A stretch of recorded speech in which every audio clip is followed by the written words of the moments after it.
Liu Muye, the author of campus romance novels, has concluded his final book and resolved to begin working in a factory to assemble screws the following day. However, he unexpectedly finds himself transported into the very narrative he created, becoming the beloved son of the school's board chairman. He is entrusted with the monumental task of rescuing the cruel female antagonist from her tragic fate. For failure to do so would prevent his return to the real world. Liu Muye exclaims, "You mean that if I cannot save the malevolent female antagonist, I will be unable to return?" Yet, in contrast to the obligation of saving the wicked female character, Liu Muye suddenly realizes something far more significant. Wait, what identity do you claim I possess? You say I am a chairman's son? Does that not mean I am quite wealthy and can navigate this world with ease? Why would I concern myself with saving a malevolent female antagonist? I am poised to soar. After a brief period, Liu Muye gradually becomes aware that something is amiss. Hey, how has a domineering CEO transformed into a rebellious youth? This cannot be right. How has a cool-headed female protagonist also become a rebellious girl? And you, how is it that a wicked female antagonist is persistently seeking to engage in a romantic relationship with me? Is this reasonable? It is utterly unreasonable. Chapter 1. Becoming a wealthy gentleman in a fictional world.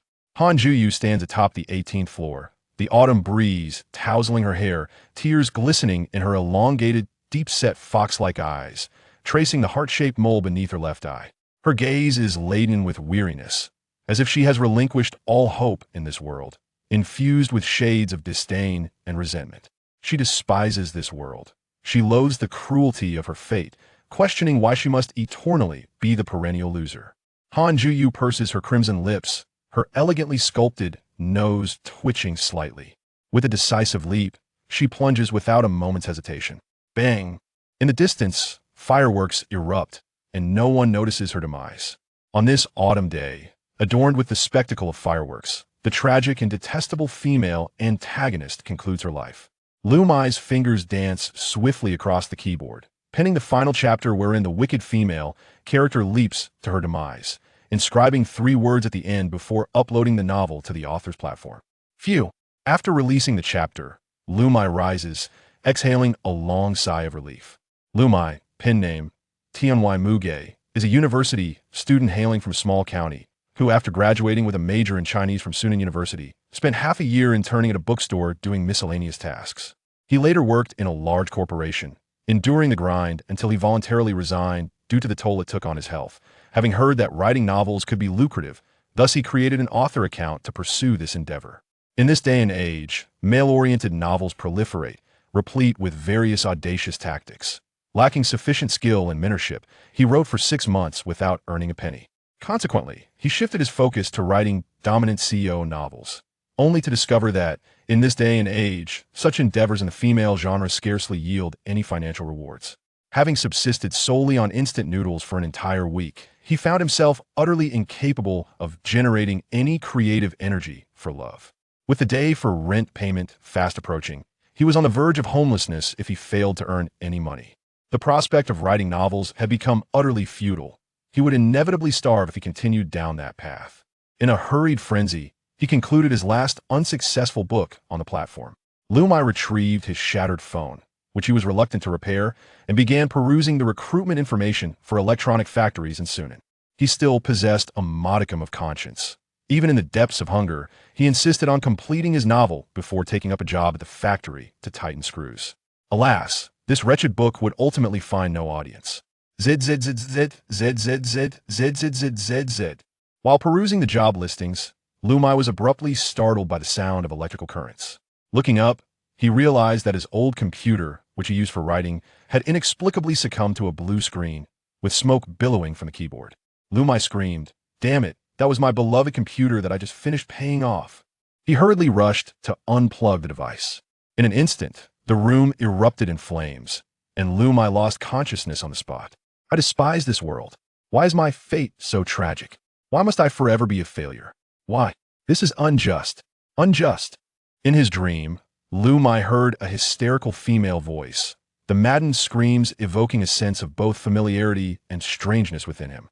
When he opened his eyes again, he found himself lying on an unfamiliar beach, the blinding sunlight above nearly preventing him from fully opening his eyes.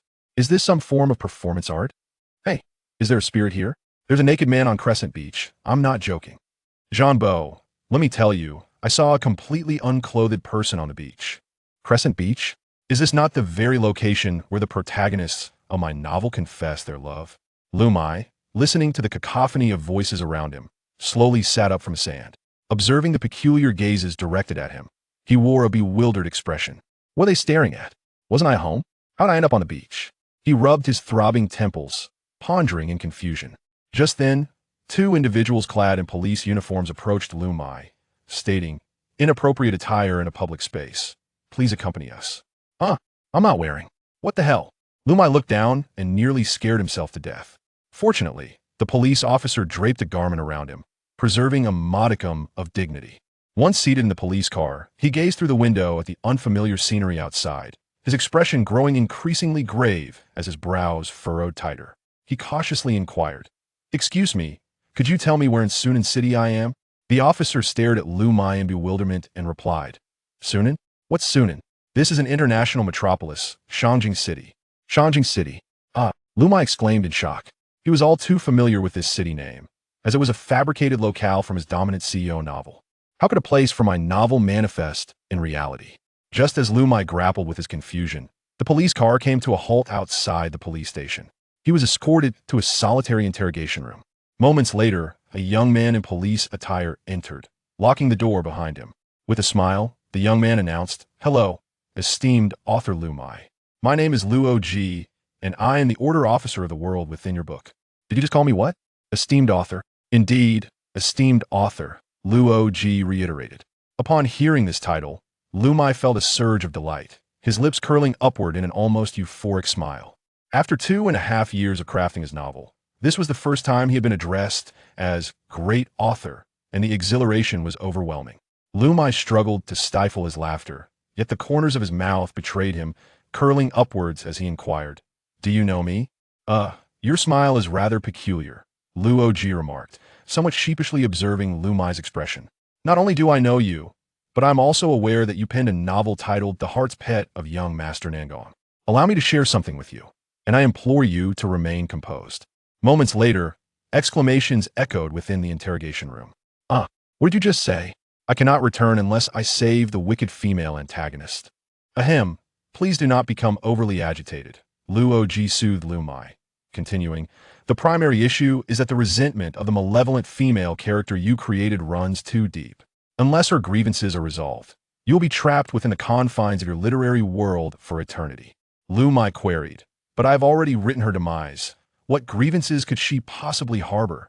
Liu Og explained, "Precisely because she was written to die, her resentment has only intensified post-mortem." Such reasoning was compelling. He found himself unable to refute it. Liu Muye, maintaining a serious demeanor, asked, "Then, to what stage has the plot progressed?" "There is no plot as of yet. Today marks the commencement of the freshman year at the Slia Royal Business Academy. All stories begin from this day," Liu Og stated, conjuring an outfit and a wallet from thin air for him. "Your current identity is that of the beloved son of the chairman of the Slia Royal Business Academy. Don the attire and proceed to register." Liu Muye replied, "Slia Academy is indeed the fictional institution where the protagonists of my novel study. But does it even have a board member? I was completely unaware." Liu Og clarified, "Your omission does not imply that the world within the book lacks such elements. They simply do not pertain to the main storyline. Thus they remain unmentioned. When an author creates a book, the characters and objects therein acquire life, and all that is unseen generates its own logic and order. Otherwise, how would this world function?" "That makes sense." Liu Muye considered Liu Og's words and realized that he had already traversed into the narrative. Was there anything more illogical than this? Furthermore, being the son of a board member, did that not lend credence to this scenario? "Wait, did you just say I am the son of whom?" "The son of the chairman of Slia Academy? That implies I am quite wealthy." "Indeed. While you merely brushed over this university in your book, you did mention it as the cradle for nurturing the world's top business magnates. Logically speaking, the board member should also be a formidable tycoon. So, does that mean I can strut around the university with impunity?" Liu Og responded, "By logical standards, yes." An unusual gleam sparkled in Liu Muye's eyes as he exuberantly proclaimed, "Why should I concern myself with saving the wicked female antagonist? If I can be wealthy within the narrative, who would desire to return to reality? I am ready to soar. Upon concluding his statement, Liu Muye swiftly donned his attire and dashed out of the interrogation room. Wait, hold on. If you forcibly linger in the literary world, Liu Og's warning remained unspoken, for Liu Muye had already vanished from sight. Chapter 2. My apologies, classmate. Liu Muye had never envisioned a day when he would traverse into the realm of the very novel he penned. The pampered air of Nangong was a lackluster urban romance, easily encapsulated in a single phrase, the sweet daily antics of a domineering CEO and a wealthy heiress. To distill it even further, one might simply label it a cliched Mary Sue romance. After all, Mary Sue narratives had long been relegated to the annals of literary mediocrity. It was indeed a miracle if a story crafted from such a premise ever garnered any acclaim, destined as it was for obscurity. Just as the title bore a certain crudeness, so too did the male protagonist's name, Nangong Yi, reflect simplicity. The female lead was named Shangwan Yuru. One might wonder why the protagonists bore such compound surnames. The answer lay in an attempt to elevate the narrative's sophistication.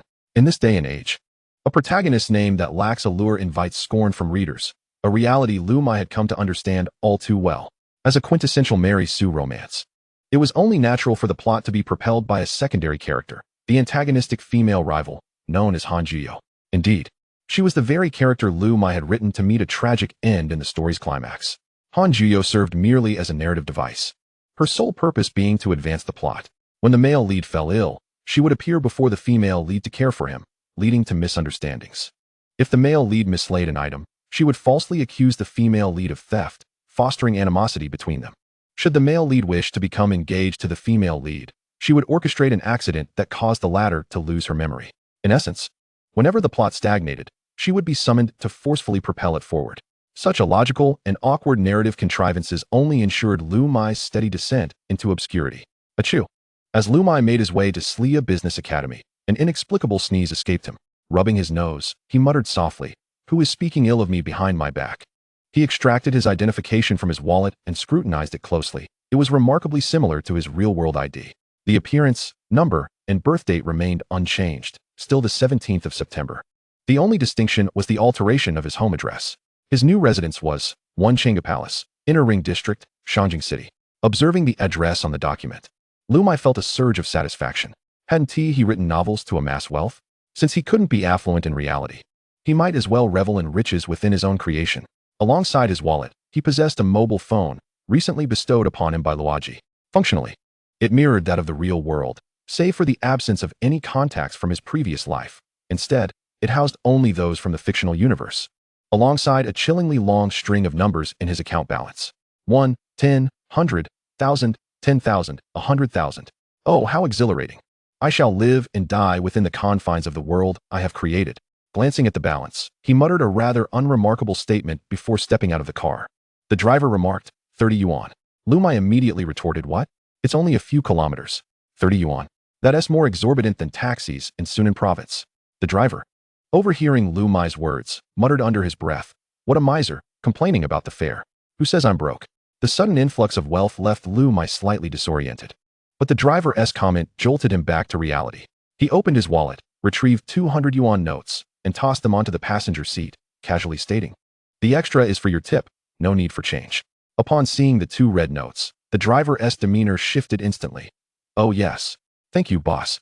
You are truly generous. The most handsome man I have ever seen. Liu Muye raised an eyebrow. Didn't you just say otherwise? The driver slapped his own face twice. Grinning obsequiously, please, don't be angry, sir. Why would I bother to be angry with you? Yes, sir, you are magnanimous. Let us not dwell on this. A smile crept onto Liu Muye's lips as he turned to stride towards Slia Business Academy, amidst the driver's incessant apologies. Slia Royal Business Academy, a place Liu Muye had scarcely elaborated on in his writing, yet had depicted as a premier international institution to accentuate the male lead's elevated status. Now, standing before its grand entrance, which resembled a majestic triumphal arch, he marveled at its imposing grandeur, with each stone column meticulously crafted, and the entrance adorned with intricate carvings. Gazing at the entrance, Liu Muye found himself momentarily dazed. Is this truly the school from my novel? It is even more opulent than I had envisioned. As Liu Muye pondered, a sudden epiphany struck him, brightening his countenance. I am the son of a board member. Thus, this lavish institution could very well belong to my family. With that thought in mind, Liu Muye adopted a more arrogant gait, striding forward as if propelled by a sense of entitlement. The security guard at the entrance saluted him. "Good day, young master," Liu Muye replied nonchalantly, lifting his chin as he continued onward. However, engrossed in his thoughts, he stumbled over an unseen object. Who is so careless? As Liu Muye prepared to vent his frustration, a gentle voice wafted toward him. "I'm so sorry, classmate, my luggage tripped you. Are you all right? Would you like me to take you to the infirmary?" As the girl helped him up, Liu Muye turned to dismiss her concern, only to be captivated by a heart-shaped beauty mark beneath her left eye. His pupils dilated in realization as he blurted out, "Han Jiyo. Do you know me?" The girl turned to face Liu Muye. Chapter 3. Greetings, Nangongyi. Her alluring fox-like eyes were deep and enchanting, adorned with that distinctive heart-shaped beauty mark beneath her left eye. Her lips were a rosy hue, her nose exquisitely shaped, and her cheeks, unadorned by makeup, radiated a luminous fairness, accompanied by a subtle fragrance reminiscent of white camellias. This was the very description Liu Muye had penned for Han Jiyo's appearance in his novel, and now, encountering her in the flesh, he was momentarily rendered speechless. Just the instant their eyes met, it felt as though his very soul had been ensnared. At that moment, Liu Muye comprehended that the allure and sensuality of the girl transcended mere words. Only those fortunate enough to witness her beauty firsthand could grasp the innate charm that emanated from her being. It was not a superficial beauty that left one breathless, but rather an exquisite allure that, after a single gaze, imprinted itself indelibly upon one's memory. Her beauty bore the essence of a fox spirit from ancient tales, captivating and enchanting, infused with a mysterious, seductive quality that ensnared one's heart and mind, rendering them helplessly entranced. Liu Muye's mind raced with a revelation. No wonder Han Jiyo was able to manipulate the male lead into believing her fabrications each time she disrupted the romantic bond between him and the female lead. If I were in his position, I too might succumb to the wiles of this beguiling woman. Observing Liu Muye's somewhat dazed expression, Han Jiyo furrowed her brow, her gentle voice resounding once more. "I don't believe we've met before. How do you know my name?" As Liu Muye swiftly regained his composure, after pondering for a few heartbeats, he concocted a flimsy excuse. "I am a senior responsible for welcoming new students. I came across your information in the freshman files yesterday. You possess a rather unique appearance, which allowed me to remember you at a glance." Freshman files? Han Jiyo narrowed her slender, beautiful eyes slightly, scrutinizing Liu Muye from head to toe, immediately dismantling his fabricated tale. "I am a work-study student. My photograph should not exist in the school's records, right? Moreover, even if it were there, with over 3,000 new students at Slio Academy this year, how could you possibly remember my face and name? Could it be that you have ulterior motives?" TSK. As Han Jiyo spoke, Liu Muye silently marveled at her astuteness. He should have anticipated that the cunning character he had penned, the wicked female antagonist, possessed a high intelligence quotient, not a naive flower waiting to be deceived by his feeble excuse. Not wishing to dwell further on the matter, Liu Muye decided to divert the conversation. "Let us not concern ourselves with how I know your name. You just tripped me. I would like an explanation for that." Furrowing her brow, Han Jiyo replied, "I already apologized. Do you need to visit the infirmary?" Shaking his head, Liu Muye said, No need for the infirmary, but you must agree to one thing." "What is it?" Han Jiyo, now alert, discreetly took a step back. The moment that unfamiliar man had called her name and then fixated on her face, she sensed an unsettling aura emanating from him. This scenario compelled her to suspect that he might be a deranged stalker. Locking eyes with her, Liu Muye enunciated each word clearly. "You are not to approach Nangongyi, nor harm Shangwan Yuru. Should you encounter any difficulties at school, feel free to seek my assistance. I shall aid you. Remember my name. I am Liu Muye." "Nangongyi? Shangwan Yuru?" Han Jiyo gazed at him. Confusion etched across her features as she furrowed her brow. "What on earth are you rambling about? I do not know the individuals you mentioned." "Never mind. Simply keep my words in your heart." Liu Muye smiled at her. "Remember, I am Liu Muye. With my name at Slio Academy, no one shall bully you. You are utterly nonsensical." Han Jiyo, feeling as though she were conversing with a lunatic, hastily departed, dragging her luggage with her.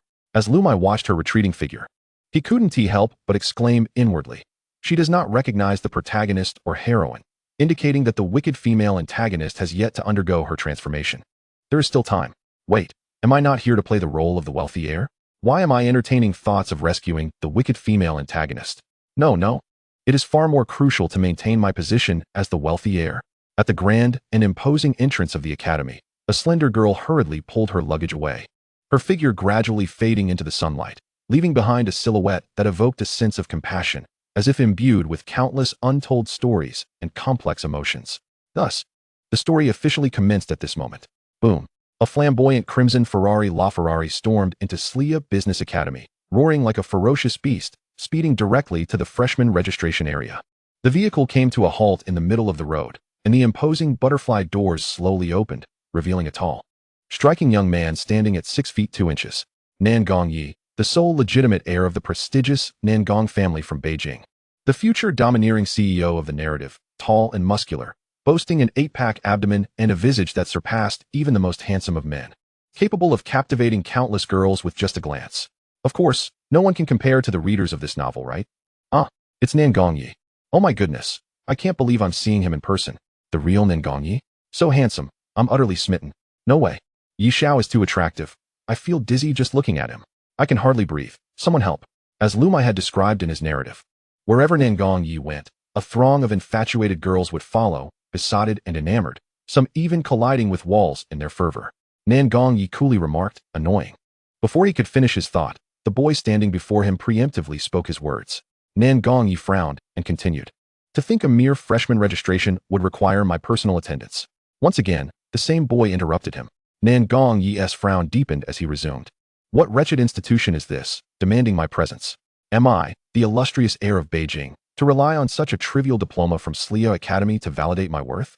Were it not for my grandfather's insistence, I would have long returned to inherit the family business. Enough. Nan Gongyi felt as though he were living in the shadow of this boy, whose lines were clearly meant for him. How had they been snatched away by an unknown nobody?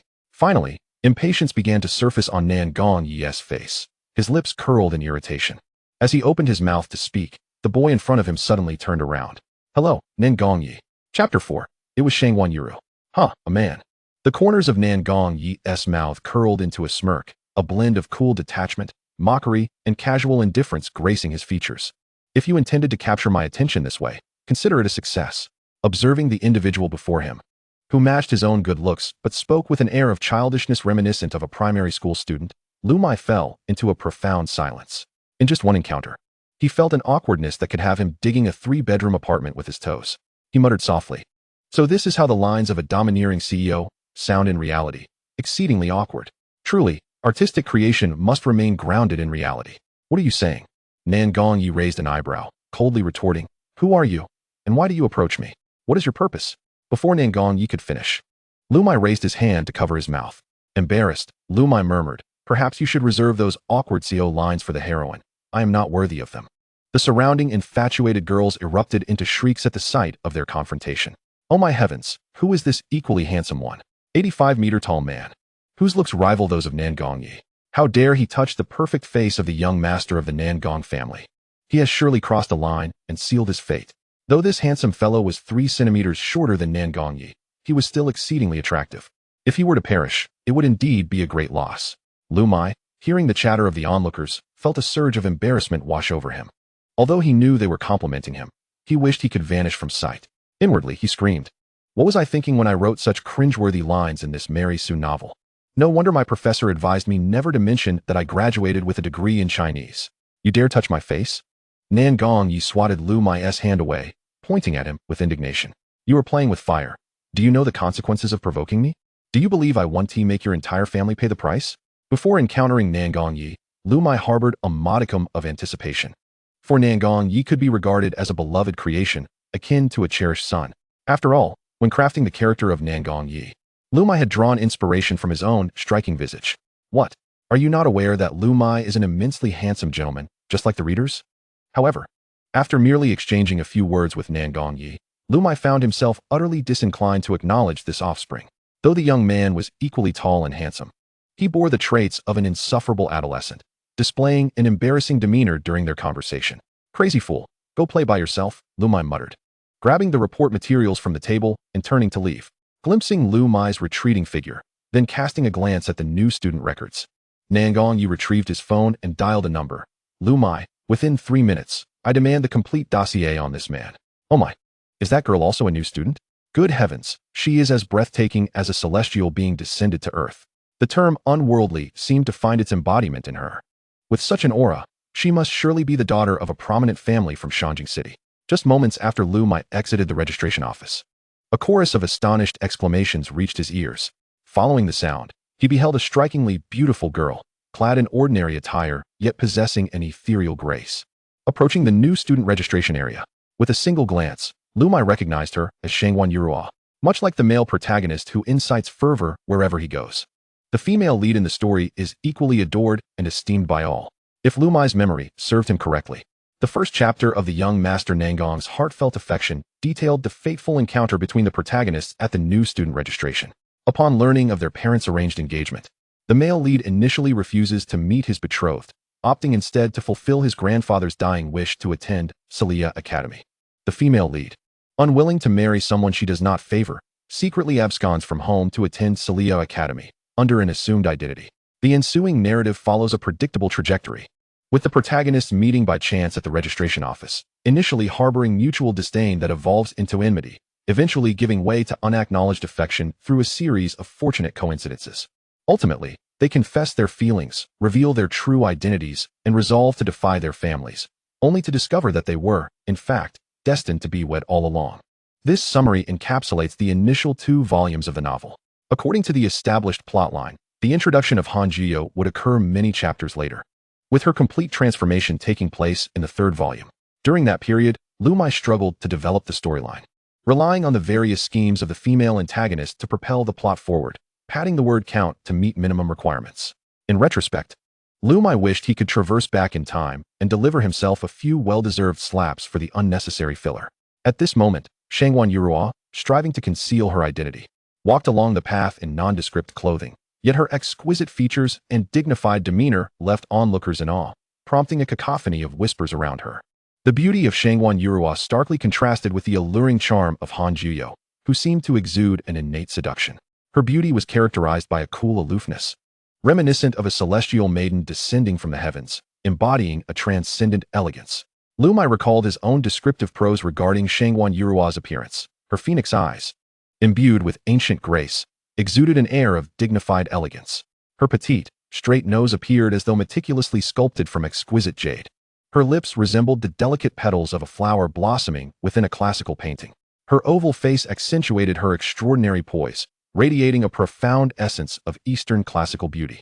Now, witnessing the reality of the character, he was further struck by the elegance and poise that emanated from her every movement.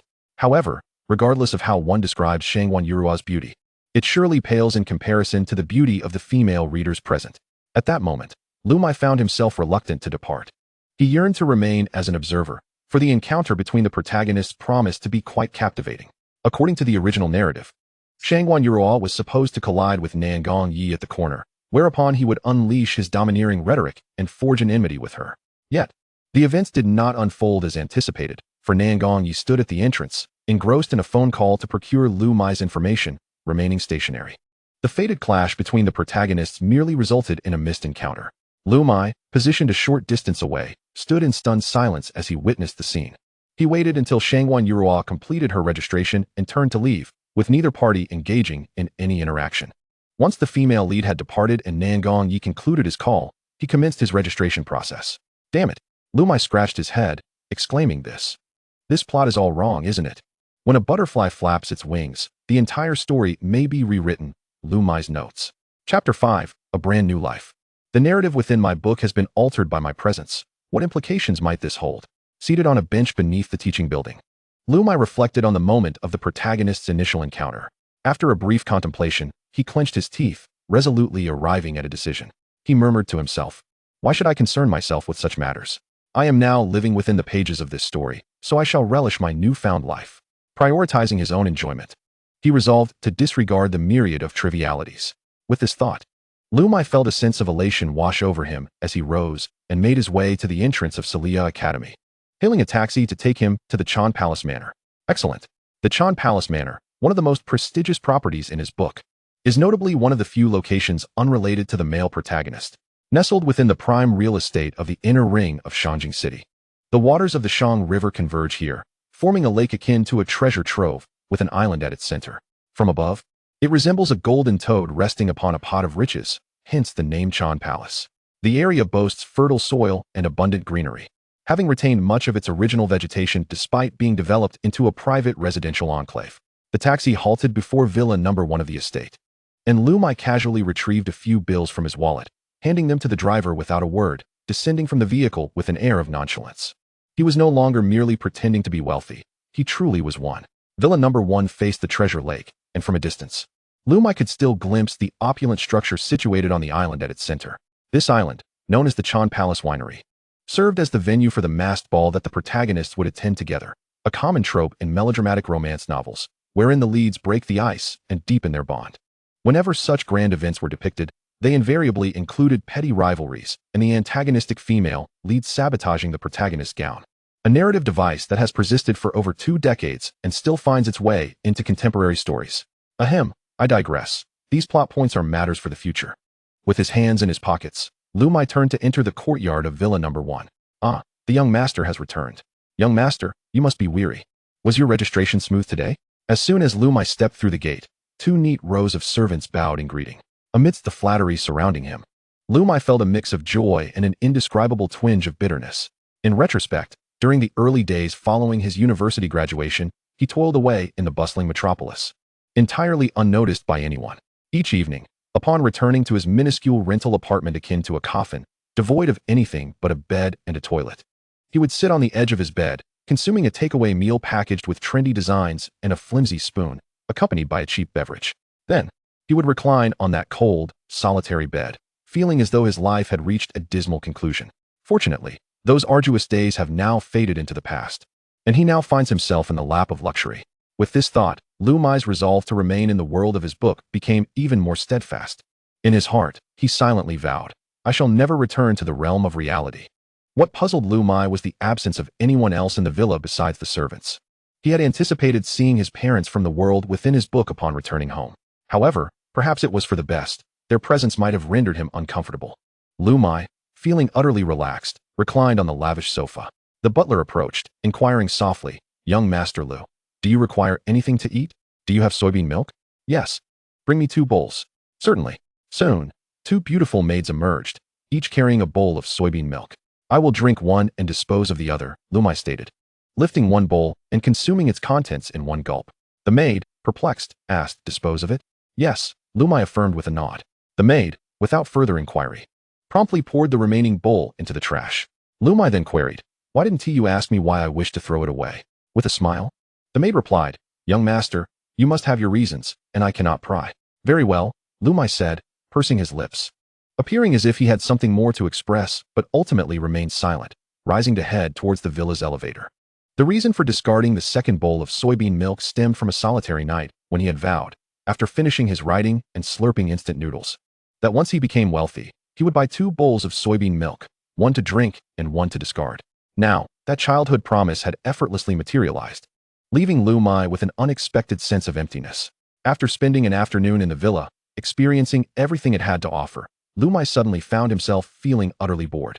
Lying in the expansive pool, sipping fresh coconut water served by a beautiful woman in a revealing swimsuit, he sighed lightly. Is this the life of the affluent? Indeed, it is monotonous. The women giggled and asked, would young master like to engage in something else? As they spoke, they formed a circle in the water surrounding Liu Muye. However, he found himself unable to muster any interest. It wasn't that the women lacked beauty, but rather, a haunting memory lingered in his mind. Those captivating, profound, and alluring eyes, imbued with a hint of mystery. Han Jiyo? Why do I think of her now, having only met her once? Liu Muye was taken aback by his own thoughts. Abruptly, he sprang from the pool, and a nearby maid swiftly draped a soft, pure white towel, faintly scented with white camellia, over his shoulders. White camellia, that familiar scent again. It was identical to the fragrance that lingered around Han Jiyo. Furrowing his brow, Liu Muye remarked to the maid, I dislike the scent of this towel. Remember to replace it. But young master. The maid hesitated, reaching to remove the towel draped over Liu Muye, but he interjected, let it be this time. As he dried his damp hair with the towel, he walked barefoot through the expansive glass doors leading into the villa. After changing clothes, Liu Muye casually selected a sports car from the garage, familiarizing himself with its operation before driving away from the villa. As he lowered the convertible top and felt the cool breeze by the lakeside, clarity returned to his mind, and he smiled as he touched the shield emblem on the steering wheel. A brand new life was just beginning. How could he not feel elated? Chapter 6, Military Training. Military training, a nightmare for high school and university students in China. Even within the pages of a novel, Liu Muye could not escape the fate of enduring 14 days under the scorching sun, including the military training he had experienced during his first year at Sunan University. He was now a seasoned veteran. This time, Shangguan Yuru would encounter a series of common predicaments faced by female protagonists in military training: twisting her ankle, misplacing her training outfit, and being criticized by instructors for her lack of physical stamina. And during each predicament, the domineering Nangongya would reluctantly come to her aid, thereby boosting his favorability with her during the training period. If given a second chance, would the story unfold as Liu Muye had orchestrated? Nangongya, Shangguan Yuru, and Han Jiyo were all in Financial Class 1, whereas Liu Muye was placed in Financial Class 3. Fortunately, utilizing his identity as the heir of Slia Academy, he managed to switch to Financial Class 1 just a day before training commenced. On the day of military training, Liu Muye encountered Nangongya once again before the assembly. Liu Muye, the sole legitimate heir of the Liu Consortium in Shangjing, held significant sway as the largest shareholder of Slia Academy, controlling 80% of the educational resources in Shangjing, along with numerous estates, hotels, and factories. Upon meeting, Nangongya wasted no time in exposing Liu Muye's entire background. With a confident smile unique to a domineering figure, he remarked, "To be honest, your background is indeed impressive, but it still pales in comparison to the Nangong family. Listen closely, don't harbor any ill intentions towards me, or I'll obliterate your Liu family in an instant." After delivering his domineering proclamation, the familiar chorus of admirers began to extol his virtues. "Wow, young master, Nan is so handsome. How domineering. Only the Nangong family in Shangjing has the audacity to make such statements." Liu Muye, with a look of exasperation, retorted, "Brother, I merely greeted you during new student registration. Is it necessary for you to investigate my entire family background?" Nangongya raised an eyebrow, smirking, "Oh? Are you questioning my abilities?" Liu Muye had no desire to engage further with this immature, self-aggrandizing individual, having realized that he was not a person capable of rational conversation. Just then, the whistle for formation sounded, providing Liu Muye with an escape from the conversation. Due to Liu Muye's transfer to Financial Class 1, what was once an even-numbered formation became odd, leaving Nangongya as the outlier. In response, Nangongya simply scoffed, as expected, "A person like me is always solitary." His words elicited a chorus of sighs and cheers from countless infatuated girls. Liu Muye merely rolled his eyes, disinterested in this eccentric individual. Shangguan Yuru, standing in the formation, turned to glance at Nangongya at the rear, instinctively furrowing her brow. For reasons unknown, despite having no direct interaction with him, she felt an inexplicable sentiment stirring within her. Observing her frown, Han Jiyo, standing beside her, inquired with concern, "Classmate, are you feeling unwell?" "No, not at all," Shangguan Yuru replied, waving her hand. The morning's military training proceeded without incident, but by afternoon, an unexpected event unfolded. As Nangongya, trailing at the back of the line, stepped onto a broken tile seam, he twisted his ankle. Witnessing the scene, Liu Muye was momentarily stunned, contemplating. "I distinctly wrote that Shangguan Yuru twisted her ankle on a broken tile, yet this is utterly incorrect. Wait, could it be that my class change affected the roster for military training, thereby altering the course of the narrative? How frustrating.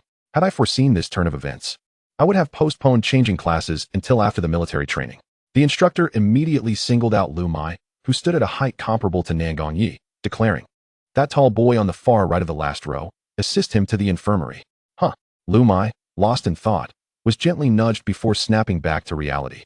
Staring blankly at the instructor nodded affirmatively, insisting, "Yes, it's you. Take him to the infirmary." He muttered under his breath, "It's quite peculiar. A guy nearly 1.90 meters tall, yet he is so physically weak that he could twist his ankle on a mere broken tile." Liu Muye quickly concocted an excuse. Stammering, "Instructor, I have muscular dystrophy. I can't assist him." The instructor gaped in disbelief at Liu Muye. "You, a towering 185 meters, have muscular dystrophy? What nonsense." The other students, who had been concerned about Nangongyi, now turned their gazes toward Liu Muye. In the front row, Han Juzi, having discerned Liu Muye's expression, felt a flicker of suspicion in her eyes, musing, "Is it him? That peculiar fellow?" Liu Muye continued to feebly justify himself. "Instructor, you see, while I may appear tall, it's merely an illusion. I truly have muscular dystrophy. You must believe me." Seeing Liu Muye's pitiful excuse, the instructor was at a loss for words, opting to point to another tall boy beside Liu Muye. "You, assist the injured boy to the infirmary." "No." Liu Muye's voice interrupted the instructor once more. The instructor frowned, scrutinizing Liu Muye, and jested, "What? Is this boy beside you also afflicted with muscular dystrophy? Are all the boys in your class suffering from it?" No. Liu Muye waved his hands, stepping forward from the last row. "I believe it would be more appropriate for a female classmate to accompany this young man. After all, teamwork between genders is less burdensome." Liu Muye himself was baffled by his own words. but he couldn't allow the plot to deteriorate further. So he resolutely aimed to steer it back on course. Huh. The instructor stared at Liu Muye as if he were a fool. What are you saying? Realizing the instructor's confusion, Liu Muye leaned closer, whispering, I am Liu Muye, the son of the chairman of Slia University. As he spoke, he subtly slipped a stack of cash into the instructor's pocket. The instructor, taken aback by Liu Muye's declaration, paused. He had heard whispers of the chairman's son being among his ranks, but had not known who it was, until Liu Muye suddenly revealed himself. The instructor, eyeing the luxurious watch on Liu Muye's wrist, chose to believe him, adhering to the adage of better to believe than to doubt. The instructor nodded in servile agreement. Yes. Your reasoning is quite sound. Since you find my reasoning compelling, Liu Muye gestured towards the strikingly fair-skinned Shangguan Yuro. Let this young lady accompany the injured boy to the infirmary. The instructor, feeling the weight of the bills in his pocket, reluctantly nodded. All right. That suggestion is quite commendable. Shangguan Yuro looked at Liu Muye, her expression one of utter bewilderment. She could not fathom why Liu Muye would utter such peculiar statements, nor why the instructor would acquiesce to his outlandish suggestion, and most bewildering of all, why she had been chosen for this task. Han Juzi, standing beside Shangguan Yuro, keenly observed Liu Muye's entire exchange with the instructor. While she was uncertain of Liu Muye's intentions, she believed it was unwise to allow a frail girl to assist a large man to the infirmary. Clearly, he had ulterior motives. The astute girl would not let Liu Muye's nefarious plan succeed. Thus, she boldly declared, with so many boys present, why should a girl be tasked with such physically demanding work? Liu Muye widened his eyes in shock at Han Juzi's sudden interjection, internally exclaiming, my goodness! Why are you causing trouble now? Aren't you still uncorrupted? Chapter 7. The Infirmary Without a School Nurse. The flustered instructor was at a loss for how to respond to Han Juzi's remarks, turning to Liu Muye with a bewildered expression. Liu Muye, steeling himself, continued. I simply believe that gender pairing is beneficial. Before Liu Muye could complete his thought, Han Juzi angrily stepped out from the line, pointing an accusatory finger at him. I just saw you bribing the instructor. What on earth are you scheming, you oddball? Liu Muye swiftly grasped Han Juzi's outstretched hand. Startled by his grip, Han Juzi gasped. Not bothering with formalities, Liu Muye whispered urgently, stay calm and don't ruin my plan. Han Juzi glared at Liu Muye with her stunning fox-like eyes. You have sinister intentions, and I will not allow your wicked scheme to come to fruition. Seeing Han Juzi resolutely opposing him, Liu Muye hardened his resolve, gritting his teeth. Han Juzi, let me tell you, this school belongs to my family. If you dare oppose me, do you believe I want to make it impossible for you to continue your studies here? Perhaps influenced by too many overbearing CEO novels, Liu Muye couldn't help but utter a line reminiscent of a domineering protagonist. Just because your family owns the school, does that grant you free reign? Han Juzi replied defiantly, embodying a righteous demeanor. Do you wealthy individuals think that having money allows you to trample on the dignity and lives of ordinary people? Please, classmates, calm down. Shangguan Yuro, seeing Han Juzi and Liu Muye embroiled in a dispute, rushed forward to mediate. As she spoke, she reached out to pull Han Juzi back. But this tug inadvertently caused Han Juzi to stumble and fall. Han Juzi twisted her ankle as well. Shangguan Yuro exclaimed, her face filled with remorse. I'm so sorry, I didn't mean to. It's fine, I twisted my ankle. Please help me to the infirmary, Han Juzi replied, looking up at Liu Muye with a cunning glint in her eye. All right. Without a moment's hesitation, Shangguan Yuro supported Han Juzi and made her way toward the infirmary. Wait, that's not. Liu Muye, watching the pair depart, found himself at a loss for how to intervene, his gaze shifting to the still-seated Nangong Yi. Nangong Yi, observing Liu Muye approaching him with urgency, inquired nervously, what are you planning to do? I'll help you to the infirmary. Shangguan Yuro, assisting Han Juzi, entered the infirmary, pushing open the door to find it desolate. School nurse, is anyone here? Han Juzi called out loudly. Stop shouting, the school nurse is off today. Liu Muye, who followed closely behind Nangong Yi, said. Han Juzi replied incredulously, on the first day of school, coinciding with military training. The entire infirmary staff is on leave. Do you even hear the absurdity of your words? I know it sounds ludicrous, but I'm not lying, Liu Muye said, covering his face in embarrassment. You can check the notice posted at the infirmary's front desk for confirmation. Shangguan Yuro gently assisted Han Jiyu to sit on the lounge chair, then cast a skeptical glance at the crimson announcement board. Indeed, the school doctors had collectively gone to a large hospital for further training today, and it even mentioned that students could retrieve any necessary medicinal materials themselves, detailing the location of the pain relief medication. Han Jiyu, upon hearing Shangguan Yuro's words, expressed surprise. This seemed rather unreasonable, didn't it? Even Nangong Yi, the seemingly unyielding CEO, voiced the confusion of an ordinary person. Yes, how could they possibly know we needed pain relief medication? It was indeed unreasonable. Liu Muye, in his impulsive desire to create circumstances that would accelerate the romantic development between the protagonists, had hastily conceived the idea of sending all the school doctors for training, leading to the scenario where the male lead would find the pain relief medication to treat the female lead. When he originally penned this plot, Liu Muye had not perceived its absurdity, but now, having experienced it firsthand, he recognized the numerous logical inconsistencies therein. Liu Muye quickly attempted to smooth things over, saying, well, during military training, minor injuries are inevitable. It is quite reasonable for the school doctors to anticipate our need for pain relief medication. Upon hearing this, both Nangong Yi and Shangwan Yuro nodded in silent agreement, evidently convinced how easily they had been deceived. After all, apart from romance, they enjoyed listening to the venomous remarks of the antagonistic female characters in the story, believing them without much skepticism, leading to a cycle of relationship breakdowns and reconciliations. Only the astute Han Jiyu saw through Liu Muye's flimsy explanation. This is utterly unreasonable, she remarked, observing Liu Muye's anxious demeanor. I can't shake the feeling that you orchestrated this. Liu Muye retorted, don't be absurd. I was just with you during military training. Did you not just claim this school as your domain? Is it not effortless for you to execute your plans? Han Jiyu propped her chin on her hand, wearing an expression of someone who already knew everything. There is but one truth. Han Jiyu pointed at Nangong Yi and then at Liu Muye, stating, if my calculations are correct, you and this young man are friends. He has taken a fancy to my companion here and intentionally feigned an injury. You then leveraged your status to bribe the instructor, directing him to have her assist your friend to the infirmary. You had already withdrawn the school doctors in advance and left this notice behind, all to create an opportunity for them. Were this not a fictional world, Han Jiyu's deductions would be strikingly close to the truth. Wait, are you channeling Conan now? You're actually deducing things, sister? Liu Muye's forehead began to bead with sweat. He had never anticipated that the cunning antagonist from his story would possess such high intelligence, quick wit, and clear logic. Such a person would be formidable if they turned malevolent. Han Jiyu pressed her lips together and smiled lightly. I was right. You are indeed becoming anxious. All right. You win. Liu Muye conceded, no longer wishing to engage in this conversation, as long as he did not reveal his identity as a transmigrator. Everything else was inconsequential. Listening to their exchange, Shangwan Yuro looked at Nangong Yi, bewildered. Nangong Yi, feeling her gaze upon him, met her eyes. Inner thoughts of Shangwan Yuro. Does this boy like me? We've never met. Why would he like me?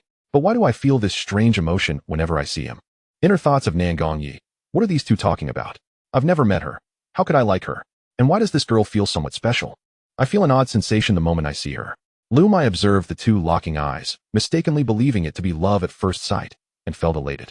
He thought, after all the twists and turns, the plot has indeed returned to its rightful course. Thus, Liu Muye, as if rehearsed, retrieved 2 bottles of pain relief medication from the third compartment of the second tier of the medicine cabinet, thrusting one into Shangwan Yuro's hand. He then spoke, Beauty, my brother fell for you at first sight. Why not take some time to chat in the infirmary? I'll take care of this young lady. Huh, wait. Before either of them could react, Liu Muye pushed them into the infirmary and locked the door from the outside. Perfect.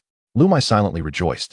He then turned to Han Jiyu, who was watching him with a dubious expression, arms crossed protectively in front of herself. What do you intend to do? What could I possibly do? Liu Muye raised the remaining bottle of pain relief medication and said to Han Jiyu, you did twist your ankle, didn't you? Allow me to help you with the medication. As he spoke, he took deliberate steps towards her. Hey, don't come any closer. Han Jiyu panicked, suddenly rising from the lounge chair and retreating several steps. Hey, your leg isn't even sprained. Liu Muye smirked knowingly, his lips curling into a mischievous smile. You were indeed trying to deceive us, you trickster. You're the real trickster. Han Jiyu hid behind the medical bed, anxiously glaring at Liu Muye. What are you scheming? Ever since the first day of school, you've had ill intentions towards me. Liu Muye scoffed. Oh, please, who would harbor ill intentions towards you? Do you think you're the heroine of a novel, beloved by all? Then why were you staring at me with that foolish expression on the day of orientation? Han Jiyu's piercing question left Liu Muye momentarily speechless. Liu Muye stammered, at a loss for words. See, you truly do have ulterior motives. Han Jiyu lightly pressed her lips together, smirking coldly.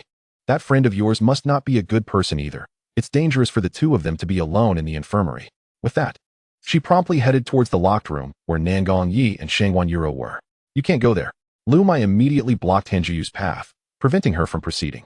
The more Liu Muye obstructed her, the more suspicious Han Jiyu became. She sidestepped him and dashed toward the infirmary door. Don't. Stay away. Bang. Liu Muye turned to chase her, only to hear Han Jiyu let out a pained cry. Looking down, he saw her clutching her ankle as she sat on the ground. This time, She had genuinely sprained it. Just like the trope in Mary Sue novels where running inevitably leads to injury, Han Jiu had gracefully tumbled to the floor, twisting her ankle in the process. Liu Muye, hands on his hips, gleefully remarked, "I told you not to run. See, you've sprained it. Stop with the sarcasm and help me." Han Jiu grimaced, beads of sweat forming on her forehead, clearly in pain. "Weren't you just worried I was a bad person? Why do you need my help now?" Liu Muye approached Han Jiu and extended his hand. Han Jiu's strikingly beautiful fox-like eyes widened slightly, and she retorted defiantly, "If there were anyone else in this hall, I wouldn't even consider asking you for help." She placed her hand in Liu Muye's palm, feeling that his warmth exceeded hers considerably. This marked their second physical contact, following the earlier incident on the playground when Liu Muye had grasped her hand. Liu Muye assisted Han Jiu back to the lounge chair, then opened the bottle of pain relief medication, asking, "Will you apply it yourself, or shall I assist you?" "I'll do it myself." How could Han Jiu allow Liu Muye to touch her ankle? With a swift motion, she snatched the falling remedy from Liu Muye's hands, removed her shoes and socks, and gently applied the ointment to her injury. The remedy was a pale yellow, oily liquid. Han Jiu poured some into her palm and delicately smeared it onto the sprained area. Her legs were fair and slender, making the redness and swelling at her ankle particularly conspicuous. The site of her injury began to redden visibly, swelling at an alarming rate, clearly causing her pain, as evidenced by her biting her lip while applying the medicine, indicating that the sprain was rather severe. Her arch was exquisitely beautiful and smooth, her pale pink toes distinctly defined. And without nail polish, Liu Muye found himself stealing a few extra glances. Let it be clear, he was absolutely not a foot fetishist. Sensing Liu Muye's gaze, Han Jiu glanced up at him and, with a hint of suspicion, asked, "What are you staring at my feet for?" Liu Muye blushed and hurriedly denied, "I wasn't he. Who would care to look at you?" After uttering those words, he awkwardly exited the infirmary. Watching Liu Muye's hasty retreat, Han Jiu couldn't help but break into a sly smile. The soundproofing of the infirmary was surprisingly effective, while the two in the hallway had been making a racket. Neither of the occupants in the room had heard a thing. Outside, Shangguan Yuru and Nan Gongyi, after fruitlessly attempting to open the door, shouted for a while without receiving any response, leaving them awkwardly lingering outside. Nan Gongyi, nursing his sprained ankle while seated on the hospital bed, had Shangguan Yuru sitting beside him in a chair, observing the sweat glistening on Nan Gongyi's forehead. Shangguan Yuru handed him the remedy that Liu Muye had just thrust into her hands. "You should take care of it," she suggested. "Are you instructing me on what to do?" "I'm sweating profusely from the pain," Nan Gongyi retorted, deploying his typical domineering tone. Shangguan Yuru waved her hand dismissively, saying, "No, it's just that you're in considerable pain. If you don't treat it, it will swell even more." A faint smile curled at the corners of Nan Gongyi's lips as he replied, "Oh, are you concerned about me, woman? Speak frankly, what is your motive for approaching me?" Unable to contain herself at Nan Gongyi's self-satisfied demeanor, Shangguan Yuru instinctively recited her lines from the original plot. "First, I have a name. Do not refer to me as woman. I am Shangguan Yuru. Second, I am not approaching you, so stop being so presumptuous." This line, meant to be delivered on the day of the new student's orientation, had now been postponed to this moment. Shangguan Yuru? Indeed, a rather intriguing name, Nan Gongyi mused, a smile gracing his lips once more. "I know what you're thinking. You must be trying to take advantage of my injured foot to find an excuse to get close to me." Shangguan Yuru felt a rush of frustration and snapped back. "Are you out of your mind? It was clearly your friend who locked us in this room. How does it turn into me trying to get close to you? I never intended to help you with your ointment." Nan Gongyi shook his head, asserting, "The guy outside is not my friend at all." "What?" Shangguan Yuru furrowed her brow. "If that guy isn't your friend, then why would he deliberately try to get close to me?" "How would I know?" Nan Gongyi shrugged, his deep, handsome eyes revealing a hint of naive foolishness. "I thought you were the one trying to get close to me." Shangguan Yuru was at a loss for words. "Do you think you're some sort of heartthrob? Who would want to deliberately get close to you? Why not? Am I not a heartthrob?" Nan Gongyi raised an eyebrow with confidence. "I am Nan Gongyi, the future head of the Nangong family. In the capital city, the Nangong family reigns supreme. Who would dare to contradict us? There are countless women who would seek to get close to me for a chance to marry into wealth. Well, I have no interest in you." Shangguan Yuru rolled her eyes. "Hurry up and tend to your injury. It looks like a swollen pig's trotter." As Nan Gongyi gazed at Shangguan Yuru, he pondered inwardly. Is this woman genuinely concerned about me? A pig's trotter? What a curious moniker. She is indeed different from other women. Chapter 9. You're in trouble. According to the original plot, after Shangguan Yuru sprained her ankle, Nan Gongyi would deliver supplements to the girls' dormitory every day, and her roommate would help bring them up to her. Although the male and female leads couldn't meet, their feelings would continue to deepen. However, now that it was Nan Gongyi and Han Jiu who were injured, that subplot naturally vanished. as Liu Muye couldn't possibly instruct Shangguan Yuru to deliver supplements to Nangong Yi in the boys' dormitory. Furthermore, Shangguan Yuru was still concealing her true identity and couldn't reveal that she was a wealthy heiress. Purchasing expensive supplements would expose her secret. Nevertheless, thanks to Han Jiyo, Shangguan Yuru was able to care for her in the girls' dormitory, thus avoiding military training. As for Liu Muye, the school was essentially his family's domain. He had no desire to attend military training, and the instructors dared not challenge him. To Liu Muye's surprise, he and Nangong Yi ended up assigned to the same double room. The dormitory of the Sliria Business School, as per the book's setting, had two types. One type was a double room available only to students who paid tuition fees of hundreds of thousands per year, featuring two separate rooms along with a communal living area and bathroom. These accommodations were reserved for the affluent. The other type was the standard dormitory for ordinary university students, comprising a typical four-person room with bunk beds and desks, requiring only a modest annual accommodation fee of 1,200. If Liu Muye recalled correctly, in order to facilitate the future cohabitation of the protagonists at school, the double room setting was designed to be gender-neutral, allowing for mixed occupancy. In contrast, the standard dormitory was strictly divided between male and female quarters, with Shangguan Yuru initially hiding her identity. She paid ordinary tuition fees and thus resided in a standard four-person room, sharing it with Han Jiyo. In the book, Nangong Yi had been living alone in a double room until now, but due to Liu Muye's intervention, they had become roommates. Liu Muye, who was exempt from military training, enjoyed a leisurely sleep until noon.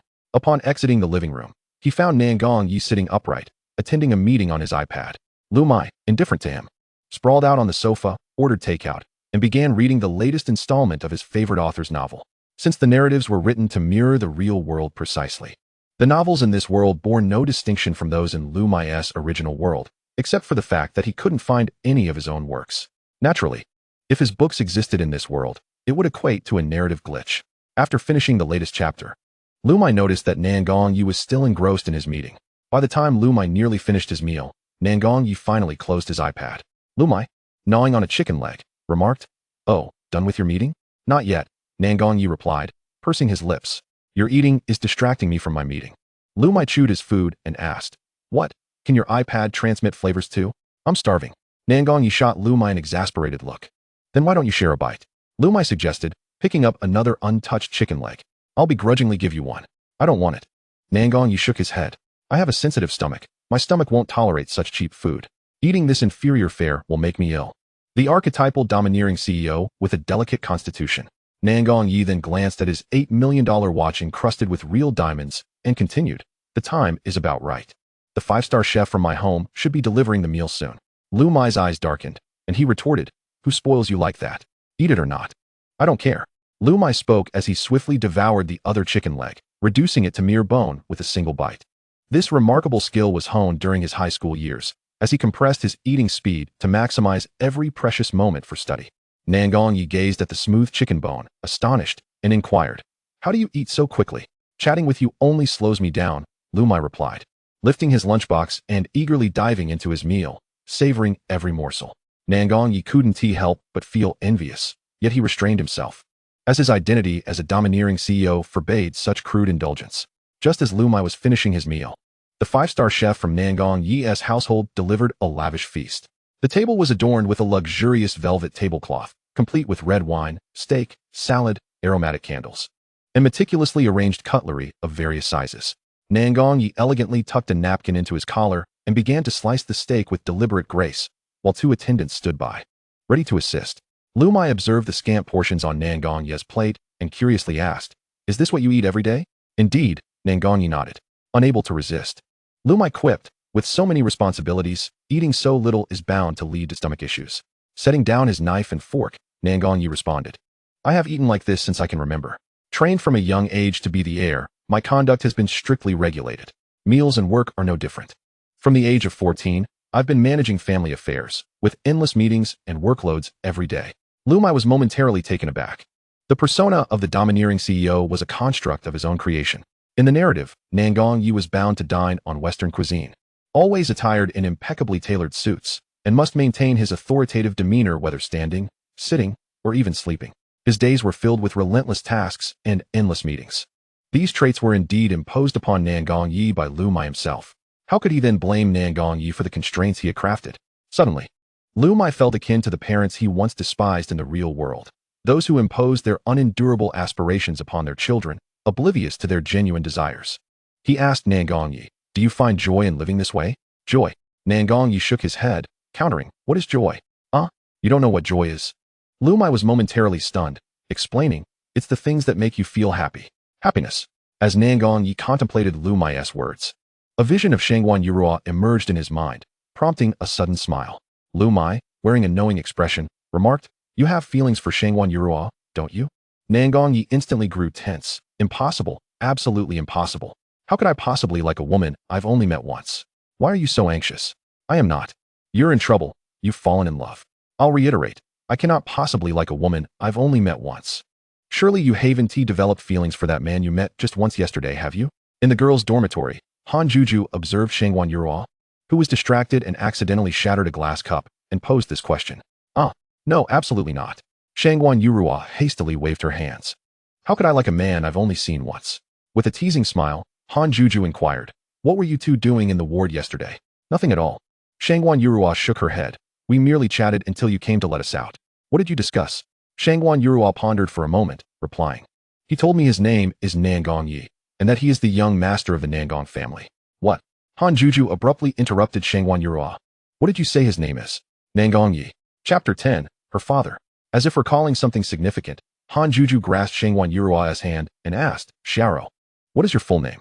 Shangguan Yurua furrowed her brow, uncertain. "My full name is Shangguan Yurua. Why?" "Shangguan Yurua? Nangongyi." Han Juju silently repeated these names in her mind. Suddenly, she recalled the last words Liu Muye had spoken to her on the day of new student orientation. "You are not to approach Nangongyi, nor to harm Shangguan Yurua. If you encounter any difficulties at school, feel free to seek me out. I will assist you. Remember my name, I am Liu Muye." What does it mean to approach Nangongyi? What does it mean to harm Shangguan Yurua? How could Liu Muye have known that I would encounter these two individuals after school began? As these thoughts swirled in her mind, Han Juju grew increasingly fearful, a chill running down her spine as the hair on her arms stood on end.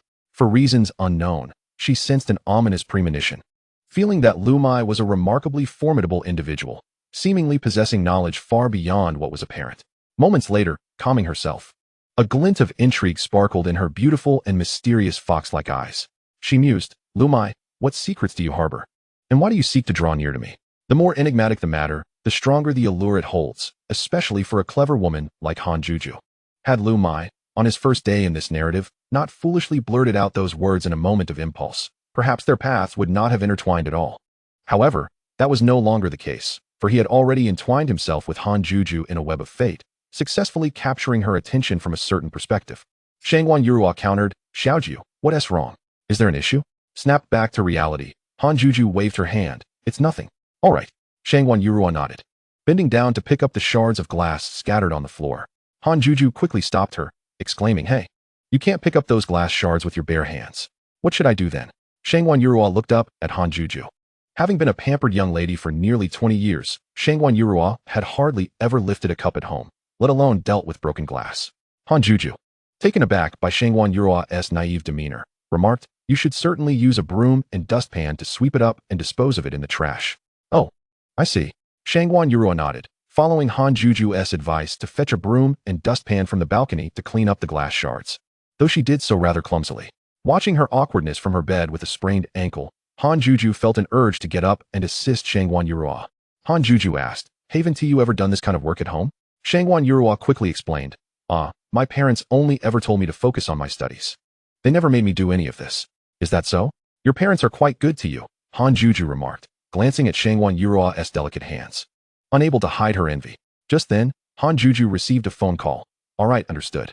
After hanging up, Han Juju climbed out of bed. Just as Shangguan Yurua finished cleaning up the glass shards, she immediately asked, "Xiaojiu, where are you going?" "I need to step out for a bit," Han Juju replied, slipping on her slippers. Shangguan Yurua observed her limping and said, "With your foot like that, are you really going downstairs alone? Let me accompany you." "No need. It's fine, I can manage on my own." After Han Juyu finished speaking, she did not give Shangguan Yuru any chance to assist her. Limping briskly out of the dormitory, Nangongyi, hindered by his mobility, was unable to descend the stairs to print the meeting materials needed for the afternoon. So he entrusted Liu Muye to fetch a copy from the convenience store across from the dormitory.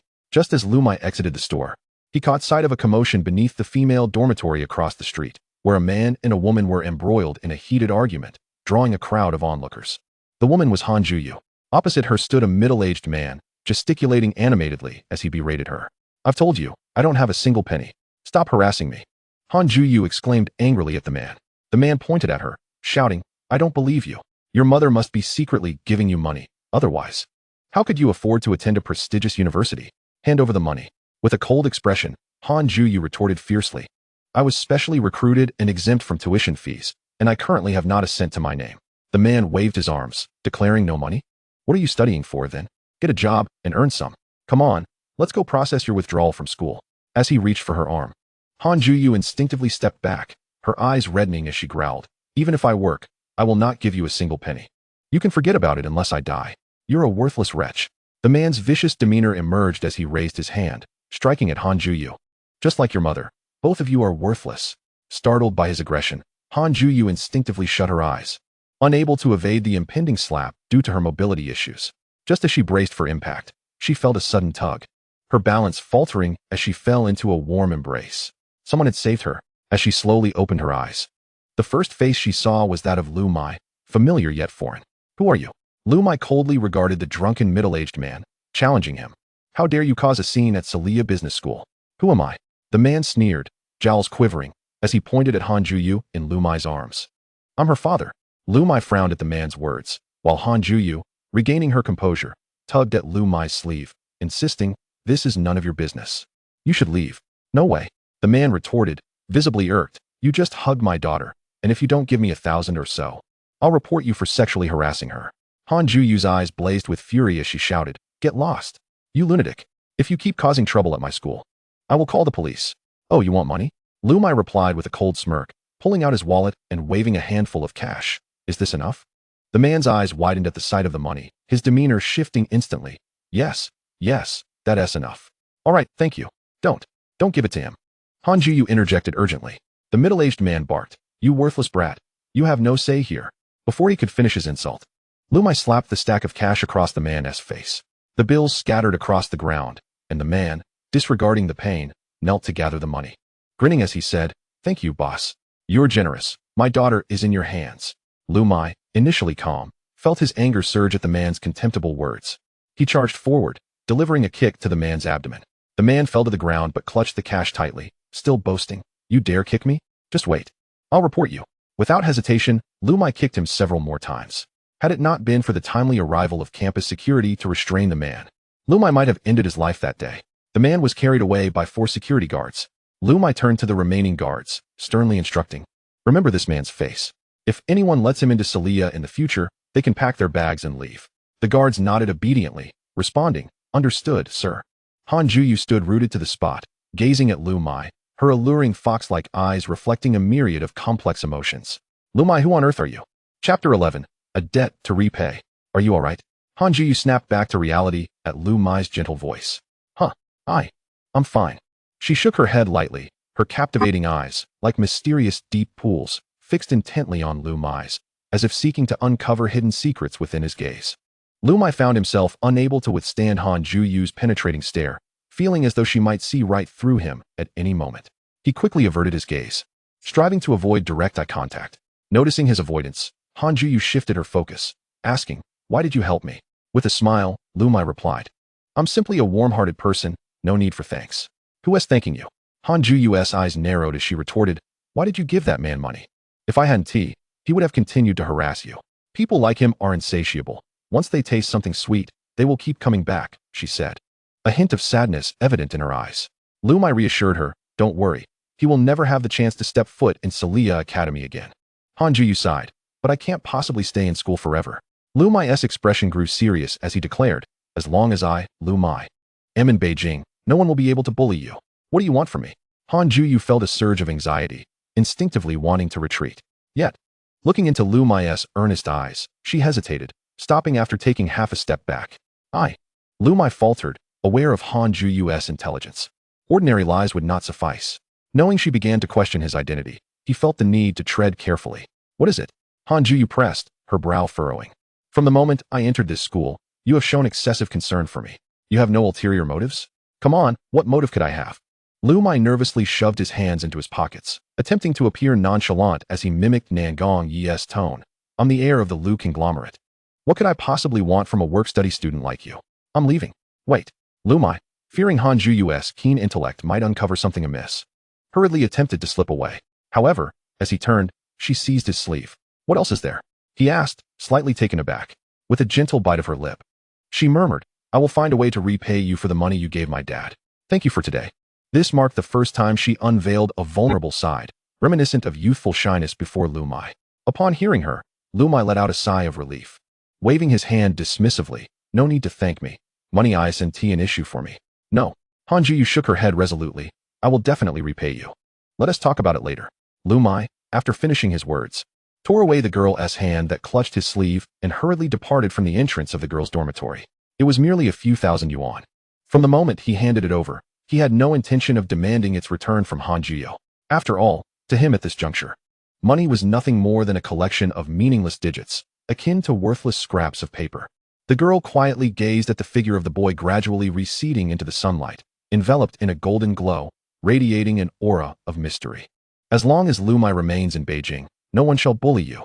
The words he had just spoken echoed in Han Zhuyu's mind, momentarily rendering her dazed and unconsciously. A charming smile graced her lips. She turned and limped back toward the girl's dormitory. Why the rush? Are you being chased by a ghost? Nangong Yi remarked, observing Liu Muye hastily returning to the dorm. Indeed, I almost got caught by a female ghost while printing these wretched documents for you. Liu Muye tossed the conference papers onto the table, still grumbling about the fox spirit. Fox spirit? Nangong Yi chuckled lightly. You truly are an intriguing character. Spare me. Liu Muye retorted, retrieving a bottle of cola from the refrigerator and plopping down onto the sofa opposite Nangong Yi. Nangong Yi produced a blank check from his pocket, stating, Take this. Liu Muye glanced at the check, which bore only a signature and a seal, but no amount, and inquired, What do you want me to do with an empty check? That's for the trouble of running errands for me. Nangong Yi pointed to the check. You may fill in any amount and withdraw cash from Nangong Bank. Wow, how generous. Liu Muye exclaimed, immediately grabbing a pen to write down an amount, but then reconsidered, realizing he too was a wealthy heir. Consequently, he returned the check to Nangong Yi, saying, Stop underestimating me. I am not in need of your trifling sum. Nangong Yi, like an NPC triggered by a storyline, immediately replied, You are the first man to dare to refuse my check. You have successfully piqued my interest. Shut it. Liu Muye interrupted him. We're comrades. No need for theatrics. Oh, what? Nangong Yi, caught off guard by the interruption, was momentarily speechless. Liu Muye queried, Why do you enjoy reciting such lines? I don't know. Nangong Yi scratched his head, his eyes reflecting a naive innocence. It just slips out. Fine, I get it. It's my fault. Liu Muye covered his face, softly mocking himself. After a while, he suddenly asked, Young Master Yi, do you often give checks to others? I also give cash. Would you like some? Nangong Yi said, blankly pulling out a wallet from his pocket. No way. Liu Muye shouted, exasperated. Nangong Yi pondered for a moment and asked, Why don't you call me Young Master Nangong? Why should I? Liu Muye countered. Nangong Yi furrowed his brow, contemplating, and then replied, Because everyone else does. Liu Muye promptly responded, Then I prefer to be unique. I shall call you Young Master Yi from now on. Nangong Yi nodded. That works. I shall call you Xiao Yi henceforth. Scram. Liu Muye retorted, Though my family isn't as wealthy as yours, I am still a rich heir. You ought to address me as Young Master Yi. Young Master Yi? Nangong Yi mused, That is fine, by the way. You are the first peer to address me with such respect. Liu Muye gazed at the foolishly innocent Nangong Yi and suddenly realized a problem. In his earlier writings, he had focused solely on portraying the main character as prowess, which resulted in the real Nangong Yi displaying overly naive behavior when interacting with others or handling situations. Besides being innocent, he could sometimes be particularly foolish. Chapter 12, A Fondness for Novels. In the girls' dormitory. Xiaoju. Huh, why are you so distracted? Shangguan Yuru approached Han Zhuyu, concerned, You rushed down earlier and now seem lost in thought. Did something happen? No, nothing's wrong, Han Zhuyu replied with a smile. She took Shangguan Yuru's hand and softly said, If you encounter any difficulties, just tell me. I will surely find a way to help you. In Liu Muye's narrative, Shangguan Yuru was gentle and considerate, with a keen mind, always ready to assist even though she had just met. Which was a significant reason Han Zhuyu could consistently instigate discord between her and Nangong Yi in the original plot. Han Zhuyu tightened her grip on Shangguan Yuru's hand and smiled. Really, I'm fine. Thank you, Yuru. No need for thanks. We are friends. Shangguan Yuru replied with a light smile. Hearing these words, Han Zhuyu felt a sudden surge of emotion and said, Actually, I haven't had many friends growing up. I'm truly fortunate to have met such a kind friend like you at the start of the school year. In fact, I don't have many friends either. Shangguan Yuru reflected after a moment, adding, it seems others are hesitant to approach me. Why is that? Han Juyo asked in confusion. Yuru, you are so kind. Why wouldn't the others want to befriend you? Perhaps because. Shangguan Yuru nearly revealed that her noble status deterred others, but realizing this would expose her hidden identity. She wisely refrained from speaking further. Noticing her abrupt silence, Han Juyo inquired, because of what? Shangguan Yuru stammered, because. I don't know. Maybe I'm just not likable. That's not true. How could you think that? Han Juyo shook her head, affirming, you are such a perfect girl. Surely you are more likable than I am. Shangguan Yuru countered, if that's the case, then clearly Xiao Ju, you are also beautiful and kind. Why wouldn't you have friends? I don't know, Han Juyo replied, momentarily reflecting on her past. Prompted by Shangguan Yuru's question, she suddenly recalled some unpleasant experiences, causing her body to shudder before she regained her composure, and said, I really don't know why people are unwilling to be my friends. Perhaps I'm just not a very likable person. Shangguan Yuru shook her head, smiling, I will be your friend. Okay. In that moment, the two girls, each harboring secrets, forged a bond of friendship. Suddenly, Han Jiyo remembered Liu Muye's warning on the first day of school not to harm Shangguan Yuru. She pondered, how could I possibly hurt such a wonderful girl like Shangguan Yuru? Why did Liu Muye say that? Throughout her life, Han Jiyo had never felt as perplexed and confused as she did at this moment. In an instant, her feelings for Liu Muye became increasingly complex. A sentiment difficult to articulate, mingled with a hint of admiration amidst her confusion. This feeling stirred ripples across the lake of her heart. That evening, Shangguan Yuru brought dinner back for Han Jiyo. Observing her seated at the table, pen in hand, writing diligently, Shangguan Yuru chose not to disturb her, placing the meal aside before returning to her own seat. Once Han Jiyo finished writing and closed her pen, she noticed the food Shangguan Yuru had brought and immediately exclaimed, Yuru, thank you. Shangguan Yuru shook her head, saying, it's nothing, no need to thank me. What are you writing? A novel. Han Jiyo handed her notebook to Shangguan Yuru and asked, would you like to take a look? Is that all right? Of course, came the reply. With Han Jiyu's consent, Shangguan Yuru picked up the notebook and began to peruse its pages. After flipping through a few, she remarked, I never would have guessed that a girl as strong-willed as you would enjoy writing tales of a prince falling in love with Cinderella. Han Jiyu chuckled softly and replied, isn't it rather cliché? Shangguan Yuru exclaimed in surprise, not at all. It's quite intriguing that you've written so much. Why not use a computer instead? You could publish it online for everyone to see. Han Jiyu explained, actually, I wrote this novel when I was younger. I believe I penned the first page back in elementary school. Wow, then this must be very important to you. You should take good care of it, Shangguan Yuru exclaimed, closing the notebook and returning it to Han Jiyu with a serious demeanor. Thank you, Han Jiyu said, glancing at the notebook. Truth be told, I haven't opened it in quite some time. The last time I wrote in it was the year I graduated from middle school. Why did you stop writing? Shangguan Yuru inquired curiously. With a self-deprecating smile, Han Jiyu responded, I believe that the story of a prince falling in love with Cinderella is impossible. Princes only end up with princesses, and fairy tales will forever remain just that, fairy tales. Shangguan Yuru cautiously asked, so what prompted you to start writing again? I recently met someone, Han Jiyu said, suddenly breaking into laughter. Let me guess. Shangguan Yuru leaned closer to Han Jiyu, whispering a few playful words in her ear. Oh no, that's not it at all. How could I possibly like him? Han Jiyu vehemently denied the person Shangguan Yuru mentioned. The two girls exchanged glances and simultaneously broke into smiles. You actually spent the entire afternoon reading novels? After an afternoon of meetings, Nangong Yi finally closed his laptop and turned to find Liu Muye still engrossed in a book. Liu Muye stood up, stretching, and remarked, reading novels all afternoon is relaxation. You enduring meetings all day is sheer torment. After finally escaping military training and the sun, you still have to deal with your company's trivial matters. You really are a peculiar one. It's what my parents arranged. I have no choice, Nangong Yi chuckled helplessly. I've never had a moment's peace since childhood. Liu Muye clicked his tongue, saying, wow, your parents are quite terrifying. Is that so? I think it's all right. I've gotten used to it, Nangong Yi shrugged. He then asked, but what about you? Why do you enjoy reading novels so much? Isn't it boring?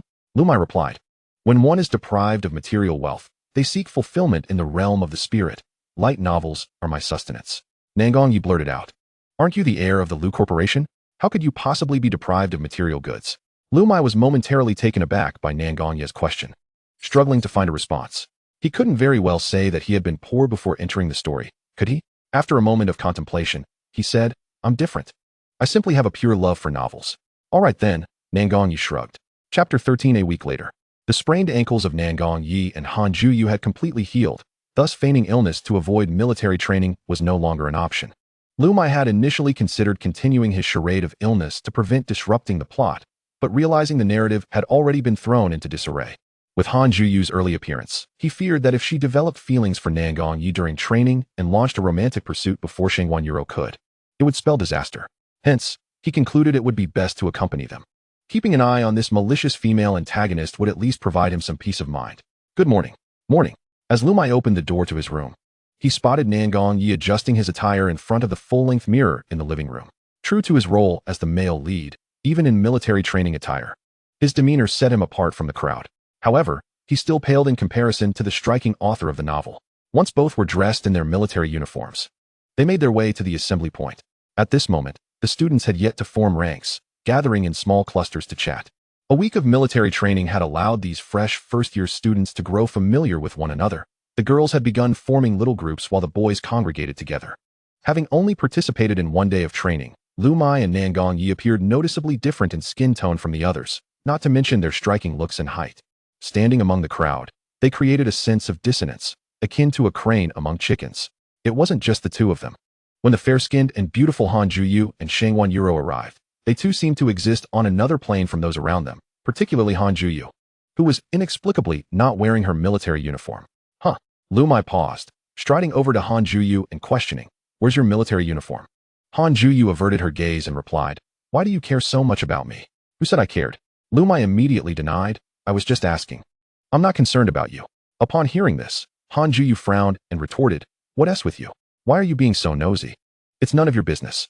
Just then, Shangguan Yuro stepped in to clarify, "It's because I couldn't find my military uniform, so Xiao Zhu lent me hers." Upon hearing Shangguan Yuro's words, Liu Muye quickly pieced it all together. In the original plot, Shangguan Yuro's military uniform had been blown away by the wind and landed beneath the dormitory.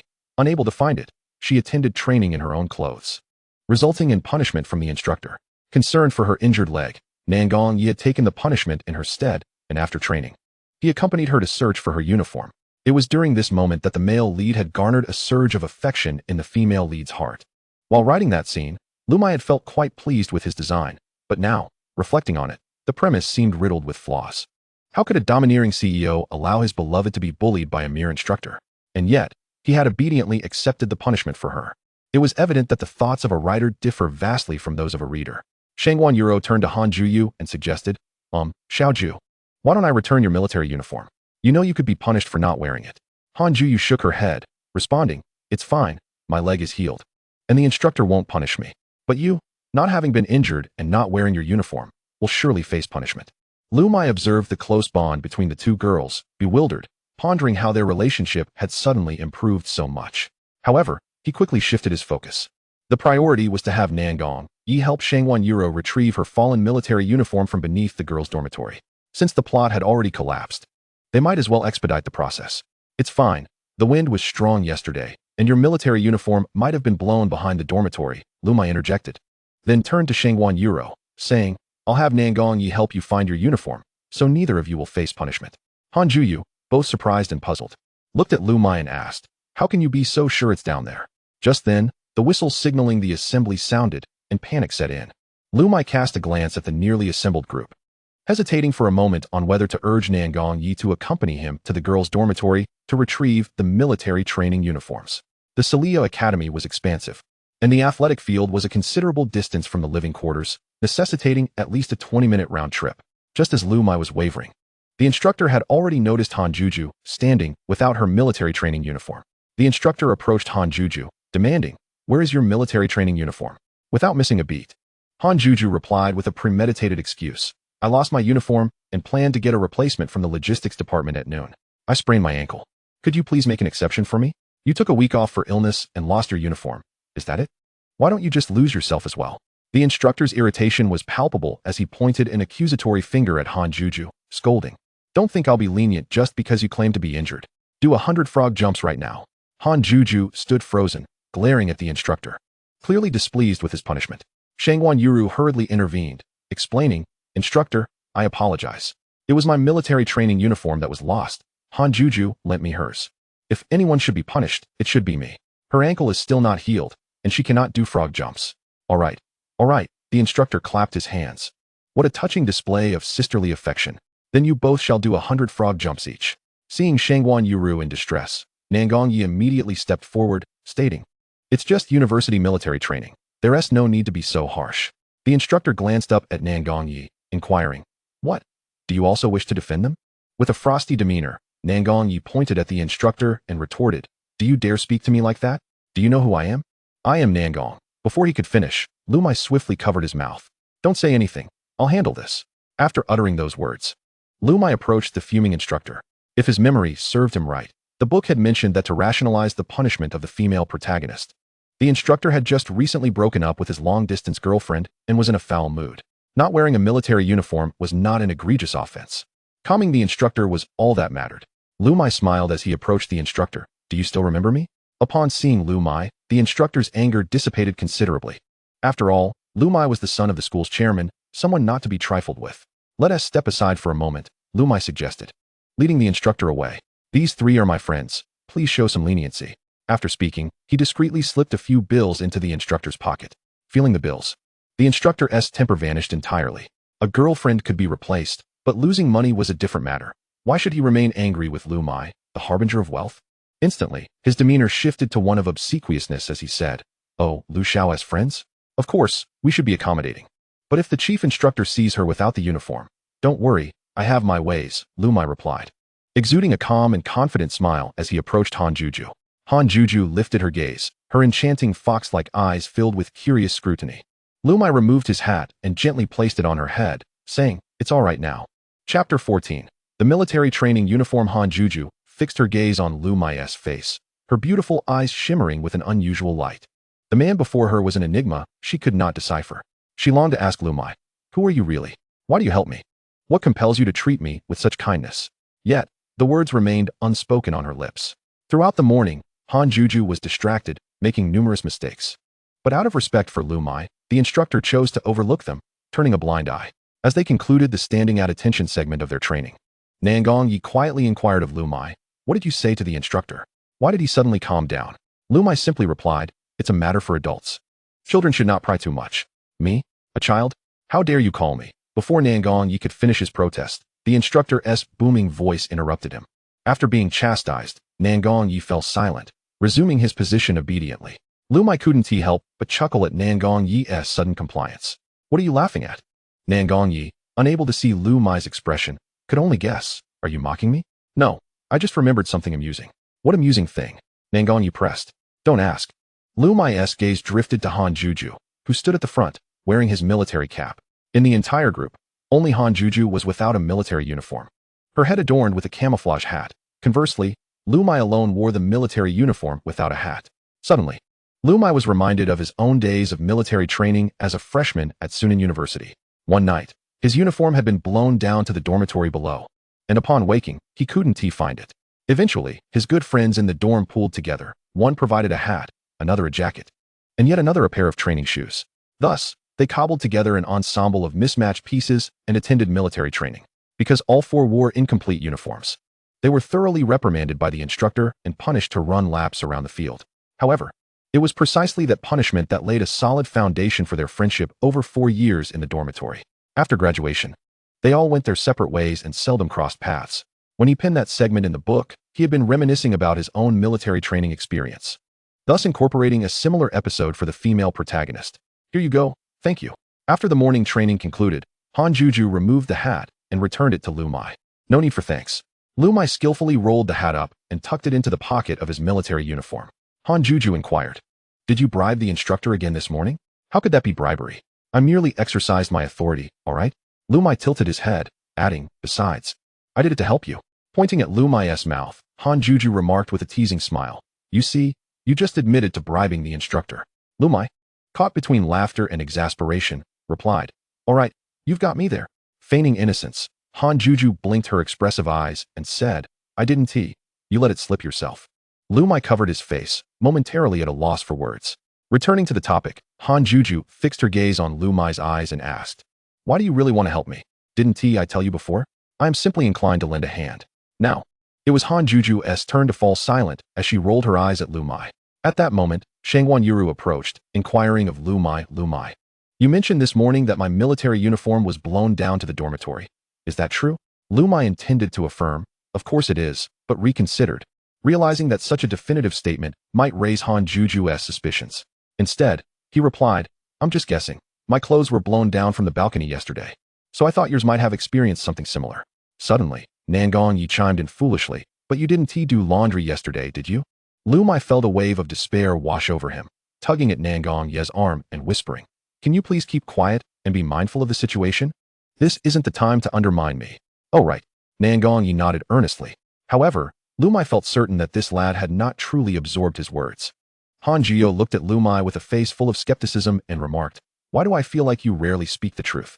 Liu Muye clutched his chest, feigning heartbreak as he replied, oh, Han Jiyo, after all the kindness I have shown you, you dare to question me? With that, he turned and bolted, thinking that if he lingered any longer, Han Jiyo would start interrogating him again. Nan Gongyi scratched his head, still somewhat bewildered. Yet he followed Liu Muye as he ran. Not playing with me anymore. Han Jiyo pouted and said, what a childish person you are. All right, Shangwan Yuru said, pulling Han Jiyo's hand with a smile. Let us go, Xiao Ju. Accompany me to find our military training uniforms. The two made their way back to the girls' dormitory, searching for the lost uniforms.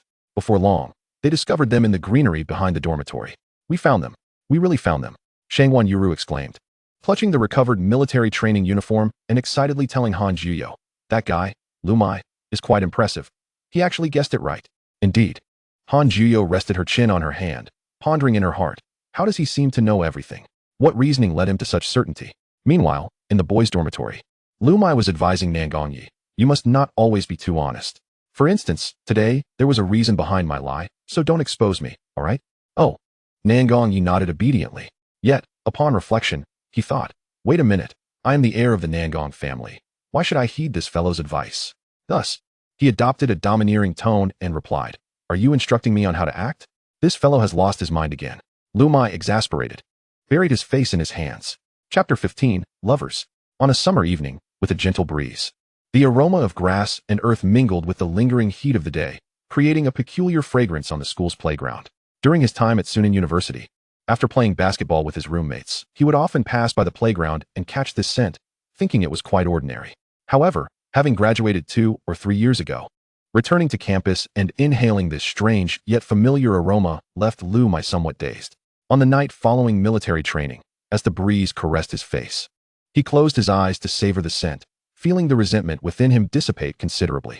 Nan Gongyi glanced down at Liu Muye, who was seated on the grass, and inquired, what are you smelling? Liu Muye, still with his eyes closed, replied, can't you smell it? Smell what? Nan Gongyi frowned and mimicked Liu Muye, closing his eyes and taking a couple of sniffs. I don't smell anything at all. You truly can't smell anything? Liu Muye opened his eyes and looked up at Nan Gongyi, saying, don't you perceive the vibrant, invigorating scent of youth that fills the air? Liu Muye brought his fingers together and then opened them again, attempting to convey the sensation he described through gestures. Alas, the young master Nangong could not comprehend the unique sentiments an ordinary worker had for the campus. He shook his head in confusion. Liu Muye rolled his eyes and remarked, forget it, a person like you will never grasp this. Nan Gongyi shrugged, indifferent to Liu Muye's words, as he considered him a peculiar individual. What are you two up to? Shangwan Yuru approached with Han Jiyo. Nan Gongyi pointed at Liu Muye seated on the ground and told Shangwan Yuru, Yi Xiao says he is sensing the essence of youth.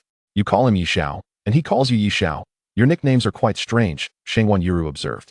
Nan Gongyi responded, this was a mutual decision we made. Oh, so you two have even come up with little nicknames? Han Jiyo teased with a mischievous smile, then looked down at Liu Muye and asked, you don't mean that essence of youth is just you sitting there staring up girl skirts, do you? Why do you always think of me in such an unsavory light? Liu Muye crossed his arms and rolled his eyes at Han Jiyo. We're all wearing camouflage pants. Where would I see a skirt? That, I cannot say. Han Jiyo raised an eyebrow, a charming smile playing at her lips as she looked at Liu Muye. Who knows if you have some peculiar preferences? Not worth my time. Aware she could not win the argument, Liu Muye turned away, glancing towards the other side of the playground. Watching Liu Muye get flustered by her teasing brought an even brighter smile to Han Jiyo's face. She couldn't quite understand why. Seeing Liu Muye flustered in front of her was particularly amusing. With no training that evening, the instructor brought a speaker and organized a singing competition between their squad and others. The songs learned during military training were sung on the playground to see which team could outsing the others, enhancing team spirit and fostering a sense of collective honor among participants. While the intention was noble, reality often diverged markedly from ideals. During the singing segment, apart from a few classes whose voices rang out, the rest was drowned out by the speaker. Seeing no one willing to sing along, the instructor asked if anyone would like to showcase their talents. Talent shows during military training had become a standard procedure, uniform across the nation. And with the rise of short videos, those who sang well could gain popularity online. Typically, at such moments, a few pretentious individuals would step up to perform. With the stakes high for a 4-year priority in mate selection, it was a pivotal moment. However, the students from Class 1 of Finance had a string of failures on stage, leading to an embarrassing spectacle. In novels, this was the moment when the female lead, in a fit of pique, would take the stage to perform a stunning rendition of Beyonce's Lover, captivating the entire audience. It was during this moment that Shangwan Yuru earned the title of Freshman School Belle. Yet this time, Nangong Yi and Shangwan Yuru did not bicker. Their minds were not on the music, but rather on stealing glances at each other. Each time their eyes met, they quickly averted their gazes in fluster. Liu Muye silently observed the two, pondering, this doesn't seem right. You both have yet to experience anything significant. How can you already be exchanging glances filled with affection? This defies logic. Shangwan Yuru, hurry up and sing. You can't let me be the one to go. Hey, Han Juyo nudged Liu Muye's arm with her elbow. What? Liu Muye frowned at the interruption of his thoughts. Han Juyo wore a mischievous smile and said, why don't you go up and sing a song? Liu Muye immediately retorted, why don't you go? I can't carry a tune. Neither can I, Liu Muye countered with her own words. Han Juyo shook her head, saying, I don't believe it, not unless you try. That method of provocation was futile against him. Liu Muye stood up, uninterested in continuing the conversation. With the plot of the female lead taking the stage thwarted, he lost interest in lingering on the playground and decided to leave. Han Juyo secretly stuck out her foot and tripped him. Whoa! Liu Muye stumbled forward several steps before regaining his balance. In the next moment, a mobile phone suddenly appeared before him. Looking up, he saw the instructor grinning at him, asking, Liu Xiao, which song would you like to sing? After the instructor spoke, all eyes in the squad converged upon him, and it became evident that if he did not perform, it would be quite difficult for him to exit the stage. Me? Liu Muye turned around, bewildered, only to find Han Juyo sitting obediently with her legs hugged, gazing at him with an innocent expression, as if she were utterly oblivious to the recent events. Truly, she was the most nefarious antagonist from my novel, deliberately tripping me to embarrass me in public. Such acting, such cunning, her intentions are indeed malevolent, Liu Muye silently cursed. With no other choice, he steeled himself to sing. He thought, since the heroine was not going to sing, he would take it upon himself to perform Lover. Grasping the instructor's phone, he searched for the karaoke accompaniment of Beyonce's Lover, and the portable speaker at his feet immediately emitted the prelude. Lacking a microphone, he was unsure where to place his other hand, ultimately resorting to stuffing it into his pocket out of uncertainty. Yet, nervousness still gripped him, prompting him to close his eyes. As he did so, he was suddenly reminded of the singing competition during military training at Sunan University. Many talented individuals had showcased their skills, and he had longed to stand and sing a song, but fear of embarrassment had prevented him from taking that first step. That had become his regret. Later, he incorporated that regret into his writing, allowing the heroine to dazzle the audience on his behalf. Time has turned, and now it was his turn to make amends. As the prelude concluded, Liu Muye slowly began to sing. I hope you have not shed tears for me in the dark. I do not wish to leave your heart empty. Chapter 16, The Focus. Is it fate? Is it love? Is it innocence? Or is it an accident? There are tears. There are sins. There are sacrifices. And there is also endurance. Liu Muye's melodious voice swiftly attracted students from other classes, and a larger circle began to form on the playground, yet silence prevailed. Any noise would drown out his singing. Everyone sat on the grass, quietly listening to Liu Muye sing.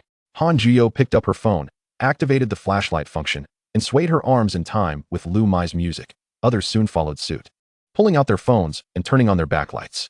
The moment Liu Muye opened his eyes after pouring his heart into Lover, he was met with a sight that moistened his eyes. During his 4 years at Sunan University, he had lived like a mere backdrop for the protagonist. Yet at this moment, he was savoring the treatment of a leading character in his own story. A complex wave of emotions surged within him. He could not discern whether he felt touched or heartbroken. When he cast another glance at Han Juyo, he felt a flicker of gratitude for her disruption that had emboldened him. Han Juyo held her phone aloft and offered him a subtle smile, illuminated by the phone's light. Her face appeared as radiant as white jade, her smile dazzling and captivating. Tonight was starless, for the stars were on the ground, from above. The playground's myriad of phone flashlights flickered like tiny stars. The autumn air was crisp, the moon bright, and the stars sparse. The military training night felt like the prologue to the youthful routine of university life, leaving an indelible, vivid mark in the summer campus. Which class was that singing boy from? Was it from finance class 1? His singing is so beautiful. Tall and handsome, he is quite striking. He seems a bit insecure, though, singing with his eyes closed and head lowered. If the young master of the Nangong family were not present, I would gladly crown him the new campus heartthrob. There are rumors he is the son of a school board member. The Slia Academy belongs to his family. So they must be on par with the Nangong family in terms of influence, right? If that is the case, doesn't our freshman class have 2 top-tier wealthy heirs? Hey, I heard he shares a dorm with the Nangong young master. They seem to be friends. Ladies, the Nangong young master belongs to you. Don't compete with me over this charming singer. Stop looking. That handsome guy has already left with the Nangong young master, accompanied by 2 girls. You're all out of luck. After Liu Muye finished singing and departed, the playground buzzed solely with discussions related to him. Tonight's military training singing segment had undoubtedly become his personal debut at Slia Academy. Nangong Yi cast a glance at him and said, I didn't expect you to be such a great singer. Liu Muye smiled shyly. I like this song. I've been listening to it often and can sing a bit. If it were another song, I would surely embarrass myself. Shangguan Yuru beside Nangong Yi remarked, I also adore Lover. If it were me up there, I would have chosen that song too. Oh really? Liu Muye forced a wry smile, inwardly lamenting. Tonight should have been your moment to shine. Han Jiyo, sensing his bitter smile, thought he was unhappy. You should thank me for this. Without my prompting, you would have missed this opportunity to shine. Thank you for nothing. Liu Muye rolled his eyes at her. Honestly, when I got up, did you trip me? Han Jiyo looked at him in confusion, blinking, and replied, What are you talking about? Her acting was so superb that had Liu Muye not known her character, he might have been deceived. Keep pretending. Who could outdo you? Liu Muye crossed his arms and said, I didn't embarrass myself singing. I hope that doesn't disappoint you. Why would I be disappointed?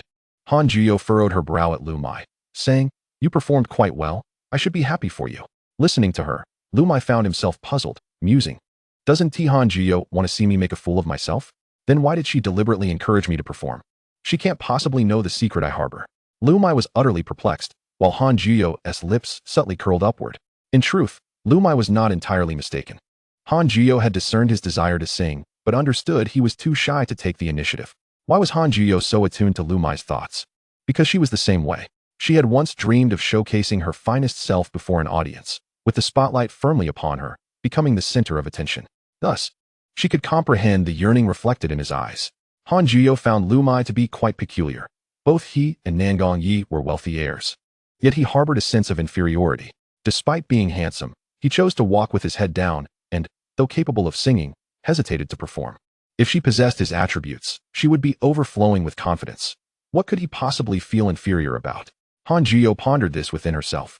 I used to believe that wealth could breed confidence, only to later realize that those who have lived in insecurity since childhood will magnify their flaws and forget their strengths. Liu Muye's notes.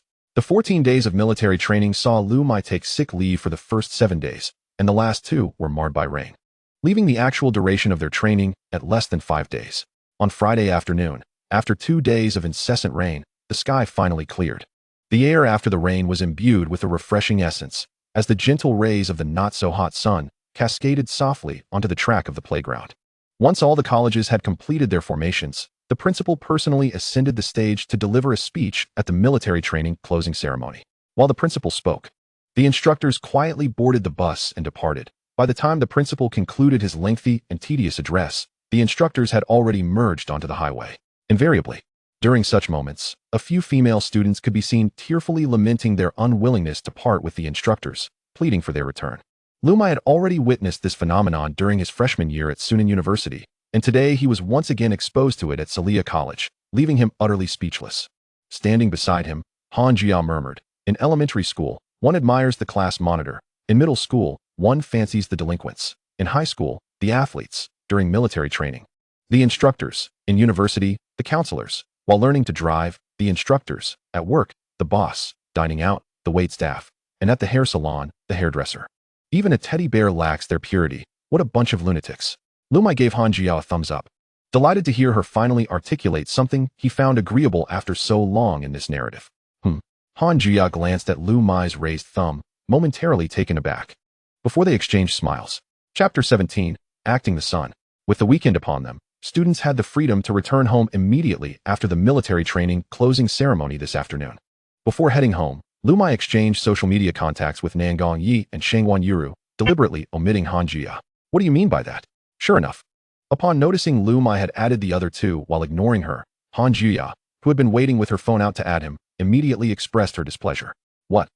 Liu Muye feigned innocence, mimicking Han Juya's usual demeanor, and asked, "What's wrong? Why are you upset for no reason?" Seeing his act of ignorance, Han Juya raised an eyebrow and smirked. "It's nothing. I just took an unflattering photo of you during military training. Just wait for it to appear on the campus wall." Knowing Liu Muye would not believe her, Han Juya opened her album to show him a glimpse of the photo, which he couldn't quite make out but could tell was indeed unflattering. "Damn," Liu Muye exclaimed upon seeing it, immediately backpedaling. "Sister, Han sister, please don't joke around. Let us add each other as friends, and you can delete the picture." "How could I dare?" Han Juya pouted. "You're Liu the young master. I wouldn't dare add you as a friend." Hey, don't go." Liu Muye hurried after her. After pleading with her for quite some time, she reluctantly pulled out her phone and opened the QR code for him to scan. After becoming friends, Han Juya promptly sent him the photo she had just shown him. Upon viewing it, Liu Muye's face turned pale. This was not an unflattering picture of him, but rather a ridiculous meme from the internet. "You tricked me." He pointed accusingly at Han Juya. "Young Master Liu, it's not my fault you have poor eyesight." Han Juya winked playfully at him with her enchanting fox-like eyes before turning away with a cheerful smile, leaving behind a lively silhouette. Truly, she was the vicious female antagonist from my story, managing to toy with me using nothing but a meme. She certainly possesses her wits. After exiting the school gate, Liu Muye boarded the car arranged by his steward and departed. Today, the parents from the world of Liu Muye's narrative were also at home. To his surprise, the names of the characters that represented his parents in the story were identical to those of his actual parents, his father, Liu Qinghan, and his mother, Zhou Min. The Zhou family, like the Liu family, was also a prominent family in Beijing. Despite sharing names, the characters bore no resemblance to his real parents either in appearance or personality. Liu Qinghan, upon his youth, must have been quite handsome, but now he had become somewhat portly and exuded a boisterous personality reminiscent of a character from Stephen Chow's films. "Son," upon hearing Liu Muye's entrance, Liu Qinghan rose, arms wide open, and approached. "Dad?" Liu Muye reciprocated the gesture, feigning joy as he walked toward him. At the moment they were about to embrace, Liu Qinghan accidentally brushed past him, wrapping his arms around the maid standing beside Liu Muye. "Son, after just a few days, how did your chest muscles grow so large? And your hair is so long. Why haven't you cut it?" "Dad, I'm right here," Liu Muye said, face-palming as he patted his father's shoulder. "Oh dear." Liu Qinghan released the maid he had embraced and turned to envelop Liu Muye in a hug. "Son, you old fool, your eyesight has been failing more and more recently. Without your glasses, you can't distinguish between genders within a meter, and beyond that, you can't even tell people from animals." His mother, Zhou Min, approached. Zhou Min possessed the quintessential appearance of a wealthy matriarch one might find in a romantic drama. Although she was the same age as Liu Qinghan, she appeared youthful due to her meticulous self-care. "Are you serious?" Liu Muye looked at his mother and remarked. "Then why don't you hurry and get him a pair of glasses?" "I did, but he refuses to wear them," Zhou Min continued. "This simply won't do, Mom. You need to supervise him closely," Liu Muye asserted, momentarily faltering as he addressed her. His mother had passed away from cancer during his middle school years, and after nearly a decade of not uttering the word Mom, he found himself calling her that once again, which left him feeling somewhat disoriented. Zhou Min gently patted Liu Qinghan's shoulder, saying, "All right, enough of the hugs. Your son just returned from military training. Let him rest." Okay. Liu Qinghan released Liu Muye and then patted his shoulder, saying, "Now that you're back from military training, show your parents what you've accomplished." Liu Muye surveyed the living room and replied, "Isn't that a bit inappropriate?" Liu Qinghan encouraged him, "Don't be shy. Come on, show us. Then I'll do a couple of push-ups." "Good." Both parents nodded in agreement. Liu Muye proceeded to do push-ups in the living room, and the servants in the villa gathered around to cheer him on. "Young master, so handsome. Young master, so manly." Liu Qinghan exclaimed, "No wonder you're my son. You perform push-ups with such style, just like I did back in the day." Zhou Min retorted, "You fool. Your son is doing push-ups." "Huh?" Liu Qinghan widened his eyes in disbelief. "Is this how push-ups are done?" Liu Muye stood up, unflustered, and asked, "Mom, Dad, how did I do with my military training?" "Brilliant. You're truly my son." Liu Qinghan gave him a thumbs up, adding, "Son, is your allowance sufficient? Or do you want me to transfer a few million to you?" Liu Muye waved his hand dismissively. "Oh no, Dad. I don't need that much money at home or school." "All right then, just let your father know if you need anything." "Okay, I'll go upstairs to rest for a bit." The moment Liu Muye stepped into the elevator, he finally breathed a sigh of relief. Acting the role of a wealthy young master for the first time, he was uncertain how well he had performed, feeling that his push-up display had resembled that of a fool. Upon returning to his room, Liu Muye kicked off his slippers and flopped onto the bed. pulling out his phone to scroll aimlessly. Previously, Liu Muye had been engrossed in making money, juggling a part-time job at a convenience store during the day and writing novels at night. Now that he had become wealthy, he found himself with time on his hands. Unsure of what to do, opening his social media feed, he noticed Shangguan Yuru had posted a video of herself playing the piano, with Nan Gongyi and Han Juya both liking it. Liu Muye casually liked it as well, surmising that Nan Gongyi was likely still in a meeting for his company, leaving him curious about what Han Juya might be up to. Liu Muye was lost in thought when he noticed a small red indicating an update on his social media feed. Refreshing the page, he discovered a post from Han Juyu. The caption read, "Revisiting the pen." Accompanying the text was an image of an old, densely written notebook, atop which rested a newly purchased pen, along with a small capybara figurine pressing down on the notebook. Upon gazing at the photograph, Liu Muye's first reaction was, does she still have the habit of journaling? Enlarging the image to decipher the contents of the notebook, he found the picture too blurry to discern any words, suspecting that Han Juyu had deliberately taken it in such a manner. Chapter 18, The Notebook. Ding. Upon hearing the notification sound, Han Juyu's eyes gleamed as she eagerly snatched her phone from the table, only to find it was a trivial advertisement from a shopping app, which immediately dimmed her spirits, leading her to set the phone down with disinterest. After a while, she reopened her social media, glancing at the post Liu Muye had already liked. Han Juyu found herself musing, "Isn't this fool at all curious about what I've written in my notebook? He's just pretending not to care, waiting for me to initiate a conversation. Surely that's it. How naive of him to think I would ever message him first. Who does he think he is?" After waiting a while longer, aside from various ads from the app, no one had messaged her. To shield herself from the incessant notifications, Han Juyu decided to tuck her phone away in a drawer and picked up her pen to commence her novel writing. As dusk settled, Han Juyu finally closed her notebook and set her pen down, rising to head to the kitchen to prepare dinner. The city center of Shanjing was a skyline of towering buildings, bustling with life, while a mere dozen kilometers away, the suburbs were plagued by slums and abandoned structures. Han Juyu resided in one of the larger shantytowns. A shantytown, which one might euphemistically refer to as a sheltered area, was, in reality, a slum. Every building was densely populated, akin to a pigeon coop, with families of 5 crammed into a space barely larger than a public restroom, devoid of any personal space, forced to sleep in bunk beds. In the precious real estate of Shanjing, 2,000 or 3,000 yuan wouldn't even secure a decent stairwell, yet here, one could rent a room sufficient for lying down flat. The residents worked various jobs in Shanjing during the day and returned home to sleep in the evening. Han Juyu was originally from the city's registered populace, but her father, a compulsive gambler, had sold their city home to settle his debts, moving to this dismal place where he bought a dilapidated 2-bedroom apartment. While the condition was indeed poor, at least it provided a roof over their heads.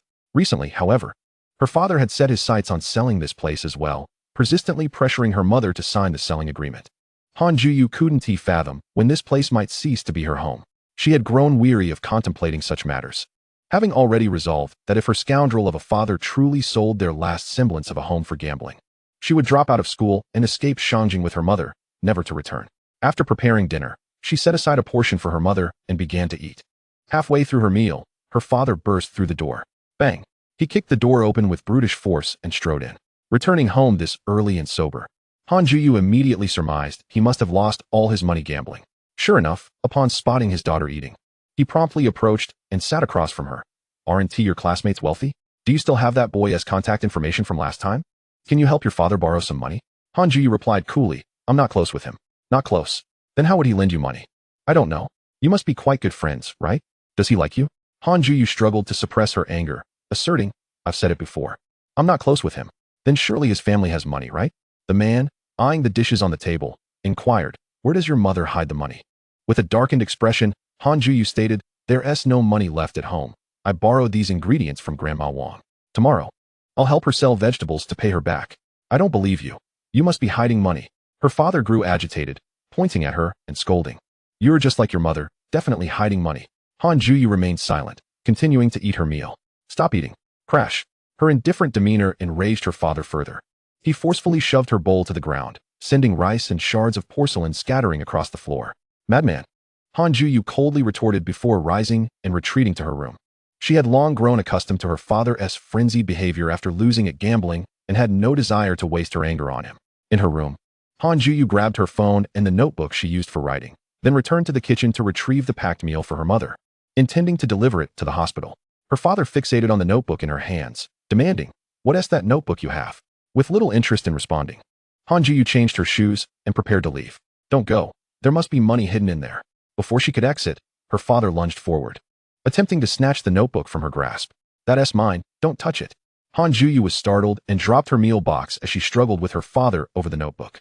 Let me see. Is there money hidden inside? Enough, you lunatic. There's not a single cent left at home, and my mother's medical bills are still in the tens of thousands. Stop lying, if you had no money. How could you be attending school in Sriya? I'm exempt from tuition. Jiyu, listen to your father. Give him all the money you have, and he'll surely turn things around. Then your mother's medical expenses will be covered, and we can move back to the city. Enough. Shut up. I don't acknowledge you as my father. Rip. During their struggle, the notebook was torn in half, paper scattering everywhere. Her father knelt on the floor, desperately searching for any money that might have been hidden within the pages, but found nothing. Han Jiyu stood frozen, watching her father, now driven mad by desperation. Her anger surging within her. Enough. I will never recognize you as my father. With that, she lifted the food container meant for her mother and brought it crashing down on her father's head. Ah, he screamed, clutching his head as blood began to flow from the wound. While this blow wouldn't be fatal, it would surely leave a scar. Panic engulfed Han Jiyu. She hurriedly gathered the scattered pages of her notebook and dashed out of the house, ignoring her despicable father's shouts. She left behind the meal for her mother, uncertain of where to go or where she could find solace. After running for a while, she finally stopped, squatting by the roadside, gently releasing the now warmed and fragmented notebook from her embrace. Whenever Jiyu encounters danger, a prince on a white horse will appear to rescue her. Staring at the notebook, with its childish handwriting detailing a character's monologue, Han Jiyu could no longer contain her tears. She desperately wiped her eyes, striving to keep the tears from soaking the pages, but they fell uncontrollably, pattering onto the notebook. She recalled the words Liu Muye had spoken to her at the beginning of the school year. If you encounter any difficulties at school, feel free to come to me. I will assist you. Remember my name, I am Liu Muye. In a moment of impulse, Han Jiyu took out her phone, located Liu Muye's account, and initiated a voice call. Hello? Chapter 19, The Prince Charming. Hello? Why aren't you speaking? Liu Muye glanced at his phone, confirming it was a voice call from Han Jiyu, and spoke again. Have you encountered something troubling? Where are you? I'll come find you. On the other end, Han Jiyu remained silent, but Liu Muye could vaguely hear the sound of rustling. He guessed she might be secretly wiping away her tears. Liu Muye gently inquired once more. Han Jiyu, where are you? Beep, beep, beep. This time, Han Jiyu abruptly hung up the call. Staring at the disconnected call, Liu Muye felt a jolt of alarm, fearing she might do something reckless. He set down his chopsticks and stood up, heading towards the elevator. Zhou Min watched Liu Muye's actions and quickly asked, Son, aren't you going to eat? Liu Muye replied, Mom and Dad, you go ahead and eat. I need to step out for a bit. After saying this, he pressed the button for the elevator to the underground parking garage. Watching the elevator doors slowly close, Zhou Min murmured, what is wrong with this child? He received a call and now won't even eat. He's grown up. It's perfectly normal for him to have his own matters to attend to. Lu Qinghan said with a smile, taking a bite of food. Why does the beef tonight taste so much like lamb? What you just picked up was lamb. Maybe you should have your eyes checked, Liu Muye quipped as he sped away in his Koenigsegg. If he recalled correctly, Han Jiyu lived in a dilapidated area several kilometers away from the city center. When he wrote his book, he had only provided a brief description, and he wasn't entirely certain of the exact address. The bustling streets of Beijing were illuminated with lights, but the scenery changed drastically as he drove towards the outskirts. As Liu Muye approached the dilapidated area, the buildings became increasingly decrepit. Half an hour later, a flamboyant supercar came to a halt in an empty space outside a row of dark, pigeon coop-like buildings. Liu Muye stepped out of the car and stood quietly before the densely populated structure. At that moment, his thoughts seemed to be drawn by an invisible hand, gradually becoming hazy, as past memories flickered in his mind like a slideshow. This place resembled the old suburban neighborhood where he had lived with his parents during his childhood. But now was not the time for reminiscence. He needed to find the distressed Han Jiyu quickly to prevent her from doing anything foolish. Relying on his memory, Liu Muye made his way toward the clustered buildings. At that moment, Han Jiyu was crouched beside a stone railing at the entrance, piecing together her tattered notebook by the faint light filtering from a nearby window. When Liu Muye's call had connected, hearing his voice had made her cry uncontrollably. She didn't want him to see her in such a disheveled state, so she had hung up after just a few seconds. As she struggled to mend her notebook, her mind wandered back to Liu Muye, filled with regret for having called him. She had been living in this dim, lightless world for years. So why had she chosen to reach out to a stranger she had only known for a mere few days? He was indeed a Prince Charming, but she was not the Cinderella of a fairy tale. What right did he have to save her? Suddenly, a gust of wind blew, lifting a few pages of her novel. Han Jiyo quickly reached out to grab them, but the wind seemed to taunt her, whisking the pages away just as she was about to catch them. Clutching her broken notebook, she dashed to retrieve the wayward pages. Just as she was about to grasp them, a long, elegant hand swiftly caught the sheets. Han Jiyo slowly lifted her gaze, her eyes resting on the handsome face of the young man before her. The dim light flowed like water, quietly outlining his striking features. The well-defined contours of his face appeared as if meticulously sculpted, especially those deep-set eyes, brimming with untold mysteries, which captivated Han Jiyo's attention, holding her gaze as if by magnetic force, making it difficult to look away. Surrounded by the densely packed, pigeon coop-like buildings, almost obscuring the sky, only a sliver of moonlight broke through the gaps, casting a faint glow. Beneath this somewhat oppressive sky, the two stood facing each other in silence. The despondent girl clutched her notebook tightly, slightly tilting her head as she gazed dreamily at the young man, who shimmered with a silvery light in the moon's glow, resembling a prince charming from a dream, beautiful and ethereal. At that moment, the scene felt frozen in time, as if everything had been enveloped in a tranquil yet subtle atmosphere. Han Jiyo softly uttered the young man's name, Liu Muye. The girl's voice shattered the stillness, and time resumed its flow. Liu Muye returned the written pages to the girl, carefully asking, "What happened?" His gaze fell upon her face, noticing the faint redness at the corners of her eyes, indicating she had indeed been crying. Understanding her inherent stubbornness and pride, he deliberately refrained from mentioning her tears, instead inquiring about what had transpired. Holding back her tears, Han Jiyo shook her head and said, "It's nothing." Seeing her reluctance to elaborate, Liu Muye chose not to press further. He took her wrist and led her toward the space where he had parked. Han Jiyo did not resist, allowing him to guide her quietly forward. Once inside the car, Liu Muye did not start the engine immediately, but asked Han Jiyo, "Have you eaten?" "Aye." Noticing her hesitation, Liu Muye chose not to engage in further conversation and drove towards the city. Inside the car, Han Jiyo was unimpressed by the luxurious interior of the Koenigsegg. Instead, she fixated on Liu Muye's profile. Liu Muye found it surprising that, as a character who aspired to marry the male lead and elevate her status, Han Jiyo seemed less fixated on material wealth than he had anticipated. Why did this version of Han Jiyo seem so different from the malicious character he had come to know? Feeling uneasy under her gaze, Liu Muye asked, "Why are you staring at me?" Han Jiyo replied, "I'm afraid you might suddenly disappear." "Why do you say that?" This time, Han Jiyo did not answer but countered with a question, "Liu Muye, why are you being so kind to me?" Liu Muye replied, "It's just that I'm naturally inclined to help others. Is that a problem?" "I don't believe it." Han Jiyo shook her head. "Believe it or not." Liu Muye shot her an exasperated glance. Han Jiyo responded with an enchanting smile. Chapter 20, Crescent Moon Beach. Liu Muye took Han Jiyo to a high-end restaurant owned by his family for dinner. After the meal, Han Jiyo's mood had improved considerably. Noticing her uplifted spirits, Liu Muye asked, "Can you now tell me what happened?" Han Jiyo did not respond to his words, but softly implored, "Could you accompany me to another place?" Liu Muye queried in return, "Where to?"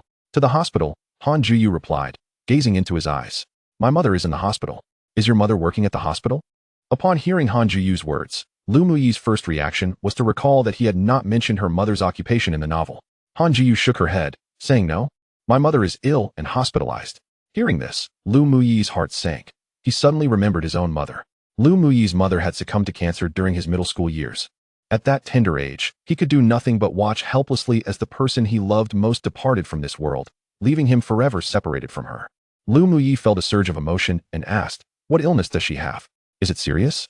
"My father borrowed money for gambling and was pressured by debt collectors, who injured my mother, leaving her with multiple fractures," Han Jiyo recounted, her eyes flaring with anger. She loathed her despicable father. Had it not been for him, her mother would not have to toil so hard, and she would not have to endure such a tragic life. Liu Muye stood up and declared, "All right, I will accompany you to see your mother. Wait a moment, let me grab a takeout box to bring her some food." As Han Jiyo finished speaking, she stood up and headed towards the exit. Liu Muye stopped her, saying, "There's no need to pack the leftovers. I'll buy you 2 new portions." Han Jiyo glanced at the untouched food on the table, shook her head, and replied, "Let's pack it up. It would be a waste not to take what we ordered." With that, she dashed out of the private room.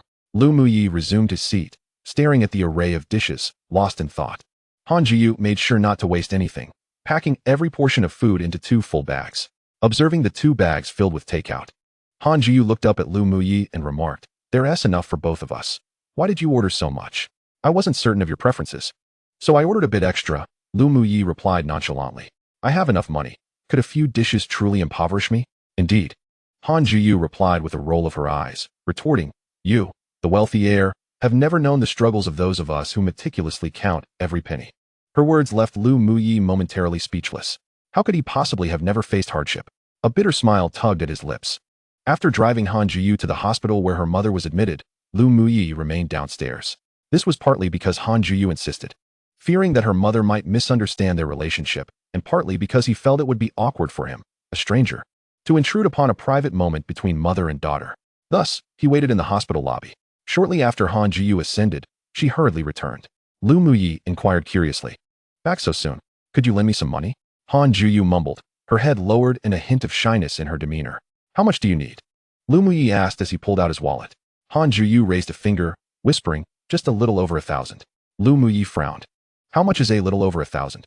1,082 yuan and 50 cents. She specified down to the last decimal.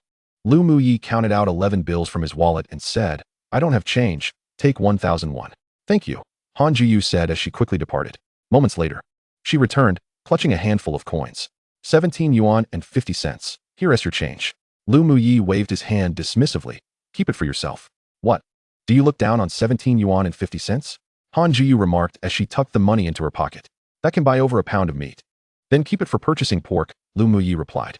"I'll go upstairs to chat with my mother for a bit. I'll repay you the last sum, and this one once I earn it from my job. We'll see," Liu Muye said casually, waving his hand. After paying the medical fees, Han Jiyu returned to her mother's room for a while, chatting briefly with her before descending without making Liu Muye wait too long. After leaving the hospital, Han Jiyu was uncertain about where to go, so Liu Muye drove her to a place known as Crescent Beach. This was where the protagonists in the book had officially confessed their feelings for one another, and it was also the first location he encountered upon entering the story. Parking by the roadside, he removed his shoes and socks, leading Han Jiyu towards the beach. Walking on the soft sand, the delicate texture felt refreshing underfoot, while the cool sea water lapped at their feet, providing a soothing chill. The night beach stretched infinitely into a profound darkness, resembling a colossal mysterious black hole that swallowed all noise and chaos. Only the moonlight gently cascaded down, casting a soft silvery hue upon the sand, akin to a dreamlike painting.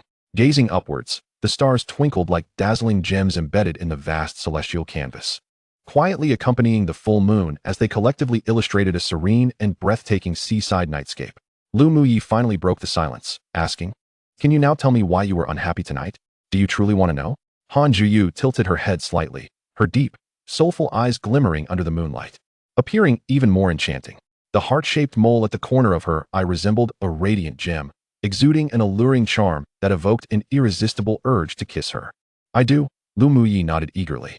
After a moment of contemplation, Han Jiyu suddenly revealed a teasing smile and replied, "But I want to tell you. Hey. I, the distinguished heir of the Liu family, have accompanied you aimlessly for an entire night, and you still intend to toy with me?" Han Jiyu burst into genuine laughter. "You're in for it." Liu Muye playfully splashed her with seawater, prompting Han Jiyu to flee. The two chased each other along the beach, frolicking for quite some time. Eventually, Liu Muye, exhausted from the pursuit, laid down on the dry sand, resting his hands behind his head as he gazed at the stars above. Han Jiyu reclined beside him, joining him in stargazing.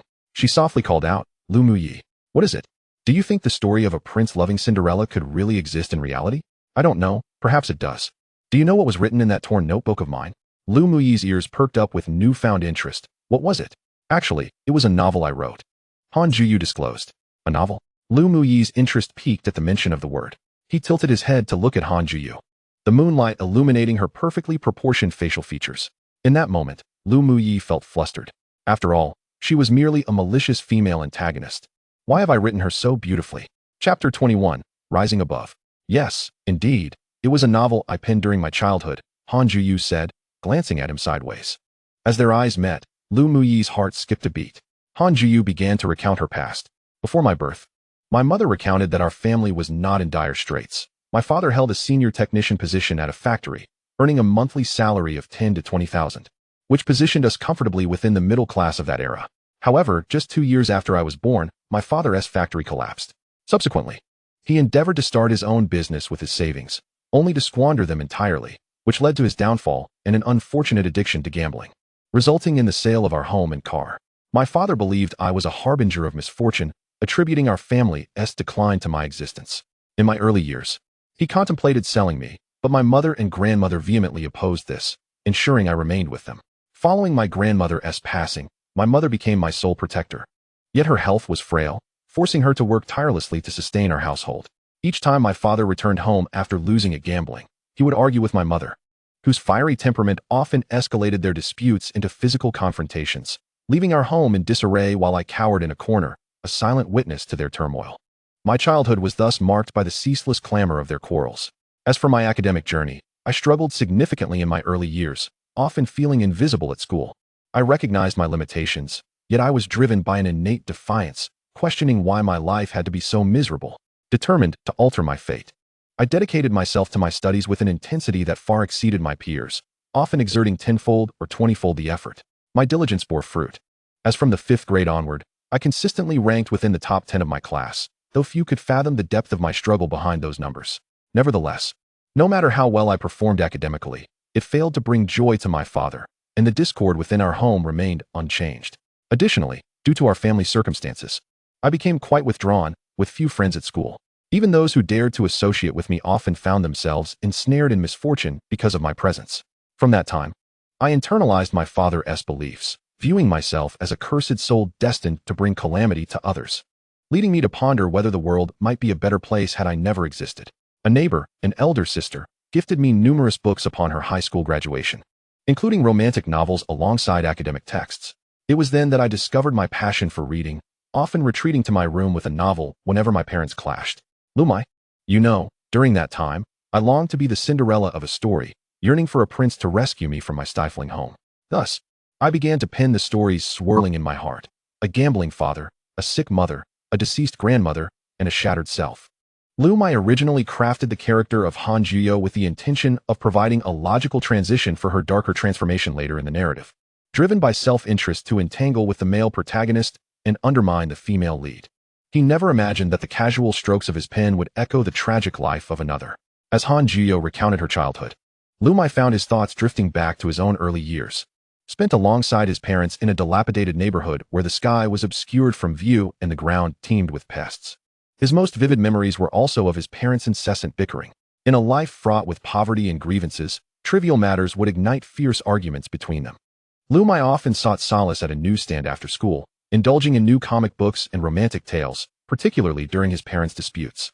The romantic novels of that era often favored a female perspective, perhaps influencing his later decision to pursue writing for that audience. Regardless of perspective, he found himself captivated by the affluent male protagonists.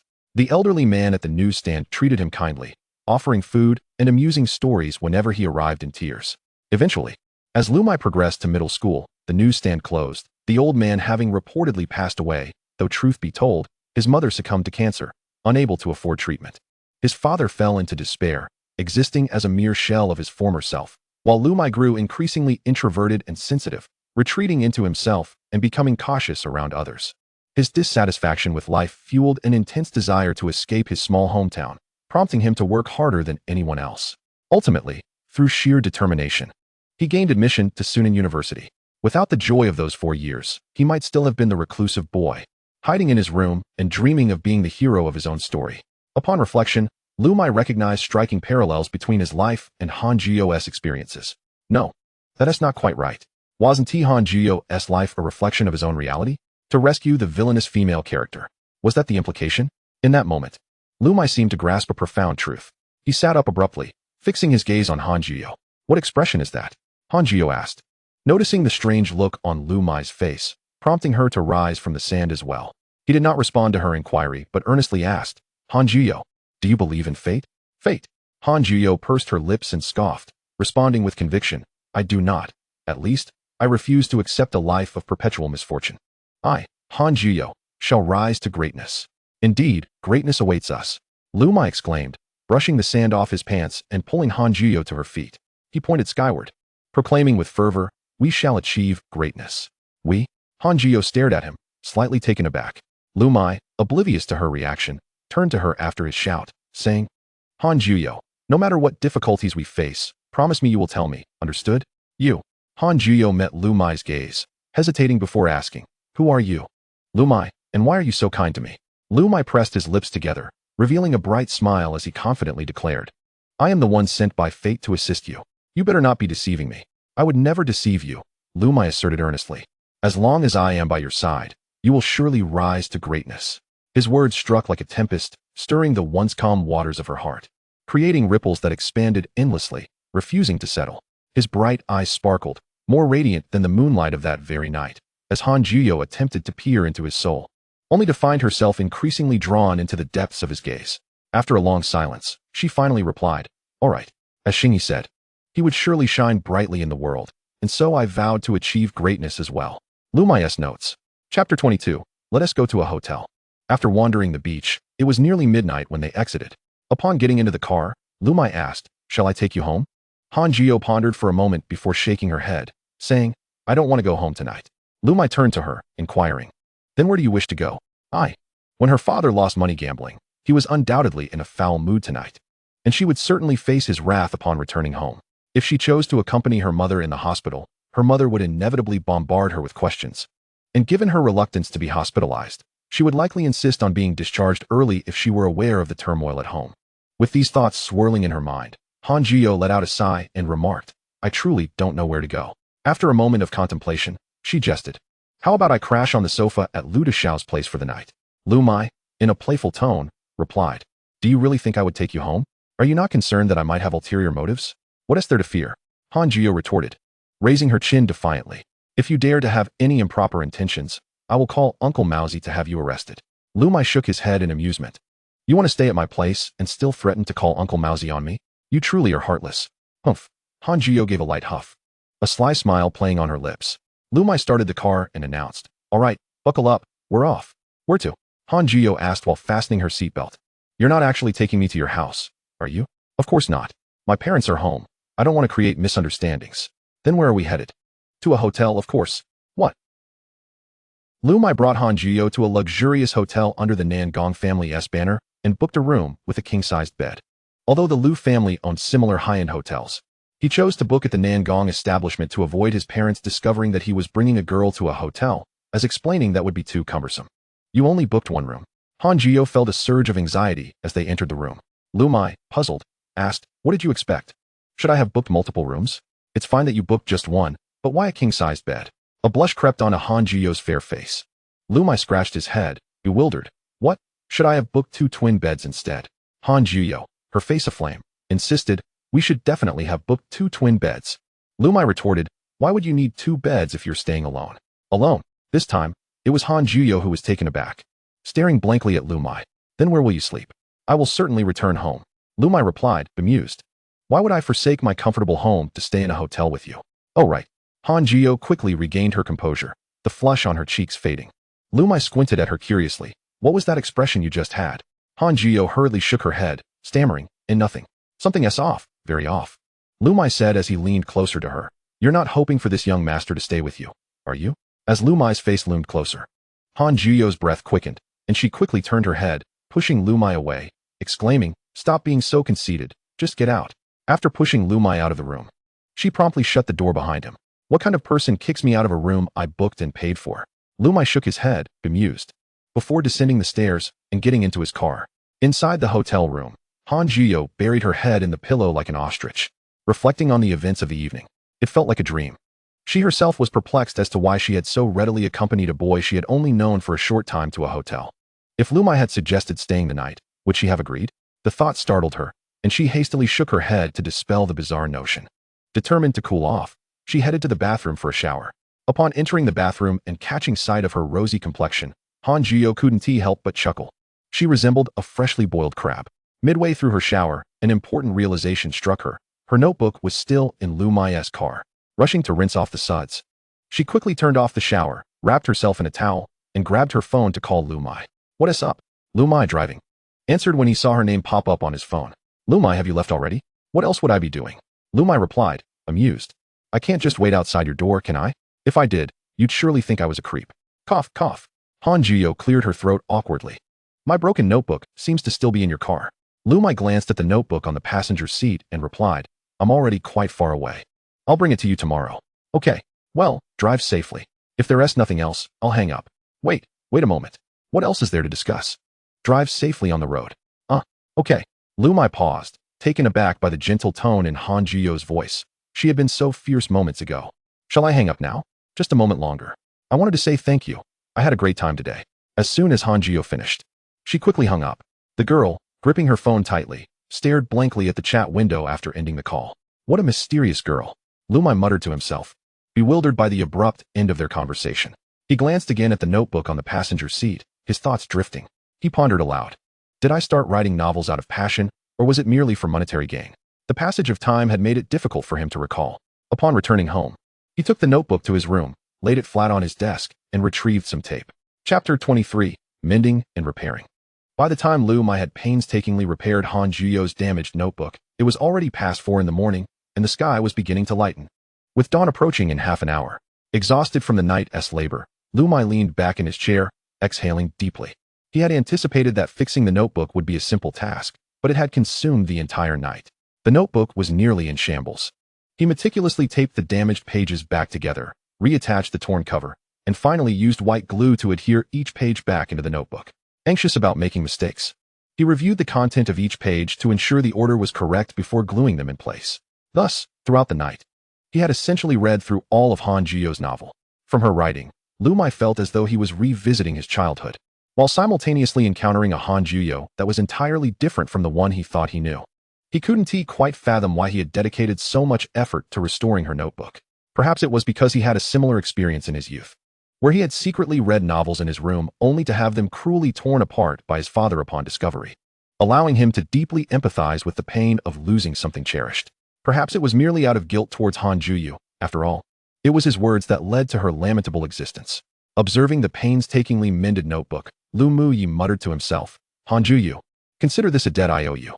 He carefully placed the notebook into a bag and tucked it away in the drawer before turning to the bathroom for a quick shower, then retreated to bed. When he awoke from the soft embrace of his bed, the sun was nearly setting. Glancing at his phone, he saw it was 5:30 in the afternoon. Goodness. He had slept the entire day without anyone calling for him.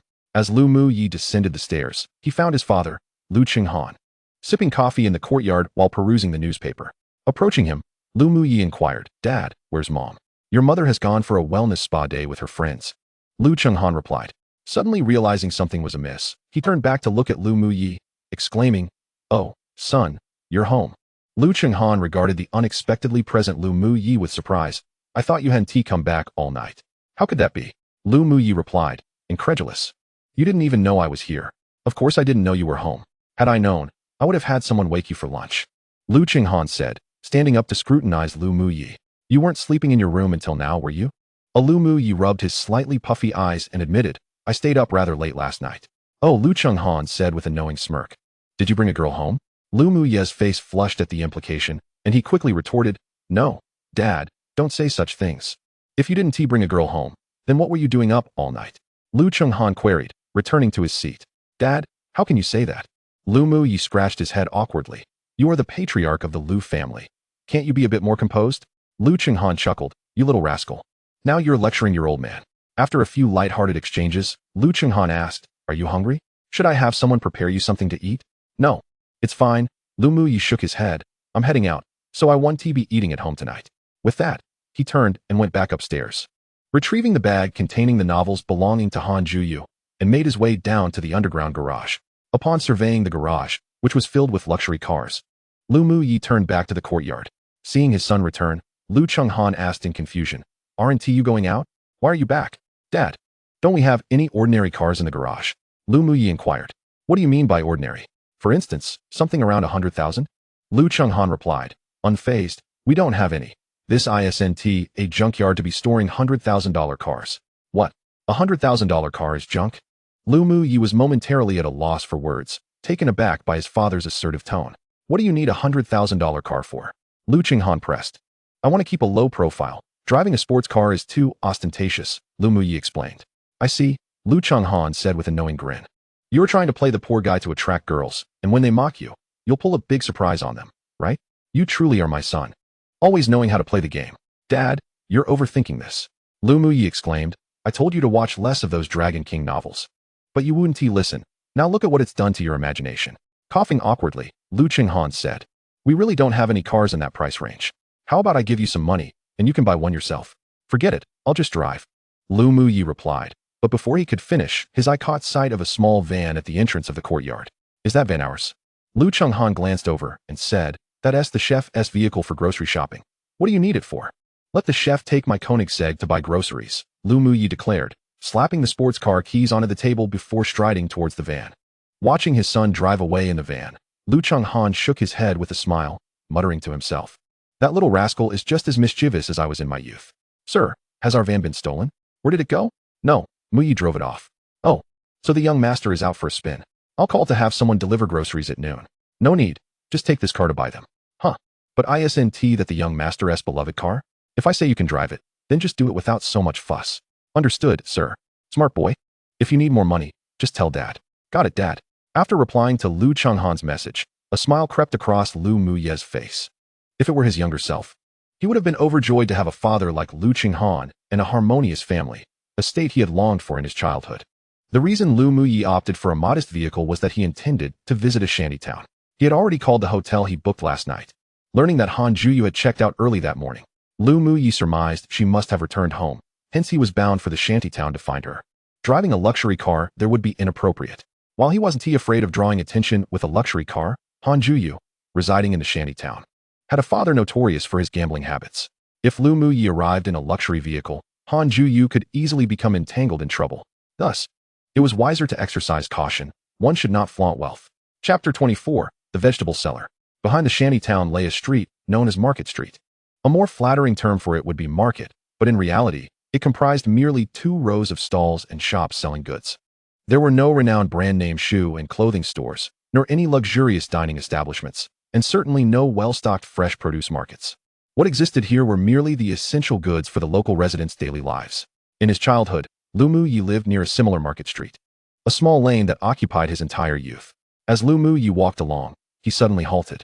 Not far ahead, a young girl was energetically calling out from a vegetable stall, while an elderly woman with graying hair sat beside her, watching the girl with a loving gaze. With the girl's enthusiastic shouts, customers soon arrived, and she skillfully filled plastic bags with their desired vegetables, weighing, calculating prices, receiving money, and giving change. She executed the entire process seamlessly, her movements fluid and unhurried. If customers were paying via QR code, she could even skip the steps of counting and giving change altogether. Liu Muye stood at a distance, silently observing her sell vegetables. In just a few minutes, Han Juyu had completed several transactions. She was truly remarkable, managing multiple customers with unflappable composure and precision. Once she had a moment of respite, Liu Muye approached the stall. Han Juyu, engrossed in counting the money in her waist pouch, looked up and asked, "What vegetables do you need? Today's carrots are very fresh, and the potatoes are on sale." "I'll take all of them," Liu Muye's voice rang out. Huh. Startled by the voice, Han Juyu looked up sharply. "How did you find me here?" A smile of unmistakable delight spread across her face. "I heard you vacated your room early, so I drove over to find you," Liu Muye said, greeting the elderly grandmother sitting nearby. "Hello, Grandma." "Hello. Hello." The grandmother quickly stood up, extending her hand to grasp Liu Muye's, saying, "You must be Yuyo's friend, right?" "Yes." "Indeed," Liu Muye nodded. The grandmother patted the back of his hand, smiling as she praised, "Very good, a fine young man." Ahem. Liu Muye sensed that the grandmother might have misunderstood something, yet he chose not to elaborate. Oftentimes, the more one explains, the more one fuels misunderstandings. After exchanging a few pleasantries with the grandmother, Liu Muye turned to Han Juyu, pointing at the vegetables on the stall. "How many of these vegetables are left?" "I'll buy them all." Han Juyu shot him an annoyed glance and retorted, "Liu, I know you're wealthy, but please refrain from causing a scene here." "What scene am I causing?" Liu Muye responded in bewilderment. "I'm simply assisting you. If you sell out the vegetables sooner, Grandma can wrap up her stall early, and you can return home sooner as well. It's a win-win situation, isn't it?" Han Juyu rolled her eyes and replied, "You can only help Grandma this once. Do you expect to help her sell out every day?" "Look who is talking." Liu Muye grinned, confidently asserting, "I could have our butler come here daily to procure vegetables from Grandma." Hearing this, Han Juyu waved him off impatiently. "Go away, don't hinder my work." Although Grandma Wang didn't comprehend the full meaning of Liu Muye's words, she smiled and said, "Young man, you don't need to help me. If you want to buy vegetables, just go to the wholesale market and buy in bulk. It'll be cheaper if you buy more." Upon hearing this, Liu Muye quickly realized, Grandma Wang didn't grow vegetables, she merely sold them, sourcing her stock from the market to retail with a meager profit. Thus, it was indeed inappropriate for him to procure vegetables from her. No wonder Han Juyu had rolled her eyes at him. Liu Muye promptly moved behind the stall, saying to Grandma Wang, "Grandma, let Juyu and I assist you in selling." "Oh, that is too much trouble," Grandma Wang quickly replied. "It's your first time here, and I can't have you helping me sell vegetables. Not at all, Grandma. Just let him do it. You can sit back and relax. Han Jiyo smiled at Grandma Wang. Then shot Liu Muye a glare. Who told you to call me Jiyo? What's wrong with that? Am I not allowed to call you that? Liu Muye grinned mischievously, teasingly saying, I will call you Jiyo, Jiyo, Han Jiyo, Han Jiyo. Han Jiyo clenched her fists, wanting to retaliate, but just then, a customer approached the stall, compelling her to shoot a fierce look at Liu Muye. After scolding him, she turned back to the customer, adopting a gentle demeanor to discuss vegetable prices. This little girl really does change her expressions swiftly. It would be a shame if she didn't become an actress. Liu Muye mused internally, just as Han Jiyo turned and scolded. Hurry up and get the plastic bags. Are you blind? Oh, right. Liu Muye promptly pulled a plastic bag from beneath the stall and handed it to Han Jiyo. As the evening wore on, the number of customers buying vegetables dwindled. After 6:30, the stalls selling fresh produce began to pack up. Grandma Wang's vegetables had nearly sold out. The good quality ones were being stored in the freezer for sale the next day, while the less appealing ones she would keep for herself. During their bustling work, Grandma Wang took the opportunity to go to the nearby convenience store to buy some snacks for the two, including drinks, grilled sausages, and crispy noodles. Young man, thank you for helping Jiyo sell vegetables. Here, have some water and snacks. Take a break, she said. Thank you, Grandma. Liu Muye smiled as he accepted the drink she offered. He couldn't discern the brand, but after a sip, it tasted somewhat like saccharin mixed with water. The moment it touched his lips, he was transported back to his childhood. Back then, that drink only cost 50 cents. And every time he went to the newsstand to read, he would buy a chilled bottle, sipping while perusing comics and novels. Sometimes, when he had no money, the old man at the stand would treat him to a drink, and the same went for the crispy noodles. Whenever he felt down or his parents quarreled, the old man would offer him some. Seeing the familiar, inexpensive packaging of the crispy noodles, an inexplicable pang of nostalgia surged within Liu Muye. Noticing Liu Muye hesitating to open the crispy noodles, Han Jiyo, munching on a grilled sausage, assumed he, being a wealthy young master, looked down on such cheap food. If you're not hungry, just give it to me, she said, reaching out to snatch the crispy noodles from his hand. Liu Muye quickly hid the noodles behind his back, saying, These are for me from Grandma. You can go away. Fine, if you want to give it, then forget it, Han Jiyo huffed. Grandma Wang tore off a plastic bag, packing some fresh vegetables while asking Han Jiyo, how about bringing your friend to my house for dinner tonight? Han Jiyo hurriedly waved her hands, saying, No, no, no, you don't need to trouble yourself. I'll take my friend home to eat. All right then. Grandma Wang handed the bag of fresh vegetables to Han Jiyo, saying, Take some vegetables home. Han Jiyo quickly waved her hands. Oh no, Grandma. You should keep these to sell tomorrow. I'll just take the wilted ones back. Sell? They'll spoil by tomorrow. Take the fresh ones home to eat. Take them.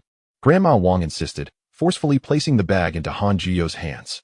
Then, she pulled out some change from Han Jiyo's waist pouch, counting out 100 yuan for her. You've helped me sell so many vegetables today. Take this money. Grandma, I didn't even pay you for yesterday's vegetables. I really can't accept this money. You keep it, Han Jiyo protested. Just take it. You've helped me all day.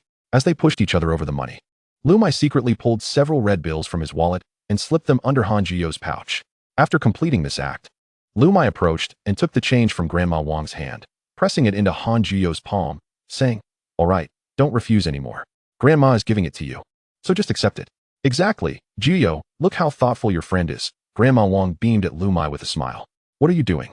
Han Jiyo glared at Liu Muye, whispering, Grandma earns so little selling vegetables in a day.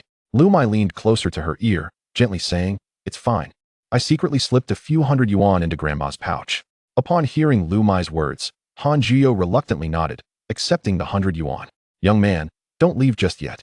Grandma wants to have a word with you. Just before they departed, Grandma Wang suddenly called Liu Muye aside. You and Jiyo share a special relationship, don't you? Yes, it's indeed special.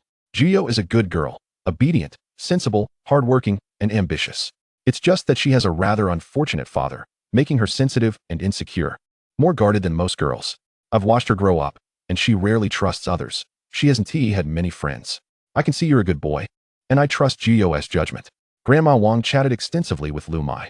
Initially taken aback, he gradually realized that Grandma Wang had indeed misunderstood his relationship with Han Jiyo. No, Grandma, Jiyo and I aren't. What are you implying?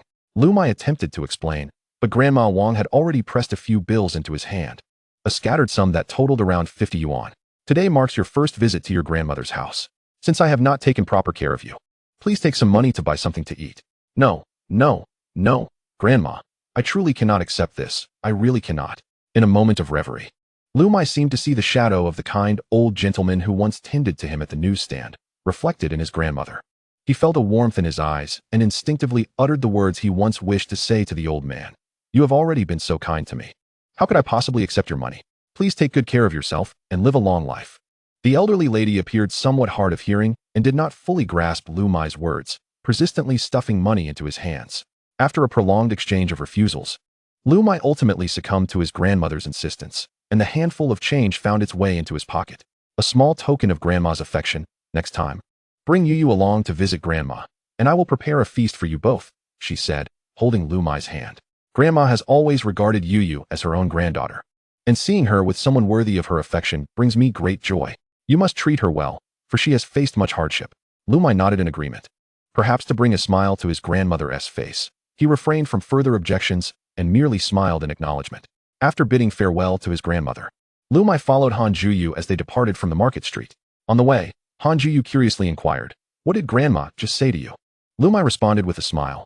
Oh, nothing much. She just shared some stories from your childhood. Grandma Wang really loves to recount my embarrassing moments from when I was little, Han Juyu said with a bemused shake of her head. She gazed at the dimly lit buildings lining the market street and reflected, in the past, Grandma Wang had a son. But he met with an accident at the construction site, leaving her alone. Grandma Wang sells vegetables at the market to make ends meet. When my grandmother was alive, she and Grandma Wang were friends, often bringing me here to help sell vegetables. After my grandmother passed away, Grandma Wang treated me as her own granddaughter. Sometimes, when my parents quarreled and we went without food, I would run to Grandma Wang in tears, and she would prepare delicious meals for me. The more Han Juyu spoke lightly of this, the heavier Liu Muye's heart became, for her experiences mirrored his own past. Unbeknownst to him, tears had begun to moisten his cheeks, yet he remained ensnared in his memories. Why are you crying? Han Juyu's voice shattered his reverie. Coming back to himself, Liu Muye hurriedly wiped away the tears from the corners of his eyes, attempting to feign bravado. Don't be ridiculous. I'm not crying. All right. Han Juyu suppressed a smile, rummaging through her pocket to retrieve a piece of paper, which she handed to him. Previously, Han Juyu believed that the wealthy were lofty figures, incapable of understanding the struggles of the impoverished. During the early days of school, when Liu Muye leveraged connections to transfer to their class and tried to assert his dominance with the title of the school director's son during military training, Han Juyu had assumed he was just like the others. However, as she spent time with him, she gradually discerned Liu Muye's uniqueness. He seemed quite different from the typical affluent individuals. How much did you slip into Grandma's purse? She asked. I'm not sure, I didn't count. But it must be 4 or 5 bills, Liu Muye replied, pulling out the handful of coins Grandma had given him earlier. This is what Grandma Wang just handed me during our chat. Please return it to her tomorrow. Grandma Wang gave you money too? She really is something. Han Juyu remarked, contemplating the coins. Forget it. Since Grandma gave it to you, just keep it. After all, you did also give her money, didn't you? Liu Muye gazed at the crumpled coins, paused in thought, then neatly folded them and tucked them into his wallet. Han Juyu scrutinized Liu Muye and asked, Why are you still following me? Aren't you going home? Liu Muye replied with confidence. Didn't you tell Grandma Wang that you would bring me home for dinner tonight? Han Juyu chuckled, somewhat exasperated. I was just saying that casually. Did you take it seriously? Liu Muye beamed a radiant smile and declared, Well, you said it, so I'm taking it to heart. You're quite persistent. Han Juyu laughed at Liu Muye's antics, playfully rolling her eyes before abruptly asking, Do you eat meat? Huh. Liu Muye was momentarily taken aback, but his smile grew even brighter as he eagerly nodded, Yes. Han Juyu led Liu Muye to a butcher shop, where a burly butcher greeted them with a friendly banter. So, Xiao Yu, have you found yourself a boyfriend? Han Juyu waved her hand with a laugh. No? Uncle Zhang, don't tease me. This is just my classmate. Liu Muye offered a polite smile to the butcher. It's rare to see you bring a friend over. Are you here to buy pork? Han Juyu began to speak, but abruptly changed her order. I'll take a pound of leg meat, the front leg, and a piece of spare ribs. Sure thing. The butcher quickly weighed out a pound of pork and a spare rib, chopping the latter into smaller pieces and packaging them separately. As he lifted a large pig lung from the counter, he asked, Do you like pig lungs? I'll throw it in for you since I'm about to close up. Great. Thank you, Uncle Zhang. No need for thanks. It's nice to have a friend over, so let us make a few more dishes, haha. The butcher chuckled heartily as he handed over the packaged goods. Liu Muye promptly reached out to assist Han Juyu in carrying them. After purchasing the meat, Han Juyu headed to buy some ingredients for the stew. Once they had gathered everything for dinner, she took Liu Muye back to her home. Han Juyu glanced back at Liu Muye, observing him following her with the groceries like a little attendant. A gentle smile blossomed on her lips as she slightly pursed them. Chapter 26. A humble abode is not humble. Han Juyu's home was not far from the market street. It took just 2 or 3 minutes to reach her building. The houses in the shanty town were all walk-up apartments without elevators, and the residents were densely packed, leading to a significant accumulation of household waste, resulting in a foul odor wafting through the stairwell. Navigating through a dimly lit, narrow corridor, they ascended to the 5th floor via a worn staircase. The door on the left, adorned with a few unremoved flyers, was Han Juyu's home. Creak, creak. The old iron door emitted 2 peculiar sounds as it opened. Upon entering, Han Juyu changed her shoes and found a pair of slippers for Liu Muye. I apologize, it's a bit messy in here. It's all right. After changing his shoes, Liu Muye stepped inside. The apartment was small, comprising 2 bedrooms, a living room, a kitchen, and a bathroom.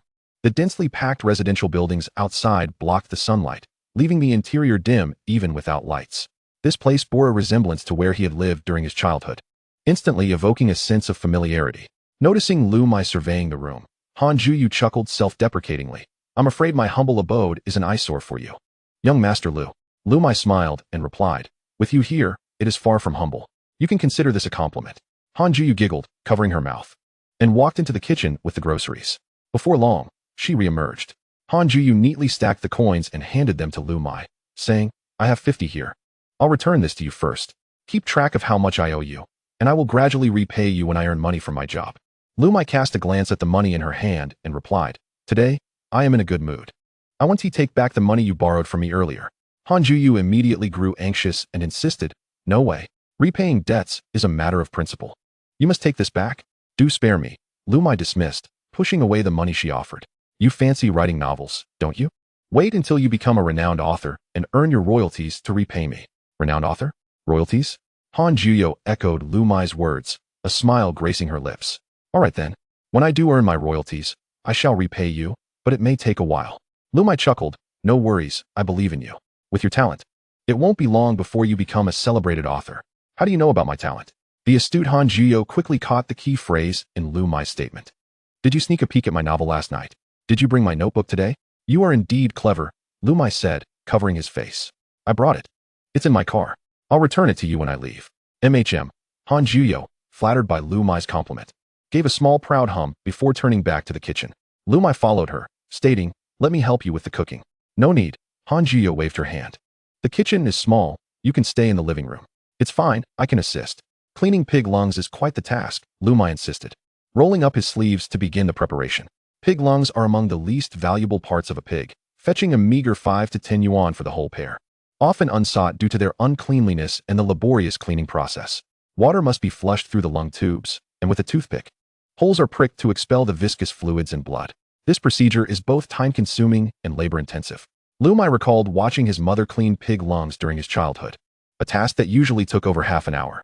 Relying on memory, he employed the same methods his mother once used. Initially, Han Juyu thought Liu Muye's offer to help was merely a polite gesture. In her perception, someone like Liu Muye, a scion of wealth, likely rarely set foot in a kitchen, let alone assisted in cooking. However, as she observed his adeptness in handling the pig lungs, her biases swiftly dissipated. He was indeed different from the typical rich second generation. Believing Han Juyu was watching him out of concern, Liu Muye remarked, don't just stare at me. Focus on your own tasks. I want to mess things up. Thank you, young Master Liu.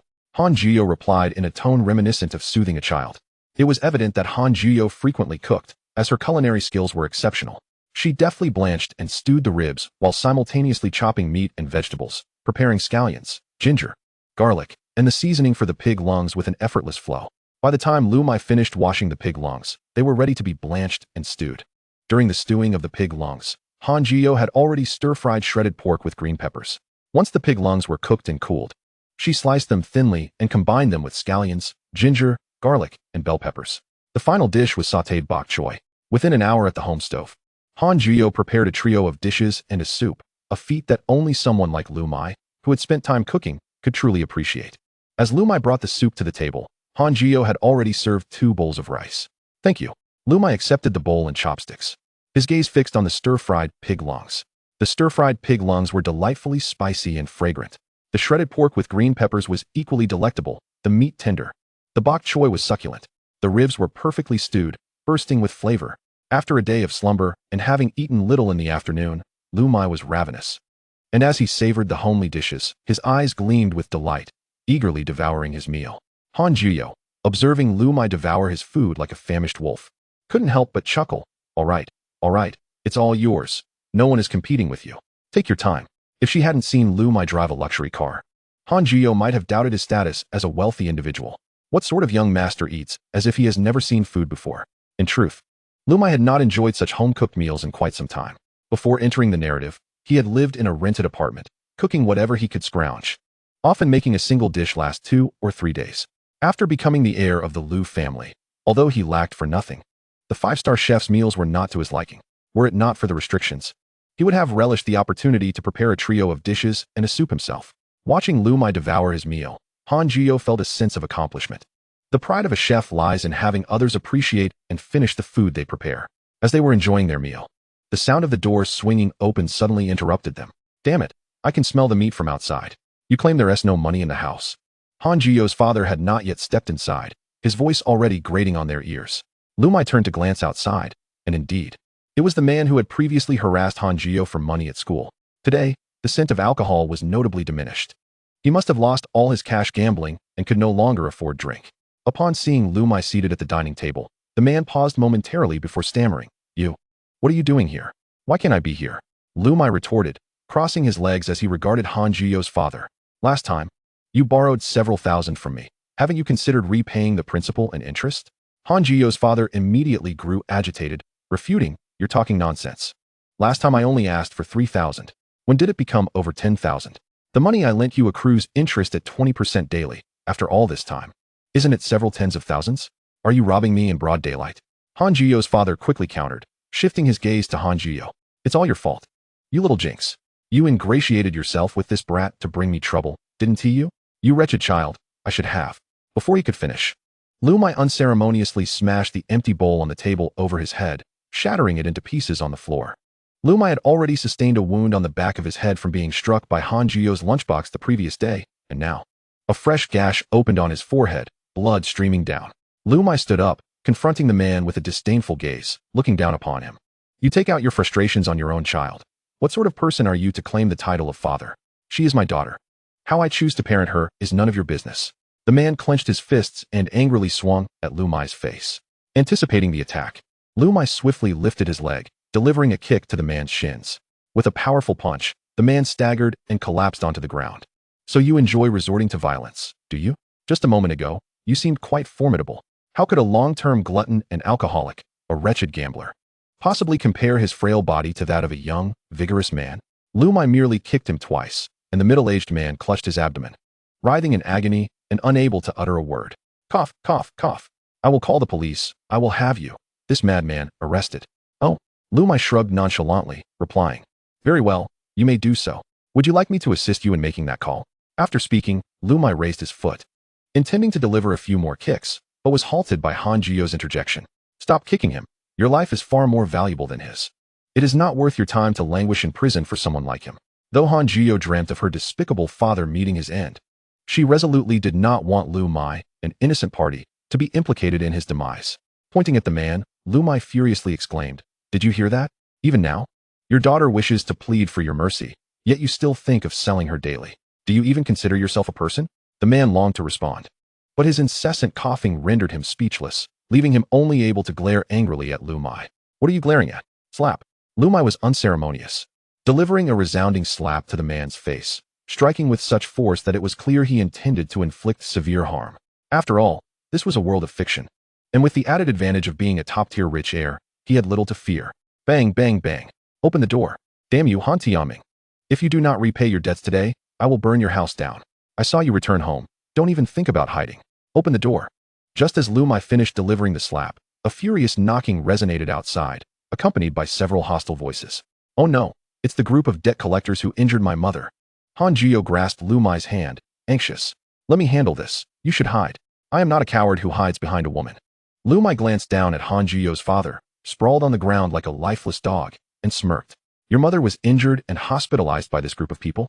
Yes. Han Jiyo, observing Liu Muye's expression, nervously inquired, What? What are you planning? Of course, I intend to repay them in kind. Liu Muye replied as he strode toward the kitchen, seizing the knife that Han Jiyo had just used to chop vegetables, marching toward the front door. He was no stranger to the ordeal of debt collection.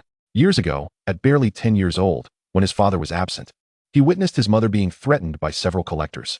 In a moment of desperation, he seized a sharp cleaver from the kitchen, gripped it tightly, and charged out, delivering a vicious attack that left one collector with a deep gash in his leg, exposing bone, and nearly severing another's fingers as he attempted to snatch the weapon. Fueled by this ferocity, he succeeded in scaring off the debt collectors. That night marked the irrevocable rupture between him and his father. He never spoke to him again until his mother's death. If he had no fear as a child, what was there to fear now? Smack! The instant Liu Muye flung open the door, the raucous shouts outside fell silent. The gang of ruffians stood frozen, staring at Liu Muye, who wielded a kitchen knife at the entrance. One of them, after checking the house number to confirm they were at the right place, asked, "Isn't this Han Tianming's home? Who are you? Is the Han Tianming you speak of this man?" Liu Muye pointed to the man lying on the ground like a dead dog. The group gazed at the bloodstain beside him, the result of a bowl striking his head, staining the floor. Faced with this scene and Liu Muye's menacing weapon, they assumed he was about to commit murder, and a chill ran down their spines. "Oh, so you're in the same line of work. Then, you go ahead and collect the debts first. We'll come back in a few days." They turned to flee. Hey, don't leave. Let's talk." Liu Muye would not allow them to escape. He yanked them back into the house. The moment he locked the door, a wicked smile crept across his lips. "What? The house was soon filled with the piercing screams reminiscent of slaughtered pigs.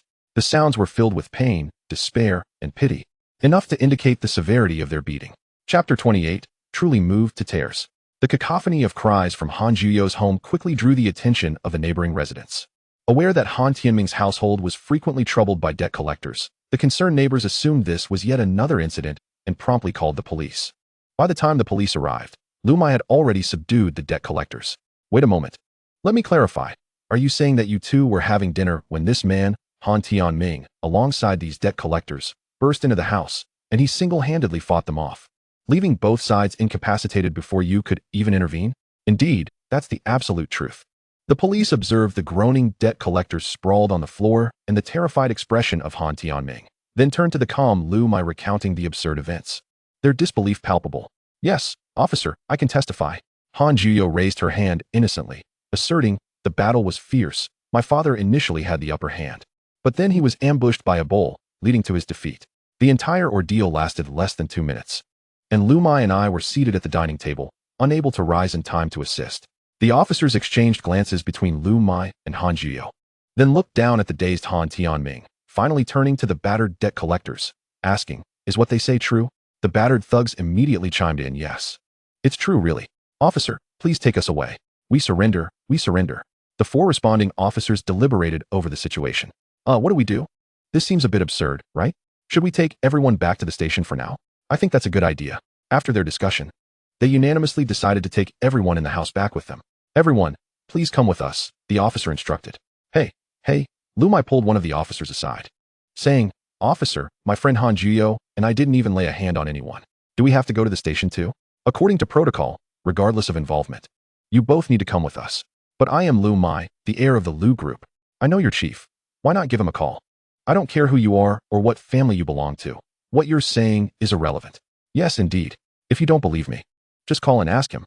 Reluctantly, the officer stepped outside, phone in hand, half believing. A minute later, he returned, addressing his fellow officers. "Aside from these 2, everyone else is to be taken in." Pointing to Liu Muye and Han Juyo, the officer made his proclamation.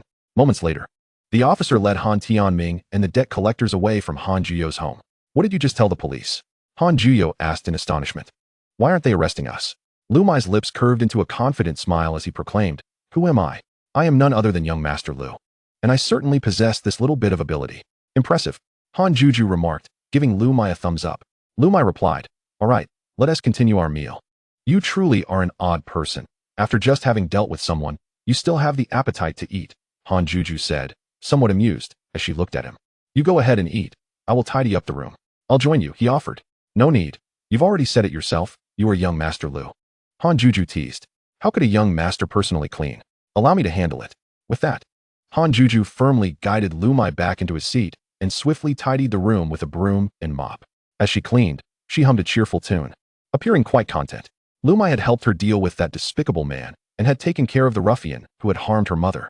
How could she not be cheerful? Once Han Juju had finished cleaning, they resumed their meal, the earlier incident having little effect on his appetite, especially since he hadn't eaten all day.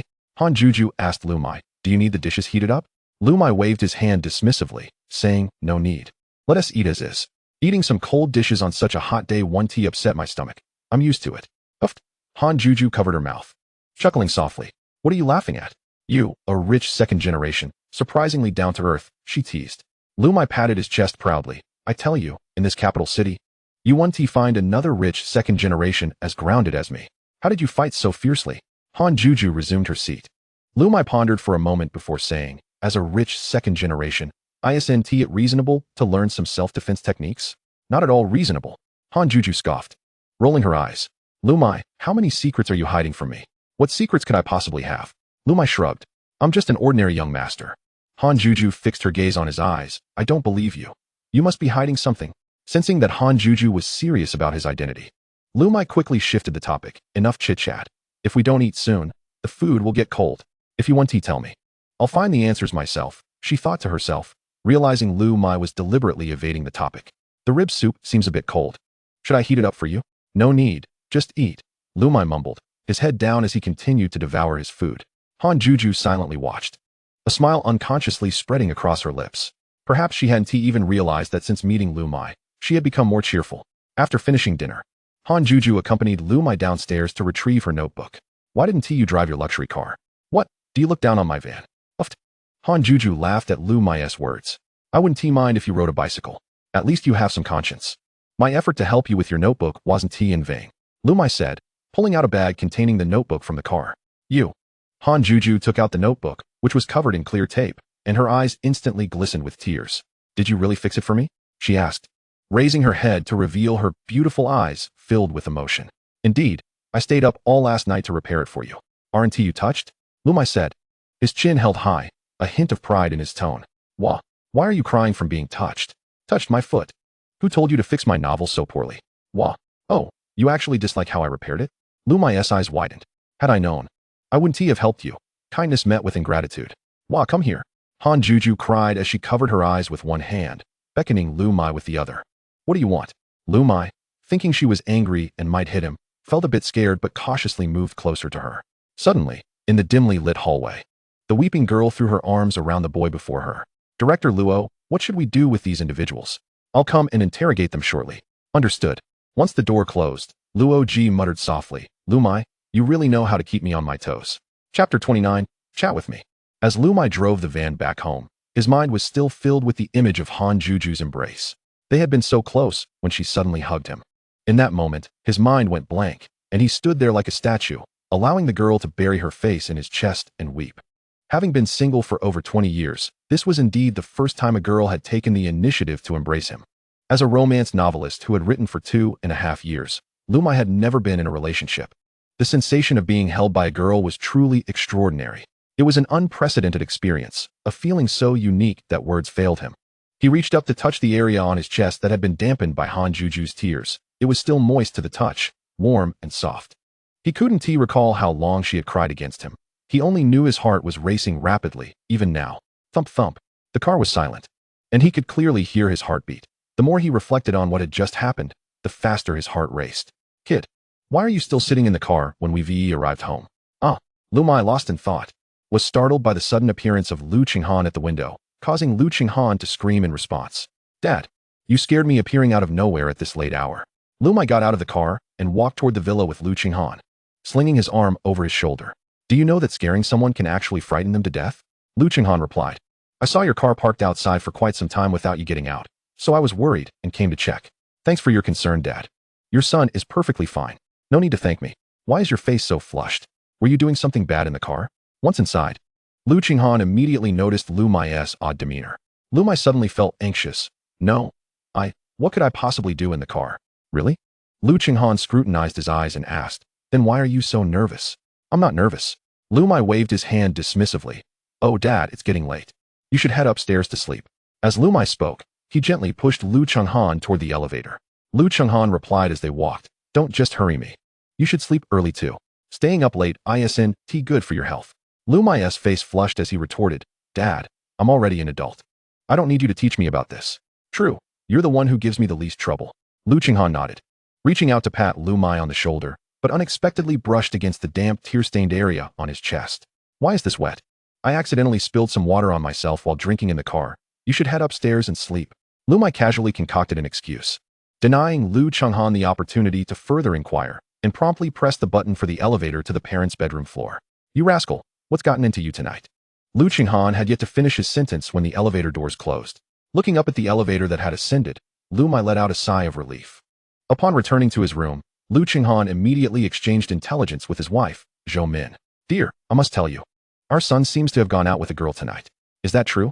Has our son finally awakened to romance? Indeed, I saw him sitting in the car. Lost in thought, his face tinged with a blush, and there was a fragrance on his clothes that certainly did not belong to him. What else could it be if not a budding romance? Surely he isn't frequenting the seedy places, right? If that rascal dares to indulge in such activities, he will no longer be my son. Our son is making strides, securing a girlfriend right at the start of the school year. Perhaps we should increase his living allowance to facilitate his outings with the fairer sex. That makes sense. Liu Chenghan leaned against the headboard, nodding, but then, somewhat perplexed. He stroked his chin and said, however, I noticed our son's shirt was damp at the chest. I wonder what that could mean. Suddenly, Zhou Min's eyes sparkled with realization. Could it be? The two exchanged a knowing smile, tacitly agreeing to leave the matter unspoken. Nevertheless, it was certain they had both wandered into errant thoughts. After Liu Muye departed, Han Juyo, as usual, went to the hospital to deliver a meal to her mother, then returned home to shower and sleep. Lying in bed, she tossed and turned, unable to find rest, her mind persistently conjuring the image of her embracing Liu Muye downstairs earlier that evening. She herself could not fathom why she had suddenly embraced him and buried her face in his chest, weeping until his shirt was soaked. As Liu Muye left, she distinctly noted the large wet patch on his shirt and his somewhat bewildered, yet undeniably handsome expression. A giggle escaped Han Juyo's lips. The thought of the events from that night caused her cheeks to flush with warmth. After tossing about in bed for a while, unable to sleep, Han Juyo turned on the small night lamp on her bedside table, sat up, and retrieved the battered notebook from the drawer. Although Liu Muye had earnestly attempted to repair the torn pages, his clumsy efforts rendered the notebook quite unsightly. Yet, what did it matter? The mere fact that Liu Muye had taken the initiative to mend her broken notebook and return it to her filled her with gratitude. With a soft chuckle, Han Juyo gazed at the unattractive notebook. Flipping through a few pages, she picked up her phone and opened the chat window with Liu Muye. Their conversation remained stagnant since the brief video call the previous night. After pondering for a few moments, Han Juyo typed, Liu Muye, how did you find my house yesterday? After a while, Liu Muye replied, your home address is listed in the school's student directory, and as the illustrious Liu Air. Locating a person in Beijing is but a trivial endeavor. Fresh from his shower, Liu Muye, upon returning to his room, noticed Han Juyo's message and, sensing her suspicion, quickly devised a plausible excuse. After Liu Muye sent his message, it took a moment for Han Juyo to respond. All right, I see you're quite impressive, Liu Air. In truth, the moment Liu Muye sent his message, Han Juyo had seen it, but deliberately delayed her response, waiting for a while to give the impression that she was busy and not merely idly waiting for his reply. In reality, Han Juyo's apprehension was entirely unwarranted. Even if she had responded instantly, Liu Muye, who had never engaged in romantic endeavors, would not have overanalyzed the situation. Liu Muye, reading Han Juyo's words, could almost visualize her provocative gaze and playful tone through the screen. Contemplating for a moment, he replied, is there anything else? If not, this young master is off to bed. No way, you must stay awake and chat with me for a while. Chapter 30, Out of Money. Hurry up and keep me company. Han Juyo finally replied in an instant, genuinely afraid Liu Muye might fall asleep and leave her without a conversational partner. Although Liu Muye also struggled with insomnia, he feigned indifference, asserting, no time. This young master needs to sleep. Not happening. You made my notebook look so terrible. I haven't settled the score with you yet, so you're not allowed to sleep. Do you have no conscience? I've helped you so much. And you want to extort me? If you chat with me for a bit, I want to extort you. About what? I don't know. The chat window fell silent for a moment as Liu Muye pondered how to respond to Han Juyo. After a while, she sent, forget it, sleep well. I won't disturb you any longer. Liu Muye stared at Han Juyo's message, his mind swirling with confusion. Just moments ago, she had been clamoring for his company. And now she was opting for silence. Was she toying with him? Women were indeed perplexing creatures. Liu Muye replied, all right, I'm off to sleep, then set his phone down, turned off the light, and drifted into slumber.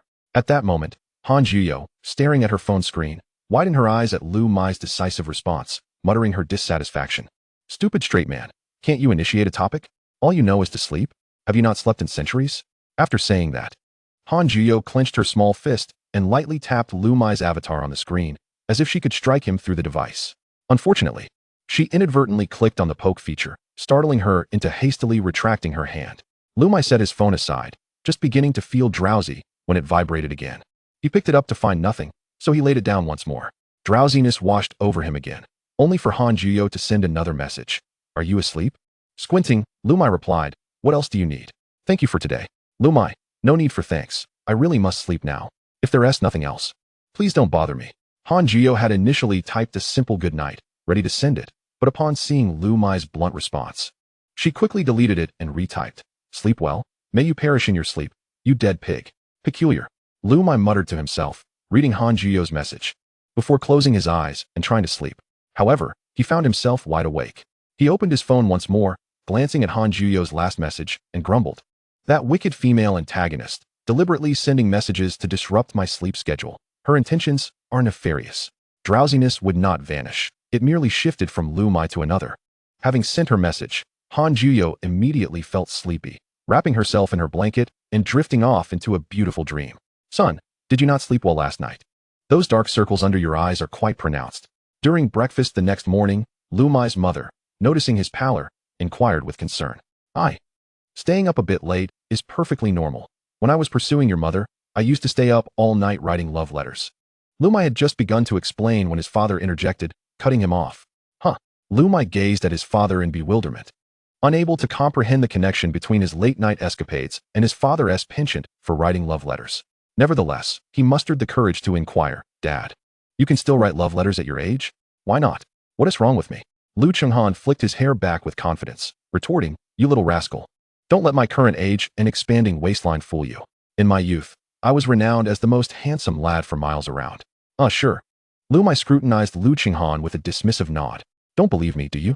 Liu Chenghan raised his hand to slick back his hair, pointing at Liu Muye. Back in my university days, they called me Triple Liu Dehua, a true gem among men. And look at you, my son, you've inherited none of my good looks. Looking like a lump of coal instead. Excuse me, am I not handsome? Liu Muye gestured to his own face and turned to his mother, asking, Mom, is Dad joking? He can't possibly be more handsome than I am. Zhou Min replied, your dad was indeed quite the heartthrob, with many girls vying for his attention. Did you hear that, you little rascal? Liu Chenghan chuckled. I was quite the romantic in my day. If you ever need advice on wooing women, I'm your go-to expert. Uffed. Liu Muye scoffed, playfully raising a hand in disbelief. As he took a sip of the warm milk on the table, Liu Chenghan continued. You don't believe me, huh? Just remember, don't come begging me for tips on how to chase girls later on. Liu Muye nodded, picking up his utensils to start breakfast while casually extracting his phone to scroll through videos. However, upon retrieving his phone, he was taken aback. Dad, why did you transfer money to me again? With a smile, Liu Chenghan replied, since you've started dating, you'll need some extra pocket money. Consider it your romance fund. Wait, what? Realization dawned on Liu Muye as he grasped that his parents' early morning discussion about relationships stemmed from a misunderstanding regarding his romantic life. Mom, Dad, you've got it all wrong. I'm not dating anyone. Not dating? Liu Chenghan furrowed his brow, inquiring, then why did you come home so late last night? I'm an adult now. What is wrong with coming home late? Liu Muye, reluctant to mention his escapades with Han Juyo, opted for a brief fib. Zhou Min then asked, so why did your dad comment on your rosy complexion and the fragrance on you? Feigning embarrassment, Liu Muye responded, well, Mom, to be honest, I couldn't resist the urge last night and went out with friends to enjoy some live music. It's only natural to return with a healthy glow and a hint of fragrance from such places, right? Now adept at spinning tales without a hint of hesitation, Liu Muye recounted his fib with ease. Little rascal, I thought you were out courting girls, but it seems you were indulging elsewhere. Clearly, I've been too generous with my allowance, granting you the freedom to stray, Liu Chenghan said, irritation evident in his tone. He then directed the butler. Freeze my son's card immediately. Wait, Dad, silence. Liu Chenghan cut him off, pointing a finger at Liu Muye. For the next week, you're on your own at school. I won't be giving you a single cent. With that, he angrily stormed upstairs. Liu Muye, taken aback by his father's sudden outburst, turned to his mother. Why does Dad react so strongly to places like that? Zhou Min lowered her voice, explaining. Your father has always harbored a regret from his university days. There was a girl he could never win over, a dream girl. Liu Muye exclaimed, bewildered. What does that have to do with my visit to such places? Zhou Min continued. The girl your father pursued would rather work in those establishments than agree to be with him. This humiliation became a stain on his romantic journey, which is why he despises such places so deeply. In our family, you can court many girls, but you must never associate with women from those establishments. Remember this, son. Seriously? That is absurd. Liu Muye's jaw dropped at this ludicrous explanation. He checked his phone, only to find his card had indeed been frozen, rendering him unable to access his funds. Regret washed over him. Had he known this would happen, he should have been upfront about searching for Han Juyo in the slums.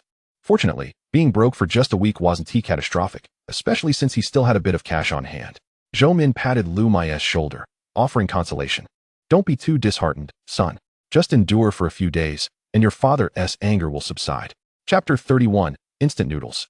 It was Monday afternoon in the common room of the upscale twin dormitory at Slia Academy.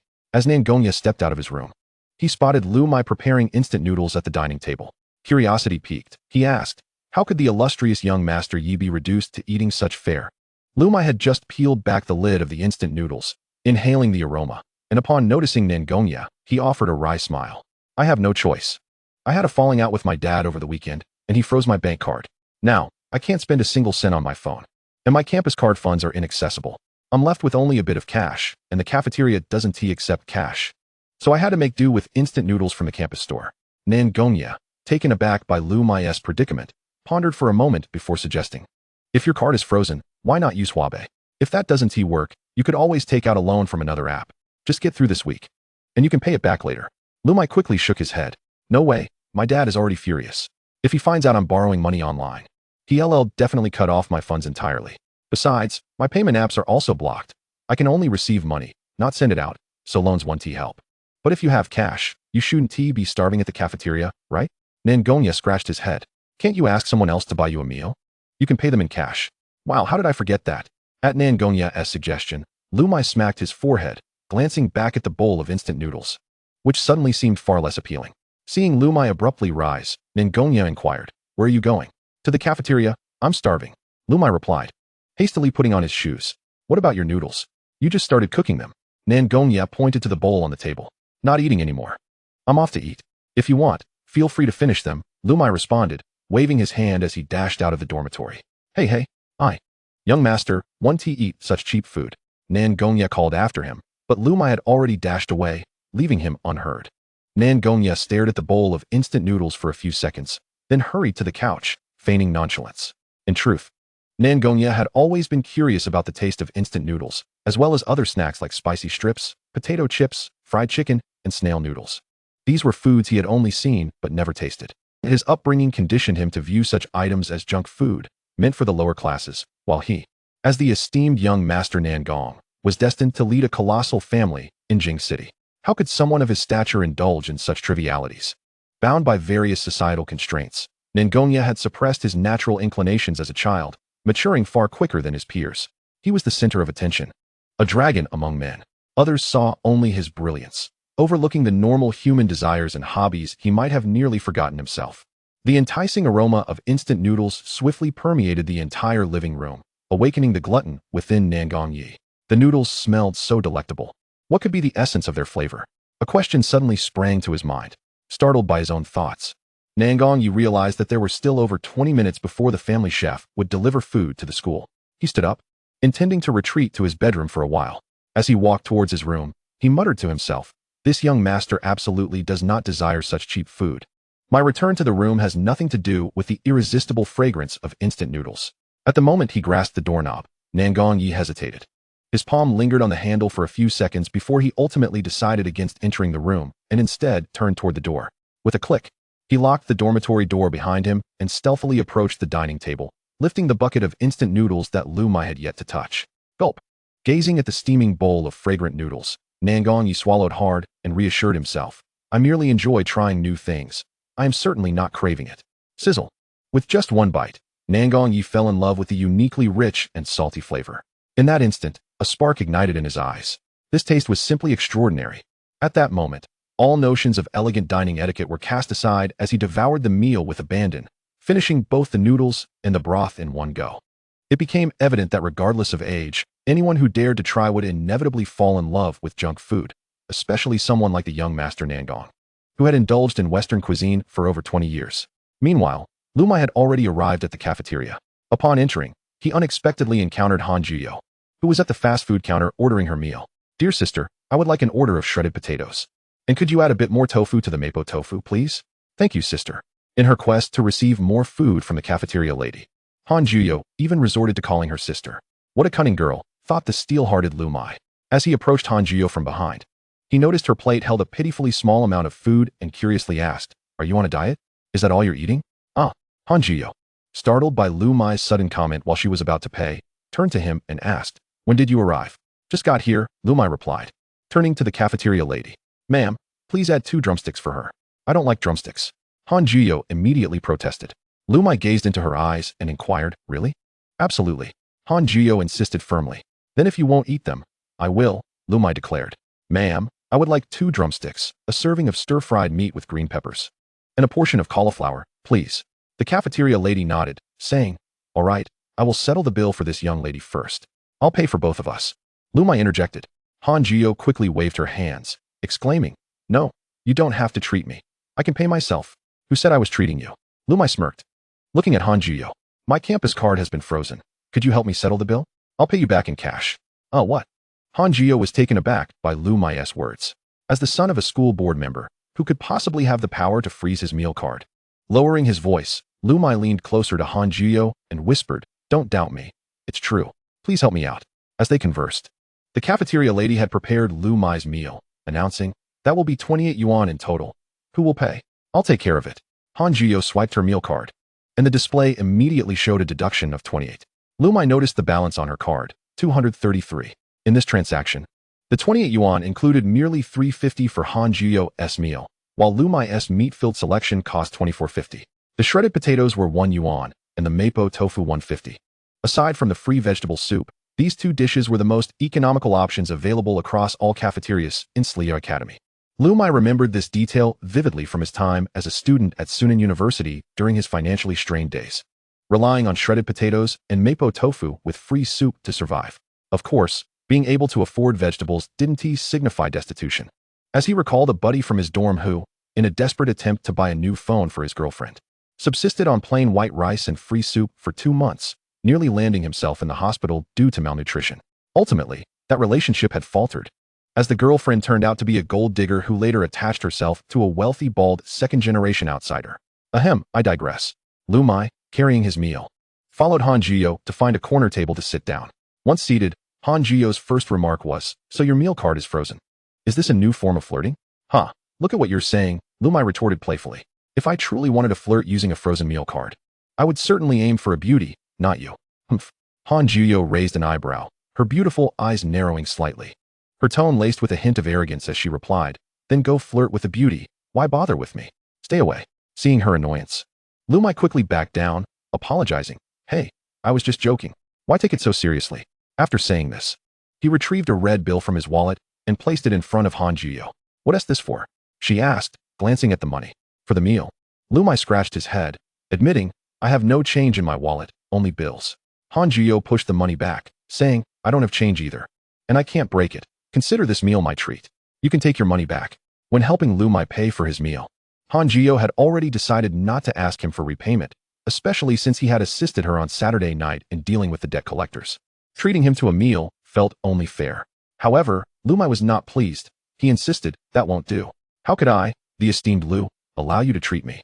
Having experienced the struggle of subsisting on discounted campus meals, Liu Muye understood how significant those 20+ yuan were to Han Juyo. Therefore, he was determined not to let her cover his meal. Not only would he not allow Han Juyo to pay for his meal, but he also sought a way to indirectly support her. Ensuring she had enough to eat could be seen as rescuing the wicked female antagonist, after all. After pondering for a moment, Liu Muye suddenly devised a clever idea. He turned to Han Juyo and proposed, "How about this? I have 1,000 yuan in cash on me. I'll give you 700 to recharge your meal card. For this week, you can help me with my meals. What do you say?" Before Han Juyo could respond, Liu Muye interrupted, "Don't rush to refuse. I want to let you do it for free. We can split the 700 for meals. Your half will be your compensation for the effort." Han Juyo immediately shook her head, declaring, "There's definitely something fishy about this. I'm not helping you." Liu Muye chuckled in disbelief, saying, "The meal card is yours. I'm giving you the money. What could possibly be suspicious? With our relationship, why would I want to harm you?" After contemplating for a while, Han Juyo asked, "I still don't understand. Isn't this school owned by your family? Why is your meal card frozen?" Liu Muye covered his face and lamented, "I have angered my father. He has suspended all my cards, including my meal card." "Huh, you find this amusing? It's all your fault," he retorted. "What have I done?" Han Jiyo's voice trailed off, and she pointed to her own face, bewildered. How can a quarrel with your father be blamed on me? You stayed too late at my house that night. Liu Muye replied, briefly recounting the unfortunate chain of events that led to his funds being frozen. Omitting the matter of his father's infatuation with another woman, some things are best kept within the family. After listening, Han Jiyo rolled her eyes and said, that hardly seems fair. Just because you return late doesn't mean you can't say you were studying at the library. Why must you insist on going to that place? As if someone like me would study in the library until the dead of night. Is that even plausible? Liu Muye shot back, returning her eye roll. Besides, you soaked my shirt with your tears that day. My father suspects. Before Liu Muye could finish, Han Jiyo covered his mouth. Her face flushed as she whispered. Keep your voice down. It's not something to boast about, is it? Liu Muye, hands on his hips, declared. Regardless, I refuse to shoulder this burden alone. You must take half the responsibility for my frozen funds. You will have to help me with meals this week. Why must it be me? Han Jiyo questioned. Meeting his gaze. Aren't you roommates with Nangang Yi? You could use his meal card to dine together, couldn't you? Liu Muye replied. That guy doesn't have a meal card. His meals are prepared by a 5-star chef and delivered from home. Should I really beg him for a card just for this minor inconvenience? Han Jiyo pondered before suggesting. If the campus cafeteria isn't an option, why not drive off campus to eat? Do you think fueling a car is free? Liu Muye chuckled at her suggestion. A sports car consumes fuel at quite a cost. And I only have 1,000 cash left. Once that's gone, I can't afford to drive it to school. Han Jiyo considered this and said, but there are so many students with meal cards on campus. Why must you insist on sharing one with me? Liu Muye, upon hearing her query, felt momentarily disoriented and replied, since the semester began, aside from Nangang Yi and Shengwan Yuru, you are the only person I know well enough to ask. I can't possibly approach Shengwan Yuru for a meal card, can I? Are you really not just using the excuse of being broke to invite me for meals? Han Jiyo finally voiced her most pressing question. No, I assure you, I am not deceiving you. Liu Muye slammed his wallet onto the table and said to Han Jiyo, if you don't believe me, feel free to swipe my card at the reader. Fine, I believe you, Han Jiyo conceded. With her agreement, Liu Muye promptly extracted 7 bills from his wallet and handed them to her. Here, 100 a day, our meal expenses for the week should suffice, right? Han Jiyo quickly waved her hands, insisting, no, there's no need. I won't spend your money. I can top up my card later. Don't be ridiculous. Just use mine. In a moment of impulse, Liu Muye pulled out his last 300 and slammed it on the table. 1,000 for 2 people. 7 days of meals, 50 per meal. The standard cannot be lowered when dining with me. That's settled. Han Jiyo gazed at the money on the table, her expression complex. Lost in thought, Liu Muye misinterpreted her hesitation as embarrassment over spending his money, so he reassured her, it's fine. My money comes easily. This 1,000 for meals is nothing. You need not consult me on it. Besides, after this week, I'll be back to my usual self. After a moment of contemplation, Han Jiyo suggested, keep 500 cash on hand. That should be enough for us to eat together in the cafeteria for a week. 1,000 it is, then. Liu Muye stuffed the money into Han Jiyo's small handbag, asserting, once I've given my money away, there's no turning back. Do you think so little of me? No, but, shoo, it's time to eat. If we don't hurry, the food will get cold. Chapter 33, Eating Chicken Legs. Liu Muye's plate was filled with 2 meat dishes, including stir-fried cauliflower with pork belly, while Han Jiyo's bowl contained only vegetables, their meals starkly contrasting. I can't finish the chicken leg. Will you help me with one? Liu Muye said, picking up one of his 2 chicken legs and offering it to her. Han Jiyo glanced at his plate and frowned, asking, you haven't even eaten much yet. How can you say you can't finish? Liu Muye shot her a look, replying, I have a small appetite. Do you have a problem with that? But you're Liu the young master. How could I dare to object? Han Jiyo remarked, rolling her eyes back at him. Liu Muye leaned closer, saying, you just rolled your eyes at me. That clearly indicates your discontent. As he drew near, Han Jiyo shyly averted her gaze, stammering, don't come so close. Men and women should keep their distance. Why is she blushing? Noticing her embarrassment, Liu Muye returned to his seat and continued eating. After finishing her meal, Han Jiyo picked up the chicken leg with her chopsticks, commenting on its small size. Why is this chicken leg so tiny? I have no idea, Liu Muye replied, holding up his half-eaten chicken leg. I even took a larger one for you. This one is smaller. Han Jiyo pondered and said, I think I know why. Why? Liu Muye looked at her curiously. Han Jiyo glanced at the serving window and quietly said, it's probably because you didn't greet the lunch lady properly, so she intentionally gave you a small chicken leg. Liu Muye scratched his head. What is wrong with calling her Andy? You wouldn't understand? Han Jiyo smiled. If you sweeten your tone a bit, she might give you extra servings and choose a bigger chicken leg for you. Liu Muye scoffed. I am not one to bow to such trivial matters. Listening to him, Han Jiyo couldn't help but chuckle. How have you not starved yet? The cafeteria at Slio Academy had excellent chefs, and the communal meals were delicious. The chicken legs were tender and flavorful. While Han Jiyo gnawed on her chicken leg, Liu Muye stole glances at her. Despite claiming she disliked chicken legs, she diligently enjoyed it like a little kitten, focused on savoring every bite. Liu Muye smirked, unable to suppress a smile. After their meal, Liu Muye accompanied Han Jiyo to the campus card recharge station, where she added 1,000 yuan to her card. The cash recharge station wasn't located in the cafeteria, but was set up separately in the logistics department of the student living area. Typically, few people used this window for payments, as most preferred to recharge their campus cards via their phones for convenience. The logistics department's repair window was crowded, with lines spilling out the door, but the card recharge window was empty, requiring no wait. Han Jiyo handed over her campus card and the cash, and it was promptly recharged. "Here you go," Han Jiyo said, handing the recharged card to Liu Muye. There's a total of 233 yuan in it. "Keep it safe and don't lose it." Liu Muye pushed the card back, saying, "You keep it. I won't be your keeper. I'm leaving." "Hey, wait." Han Jiyo tried to say something, but Liu Muye turned away, not giving her a chance to speak. Watching Liu Muye walk further away, Han Jiyo chose not to chase after him. Although she could catch up, she was reluctant to do so. To put it differently, she actually did not wish to hand the card over to Liu Muye. If she did, she would have a valid reason to invite him to the cafeteria for a meal. However, if Liu Muye had just taken the card, she would feel embarrassed to ask him to dine together since the money in the card belonged to him. Despite their agreement to spend the card's funds on a meal together, the young lady remained quite reserved. How could she indulge in expenditures that were not her own? In fact, Liu Muye had contemplated this matter as well. He feared that once Han Jiyo handed the card to him, she might refuse to accompany him to the cafeteria, which prompted his hasty departure. Upon returning to the dormitory, Liu Muye encountered Nan Gongyi, who was seated at the dining table, savoring a small piece of steak while sipping red wine. Before Liu Muye could utter a word, Nan Gongyi initiated the conversation, saying, "I disposed of your cup of instant noodles. The container is in the living room's trash bin, and I had someone take the garbage out just now." "Oh, thank you." Liu Muye nodded, not feeling the need to elaborate. He did not dwell on it, nor did he assume that Nan Gongyi would consume the instant noodles, as he had always perceived him as someone of noble stature. Observing Liu Muye's calm demeanor, Nan Gongyi asked, "You aren't upset that I threw away your noodles, are you?" Why would I be upset?"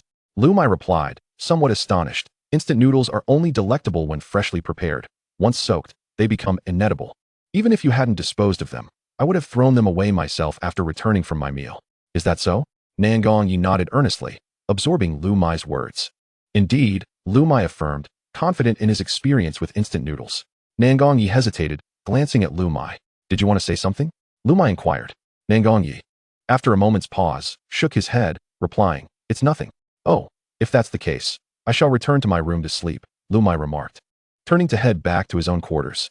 Their bedrooms were situated opposite each other. The left room belonged to Nan Gongyi, while the right was Liu Muye's. The single rooms were modest, containing merely a bed, a desk, and a wardrobe. However, having a single room in the university dormitory was already quite fortunate. Liu Muye recalled that during his time at Sunan University, he had lived in a cramped 6-person room with bunk beds, where personal space was a luxury he could not afford. As Liu Muye closed his door behind him, Nan Gongyi exhaled a sigh of relief. He had intended to confess that he had eaten Liu Muye's instant noodles, but found it difficult to voice, ultimately deciding against sharing the truth. Glancing at the steak on the table, he suddenly felt it was tasteless. It seemed absurd to admit, but he still believed that instant noodles were more appetizing. Chapter 34, A Different Self. After lunch, Liu Muye indulged in a delightful afternoon nap. Groggy from sleep, he was stirred awake by the alarm he had set, preparing to rise and wash his face before shouldering his backpack for class. Upon stepping out of his room, he spotted Nan Gongyi hunched over on the sofa. Clutching his stomach, his brow furrowed in evident discomfort, yet he still endeavored to maintain an air of regal composure. Seeing him in such a state, Liu Muye felt a sense of foreboding and asked, "Are you feeling unwell?" Nan Gongyi sighed, rubbing his forehead with a wry smile. "Did you notice?" "It's hard not to," Liu Muye retorted, exasperated. "You're clutching your stomach and frowning. It's as if I have a stomachache is written all over your face." Nan Gongyi waved his hand dismissively, saying, "It's nothing, just a minor stomach issue. I only suffer from gastric discomfort when I consume contaminated food. I'm accustomed to it, so you needn't worry about me. I'll be fine shortly." "Really?" Liu Muye scrutinized his face. "But you look worse for wear. Do you have any medicine for your stomach in your room?" Nan Gongyi replied soberly, "No.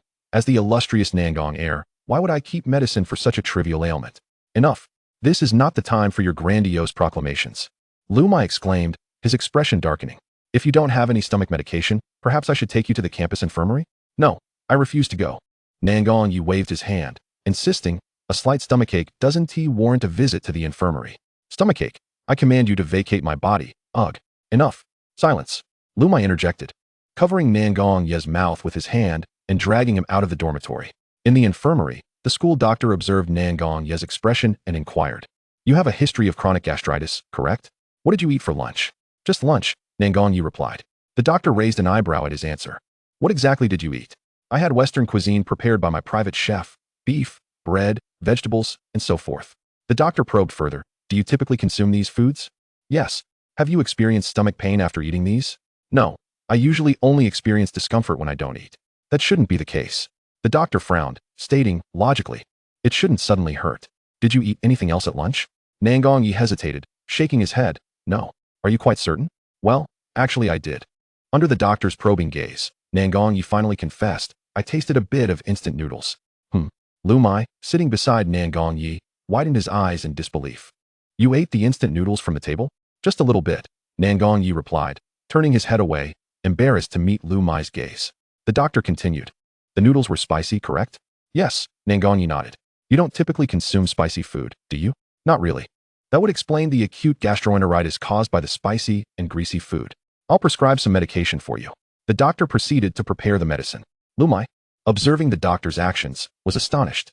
You can deduce the illness just from a couple of questions? Is there a problem with that? The doctor replied confidently. Before I came here as a school doctor, people had to wait 2 years just for an appointment with me at the hospital in Beijing. I've treated more ailments than you've had meals. Liu Muye was left speechless, silently giving a thumbs up. After purchasing the medicine, Liu Muye poured a glass of water for Nangong Yi. He found a quiet corner in the infirmary where Nangong Yi could take his medication. Sure enough, it wasn't long before the symptoms of his stomachache began to subside. Checking the time, Liu Muye noticed that the first class of the afternoon was already halfway through. He figured it would be best to skip the next class, as they had already informed their counselor about their visit to the infirmary. Do you think I'm strange? After an indeterminate amount of time, Nangong Yi suddenly spoke up. Strange? Liu Muye turned to face Nangong Yi, asking, what do you find strange? Nangong Yi returned his gaze and queried, I ate your instant noodles. Don't you find that peculiar? Why would that be strange? Liu Muye countered. Nangong Yi continued. As the illustrious Nangong heir, I profess to disdain such lowly food, yet I secretly devoured the instant noodles you intended to discard, and ended up with acute gastritis. Don't you find that utterly ridiculous? Instant noodles are quite delectable, Liu Muye replied. Liu Muye smiled and remarked, moreover, when it comes to food, there is no distinction between high and low. As long as it is delicious and one enjoys it, that is all that matters. After all, as the esteemed eldest son of the Liu family in the capital, do I not also relish instant noodles? Upon hearing this, Nangong Yi suddenly experienced an epiphany. Indeed, food bears no hierarchy. His disdain for instant noodles stemmed not from a dislike of their flavor, but rather from the ingrained belief instilled in him since childhood that instant noodles are inferior cuisine. Once that mental branding took hold, he deliberately suppressed his desires. Nangong Yi suddenly inquired, have you ever tried fried chicken? I have, Liu Muye replied. Is it delicious? Nangong Yi chuckled somewhat sheepishly, saying, to my embarrassment, I have never had it. Whenever I pass by KFC or McDonald's, I find myself curious about what it tastes like. Hearing this, Liu Muye was momentarily taken aback. Here was Nangong Yi, the protagonist of his story, a character of immense wealth, who had never tasted fried chicken. It was indeed rather amusing. Skillful authors can breathe life into their characters, enabling readers to immerse themselves in the narrative, whereas authors like him, who struggle, create characters that remain flat, as some of their premises defy the logic of reality. At that moment, Liu Muye finally recognized the illogicality of the narrative he had penned. It appeared that it was not only the wicked female antagonist who required his intervention. Liu Muye mused inwardly. Do you wish to try fried chicken? He asked, gazing earnestly at Nangong Yi. What I mean is, do you want to cast aside those entrenched beliefs and experience the things you have long desired to try? Yes. Very much. This time, Nangong Yi did not hesitate for even a second.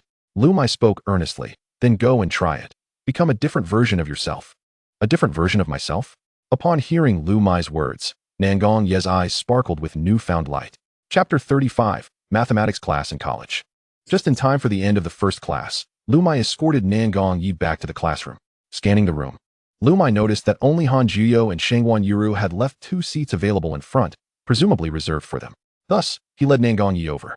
Han Jiyo scrutinized Liu Muye and then Nangong Yi before asking, which of you is unwell? It must be him. Liu Muye pointed at Nangong Yi, stating, this young master is strong and vigorous. How could I possibly be ill? Nangong Yi tugged at Liu Muye's sleeve and whispered, "Show me some respect." Cough, cough. Liu Muye realized the merit in Nangong Yi's words and, not wanting to undermine him in front of Shangguan Yuru, quickly clarified, he, is actually in good health.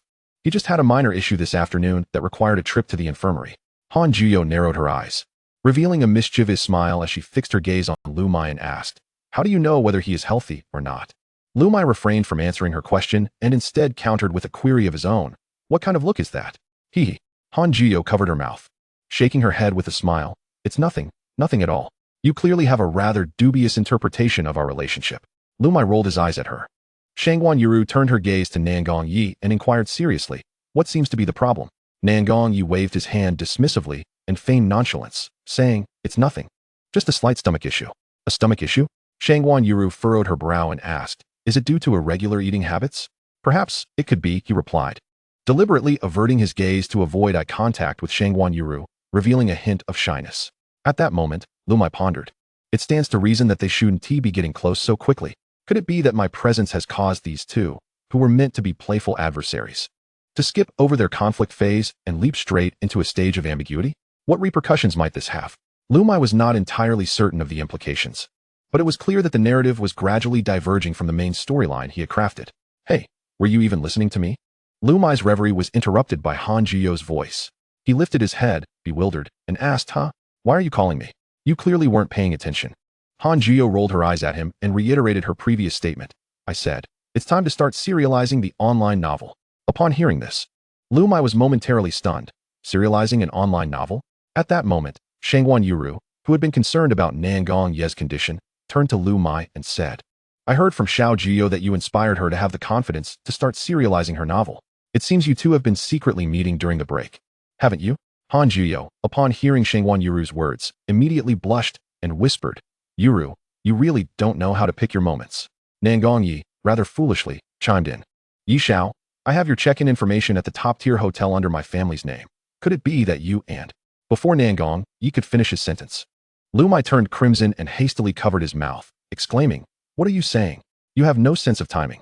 With these two oblivious troublemakers stirring the pot, the atmosphere grew awkward, and Liu Muye and Han Jiyo could no longer discuss the novel without feeling embarrassed. Fortunately, at that moment, the bell rang for the second class, prompting Liu Muye to quickly turn around and feign seriousness as he focused on the blackboard. Liu Muye was majoring in Chinese language at university, yet now he found himself transported into a narrative where he was studying finance. Being in finance, there was no escaping the realm of mathematics. The afternoon's 3 classes were entirely dedicated to university-level mathematics. Having missed the first class, the second class saw the teacher continue with a barrage of incomprehensible mathematical formulas, which quickly left Liu Muye feeling drowsy. Rubbing his heavy eyelids, he glanced at Nangong Yi beside him, who was attentively listening to the lecture, embodying the image of a diligent scholar.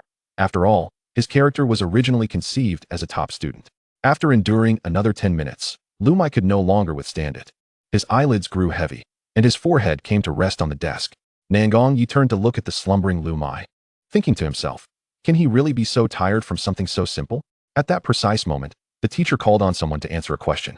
Seated behind Liu Muye, Han Jiyo glanced at him, who was fast asleep, and a mischievous smile crept across her face as she raised her hand. The mathematics teacher quickly noticed Han Jiyo, as well as the boy slumped over in front of her. Thus, the teacher said, "The young lady who raised her hand, please wake your sleeping classmate in front of you." Upon hearing this, Han Jiyo immediately lifted her leg and kicked Liu Muye's chair. The sudden jolt from the chair caused Liu Muye to jerk awake, his eyes wide open as he turned to Han Jiyo and asked, "What are you doing?" Han Jiyo winked at Liu Muye and inquired, "Was your nap pleasant?" Still groggy, Liu Muye gazed at Han Jiyo's enchanting eyes, feeling somewhat dazed. The heart-shaped beauty mark beneath her left eye seemed to possess a magical allure that drew his gaze involuntarily.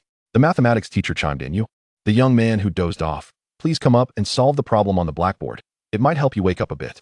Liu Muye cast a glance at the problem on the blackboard, then pointed to his own face and inquired, "Me?" The mathematics teacher nodded and asked, "Do you understand it?" Liu Muye scrutinized the problem on the board. It seemed somewhat familiar.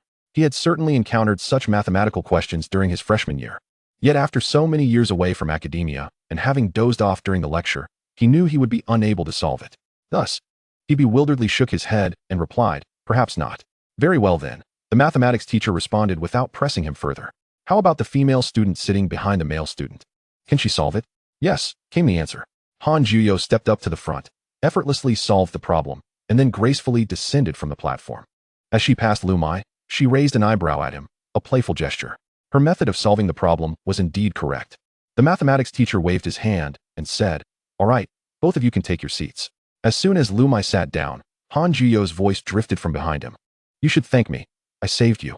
You clearly threw me under the bus." Liu Muye rolled his eyes at Han Juyo. "If you hadn't raised your hand on purpose, the teacher wouldn't have even noticed me." Han Juyo playfully retorted, "I don't care. I still helped you out." All right. You're impressive. Is that enough?" Liu Muye nodded. "Conceding. Consider it a debt I owe you." Hee. Han Juyo chuckled, playfully poking the back of Liu Muye with her pen. "Study well. Don't fall asleep again." "I know," Liu Muye replied, muttering softly. "The teacher hasn't even noticed me yet." In university, subject teachers generally do not monitor students closely. You can listen or doze off as you please. Unlike high school, where attendance is strictly enforced, university thrives on the principle of mutual indifference. I teach my lesson, and you attend or not, without interference. Of course, some responsible teachers do insist that students remain awake during their lectures. However, it was evident that this mathematics teacher was not one of them, as the last 3 rows of the classroom were already fast asleep. Chapter 36, All Chaotic. Nangongyi, seated beside Liu Muye, observed this scene and, for once, broke into a smile. Liu Muye turned to him and asked, "What are you laughing at?" Nangongyi whispered to Liu Muye, "Don't you think Han Juyo is quite lively, adorable, whimsical, and utterly fascinating? Are you out of your mind?" Liu Muye discreetly glanced at Han Juyo, who was engrossed in her book, then leaned closer to Nangongyi and whispered, "Let me tell you, her liveliness and cuteness are all an act. She's got a terrible temper, is quite scheming, holds grudges, and you can't possibly compete with a girl like her. You must not develop feelings for this type of girl, do you understand?" Nangongyi scratched his head, responding with confusion, "I do find her interesting. But that doesn't mean I have to like her. Besides, why are you so worked up about it? After spending so many days together, Han Juyo doesn't seem as terrible as you describe." Liu Muye gritted his teeth and insisted, "In any case, you absolutely cannot like her, got it?" Seeing Liu Muye so agitated, Nangongyi mused to himself, "Whenever I mention Han Juyo, Muye gets so worked up. Could it be that he has feelings for her? Yes, it's quite possible. As a good brother, I must lend him a hand." With that thought, Nangongyi's eyes brightened, and he promptly gave a thumbs up, saying, "Got it. Good. I'm glad you understand," Liu Muye said with relief, patting Nangongyi's shoulder. Nangongyi gazed earnestly at Liu Muye, silently promising, "Good brother. I will definitely help you win over Han Juyo." The two of them, casually leaning on each other while chatting, remained oblivious to any oddity in their demeanor. However, the girl seated in the back, Shangwan Yuru, misinterpreted the scene. She noticed Nangongyi gazing at Liu Muye with an unusually affectionate expression, and her pupils widened in shock as if she had stumbled upon a monumental secret. Could it be that Nangongyi harbored feelings for Liu Muye? As this thought crossed her mind, Shangwan Yuru gasped, covering her mouth in astonishment. Suddenly, everything made sense regarding why Nangongyi always seemed indifferent when conversing with her, often turning his head away to avoid making eye contact. Was it because he had no interest in girls? In reality, Nangongyi did have feelings for Shangwan Yuru, but was too shy to express them due to their respective statuses, hence his aloof demeanor during their interactions. However, with Shangwan Yuru's wild assumptions, the situation had taken a turn for the absurd. Moreover, Liu Muye's earlier remark, he is actually quite healthy, while assisting Nangongyi, only further solidified her belief that their relationship was anything but ordinary. Han Juyo, with her head down, was not writing out the math problem, but rather absent-mindedly sketching a character relationship chart for her novel on a piece of scrap paper. Occasionally, she would recall Liu Muye's earnest words to her, "Once you become a great author and earn your royalties, you can repay me." Stealing a glance at Liu Muye's back, she couldn't help but smile softly. In summary, the current situation is as follows. Liu Muye, upon hearing Nangongyi praise Han Juyo, mistakenly believes his friend is enchanted by her appearance, just as in the original storyline. Meanwhile, Nangongyi, seeing Liu Muye's concern for Han Juyo, assumes he must be in love with her and resolves to play matchmaker. Shangwan Yuru, observing the two boys leaning on each other, misinterprets Nangongyi's affections as directed towards Liu Muye. As for Han Juyo, it seems she has developed a secret fondness for Liu Muye. Thus, the plot has become thoroughly entangled. However, the instigator, Liu Muye, remains blissfully unaware of the chaos he has inadvertently sown. After enduring the mathematics class in the afternoon, Liu Muye let out a long sigh of relief. The moment he stepped out of the classroom, he felt as though he had finally come back to life. Liu Muye thought to himself, had he known that the mathematics and finance was this challenging, he should have switched majors to study Chinese on the very first day of enrollment. That way, the original plot would not have been disrupted, and he could have comfortably embraced his identity as a wealthy heir. Now, it seemed he was neither a wealthy heir nor free from the anxiety of whether the plot would unravel, even though he was still oblivious to the fact that it already had. Gurgle. Liu Muye's stomach audibly protested. Shaking his head, he muttered, "Forget it. No need to think so much. Food is the priority." Liu Muye stood at the classroom door, waiting for Han Juyo to finish packing her bag so they could head to the cafeteria together.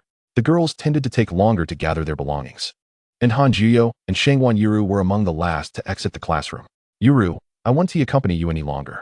I'm going to have lunch with Liu Muye," Han Juyo announced. She had already informed Shangwan Yuru about sharing a meal card, so no further explanation was necessary. "All right." Shangwan Yuru nodded. Just as the two walked out, Nangong Yi approached and quietly said, "I want to try the cafeteria food, but I don't have a meal card. Could you help me swipe yours?" "Huh?" Shangwan Yuru, curious at his request, asked. "You, the esteemed young master of the Nangong family, are interested in the lowly fare of the school cafeteria?" "I owe it all to Liu Muye," Nangong Yi replied with a subtle smile. "He encouraged me to try new things and be a different version of myself. I think he has a point."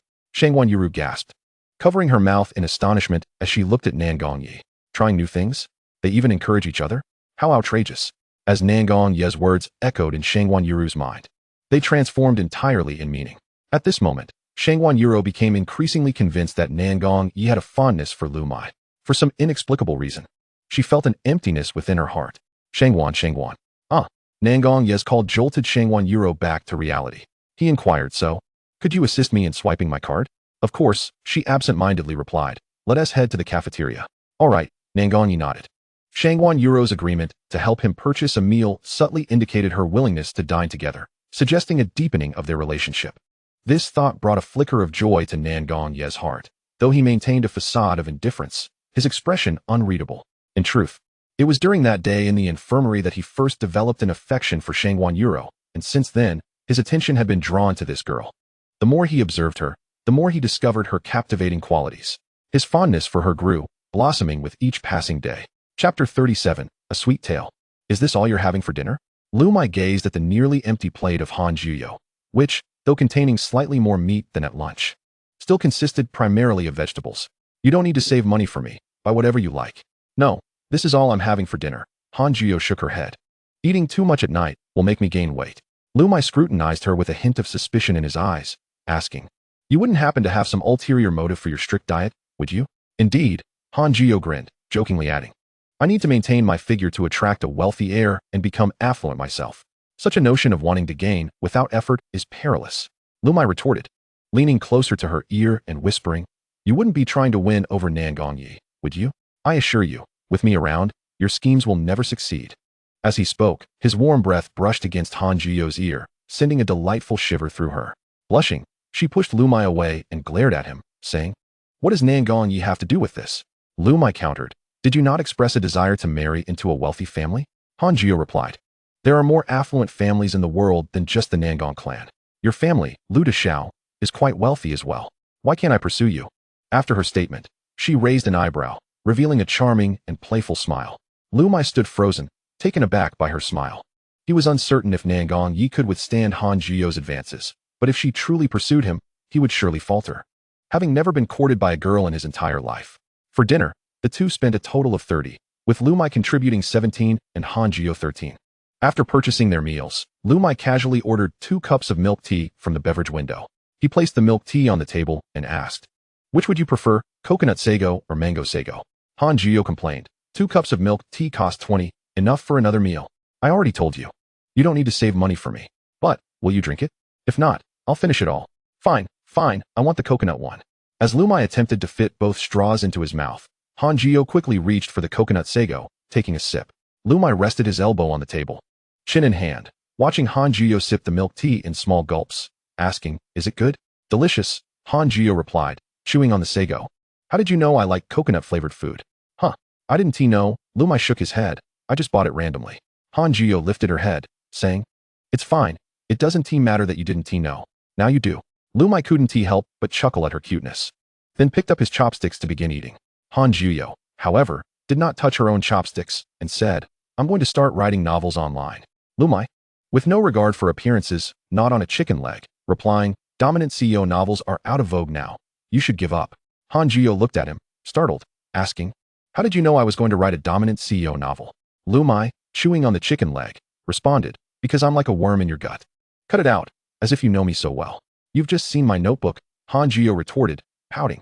"I'm not writing some story about a domineering CEO falling for a poor girl." "Then what will you write?" Liu Muye set down the chicken leg, gazing into her beautiful eyes, articulating slowly, "It can't be the cliched tale of a rich heiress disguising herself as an ordinary person to infiltrate an elite school, only to encounter an unreasonable domineering heir, leading to a tumultuous love-hate relationship, followed by a dramatic twist where they both reveal their true identities. Can it?" At a nearby table, Shangwan Yuro suddenly sneezed. "What's wrong?" Nangong Yi pulled out a handkerchief, asking, "Are you coming down with a cold?" "No." Shangwan Yuro shook her head, accepting the handkerchief and gently wiping her nose. "It's only September. It's too hot to catch a cold." That does seem reasonable." Nangong Yi scratched his head. Shangwan Yuro, glancing at the handkerchief she had soiled, said, "I'm sorry. I'll take this back and wash it for you." Nangong Yi smiled, replying, "No need for that. Just dispose of it after you use it." "All right." Shangwan Yuro thought he might be a bit of a neat freak. Looking at the handkerchief, she mused that he was quite thoughtful, though regrettably not interested in girls. Returning to Liu Muye's perspective, Han Jiyo widened her eyes in surprise, looking at him and asking, "This is the script I spent all night thinking up yesterday. How did you know?" He certainly knew, for he had written such cliched plots and became a failed author, forcibly pulled into the world of his own story. However, he could not share that with Han Jiyo. Such cliched dominant CEO plots are rampant online. Liu Muye rolled his eyes, stating, "The most conventional is the CEO falling for Cinderella, or the CEO disguising as an ordinary person to pursue Cinderella, or the CEO chasing after a rich heiress disguised as Cinderella. If all else fails, it's the CEO and heiress both in disguise, caught in a love-hate relationship, followed by a grand twist where they reveal their true selves." Wait. Han Jiyo interrupted Liu Muye, retorting, "Why do you seem so well-versed in the tropes of dominant CEO stories?" "Of course, because I am a connoisseur of web novels." Liu Muye, in a moment of excitement, nearly revealed his identity as a novel author but quickly regained his composure. Han Jiyo frowned, asking, "Why did you stop mid-sentence? What kind of web novel?" After a brief pause, Liu Muye replied, "I'm a devoted enthusiast of web novels, well-versed in both male and female genres. So I'm quite familiar with these old tropes." "Really?" Han Jiyo's beautiful fox-like eyes sparkled with a hint of skepticism. "Of course," Liu Muye nodded vigorously. "How could that be false?" Han Jiyo, half convinced, inquired, "Since you know so much, can you suggest some fresh and interesting tropes for dominant CEO novels beyond the usual ones?" Liu Muye bluntly responded, "Writing dominant CEO novels is a dead end." "Huh." Han Jiyo frowned, asking why not. "Don't most girls love stories about handsome, wealthy men in suits desperately pursuing them?" No. Liu Muye raised his index finger and shook it, declaring, "Times have changed. Such narratives have fallen out of favor." Han Jiyo crossed her arms over her chest and gazed at Liu Muye, inquiring, "Then tell me, if not the domineering CEO tales, what should one write?" Liu Muye grasped a chicken leg and pondered for a considerable time. "If you truly wish to write, then perhaps you should consider sweet romance stories." Chapter 38, The Experience of Love. Sweet romance. Han Jiyo fixed her gaze on Liu Muye, blinking twice. "Indeed, sweet romance." Liu Muye earnestly began to elaborate to Han Jiyo, explaining that in essence, domineering CEO stories are merely sweet romances. After all, they revolve around falling in love with a handsome man. Why must one craft tales of an unrealistic, cringe-inducing fictional character spouting cliched CEO quotes? At a nearby table, Nangong Yi also sneezed, prompting Shangwan Yuru to immediately retrieve a packet of tissues from her bag, offering one to him.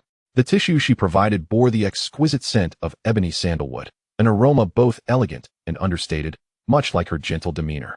After wiping his nose, Nangong Yi hesitated to discard the tissue. With a tender smile, she asked, "Why did you sneeze as well?" Nangong Yi shook his head in confusion. "I don't know. Perhaps someone is secretly gossiping about me."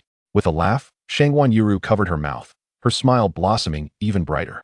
Returning to Liu Muye's perspective, Han Jiyo, having listened to Liu Muye's analysis, nodded thoughtfully. "What you say does hold some truth, but wouldn't ordinary sweet romances fail to captivate readers?" Liu Muye spread his hands. "Then write something extraordinary. After all, plots are born from imagination." Han Jiyo pouted, stroking her chin. She nodded earnestly, beginning to contemplate the storyline. Liu Muye resumed gnawing on his chicken leg, saying, "Don't dwell on it for now. Let's eat, or the food will grow cold." Han Jiyo waved him off. "Give me a moment to think. Stop pondering and eat quickly." Liu Muye shot her a sidelong glance. "With a well-read young master like me assisting you, You are bound to become a great author. Han Jiyo set her chopsticks down and leaned closer to Liu Muye, stating, then why not discuss the plot with me now? As she leaned in, the delightful aroma of white camellia wafted into Liu Muye's nostrils. The distance between them had closed significantly, allowing him to faintly sense her warmth. A slight turn of his head brought his gaze to her exquisitely sculpted face. The small heart-shaped mole at the corner of her left eye was unmissable. Gulp. Liu Muye swallowed gently, his heart racing unexpectedly. He shifted slightly away and said, you should finish your meal first. We can discuss the plot afterward. All right. Han Jiyo had no intention of retreating. She pulled her plate closer and sat side by side with Liu Muye, eating together. Unbothered. She focused on finishing her meal so they could delve into their discussion about the novel. However, Liu Muye felt bashful, with Han Jiyo beside him. He found himself eating much slower, while his heartbeat quickened. He mused internally. Has this woman cast a spell on me? Why is my heart racing so fiercely? Though Liu Muye had begun his meal first, it was Han Jiyo who finished first. After her meal, she began urging him to hurry. With the pressure of her insistence, Liu Muye had no time for frivolous thoughts, quickly finishing his meal before following Han Jiyo out of the cafeteria. As they emerged from the dining hall, they wandered aimlessly, discussing their literary aspirations. Unbeknownst to them, they had arrived at the playground. Stop, stop, stop. Liu Muye, weary of the topic, decided to end the discussion, declaring that no amount of talk could substitute for actually writing to uncover the issues at hand. Han Jiyo nodded, saying, you shared so much with me earlier. It has indeed inspired me. Thank you. No need for thanks. Liu Muye waved his hand. Wait until you truly become a celebrated author to thank me. Han Jiyo nodded seriously. With your words, I will undoubtedly become a great author. Observing the earnest expression on her face, Liu Muye was reminded of his own spirited self from the past. He pursed his lips and smiled gently, mistaking his smile for mockery. Han Jiyo furrowed her brow and asked, do you not believe in me? Of course I do, Liu Muye affirmed, nodding. After all, you are Han Jiyo. In truth, Liu Muye had only voiced half of his thoughts, the other half lingering in his mind. You are Han Jiyo, the unwaveringly determined character from my book. Surely, with your intellect and relentless perseverance, success is inevitable. Really? Han Jiyo tilted her head, gazing into Liu Muye's eyes. Then what were you laughing at just now? I was amused by how your earnest demeanor resembles mine, Liu Muye replied, feeling a touch bashful as he rubbed his nose. Hearing his words, Han Jiyo felt a twinge of embarrassment. Let's consider it a compliment then. Liu Muye took a seat in the bleachers of the playground. Recalling how during his time at Sunan University, he would often stroll around the playground with his roommates after dinner, admiring the beautiful girls in their summer attire and discussing how to pursue romantic interests. Han Jiyo settled beside Liu Muye, following his gaze onto the playground where small clusters of people strolled along the track. Among them were couples, some shyly keeping their distance, while others, more comfortable in their relationships, held hands openly. Han Jiyo turned to glance at Liu Muye, who seemed lost in thought. For a fleeting moment, she wondered if those watching from the playground might perceive them as a young couple themselves. Suddenly, Liu Muye snapped back to reality, his gaze meeting Han Jiyo's. What are you staring at? Who is staring at you? How self-absorbed, Han Jiyo retorted, her face flushing as she stood to leave. Where are you going? Back to my dorm to write. Got inspiration? A surge of inspiration. Liu Muye, as if struck by a sudden thought, called out to Han Jiyo. Wait a moment. What now? Han Jiyo turned to face him. Liu Muye cautioned, artistic creation must remain grounded in reality. Otherwise, Han Jiyo frowned. Otherwise what? Otherwise, things could become quite awkward. I understand. I will certainly stay grounded. Han Jiyo replied, casting Liu Muye a cheeky smile before descending from the bleachers. Curiously, Liu Chenghan leaned back in his office chair, muttering softly, I've frozen all this kid-s accounts. Why hasn't he come to plead with me all day? He glanced at his secretary, asking, did the young master go to the cafeteria for a meal today? Yes, the secretary replied, looking at the tablet in her hands. He went with a girl.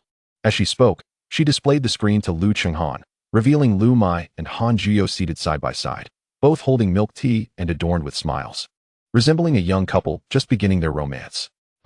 Liu Chenghan scrutinized the image, furrowing his brow. What is going on here? Are they dating? Didn't this kid say he wasn't in a relationship? With no money, how could he even afford to date? The secretary inquired. Should we unfreeze the young master's funds account? Not for the time being, Liu Chenghan replied, stroking his chin with a smile. That rascal is certainly pretending to be poor to chase after girls. It must be so. This was a trick I used in my youth. The smile on Liu Chenghan's face clearly indicated his hope that his son would inherit his romantic prowess. Chapter 39, The Cafeteria Meal. Thank you for tonight. If it weren't for your assistance with my meal card, I would have missed the chance to savor the cafeteria's dinner. Nangong Yi solemnly addressed Shengguan Yuru outside the cafeteria. Shangguan Yuru, somewhat taken aback, replied, "It was merely a matter of helping you with your meal card. There's no need for such formal gratitude." Was it too formal? Nangong Yi scratched his head, a hint of embarrassment crossing his face. Perhaps it's because this is my first time trying something new. Curiously, Shangguan Yuru asked, "You've never eaten such food before?"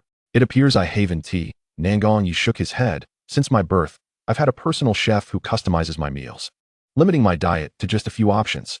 In an effort to emphasize the high standards of a domineering CEO, Liu Muye had previously highlighted that even when traveling, Nangong Yi would have a chef accompany him, only eating food prepared by his family's cook. This unreasonable stipulation had indeed caused Nangong Yi quite a dilemma. "What?"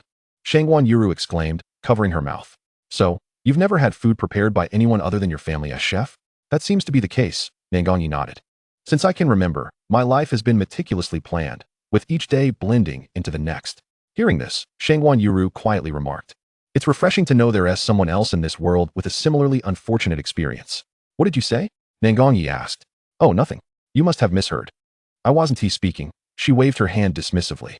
Continuing, she said, "So, tonight's meal in the cafeteria is effectively the first time you've had food made by someone other than your family as chef?"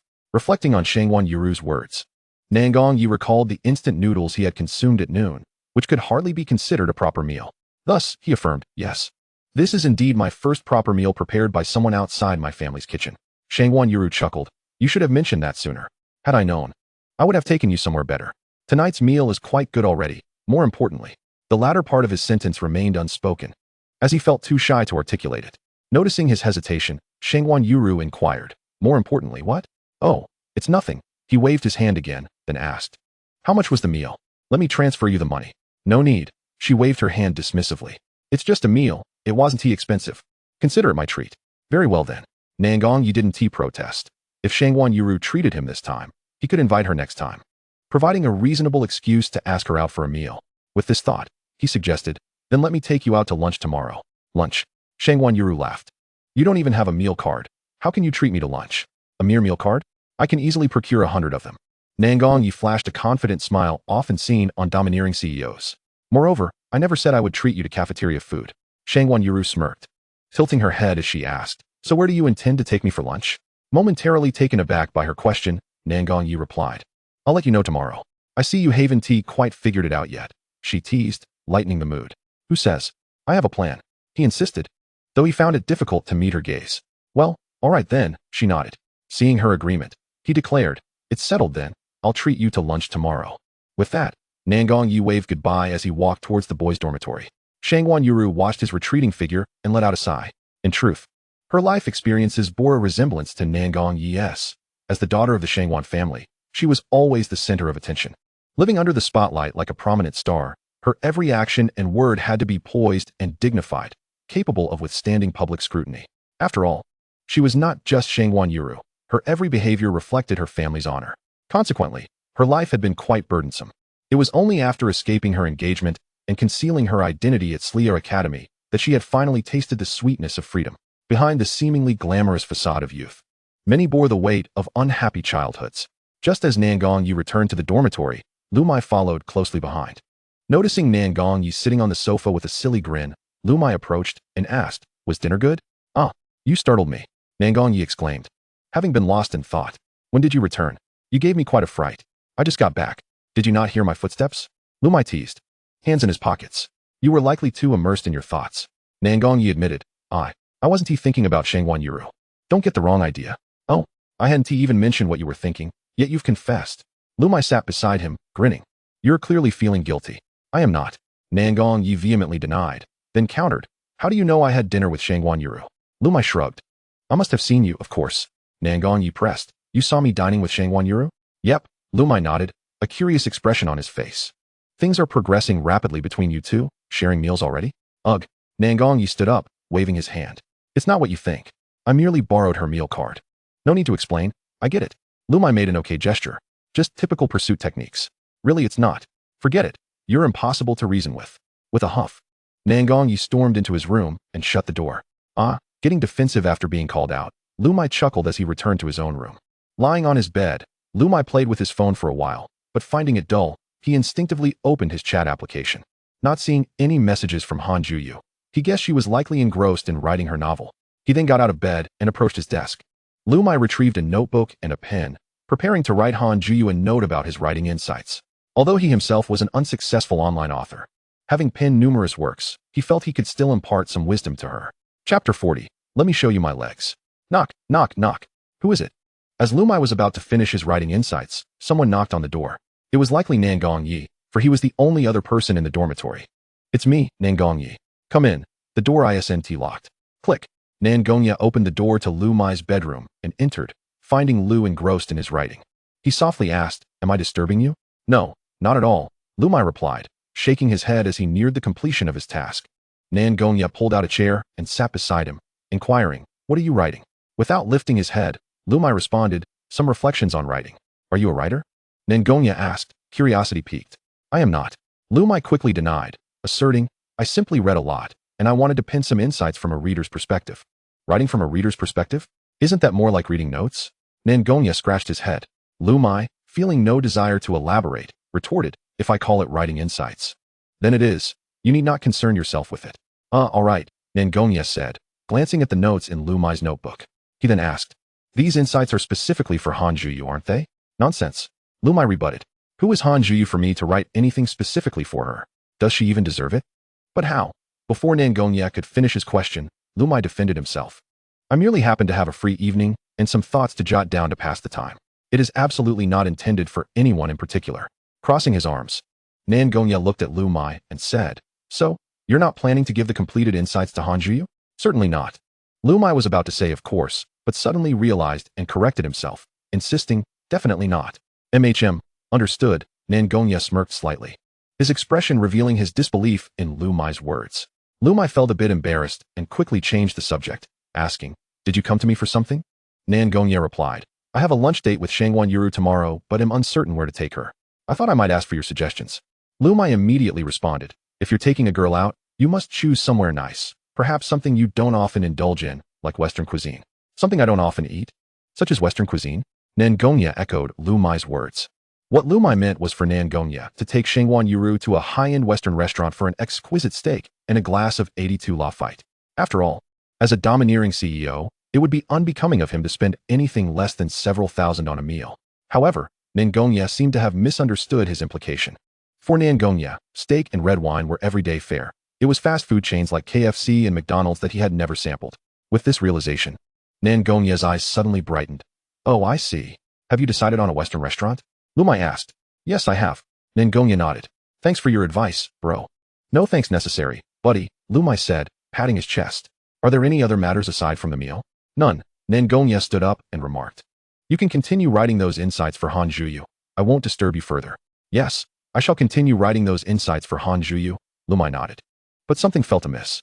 A few seconds later, he quickly realized and called after Nan Gongyi, who had reached the door. "I already told you. I'm not writing for Han Juyu. You just admitted it." Nan Gongyi chuckled, then closed the door to Liu Muye's room. Liu Muye shook his head in exasperation, muttering to himself, "He must be teasing me because I just joked with him in the living room."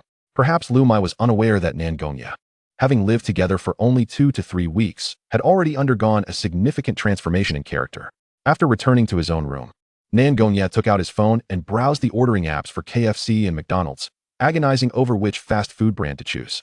Should Shangwan Yuru discover that the illustrious Nan Gongyi was torn between taking her to McDonald's or KFC, one wonders how she would react. Ultimately, he decided to take Shangwan Yuru to McDonald's the next day. The rationale was simple. There was a McDonald's on campus, whereas KFC was located across the street at a mall, making the closer option the obvious choice. Not long after Nan Gongyi left, Liu Muye completed his reflections, totaling 5 pages, an accumulation of insights gathered over 2.5 years of writing, hoping they might be of some assistance to Han Juyu. He closed the notebook, capped his pen, and glanced at his phone. Ding. Just then, Han Juyu sent him a message. "What are you up to?" she inquired. Liu Muye looked at the notebook on his desk, pondered for a few seconds, and replied, "Lying down and playing on my phone." "You're acting like a pig." Han Juyu teased. "How dare you insult me?" Liu Muye shot back. Han Juyu responded with a simple "oh," accompanied by a cheeky emoji.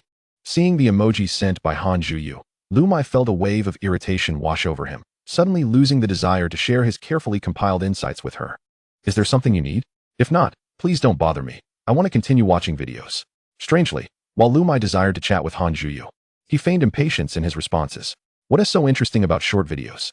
Stop watching. Let us discuss novels instead, she suggested. I refuse. Novels are nowhere near as engaging as those short videos, Liu Muye replied. You vulgar creature, she exclaimed. I call it being true to my masculine nature, he countered. After a moment, Han Juyu replied, let us talk about writing novels, and I'll show you my legs. How does that sound? Am I that shallow? Liu Muye retorted. Yes, I am that shallow, he admitted. I wrote just a little bit of the beginning last night, only a few hundred words, but I couldn't get any further. It's so difficult, she lamented. Everyone starts this way. Just write more and practice, he encouraged. Do you have any good advice? Liu Muye, holding his phone, earnestly engaged in conversation with Han Juyu for an hour, not at all motivated by the prospect of seeing her legs. All right, thank you. I'm feeling a bit tired now. Let us end our chat here for today, she said. Liu Muye immediately messaged back. Wait, have you forgotten something? What is it? She asked. Remember you promised to show me your legs? Oh, just a moment. I'll take a picture for you. Before long, Han Juyu sent a photo. A pig's trotter. Liu Muye stared at the photo she sent, exclaiming in frustration, what is this nonsense you've sent? I only said I'd show you my legs. I never promised to show you my actual legs, she replied. Well, little girl, you dare to play tricks on me. Who told you to be slow-witted, pig head? She teased. Lying on her bed, Han Juyu playfully wiggled her fair little feet, grinning brightly at Liu Muye's exasperated reactions. Pig head. Uft. Chapter 41, The First Class Meeting. Greetings, my dear students. I am your counselor for Class 1 of Finance, and my full name is Zhao Chong. You may address me as Teacher Zhao or Counselor Zhao. It is indeed a privilege to share these 4 years with you all. Before we convene our inaugural class meeting, I would like to share 2 important announcements. The gentleman on stage, adorned with gold-rimmed glasses, possessing a well-proportioned physique, and appearing remarkably youthful, is your counselor for Class 1 of Finance. As a supporting character, Liu Muye did not dedicate much ink to the counselor, even neglecting to bestow him with a name. In the book, he is consistently referred to as Counselor Zhao. At this moment, upon hearing the unnamed supporting character recite his full name, Liu Muye found it rather amusing that he had merely penned a book. Yet it felt as if he had conjured an entirely new world. How wondrous. Counselor Zhao paused for a moment and announced, this Sunday evening at 8 o'clock. The school will host a welcome party for new students at the Grand Playground. Interested students are encouraged to attend and partake in this collective school activity. One more matter to address is the impending water pipe repairs in the living quarters, which will necessitate a water outage. This Friday evening, all dormitories in the living area will experience a water stoppage from 8 o'clock Friday night until 8 o'clock Sunday morning, totaling 36 hours. I suggest that those who can return home over the weekend do so. For those who must remain on campus, please ensure you store enough water in advance to manage the situation. Counselor Zhao's 2 remarks foreshadow the upcoming events in the narrative. The first event is at the welcome party, where Shangguan Yuro, dressed exquisitely, is mistakenly taken for a performing senior from the music department.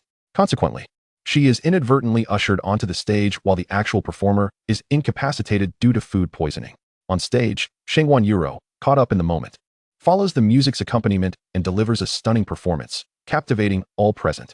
It is from this moment that she solidifies her reputation as the beloved campus beauty, becoming a notable figure within the school. Shangguan Yuro's enchanting presence on stage utterly captivates Nangong Ye's heart, marking the inception of his profound affection for her. As for the water outage storyline, Shangguan Yuro, having run away from home in a fit of rebellion to attend Celia, is unable to return home during the weekend. Faced with the water stoppage and having exhausted her stored water, she plans to check into a hotel off-campus for a shower.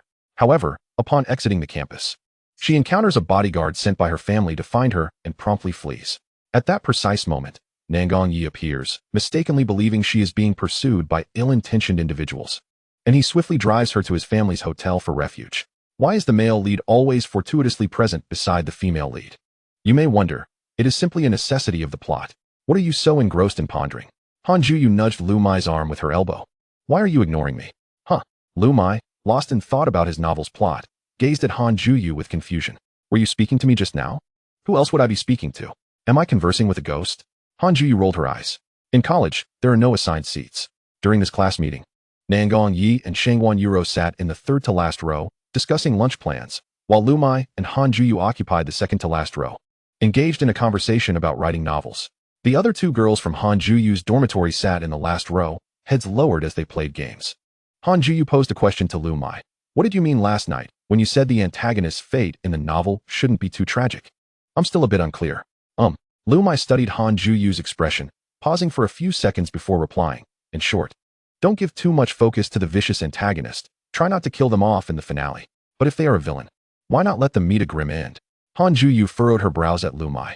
Are you suggesting we keep them around for the new year? Listening to Han Juyu's words, Liu Muye felt a wave of disbelief wash over him, exclaiming, "You're writing a romance novel. Why does it need a major antagonist?" Nowadays, readers are not keen on overly dramatic tales. Wouldn't a simple sweet story be more appealing? That does seem to make some sense. Han Juyu nodded thoughtfully, resting her chin on her hand. Rest assured, you can trust my judgment. I am, after all, an experienced reader of web literature, Liu Muye declared confidently, patting his chest. Counselor Zhao intended to call a student to the stage for self-introduction and immediately spotted Liu Muye, who was proudly patting his chest. He pointed and said, "All right. This student has volunteered. You shall be the first to introduce yourself." "What?" Liu Muye stared blankly at Counselor Zhao, taken aback. Han Juyu stifled a laugh, covering her mouth, and urged him softly, "Hurry up and introduce yourself, young Master Liu." After saying this, she lightly patted Liu Muye's thigh. Liu Muye shot her a glance, mentally vowing, "Just wait, you'll be next." Approaching the podium, he hesitated for a few seconds before stating, "Hello everyone, my name is Liu Muye, and I am delighted to be classmates with you all." While Liu Muye introduced himself on stage, Han Juyu was below, secretly snapping unflattering photos of him and editing them to enhance their absurdity. Liu Muye spoke 3 sentences in total before turning to look at the counselor. Counselor Zhao regarded Liu Muye and asked, "Is that all?" He had expected Liu Muye, who had appeared so self-assured, to deliver a more elaborate introduction, only to find it conclude after 3 sentences. "I'm rather ordinary. There's not much to introduce. However, that young lady over there is anything but ordinary. She is quite talkative. Teacher, please allow her to come up and introduce herself." Liu Muye exclaimed, pointing at Han Juyu, who was still engrossed in her phone. "Very well. Let us invite this young lady to the stage for her self-introduction," Counselor Zhao agreed. "Huh." Han Juyu lifted her head, her expression mirroring Liu Muye's bewilderment moments earlier. Liu Muye descended from the podium and encouraged Han Juyu, "Go on. It's your turn, Juyu." This time, Liu Muye couldn't help but smirk in anticipation. "Do not call me Juyu." Han Juyu shot him a glare as she made her way to the podium. "Hello everyone, my name is Han Juyu, and I am pleased to meet you." Her introduction also consisted of 3 sentences, and aside from her name, it mirrored Liu Muye's words almost verbatim. "Teacher, I am finished," she announced. "All right, you may go back now," Counselor Zhao replied, somewhat amused yet exasperated. "Is there anyone else who would like to volunteer for a self-introduction?" Counselor Zhao inquired of the students below. "If not, I will begin calling names." As expected, silence fell. No one was willing to step forward for an introduction. Thus, Counselor Zhao took the class roll and began calling students to the stage, following the precedents set by Liu Muye and Han Juyu. The subsequent student introductions were nearly identical, save for the names. When it was Nangong Ye's turn, however, things took a different turn. Chapter 42. You are blushing. Nangong family. Nangong Ye. His introduction elicited a frenzy of enthusiastic squeals from the female students in attendance. In just 6 words, clear and concise, he completed his introduction and stepped down without a hint of hesitation. So effortlessly cool, so strikingly handsome, that as he descended, Liu Muye felt an aura of regality emanating from him, truly befitting of the male lead in his story. When he was serious, he was undeniably charming. Oh dear. Liu Muye was in the midst of extolling Nangong Ye's virtues when, in an unexpected twist, the latter stumbled, tripping over his own feet. Liu Muye, with a face full of black lines, supported his forehead, thinking to himself, how could this kid possibly stumble on flat ground? It's utterly embarrassing. I don't recall such a scene in my novel either. Just as he was rising to take the stage, Shangguan Yuru noticed the fallen Nangong Yi and quickly rushed forward, extending her hand. "Thank you," Nangong Yi replied with a faint smile, grasping Shangguan Yuru's hand and standing up. In that moment, the two seemed to be enveloped in a spotlight, capturing the attention of all their classmates as well as that of Director Zhao. Han Juyu, observing this spectacle, sighed. "What a romantic scene. I must write it into my book." Liu Muye retorted, "Romantic? Really?" "Yes." Han Juyu nodded. "Don't you think so?" "Not at all." Liu Muye scoffed. Clearly, the female lead falls. The male lead appears just in time to catch her, and she leans into his embrace in front of the entire class. Now that's a truly romantic plot. This trope is utterly cliché. Shaking her head, Han Juyu countered. In this day and age, who still enjoys the male helping the female? Isn't it better for the female to assist the male? A gentle and considerate heroine reaching out to help the hero under the watchful eyes of the entire class is undeniably romantic. Liu Muye chose not to argue further and nodded, conceding. "All right, you win this round." "Humph," Han Juyu huffed with a hint of pride. In stark contrast to Nangong Ye's brief and cold self-introduction, Shangguan Yuru's was lengthy and melodious, as she articulated her premeditated words with clarity and grace. Unsurprisingly, Her self-introduction concluded to enthusiastic applause from the class. Once all introductions were complete, it was time for the class committee elections. In university, there are numerous class officers, but only a select few are truly impactful: the class leader and the league branch secretary, with the remaining positions such as dormitory representatives being relatively inconsequential. Roles like vice class leader, study commissioner, and organization commissioner are essentially redundant, as the class leader does all the work. In the original storyline, no one ran for class leader. But Shangwan Yuru's outstanding performance during military training and her self-introduction today had significantly boosted her popularity, catching the counselor's eye, leading to her being directly nominated as class leader. Is no one interested in contesting for class leader? Director Zhao inquired, met with an unbroken silence from the audience. His gaze then fell upon Liu Muye. Feeling a slight unease, Liu Muye sensed a hint of trouble. Sure enough, the next moment, Director Zhao spoke. Actually, I already have two commendable candidates for class leader in mind, our eloquent Shangwan Yuru and Liu Muye. Come on, not me again. How is it that I keep getting dragged into this? The original plot is falling apart. Please spare me. Liu Muye silently lamented. Director Zhao continued. I wonder if everyone recalls Liu Muye's performance during military training when he sang Lover for Us.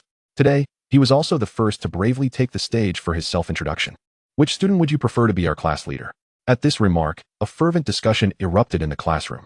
Liu Muye attempted to intervene, but it was futile. Ultimately, he narrowly surpassed Shangwan Yuru by a mere 10 votes and was elected class leader. Seeing the situation unfold, Liu Muye promptly stood up and said, I'm not capable enough. Please don't blindly vote for me. Shangwan Yuru is helpful, generous, and organized. She deserves to be class leader. Liu Muye, there's no need for such modesty, Director Zhao chuckled. This is the result of the students' votes. They trust you, and I believe you can certainly shoulder this responsibility. But, teacher, Liu Muye tried to voice his concerns, but Director Zhao dismissed him with a wave of his hand. That's enough. It's settled. You will be our class leader. Watching Zhao Zhang write his name in the class leaders column on the blackboard, Liu Muye felt a mix of despair and helplessness. Beside him, Han Juyu giggled, covering her mouth. Class leader Liu, I shall rely on you from now on. Liu Muye shot her a glare. You can just go away. With Liu Muye as class leader, the position of vice class leader naturally fell to the unselected Shangwan Yuru. However, she displayed no particular reaction, as she hadn't intended to run for class leader in the first place, and she turned to congratulate Liu Muye. Once the class officers were elected, there was little left to discuss, and thus the first class meeting for the freshmen concluded. As noon approached, Nangongyi took Shangwan Yuru out for lunch. Noticing Liu Muye's absence, she curiously asked Nangongyi, Is it just the two of us? Yes, why not? Nangongyi tilted his head, looking puzzled. Shangwan Yuru frowned and inquired, Aren't you going to invite Liu Muye? Nangongyi shrugged, saying, Why should I? He has Han Juyu with him. Misinterpreting Nangongyi's words and expression, Shangwan Yuru thought, It seems he might be jealous that his crush is too close to another girl. Should I remind Xiao Ju not to get too close to Liu Muye? If Nangongyi knew what Shangwan Yuru was thinking, he would likely be infuriated, having intentionally invited the person he likes to lunch, only to have that person mistakenly suspect his sexual orientation. Having packed her bag, Han Juyu approached Liu Muye at the door, saying, Let's go eat. Wait a moment, I want to give you something, Liu Muye replied. Pulling out a notebook from his bag, Han Juyu accepted the notebook, asking, What is this? Scratching his head, Liu Muye feigned nonchalance. It's just some writing tips I found online while I was bored last night. I copied a bit and had nowhere to put it, so I thought I might as well give it to you as garbage. Han Juyu looked at the notebook, then at Liu Muye, a teasing smile playing on her lips. So you mean to say you copied 5 whole pages of writing tips out of boredom and casually decided to give it to me as trash? Exactly. It was just a casual thing. Don't misunderstand, he insisted. Is that so? Han Juyu clearly didn't believe him, raising an eyebrow and pressing further. But didn't you say you were watching some suggestive videos while chatting with me last night? Liu Muye stumbled over his words. Yes. I was watching those videos while also casually copying writing tips. Is that a problem? Han Juyu finally asked. So it truly wasn't organized just for me? Absolutely not. Liu Muye declared emphatically. Oofed. Seeing Liu Muye's dazed expression, Han Juyu chuckled. What a fool. Pointing at her, Liu Muye retorted, You're so ungrateful. I went out of my way to write tips for you, and instead of thanking me, you insult me? With her hand propped against the doorframe, Han Juyu stood on tiptoe, leaning closer to Liu Muye, declaring, So, you admit it was specifically for me? Startled by her sudden closeness, Liu Muye pressed against the wall, nervously stammering, Why, you heard wrong. Thus, the innocent Liu Muye found himself inexplicably cornered by the cunning female antagonist, Han Juyu. At the classroom door, her enchanting fox-like eyes locked onto his, and after a brief moment of shared gaze, she revealed a sly smile. She remarked, Liu Muye, you are not being honest.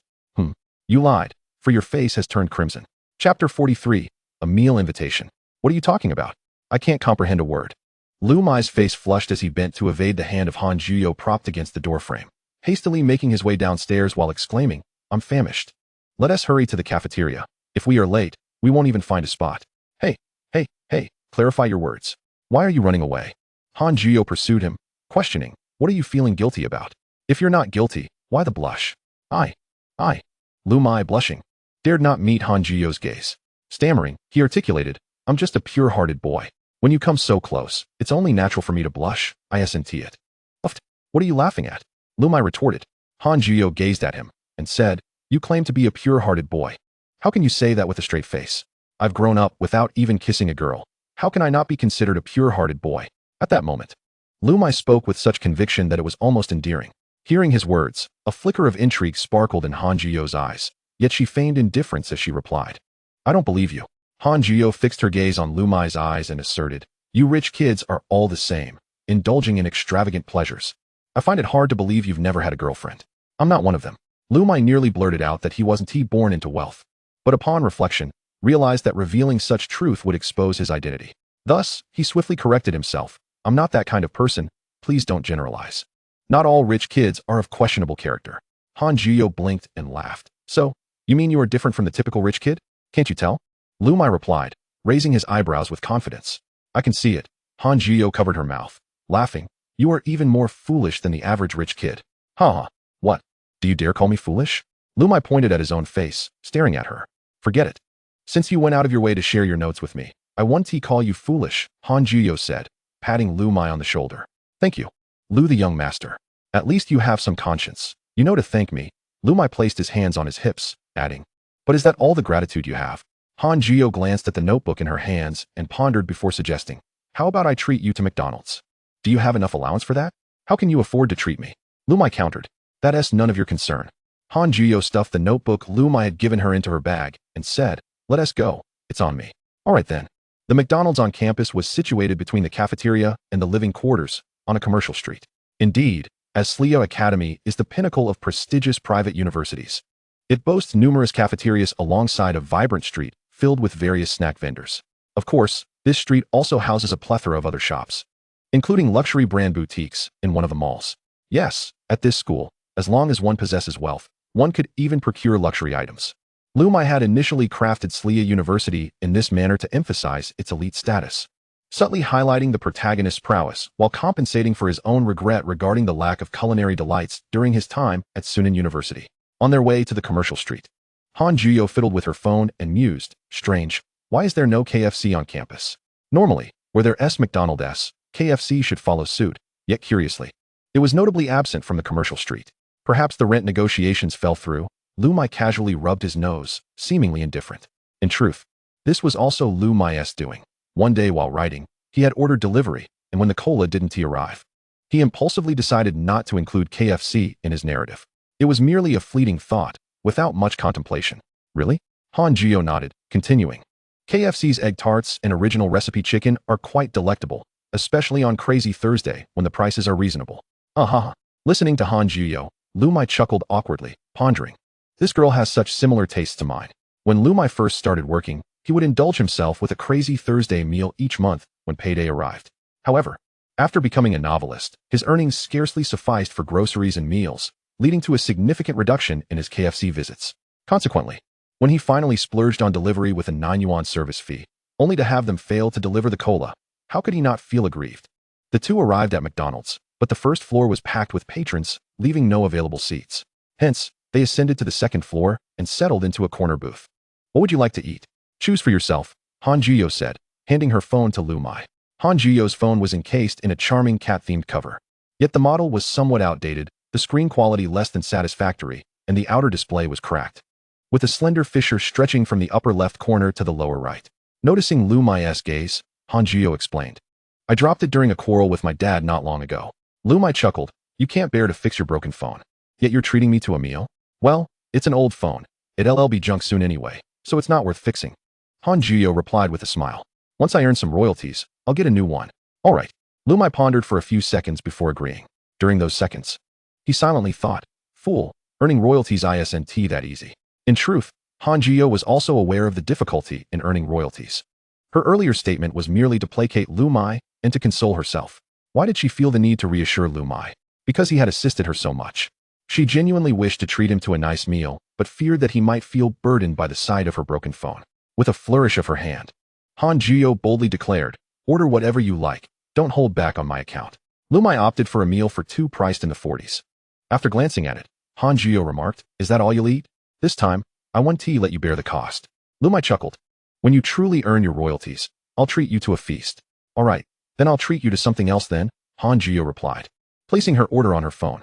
The phone model indeed seemed outdated, with sluggish performance. Placing an order for a meal through the app was a bit laggy, indicating that Han Jio likely only used it for messaging.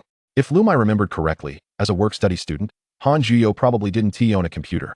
Surely, she wouldn't be writing her novels on such a decrepit phone, would she? How could he reasonably gift her a computer? Liu Muye stroked his chin, deep in thought. In truth, he should be contemplating how to expedite Liu Qinghan in unfreezing his account funds. Meanwhile, Liu Qinghan had just learned from his secretary that his son, Liu Muye, had been elected class monitor, and he was quite pleased. Chapter 44, Material Wealth and Companionship. After placing their orders, Han Juyu, feeling a touch of boredom while waiting for their food, decided to engage Liu Muye in a conversation about writing novels. However, Liu Muye seemed suddenly captivated by something. Curiously, Han Juyu followed Liu Muye's gaze and saw, seated by the floor-to-ceiling window, two familiar faces, Nangong Yi and Shang Guanyuro. Han Jiyu had already learned from Shang Guanyuro that Nangong Yi was treating her to a meal. She had assumed that someone of Nangong Yi's stature would take her to a lavish Western restaurant. Yet here he was, taking Shang Guanyuro to McDonald's for lunch. This was rather unexpected for Han Juyu. Not only her, but Liu Muye was also taken aback. He thought he might have misread the situation, rubbed his eyes, and confirmed that the two people by the window were indeed Nangong Yi and Shang Guanyuro. However, why was Nangong Yi not taking Shang Guanyuro out for an extravagant meal as expected? Liu Muye found himself perplexed. Not far away, the two were engaged in lively conversation, utterly oblivious to the fact that they were being observed. Nangong Yi took a bite of warm fried chicken, its crispy exterior and tender meat seeming quite ordinary, even less satisfying than instant noodles. He had long anticipated this experience, having never had the chance to try fried chicken before. As the saying goes, the greater the hope, the greater the disappointment. The fried chicken did not taste as delightful as he had imagined, but it was not unpleasant either. It was simply a novel culinary experience for him. Shang Guanyuro, however, was not preoccupied with such thoughts. Grasping her hamburger delicately, she ate with refined grace. As the protagonist of her own story, she possessed a remarkable ability to eat anything without soiling her face. All the sauces from the hamburger obediently made their way into her mouth without smearing her lips. Of course, being the heroine, everything she did was bound to be perfect, including her dining etiquette. "What made you suddenly think of inviting me to McDonald's?" Shang Guanyuro finally could not help but ask. "Just wanted to give it a try," Nangong Yi replied, contemplating the piece of fried chicken in his hand. "When I was a child, passing by fast food restaurants in the car, I would watch other kids enjoying fried chicken and hamburgers with their parents, sipping cola, and I felt quite envious." Listening to Nangong Yi's words, Shang Guanyuro felt a pang of empathy. She smiled and said, "So? Even the esteemed young master Nangong has his troubles." Nangong Yi chuckled. "Indeed. Perhaps even the young master seated in the back of a luxury car has his own concerns." "Let me interview you," Shang Guanyuro said, raising her cup of cola to Nangong Yi's lips. "Now that you've fulfilled your dream of eating fried chicken and hamburgers, how do you feel?" Nangong Yi pondered before responding. "It doesn't feel particularly special, and it's not as delicious as I imagined." Shang Guanyuro gazed into his eyes and suggested, "Could it be that what you envy isn't the fried chicken and hamburgers in the hands of those children?" Nangong Yi was momentarily taken aback by her words. Indeed, how could someone who had always lived in material abundance envy fast food? Perhaps he was simply envious of those children having their parents by their side. Shang Guanyuro contemplated for a moment and asked, "Do you always eat alone at home?" "Yes," Nangong Yi nodded. "My parents are usually very busy with work and I hardly see them at home, even during holidays." Shang Guanyuro's lips moved as if she wanted to share her own experience. "Your childhood resembles mine. My parents are also preoccupied with their business and hardly pay attention to me. They may not even consider me their daughter, for if they did, they wouldn't have married me off to a man I've never met for a business alliance." Yet, she ultimately refrained from voicing this thought, as she still concealed her identity. If she were to discover that the man sitting across from her was the very person she was to enter into a business marriage with, she could only wonder how she would feel. Nangong Yi politely smiled and said, "I apologize for sharing my unhappy thoughts. I shouldn't have dampened the mood of our meal. It's quite all right." I'm honored to be your listener, Shang Guanyuro replied with a gentle smile, playfully adding, if you ever find yourself dining alone again, feel free to call me. Haha, that would be quite an imposition, Ning Gongyi said, shyly lowering his head. But I suppose I could also invite Liu Muye to join me for meals. Upon hearing this, Shang Guanyuro felt a sudden wave of annoyance. Momentarily at a loss for words, she thought to herself, indeed, is Liu Muye the true love? He seems to be thinking of him even while dining with me. Poor Ning Gongyi. He had merely made a polite remark.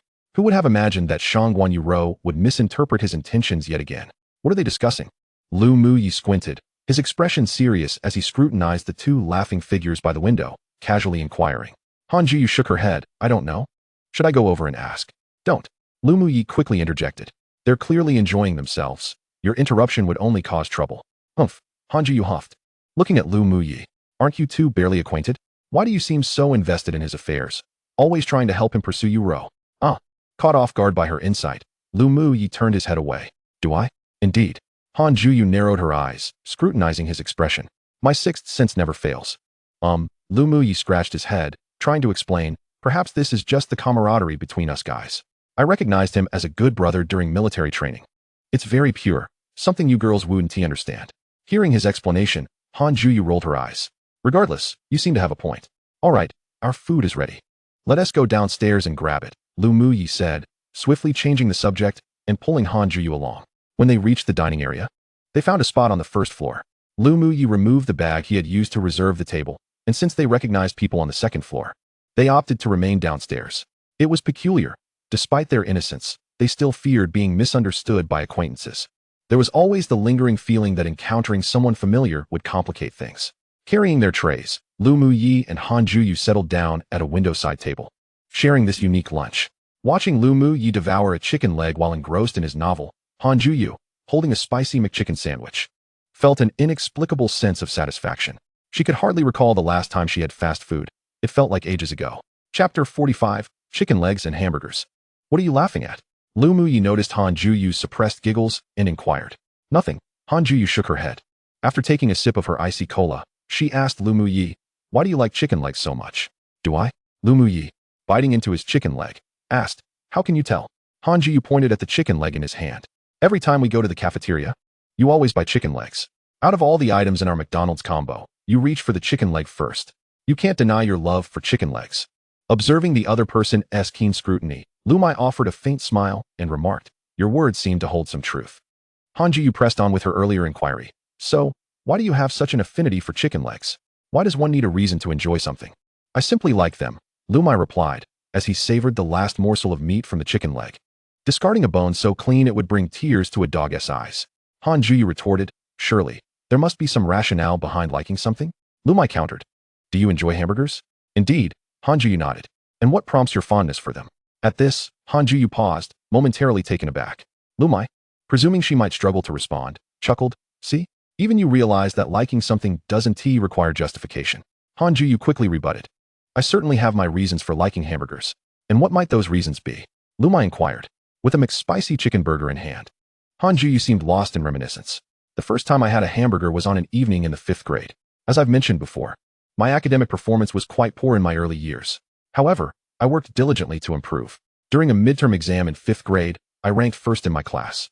On the day the results were announced, I joyfully ran home with my report card, only to find my parents embroiled in an argument, completely indifferent to my achievement. Later, my grandmother found me sobbing in my room, glanced at my report card, and discreetly took me away from home. She asked what I wished to eat. Recalling my classmates boasting that good grades would earn them a hamburger treat from their parents, I told her I wanted a hamburger as well. Not quite understanding, she led me to a small, unbranded fast food joint.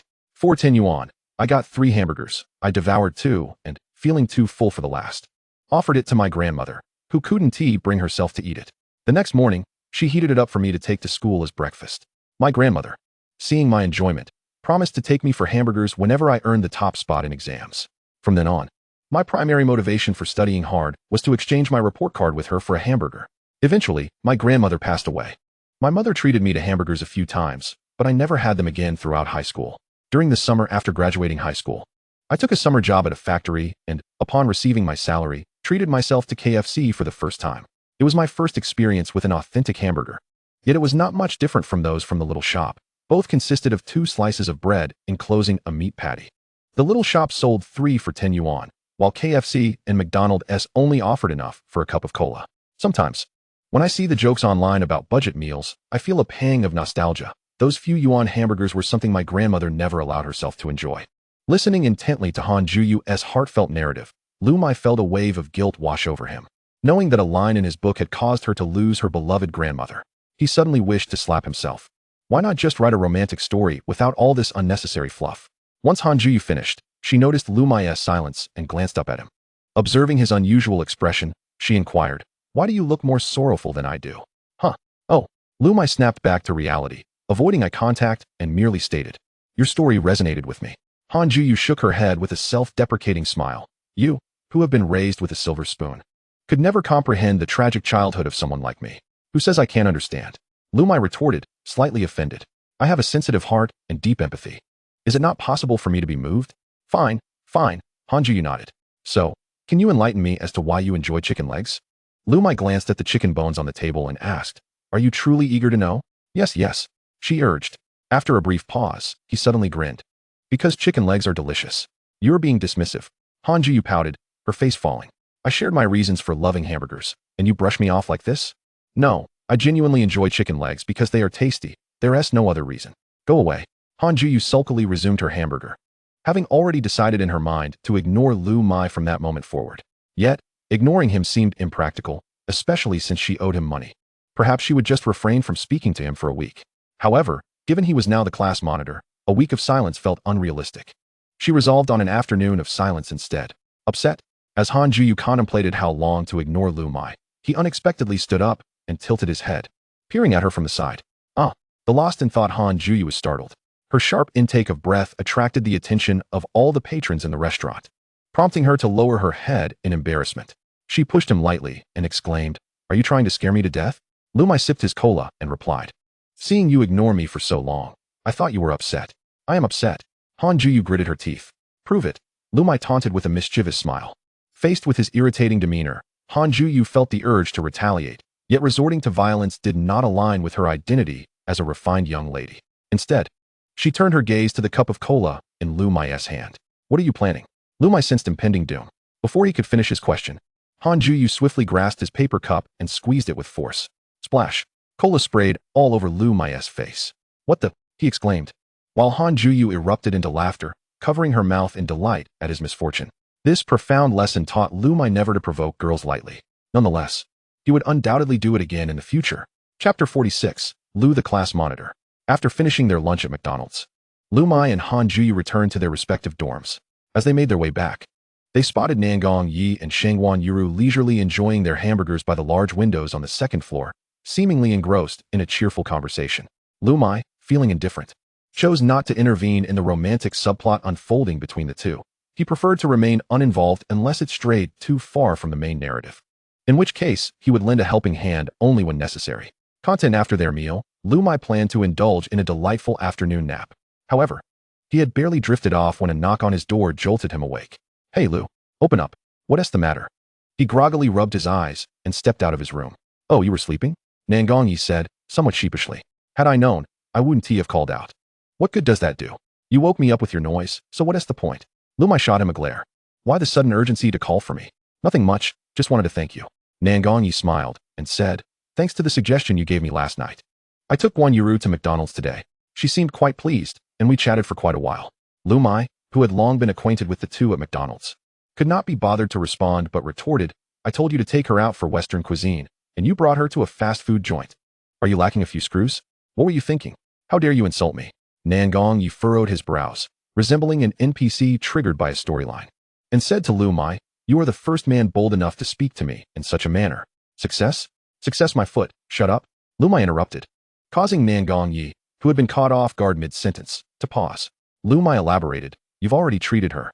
A girl as well-mannered and cultured as Guan Yuru wouldn't dare to voice her discontent even if she disliked McDonald's, right?" "Ah, is that so?" Nangong Yi's eyes widened in shock as he stared at Liu Muye. "I thought. What did you think?" Liu Muye interrupted again, continuing, "Let me tell you. If you wish to experience a different culinary delight, that's perfectly fine. However, treating a girl to a fast food meal is certainly not appropriate. Next time you ask her out, Remember to take her to a proper restaurant, and it would be best to bring along some flowers, roses, 999 of them. Pack in the romance, got it? Oh, Nangongyi nodded, somewhat understanding. He then asked Liu Muye, you seem quite knowledgeable. Do you often pursue girls? At the question, Liu Muye fell silent. He, a lifelong single man, had never even kissed a girl, feeling utterly defeated. Yet, he managed to blush and replied to Nangongyi, yes. My father was quite the romantic back in his day, famously nicknamed Triple Liu Dehua. How could his son be any less? Impressive. Nangongyi gave a thumbs up. Is there anything else? Nothing more. You can continue sleeping, Liu Muye said as he returned to his room to catch some more sleep. However, barely had he closed his eyes when the counselor's call came in. Director Zhao asked him to take 2 people to the school logistics office at 1:30 to collect some textbooks. After hanging up, Liu Muye glanced at the time on his phone. Goodness, it was already 1 o'clock. Sleep was clearly out of the question now. Liu Muye sent a message to Guan Yiru, the vice monitor, asking her to accompany him to collect the books, and he decided to summon Nangongyi as well, since the fellow was tall and strong, suitable for heavy lifting. Initially reluctant to help with the book collection, Nangongyi quickly changed his mind upon hearing that Guan Yiru would also be there. Rushing to put on his shoes, our esteemed young master Nangong is being treated like a lackey by Liu Muye. In the original narrative, it was indeed Nangongyi who accompanied the newly appointed class monitor, Guan Yiru, to collect the books. The inadvertent display of his 8-pack abs during the task left Guan Yiru somewhat mesmerized. The young master, who suffered from stomach issues and spent long hours in meetings, surprisingly possessed a chiseled physique. Liu Muye suddenly found this plot point rather implausible. Guan Yiru brought along another helper, Han Jiyo. The 4 of them arrived at the logistics department's storeroom filled with textbooks, where the 2 girls meticulously counted the number of books while the 2 boys loaded them onto a cart. With a class of 41 students, their group was relatively large for a college class. Before long, the cart was piled high with books. Pulling the cart, the 4 made their way to the classroom where they would have lessons in the afternoon. With only a few minutes to spare before class began, students trickled into the classroom. Liu Muye, feeling lazy, decided to let each student come up to collect their own textbook after entering. One girl approached him and asked, Monitor, is it 7 books? No, it should be 8 in total, Liu Muye replied after glancing at the books in her hands. You missed 1 copy of the introduction. Oh, I'm so silly. I forgot to grab that.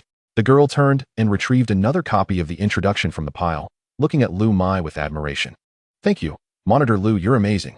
Liu Muye smiled slightly and replied, no need to thank me. After distributing the books, Liu Muye stepped off the platform and sat beside Nangongyi, while Han Jiyo and Guan Yiru took their seats behind them. As Liu Muye was busy writing his name on the pages, he heard a sweet, yet sarcastic voice from behind. Thank you, Monitor Liu, you're amazing. Turning to see Han Jiyo sitting in the back row, he found her deliberately looking away, unwilling to meet his gaze. What was her problem? He hadn't annoyed her in the afternoon at all. Liu Muye scratched his head in confusion, pondering over her behavior.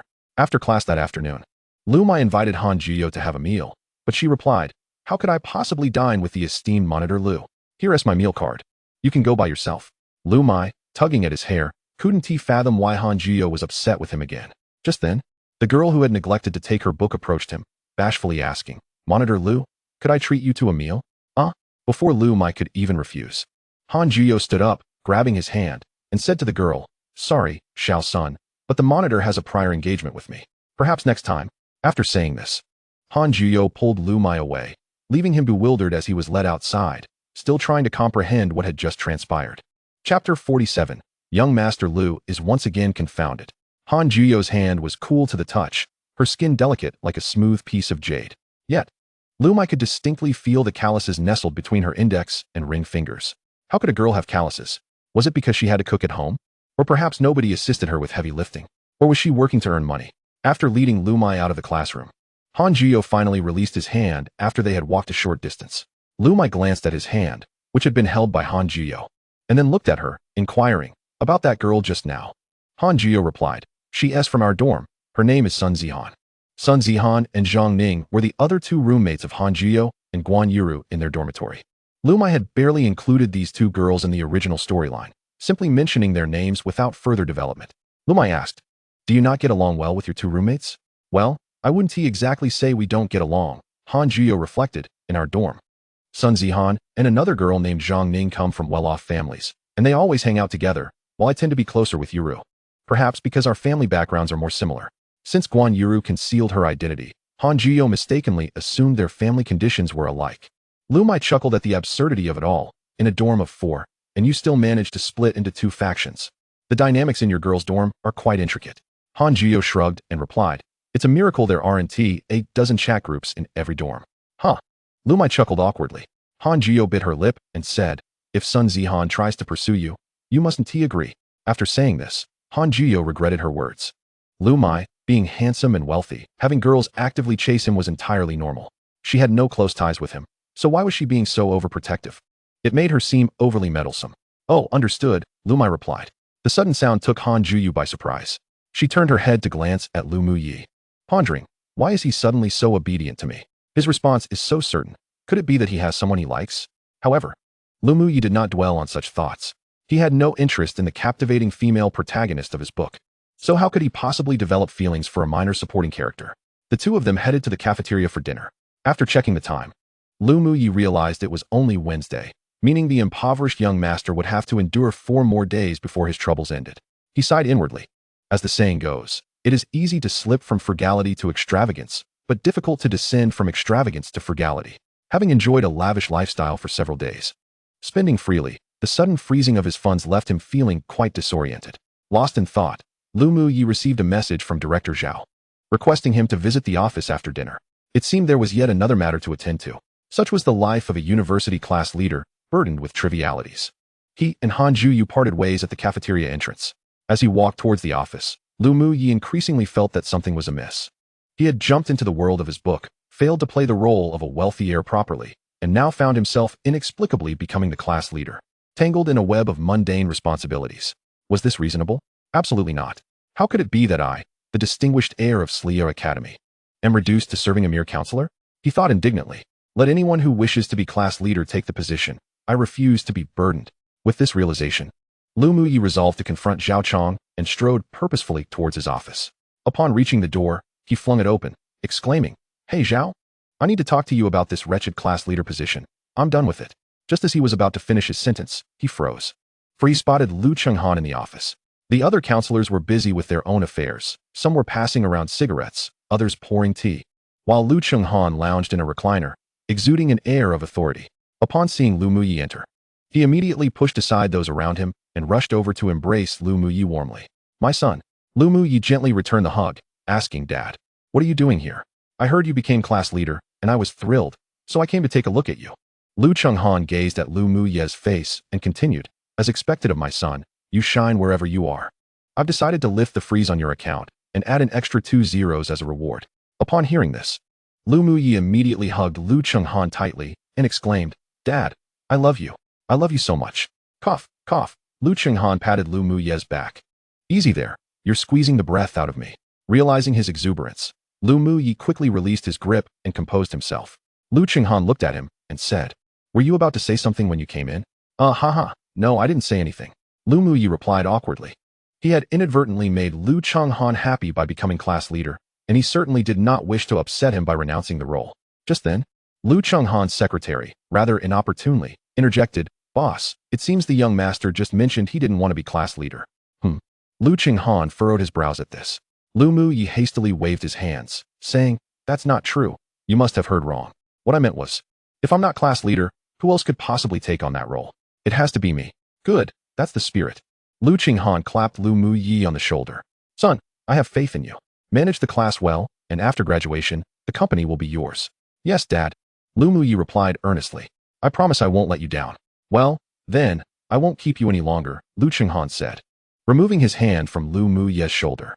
I'll take my leave now. Nodding vigorously, Liu Muye replied, Okay, Dad. Take care. Young master, your car is ready. The secretary said as he approached Liu Muye, respectfully handing him the keys to his exclusive vehicle. Understood, Liu Muye acknowledged, taking the car keys. Once Liu Chenghan and the secretary had departed, Liu Muye plopped down in the chair Liu Chenghan had just vacated, finally feeling a sense of relief. The counselors who had previously fawned over Liu Chenghan now began to curry favor with Liu Muye. Liu Muye turned to Zhao Chong and called out, Hey, Zhao. Yes, Liu Xiao. Zhao Chong scampered over, bowing respectfully. Is there anything you need? Taking a sip of tea, Liu Muye replied nonchalantly, Nothing urgent. But since you know my identity, you should also be aware that I am quite busy. Therefore, Zhao Chong nodded vigorously, saying, Understood. There is rarely anything that requires the class leader's attention. Rest assured, Liu Xiao, you won't be overburdened. Good. pleased with Zhao Chang's understanding. Liu Muye felt content to be a nominal class leader without the associated workload, while simultaneously pleasing his father. What a delightful arrangement. Setting down the teacup and grabbing the car keys, Liu Muye exited the office. Chapter 48. Who has provoked her? Liu Muye's exclusive vehicle, a Koenigsegg, was parked along the roadside beneath the school's administrative building, where a considerable crowd of students had gathered to gawk. As a prestigious institution, Slio Academy was home to many wealthy heirs and heiresses, and while cars worth millions were commonplace, those in the tens of millions were still relatively rare. Wealth comes in tiers. Typically, affluent individuals invest their money rather than spend it extravagantly. Only top-tier families, like the Nangong and Liu families, could afford to splurge tens of millions on a grand toy for their children. Nangong Yi, the male protagonist of Liu Muye's book, belonged to the wealthiest family, the Nangong clan. Beneath them were the four prominent families of Shanjing City, with the Shangwan family being one of them. Below these elite families were various smaller clans. When Liu Muye wrote about these lesser families, it was merely to accentuate the prestige of the male protagonist's family. As for the Liu family, Liu Muye was uncertain of their status, as they had not been included in his original narrative. Alternatively, one could argue that Slio Business Academy was a bizarre anomaly, where even the most formidable male protagonist had to obediently attend. Wasn't that a plot hole? It was utterly absurd. As Liu Muye pondered these thoughts, he made his way towards the crowd of onlookers. He addressed them, saying, "Please make way." The surrounding students turned to look at Liu Muye. One young man, holding hands with his girlfriend, asked, "Dude, is this car yours?" "Yeah," Liu Muye replied casually. "Cool." The young man gave a thumbs up. "Thanks." Liu Muye smiled and nodded. "How much did this car cost?" "I'm not sure, maybe tens of millions?" Liu Muye replied nonchalantly, pulling out the car keys, unlocking the door, and sliding into the seat. The young man's girlfriend leaned closer, her eyes sparkling. "Hey, can I sit in the car for a photo?" Liu Muye frowned at her, saying, "That might not be appropriate." "No worries, I'm not that close with him," the girl said, pushing aside the young man and reaching for the door. However, Liu Muye had already locked the doors, rendering her efforts futile. The young man immediately questioned his girlfriend. "What do you mean? Didn't you say you'd be with me?" The young woman, with unabashed confidence, inquired, "Who is it that you are with?" The young man, looking perplexed, responded, "Didn't you say when you accepted my gift that you wanted to be with me?" The young woman immediately retorted, "I mentioned just yesterday that I still need a little time to prepare. Engaging in a romantic relationship isn't something that can be rushed. One must allow for a period of transition, don't you think? Then why did you just say that we aren't familiar with each other?" The young man questioned, pointing at her. "Why the urgency to distance yourself?" The young woman continued, "Before we are truly together in the meaningful sense, we aren't particularly close, right? My words are valid, aren't they? Who told you that accepting your gift equates to a sudden crash?" Interrupted her, as Liu Muye, unable to bear the spectacle any longer, revved his engine with a thunderous roar, startling the young woman. Liu Muye turned to the young man and said, "Mate." She made her stance clear. "Why are you still lingering? Just end it. There are better options ahead." "Thanks, man, for helping me see her true colors." The young man expressed his gratitude to Liu Muye. "No need to thank me," Liu Muye replied, driving off in his sports car with effortless flair. The young man reminded Liu Muye of a roommate from his university days, a decent chap who, despite his own financial struggles, would lend money to help his economically challenged friend. Unfortunately, this friend fell for a materialistic woman who, on a meager monthly budget, would have him scrimp and save to buy her various designer items and the latest smartphones. He ended up working grueling day labor jobs, often going hungry, spending every penny on her. Ultimately, she cheated on him with a wealthy suitor, nearly driving him to despair. Until Liu Muye and two other roommates spent an entire night helping him come to terms with it. Yet, this fellow was foolish. Why choose to be a doormat when there are better paths? Brothers, do not emulate that. As Liu Muye drove away from the administration building, he spotted Han Juyu, cradling a few books as she exited the library. He recognized her silhouette immediately. There was no mistaking it. Slowing his vehicle, he steered toward her. Just as he was about to approach, two figures materialized beside his car. "Hey, Liu class monitor, is that really you? Your car looks so cool," exclaimed Sun Zihan and Zhang Ning. Upon recognizing them, Liu Muye frowned and showed no intention of stopping, continuing to cruise at a slow pace. Sun Zihan, beaming with enthusiasm, kept pace with the car and chimed, "Wow, class monitor, you actually remember us. We feel so honored." Meanwhile, Zhang Ning, walking alongside, coyly asked, "Class monitor, can we hop in for a bit?" Liu Muye offered a mild smile, replying, "I'm afraid my car is too cramped. There's only room for two." Instantly, Sun Zihan interjected, "Then take me." Zhang Ning, displeased, retorted, "Why should you be the one? I asked first." Sun Zihan shot back, Aren't you into Nangongyi? Why are you competing with me for the class monitor's attention? Even if I'm not competing, he wouldn't fancy you, Zhang Ning countered. You two argue slowly. I'm off, Liu Muye declared, uninterested in their bickering, and sped away. He caught up with the already distant Han Juyu.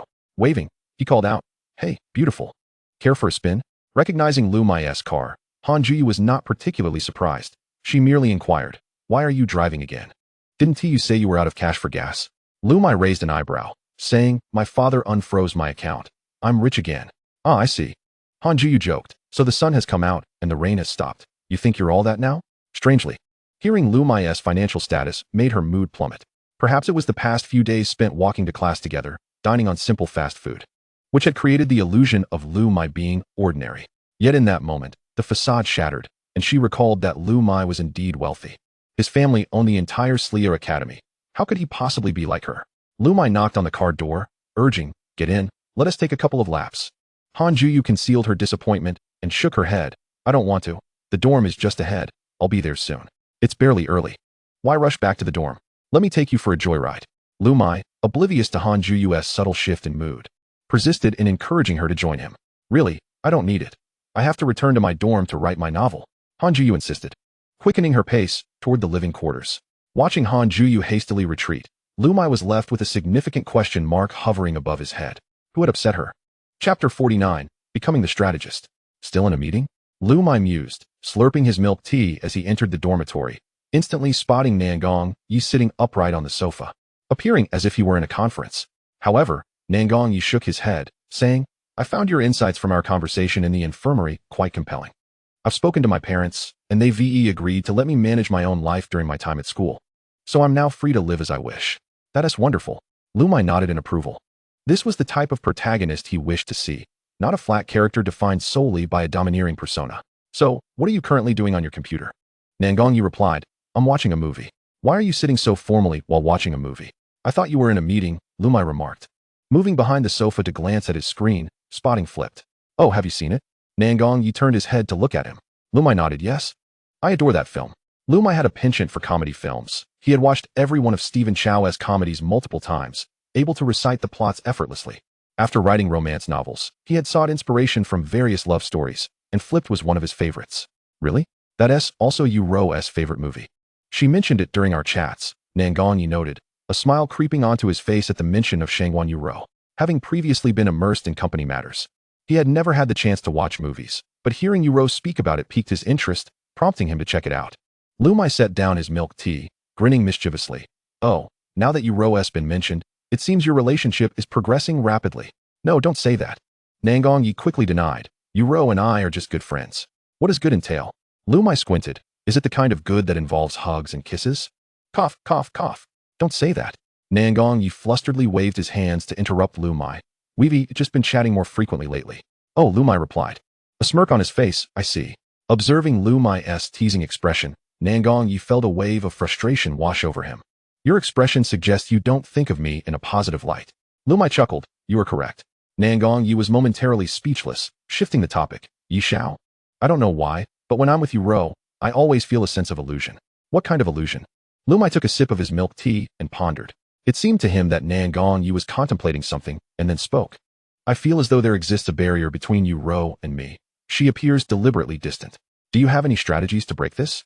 Listening to Nangongyi's words, Liu Muye found himself at a loss for words.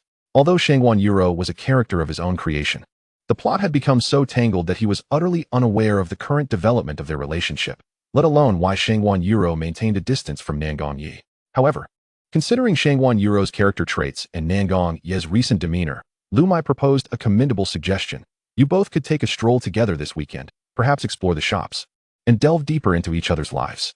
Liu Muye surmised that the underlying reason for Shangguan Yu Ro's aloofness towards Nangongyi was likely due to her concealed identity. Once her status as a young lady was revealed to Nangongyi, the barrier would presumably vanish. A weekend stroll?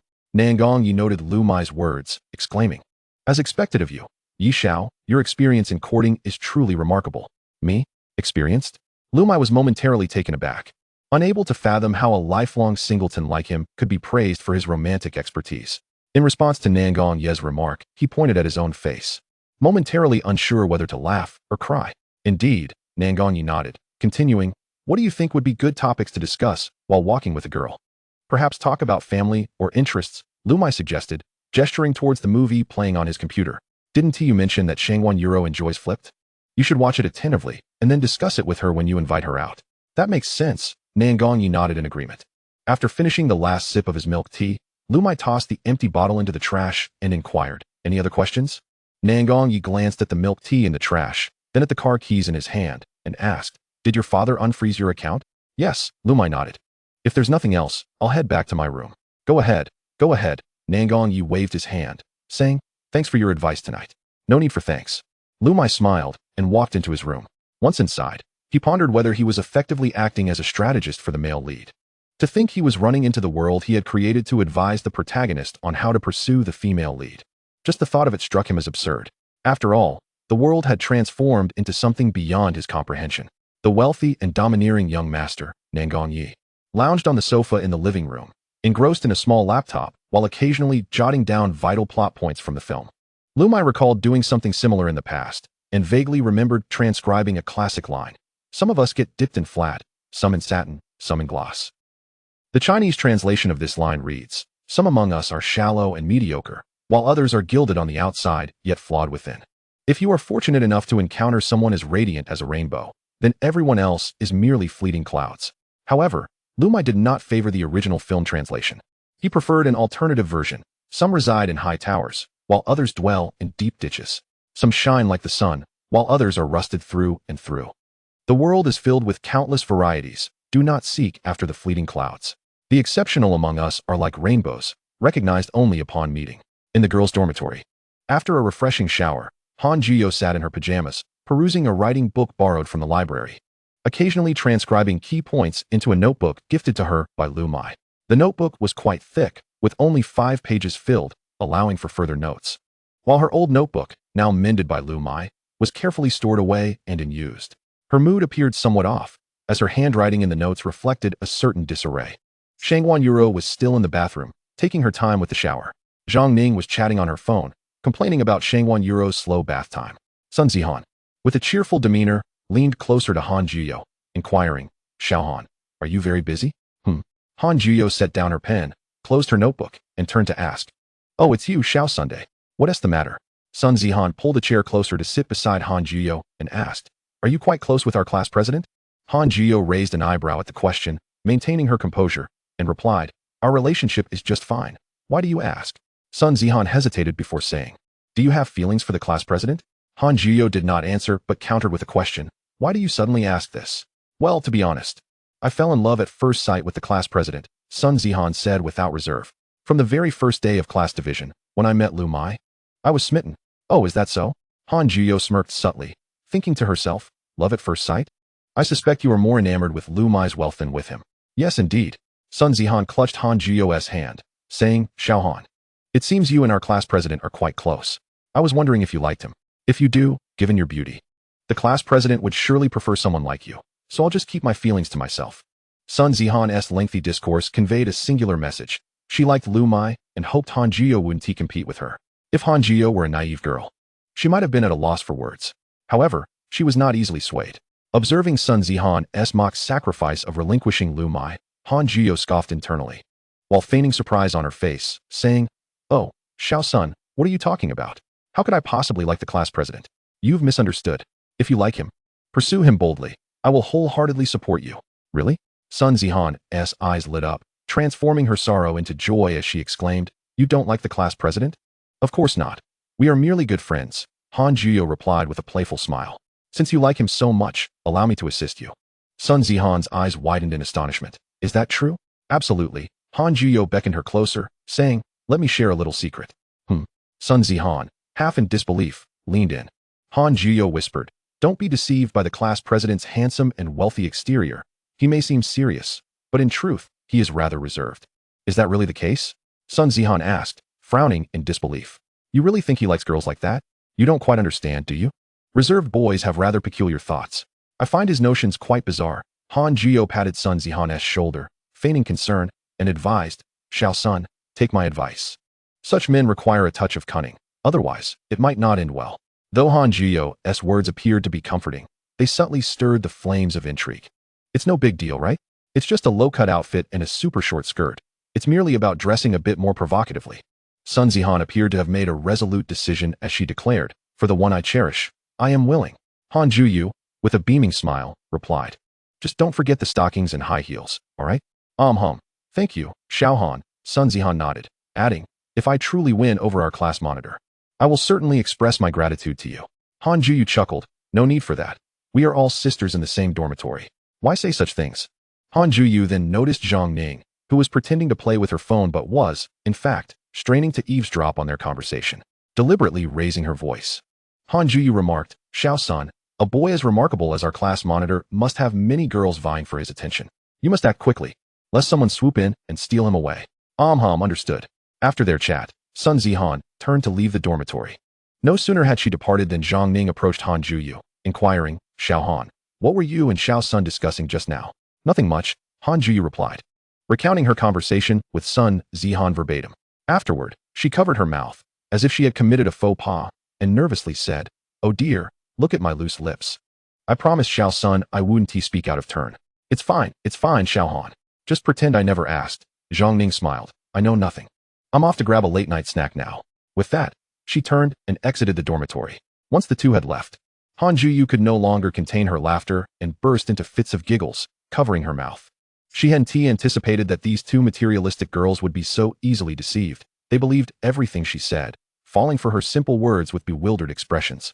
Just then, Shangguan Yuru, fresh from her shower, entered the now empty dormitory and observed the giggling Han Juyu with curiosity. "Xiaoju, what is so amusing? You're laughing so heartily. Where are Xiao Sun and Xiao Ning?" "Not sure. Perhaps they've gone out for a late-night snack," Han Juyu replied, stifling her laughter.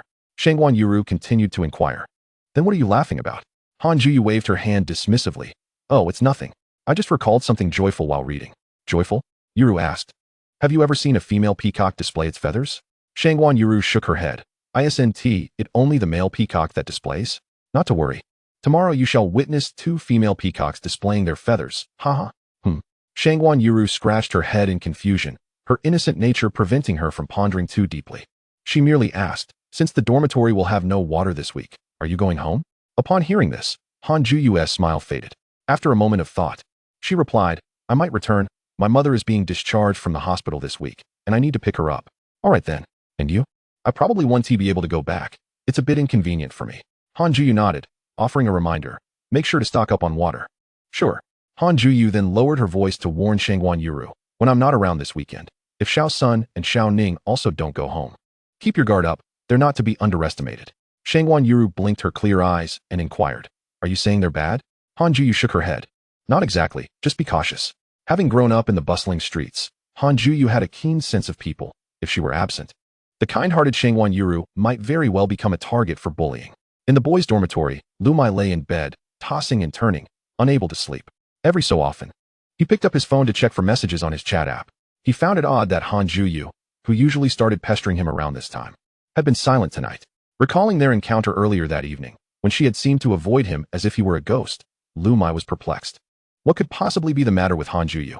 "Never mind, I'll ask her in person tomorrow," Liu Muye declared, setting his phone down again. Ding dong. Suddenly, his phone chimed with a message notification. He initially thought it might be from Han Juyu, but upon checking, he discovered it was a friend request from an unknown user. The note read, "Class monitor, it's Sun Zihan." Liu Muye, feeling disinterested, closed his phone. Ding dong. A few seconds later, another notification sounded. He excitedly grabbed his phone once more. The note read, "Class monitor, it's Zhang Ning." Are these two girls out of their minds? Frustrated, Liu Muye promptly adjusted his settings to prevent unknown users from adding him. Chapter 51, Sympathy and Affection. Early the next morning, Liu Muye walked to class with Nangong Yi and encountered Han Juyu at the hallway, carrying breakfast. Han Juyu waved and politely greeted Nangong Yi. "Good morning, Nangong." "Good morning," Nangong Yi replied with a slight smile. After exchanging pleasantries with Nangong Yi, Han Juyu appeared to deliberately ignore Liu Muye and walked upstairs. Liu Muye quickly caught up, asking, "Why are you intentionally ignoring me?" Han Juyu raised her eyebrows slightly, casting a quick glance at Liu Muye, and let out a dismissive huff. "Good morning, Liu Dasha." Having had no intention of writing her novel the previous night, Han Juyu had spent the evening contemplating her relationship with Liu Muye. What was his background? What was his wealth? And what was her own identity? How could this affluent young master possibly harbor feelings for someone like her? In other words, What could a person as ordinary as herself possess that would warrant his affection? Perhaps he simply felt pity for her, akin to a compassionate passerby who, upon seeing a neglected kitten by the roadside, cannot resist offering a morsel of food. That's merely sympathy, isn't it? Reflecting on all that Liu Muye had done for her, she realized it was indeed enough to ensnare her heart, but for Liu Muye himself, it likely meant little. It was she, Han Juyu, who had been ensnared from the very beginning. His kindness had merely provided warmth to her in her time of need. After careful consideration, the rational young woman resolved to maintain a modicum of emotional distance from Liu Muye, thus preventing herself from mistakenly believing he reciprocated her feelings. There was no fault in Han Juyu's overthinking. Having grown up without love, she lacked a sense of security, erecting high walls around her heart to fend off anyone attempting to pry into her inner world, much like a cunning, vigilant fox. Moreover, from Han Juyu's perspective, Liu Muye's presence felt unexpected and abrupt, as if he were part of a meticulously crafted scheme. She couldn't discern his true intentions nor comprehend the intricacies of this situation, yet her psychological defenses were gradually crumbling, which was not a favorable outcome. Therefore, she had to remain vigilant and keep her distance from him to avoid potential harm. Observing Han Juyu's cold demeanor towards him today, Liu Muye, puzzled, asked, "What did I do to offend you?" Han Juyu shook her head. "You haven't offended me at all." Liu Muye retorted, "Then why have you been ignoring me since last night?" Han Juyu raised an eyebrow, countering, "Have I? Last night I invited you for a drive. Why didn't you come?" Liu Muye asked directly. When men and women contemplate matters, their perspectives often diverge significantly, leading to stark contrasts in their approaches. Two individuals, both lacking a sense of security since childhood, find themselves in a delicate dance of emotions. Han Juyu approaches others with caution and care, while Liu Muye constructs a facade of confidence and generosity to conceal his sensitive and fragile true self. Having never been taught by his parents how to interact with others, Liu often neglects certain nuances, leading him to engage in comical and absurd behaviors. When faced with difficulties, he is quick to blame himself, attributing all problems to his own shortcomings before contemplating solutions. In this moment, he struggles to comprehend Han Juyu's fluctuating demeanor. Mistakenly believing he has erred once more, he gazes at her and inquires, "Have I offended you in some way? Why are you deliberately avoiding me? Didn't I mention that I would return to my dormitory to write a novel?" Han Juyu raises an eyebrow, a playful smile gracing her lips as she asks, "What? Has Liu Shao come to confront me so early in the morning?" "No, Liu Muye stammers, suddenly aware that his reaction might be somewhat excessive. "What is it?" Han Juyu meets Liu Muye's gaze and queries, "Why are you so concerned about whether I take your car or not?" "Who is concerned?" Liu Muye turns his head away, asserting, "I merely asked out of curiosity. Just a casual inquiry, was it?" "Of course," Liu Muye nods emphatically. Han Juyu feigns a pout, saying, "Well, I thought you cared about me." "I do," Liu Muye nearly blurts out, "I really do care about you." Yet, realizing he is being led by Han Juyu's wiles, he quickly shifts the topic. "Having toiled all night, how is the novel coming along?" Hearing Liu Muye swallow his words, Han Juyu purses her lips and replies, "It's quite vexing. I have no inspiration." Liu Muye furrows his brow and asks, "If you're lacking inspiration, why not discuss it with me?" Han Juyu turns her head away and softly responds, "You Liu Shao are quite busy. It's best not to disturb you with the trivial concerns of an ordinary person like me." What she means is that their social standings differ, and it is wiser to maintain some distance. However, Liu Muye misinterprets her words as a veiled jab at him for being preoccupied with chatting with numerous girls. As Sun Zihan and Zhang Ning had added him on WeChat the previous night, he immediately clarifies, "Last night, your two roommates wanted to ride in my car, but I declined. Later, they somehow found my WeChat and added me without my consent. Surely, you can't be angry with me over something like that?" "Huh?" Liu Muye's words catch Han Juyu off guard. After a brief moment of confusion, she realizes that Liu Muye is not on the same wavelength as her.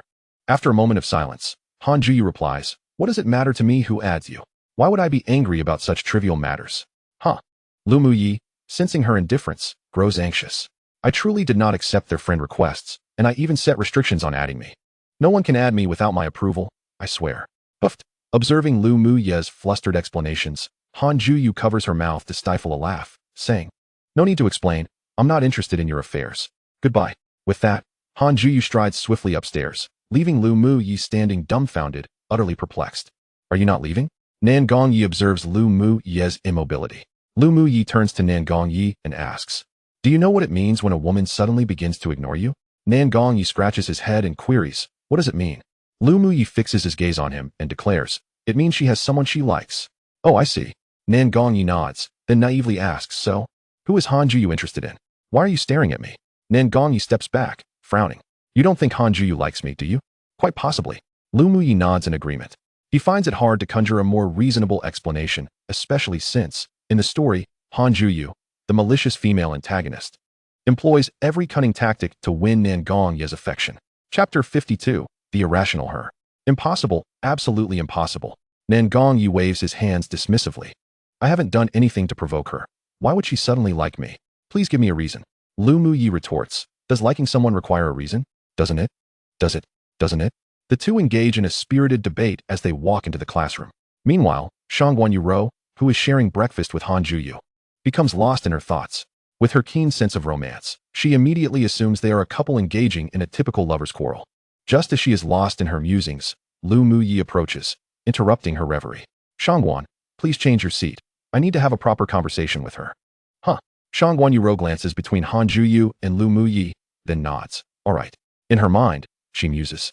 It seems that Nan Gongyi feels distant from Liu Muye because he is getting too close to Xiaoju. I must help clarify things. If Liu Muye and Nan Gongyi were privy to Shangguan Yuro's thoughts, they would likely be infuriated. Han Juyu immediately grabs Shangguan Yuro's hand, saying, Yuro, don't change seats. Just stay here. Shangguan Yuro waves her hand. It's fine, Xiaoju. You and Liu Muye should talk. I'll go chat with Nan Gongyi. Hey, Yuro.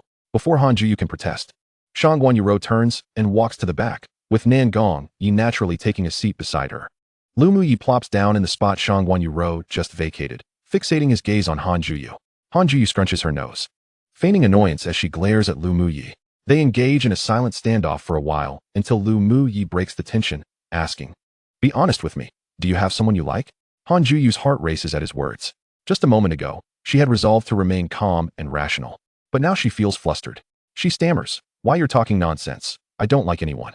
Noticing her unusual expression, and before she can finish her sentence, Liu Muye closes the distance and presses on. You've indeed developed feelings for Nan Gongyi, haven't you? I do not. What?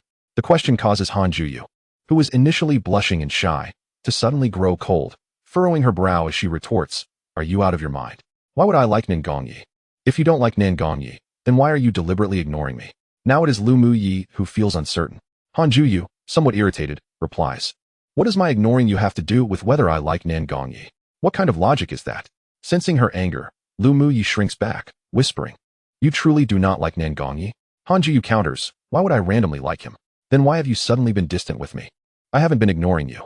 Observing Liu Muye's somewhat aggrieved expression, Han Juyu suddenly finds it amusing. Her tone softens considerably. I just feel that our relationship has become too intimate, which isn't ideal. Liu Muye retorts, What's wrong with that? Han Juyu pondered for a few seconds before ultimately deciding to confess her feelings to Liu Muye. Please, you are Liu, the esteemed young master. The entire Sleer Academy is at your disposal, while I am merely a humble work-study student from a noble school. The disparity between us is vast, and spending time together could invite unwarranted speculation. Who would dare speak ill of you? Liu Muye replied, propping his chin on his hand as he leaned against the table. Rest assured, no one would dare utter a word against you while in my company. Should anyone attempt to, I would ensure they regret it. A laugh escaped Han Juyu at his words. Do you think you can simply threaten people? Liu Muye chuckled. That was but an exaggerated expression, a literary device. If you will, do you grasp its significance? With laughter bubbling forth, Han Juyu covered her mouth and playfully retorted, How absurd. Observing her radiant smile, Liu Muye recalled the subtle shift in her expression when she learned of his funds being unfrozen the previous night. It dawned on him why Han Juyu had suddenly distanced herself from him. Realizing this, he couldn't help but smile inwardly. Han Juyu, you are indeed a peculiar individual. Most would flock to me upon learning of my status, eager to cling to my every word, yet you seem to avoid me like the plague. Ironically, this strange girl eventually transforms into a cunning antagonist in the later chapters of the story, culminating in a tragic end. The thought of this deepened Liu Muye's concern for her. Han Juyu, Liu Muye suddenly spoke. Han Juyu looked at him curiously. What is it? Liu Muye articulated deliberately. Let us be friends, free from any burdens. Really? She asked, astonished. Of course, he affirmed with a nod. Could you share your reasoning? Her enchanting fox-like eyes bore into his, because Liu Muye yearned to tell her that he, too, had traversed a similar path in life, that he could empathize with her struggles, and that he sincerely wished to aid her in altering her fate. Yet, the words remained lodged within him. Instead, he declared, Because I wish to be your closest friend.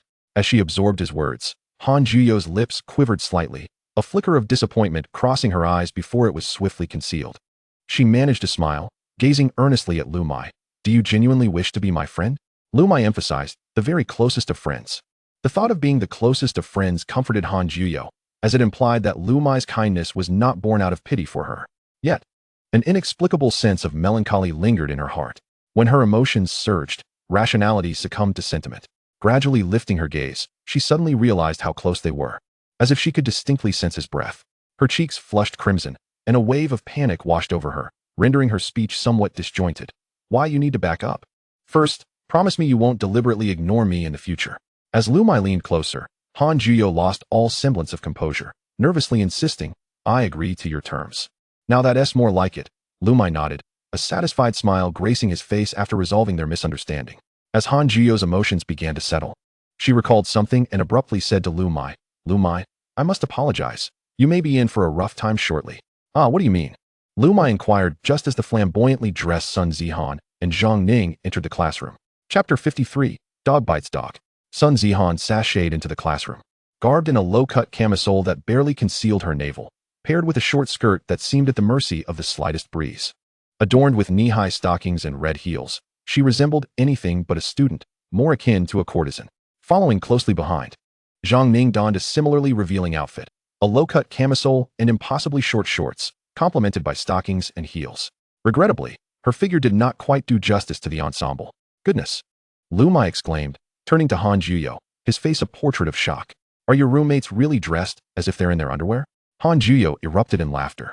Shaking her head, I have no idea. Perhaps they seek to attract attention. Just don't look. Why not? With a hand over her mouth, Han Juyo giggled. Looking at such filth can lead to unwanted consequences. Unable to resist, Liu Muye's gaze wandered toward Han Juyo's chest. Where are you looking? She exclaimed, covering herself while playfully poking his forehead. Are you a pervert? Amidst their banter, Sun Zihan and Zhang Ning had approached Liu Muye. Leaning in, Sun Zihan said, Class monitor.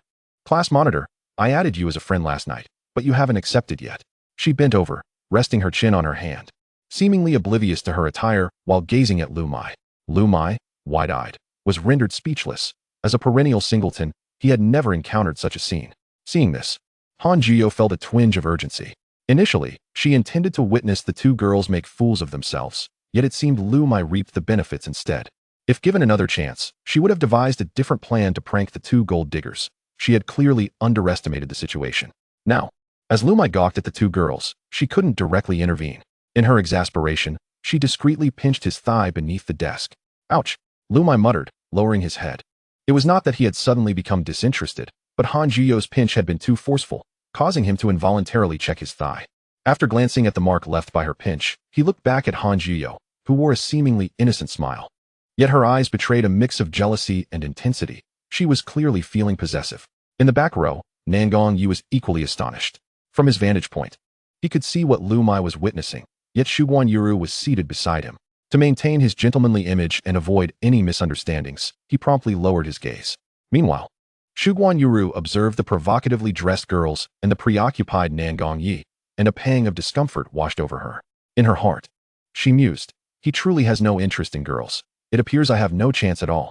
Stealing a glance at Shuguan Yuru, Nangong Yi reveled in the knowledge that she was watching him. He thought to himself, my unwavering demeanor must be quite unexpected for you. Surely, you are captivated by me now. Seeing Sun Zihan shamelessly flaunt herself, Zhang Ning hurriedly approached, nudging her aside. Leaning in toward Liu Muye, she said, Class monitor. I wanted to ask you a few questions last night. Why didn't you accept my friend request? Zhang Ning, you've gone too far. Sun Zihan, now pushed aside, exclaimed in indignation. What exactly do you intend to do? Zhang Ning retorted defiantly, what do you think? I'm merely having a conversation with the class monitor. Sun Zihan candidly stated, you are fully aware that I am pursuing the class monitor. Why then do you deliberately compete with me? What is your intention? Just because you can chase the monitor, does that imply I cannot? Zhang Ning, hands on her hips, retorted defiantly, fair competition, based on merit. If you cannot outshine me, do not whine here. What nonsense are you spouting, you scheming vixen? Sun Zihan exclaimed, her anger escalating into physical confrontation.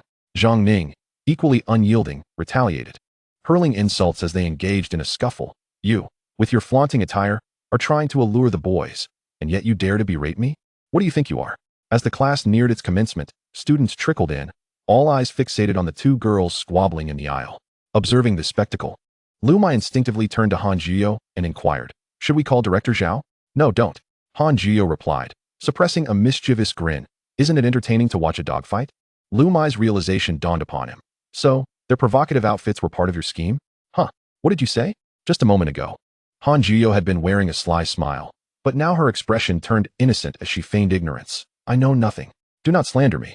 "Not you," Liu Muye stammered, momentarily at a loss for words. Witnessing Han Jiyo's remarkable transformation and intricate plotting, Liu Muye finally comprehended that despite being a seasoned novelist, he felt like a mere fledgling author in the presence of this cunning enchantress. No wonder the entertainment industry is in decline. The true talents reside within Slia Academy. Han Jiyo gestured for silence and declared, "Do not rush. This is far from over." Raising her voice, she attempted to mediate the altercation. "Oh dear. Sun Zihan and Zhang Ning, cease your quarrel.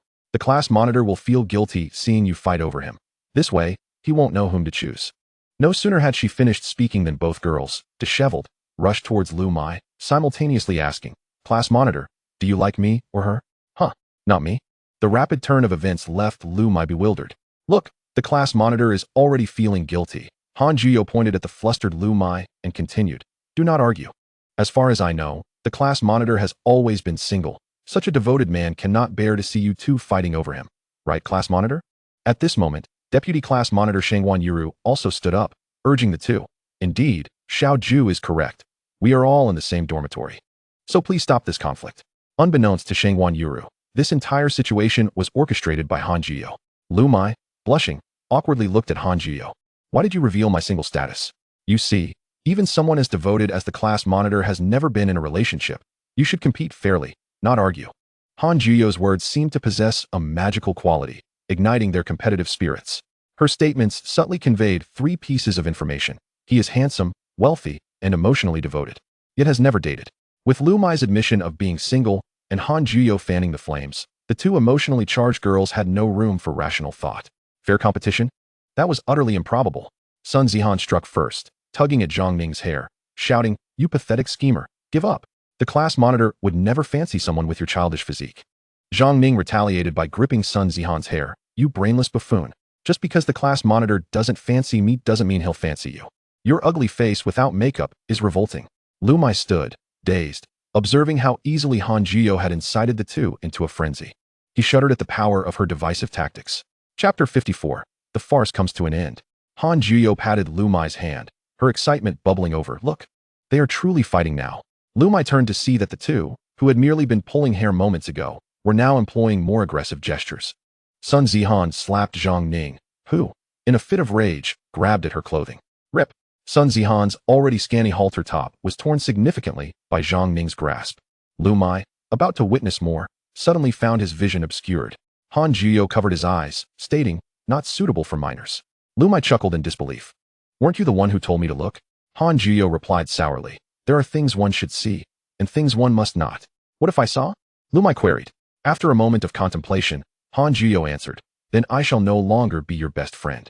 From the back, Shangwan Yuru gently tapped Liu Muye and Han Jiyo's shoulders. "Class monitor, Xiao Ju, shouldn't we intervene? They are recording everything on their phones. Prolonging this is not advisable." Han Jiyo nodded, grabbing her jacket and standing. Indeed, the farce must come to a close. She approached, draping her jacket over Sun Zihan's torn clothing. While Shangwan Yuru held back the stunned Zhang Ning, Liu Muye also intended to step forward and say something, but at that moment, Director Zhao rushed in, likely alerted by someone's phone report. At the doorway, Director Zhao shouted angrily, "Sun Zihan, Zhang Ning, step outside." Upon seeing the director, the two instantly deflated, heads downcast as they shuffled out. "What on earth were you two thinking? What kind of attire is this? It is disgraceful and unbecoming. This is a school. You are students. Do not think that just because you are in college, you can behave recklessly." The echoes of Director Zhao's furious reprimand resonated through the corridor, loud enough for everyone in the classroom to hear clearly. Han Jiyo, sitting in her seat, hummed a little tune. Her spirits lifted at the sight of the two insufferable girls being reprimanded. In her heart, she thought, "Those who dare compete with me for men shall face dire consequences." Startled by her own thoughts, Han Jiyo covered her mouth and murmured, "Phew, what was I thinking?" Liu Muye glanced at her. "What are you mumbling about?" "None of your business." Han Jiyo pouted. "Do not look at me." Women, indeed, are capricious creatures. Just moments ago, she had promised to be my best friend. And now she was turning fierce. Liu Muye silently scoffed at her. Nevertheless, it must be said that Han Juyo's divisive strategy was executed brilliantly. The two girls were left spinning in confusion, ultimately needing to thank her, especially Sun Zihan, whose clothing had been torn. In her moment of vulnerability, Han Juyo had appeared with her jacket, coming to her aid. Reflecting on the jacket, Liu Muye glanced at Han Juyo again. "What are you staring at me for?" Han Juyo asked, a hint of guilt in her tone. Unbeknownst to her, every time she locked eyes with Liu Muye, her rational emotions gradually dissipated. The astute girl despised this sensation. Liu Muye inquired, "The jacket wasn't part of your plan, was it?" "Nonsense." Han Juyo shot him a glare. "That jacket was merely something I grabbed for warmth this morning. Do you think I'm a master strategist who would account for such trivialities? What did you expect?" "What were you expecting?" Han Juyo narrowed her eyes, as if peering into Liu Muye's innermost thoughts. "Do you think I am a cunning sorceress?" Liu Muye was taken aback, immediately waving his hand in protest. "How could that be? I never thought that." Han Juyo curled her lips and remarked, "Your eyes have already betrayed you." Just then, Director Zhao called out from the doorway, "Can the class monitor step out for a moment?" The two girls, having received their reprimand, had already returned to their dormitories to change clothes. Liu Muye stood up and exited the classroom. In the corridor, Zhao Chong cautiously inquired, "Liu, are you all right? Those two girls didn't hurt you, did they?" Liu Muye's appointment as class monitor had brought joy to Liu Chenghan. As the dean of the business school had even praised Zhao Chong during the morning meeting, adding a small bonus to his name. However, before Zhao Chong could revel in his good fortune, he received news that the two girls had fought over who would become Liu Muye's girlfriend. This startled Zhao Chong. If anything were to happen to Liu Muye in his class, his tenure as a counselor would be at stake. Thus, he rushed from the meeting room to the teaching building without delay. Upon confirming that Liu Muye was unharmed, he finally felt relieved. Liu Muye waved his hand dismissively. "It's nothing." Zhao Chong, with great care, reassured him, "Rest assured, I've already dealt with them. Such incidents will never occur again. You mustn't be angry. It's truly nothing. And it's not your fault." Observing Zhao Chang's anxious demeanor, Liu Muye couldn't help but chuckle. It was indeed Han Juyo who had caused the trouble. Yet Zhao Chong had to shoulder the blame, which was rather unfair to him. Liu Muye said, "Director Zhao, your timing was impeccable. You are indeed a diligent and responsible teacher." Upon receiving Liu Muye's praise, Zhao Chong felt a surge of satisfaction and replied, "Ah, Liu, you flatter me. When we're alone, feel free to call me Xiao Zhao." "All right, Xiao Zhao, you should get back to your duties. I have class to attend." "Okay, I won't disturb you any further." Zhao Chong turned and left the teaching building.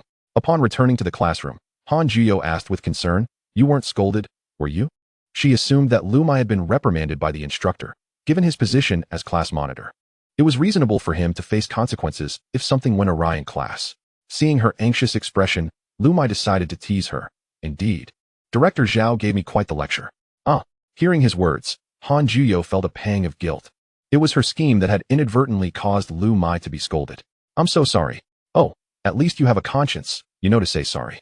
However, merely saying sorry might not suffice. Liu Muye leaned in closer and asked, "What do you plan to do to make it up to me? What kind of compensation do you want?" Han Juyo looked at Liu Muye, whose face suddenly loomed large in her vision, causing her to shut her eyes in fright. Could he possibly want to kiss me? Here? In the classroom? Chapter 55, Breakfast Heist. Liu Muye inched closer to Han Juyo, and then swish. He swiftly snatched the untouched breakfast from her drawer. "Breakfast is mine now." "Uh-huh." Han Juyo opened her eyes to see Liu Muye grinning widely, completely bewildered. This is it. Just this? This dense male had merely taken her breakfast? Though she would have unequivocally rejected him if he had attempted to kiss her. What was the meaning of simply stealing her breakfast? Was her allure truly overshadowed by 2 buns and a cup of soy milk? A profound sense of defeat welled up within Han Juyo. Observing her disheartened expression, Liu Muye mistakenly thought she was upset about him taking her breakfast and quickly added, "I'm not taking it all. There are 2 buns. I'll eat one, and you can have the other, all right?" Han Juyo, with narrowed eyes, replied haughtily, "I have no appetite. You can eat them all. Hey, I only want to eat one of your buns. Why are you still angry?" Liu Muye placed the breakfast back on her desk, saying, "Then I won't eat it, all right? It's yours." Looking at the breakfast on the desk, Han Juyo frowned and asked, "What? Are you saying you don't like the breakfast I bought?" "Huh." Liu Muye, a bit confused, responded, "Aren't you mad at me? I'm not angry. Just eat your bun. Consider it my way of making amends."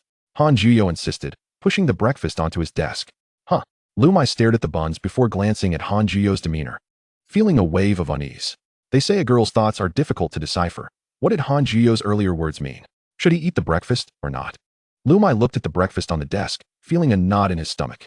If Han Juyo didn't articulate her reason for being upset, This oblivious male would likely never understand why she was angry. Eat.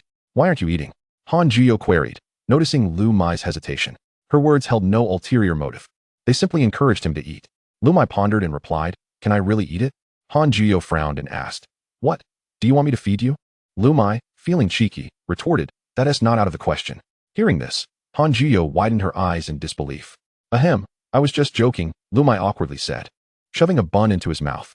Having skipped breakfast, he quickly devoured one bun, but he left the other untouched, offering it back to Han Jiyo.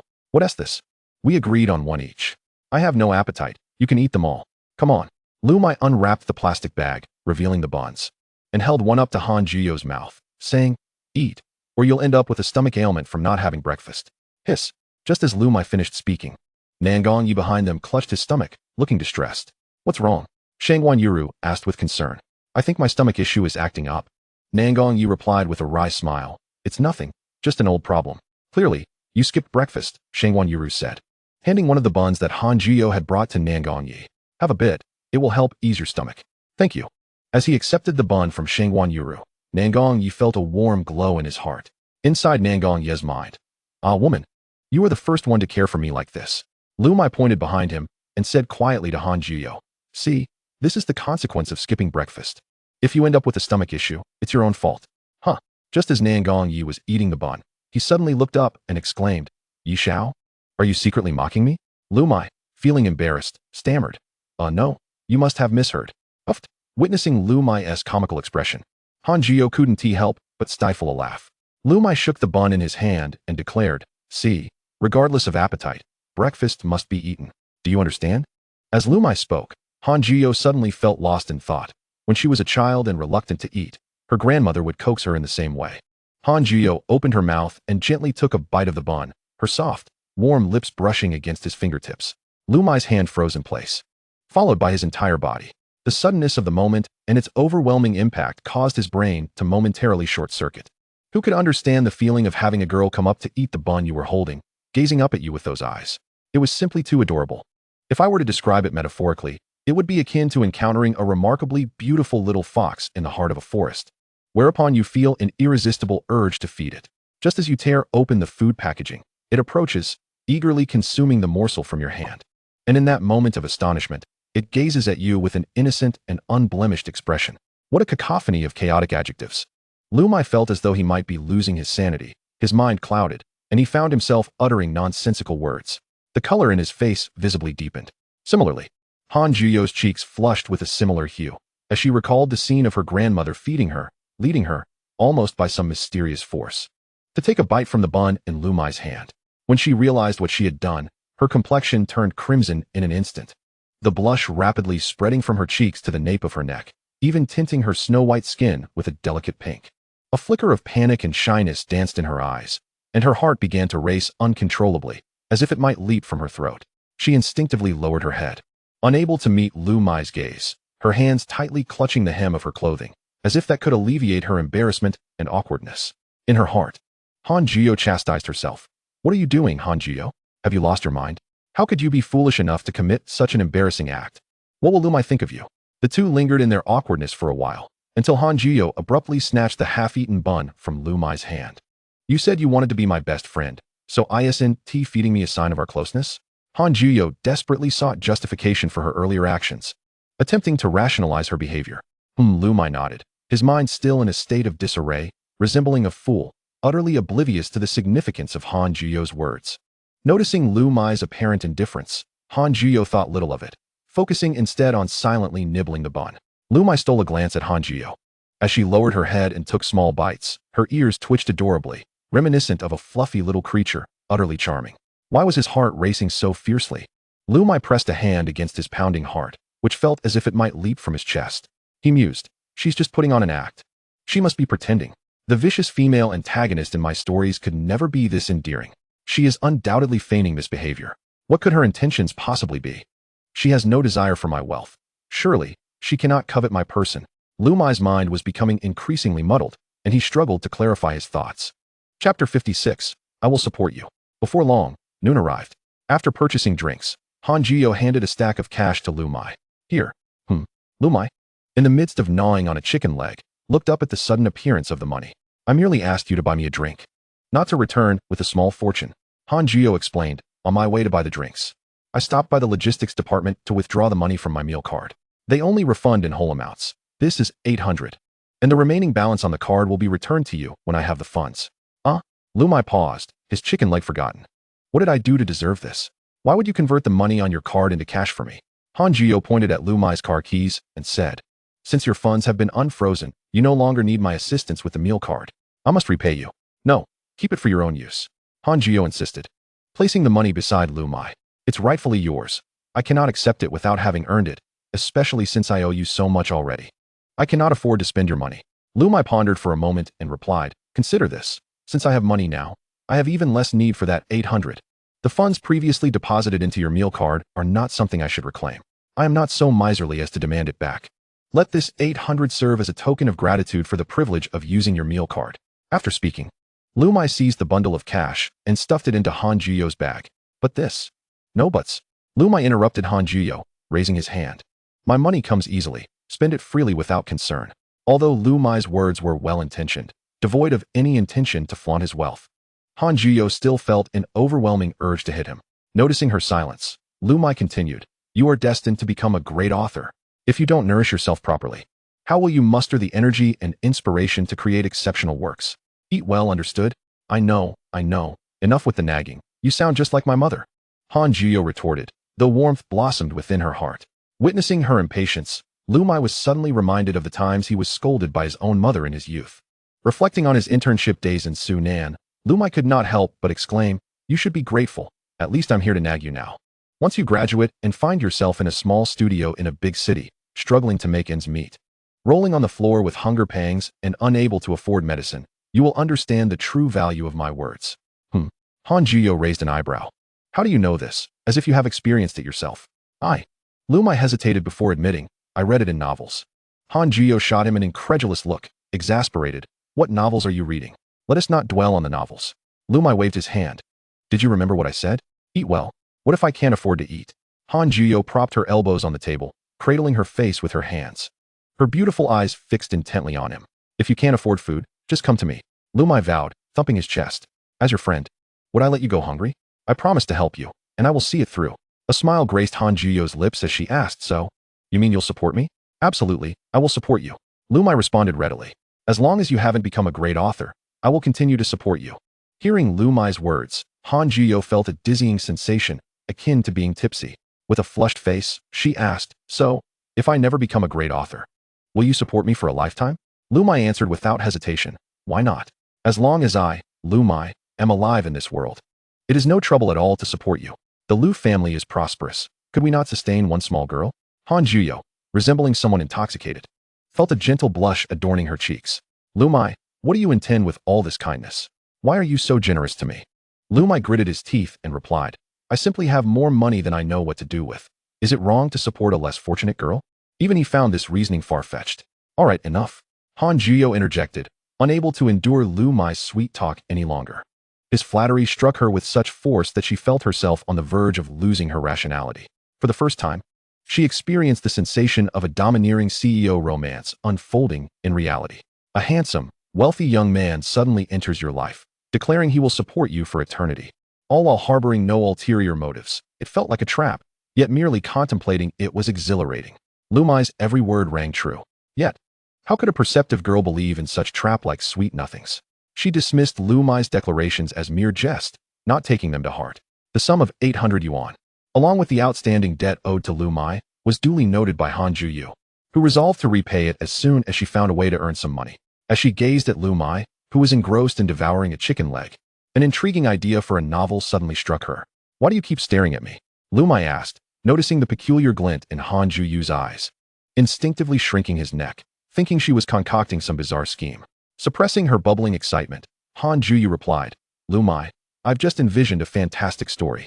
Would you like to hear it? Liu Muye nodded, go on. What do you think about a tale where a domineering CEO steps out of the pages of a book and falls in love with a struggling female author who can barely afford a meal? As Han Jiyo spoke, Liu Muye's eyes brightened instantly. He set down his chicken leg, a spark of enthusiasm evident in his voice. Quickly, elaborate. I want to hear more. Seeing Liu Muye so intrigued, Han Jiyo eagerly delved into the details. Here's my idea. the female protagonist is quite impoverished. While attending university, she starts writing novels to make some extra cash. She writes a story about a domineering CEO, but it never gains traction, leading her to abandon it. Suddenly, the male lead emerges from the pages to find her. A handsome, assertive man unexpectedly bursts into her life. Although the money from the book cannot be brought into the real world, the male lead possesses remarkable skills that allow him to appear just when she faces hardship, rescuing her from peril. Through the mundane moments of daily life, they gradually fall in love. Do you think this sweet narrative has potential? Absolutely. Liu Muye praised, giving her a thumbs up. Han Juyu, you are truly a genius. He mused to himself about why he had never considered such a plot before. If only he could conjure a catchy romantic story, he wouldn't have to contemplate working in a factory assembling screws. Shall I give it a try? Go ahead. I've even thought of a title for you. The domineering CEO has escaped from the book. It's bound to be a hit.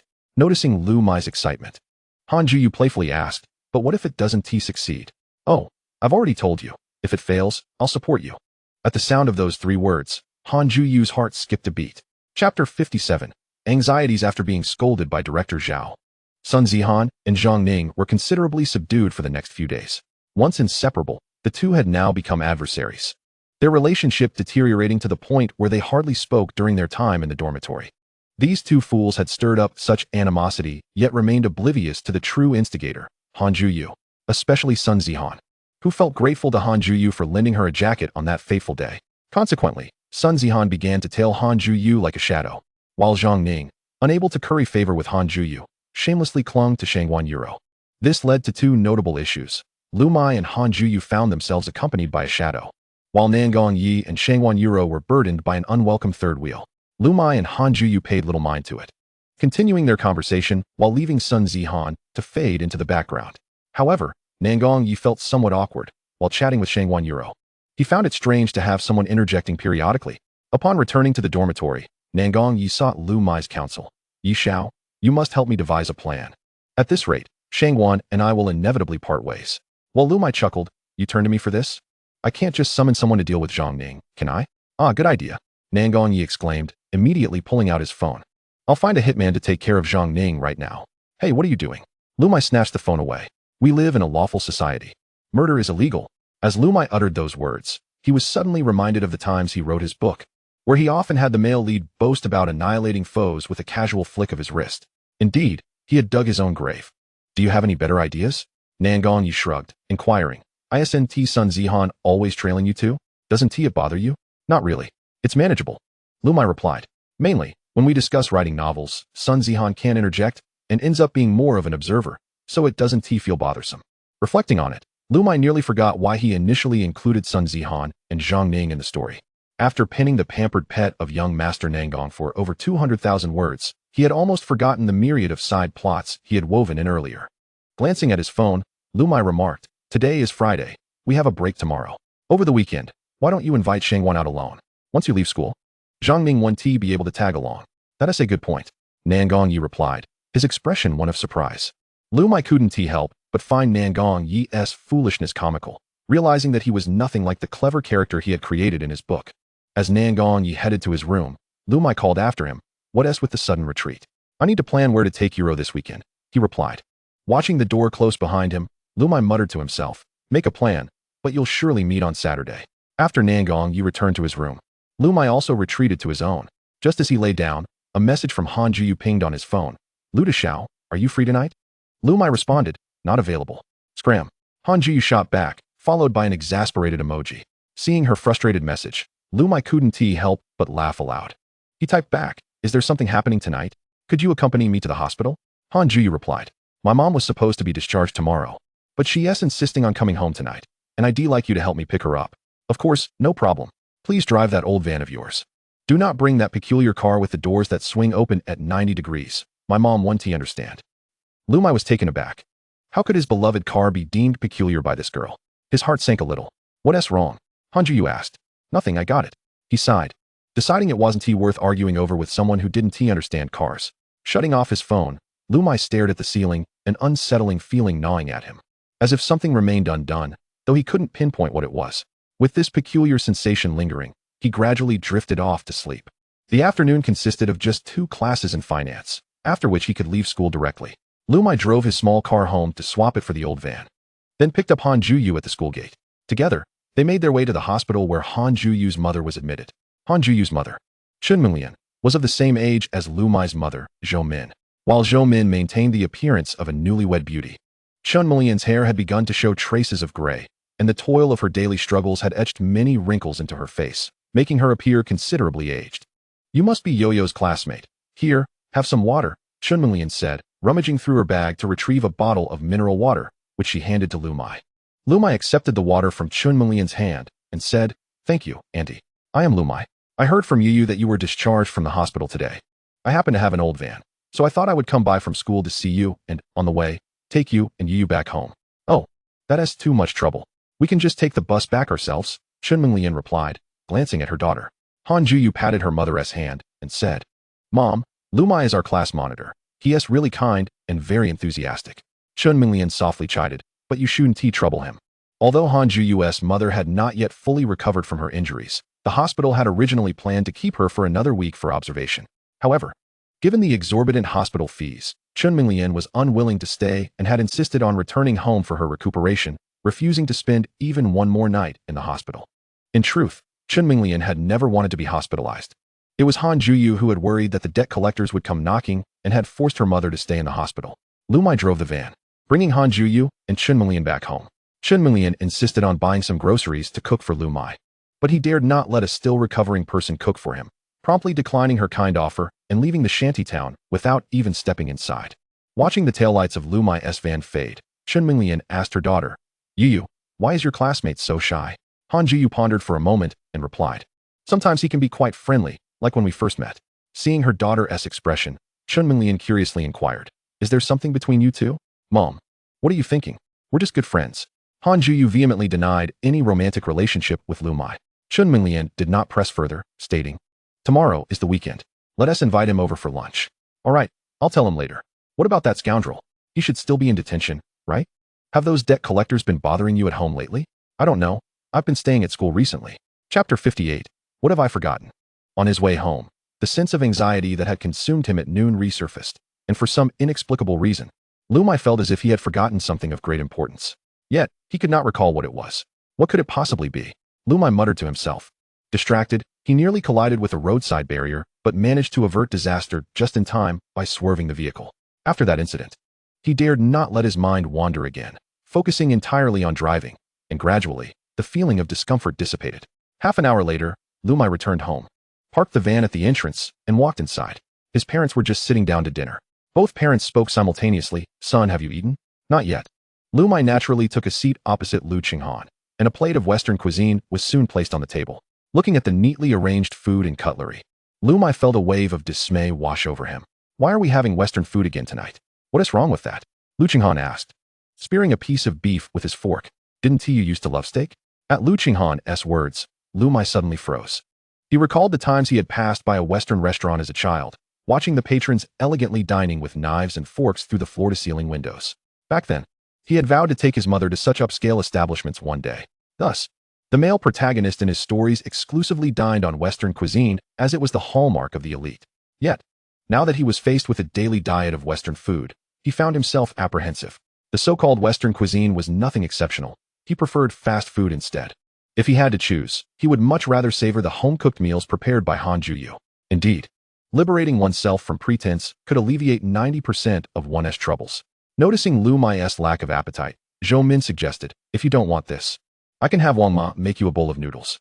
Liu Muye smiled and replied, "No, Mom, I'll have this." "Son, are you perhaps craving something different lately?" Lu Qinghan swallowed his food and remarked, "I'll ask the housekeeper to bring in a few chefs specializing in local cuisine." "Dad, you're so great," Liu Muye exclaimed, putting down his knife and giving a thumbs up. "I love you so much." Lu Qinghan waved his hand dismissively. "Oh, it's just a small matter. There's no need to thank me. I'm your father." Liu Muye smiled slightly, thinking to himself, "If only you truly were my father." After dinner, Liu Muye returned to his room. Lying down immediately after a meal isn't advisable, yet he had nothing to do besides browsing his phone. He noticed a message from Han Juyu sent an hour earlier. "Han Juyu, my mom wants you to come over for lunch tomorrow." "Han Juyu, did you receive this? Just give me a sign." Liu Muye typed back, "Sign." After about 3 or 4 minutes, Han Juyu responded with several question marks. "Liu Muye, didn't you ask me to give you a sign?" "Han Juyu, I meant reply to my message." Han Juyu, are you deliberately trying to annoy me? Liu Muye, you caught me. Han Juyu, get lost. Liu Muye, your mom hasn't fully recovered yet. I don't think it's appropriate for me to go over for a meal. Han Juyu, it's fine. I'll cook tomorrow. Liu Muye, I want chicken legs. Han Juyu, you really don't hold back at all. Liu Muye, you went out of your way to message me. Wouldn't it be rude not to go? Han Juyu, you're so full of nonsense. I'm ignoring you now, going to write my novel. Liu Muye, go ahead, go ahead. Exiting the chat interface, Liu Muye opened a shopping app. Typing on a phone wasn't as efficient as using a keyboard in front of a computer, and he decided to buy a computer for Han Juyu. Writing novels had the advantage of not requiring high-end computer specifications. A second-hand laptop costing a few hundred yuan would suffice, and he could spend another 100 or 200 to purchase a reasonably priced mechanical keyboard. Knowing that Han Juyu wouldn't accept anything too extravagant, he browsed the shopping app repeatedly before finally selecting a second-hand laptop for 799 yuan with a dedicated graphics card. He also spent 200 on a well-performing ergonomic keyboard he had used before and a 30 yuan wireless mouse. This setup would be more than adequate for Han Juyu to write her novel. After placing the order, Liu Muye began to ponder how to present the gift to Han Juyu. He knew she would refuse to accept it if he simply handed it to her. This girl was meticulous about every penny and would never accept something worth over 1,000 yuan. Liu Muye thought perhaps he could treat it as a birthday present. But when was Han Juyu's birthday? He realized he had never mentioned it in his writing. He couldn't even recall the birthdays of the main characters. So how could he have deliberately written about Han Juyu's? Though he hadn't recorded it, Han Juyu surely had a birthday. He would find an opportunity to ask her tomorrow. If her birthday was coming up soon, he could give her the computer then. If not, he would have to think of another way to present it. With that thought, Liu Muye nodded in satisfaction. After putting down his phone, he gazed at the ceiling, and once again, a wave of unease washed over him. After all this time in the story, he had never experienced such feelings. Why was he suddenly troubled? What exactly have I forgotten? Liu Muye pondered, his eyelids growing heavier until he finally succumbed to slumber. He slept soundly until dawn. The following morning, Liu Muye rose early. His father was in the dining room, sipping tea while perusing the newspaper. After last night's dinner, Liu Qinghan had replaced the chef with a Chinese cuisine expert. This morning's breakfast featured Cantonese dim sum, crab soup dumplings, shrimp dumplings, red rice sausages, and rice rolls. The exquisite array of dim sum was enough to whet anyone's appetite. As he sipped tea to soothe his throat and enjoyed his meal, Liu Muye inquired, "Father, I still need the van today. Could you ask the chef to take my car to buy groceries?" "You rascal," Liu Qinghan set down the newspaper, a knowing smile gracing his features. "I assume the girl you're pursuing must be quite extraordinary, huh?" Liu Muye felt a flush of embarrassment. "Father, it's not as you think. I'm not pretending to be poor to attract girls. You must be mistaken. No need to explain, I understand." Liu Qinghan interrupted, "As your father, I've been through it all. How could I not discern your little thoughts?" With a mischievous grin, he folded the newspaper, stood up, and patted Liu Muye on the shoulder. "Son, keep it up. I have faith in you." With that, he turned and strode towards the backyard, leaving no room for further explanation. "That's not it." Liu Muye sighed, gazing at the shrimp dumplings in his bowl. After finishing breakfast, he grabbed the van keys and departed from home. Chapter 59. Should I touch it? Liu Muye, what does your mother enjoy eating? As Han Juyu was washing vegetables, she glanced at the message from Liu Muye and immediately reached for her phone to reply. However, with her hands wet, she accidentally triggered a series of unintended actions on her phone. The screen, seemingly possessing a will of its own, spiraled out of control.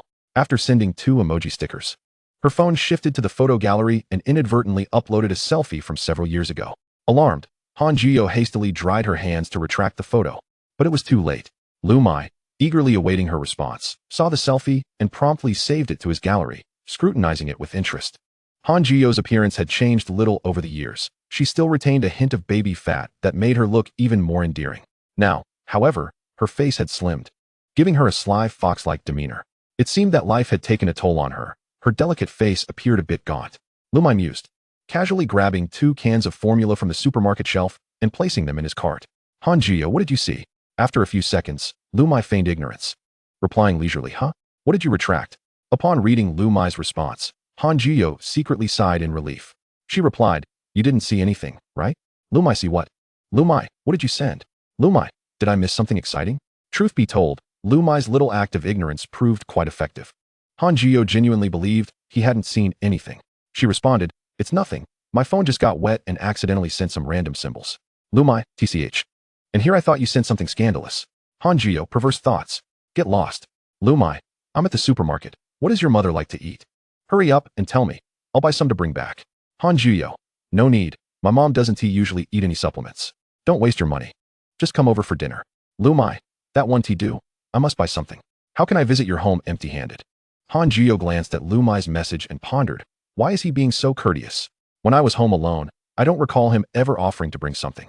Is it just because my mom is home? He asked, treating this like a formal introduction to the parents.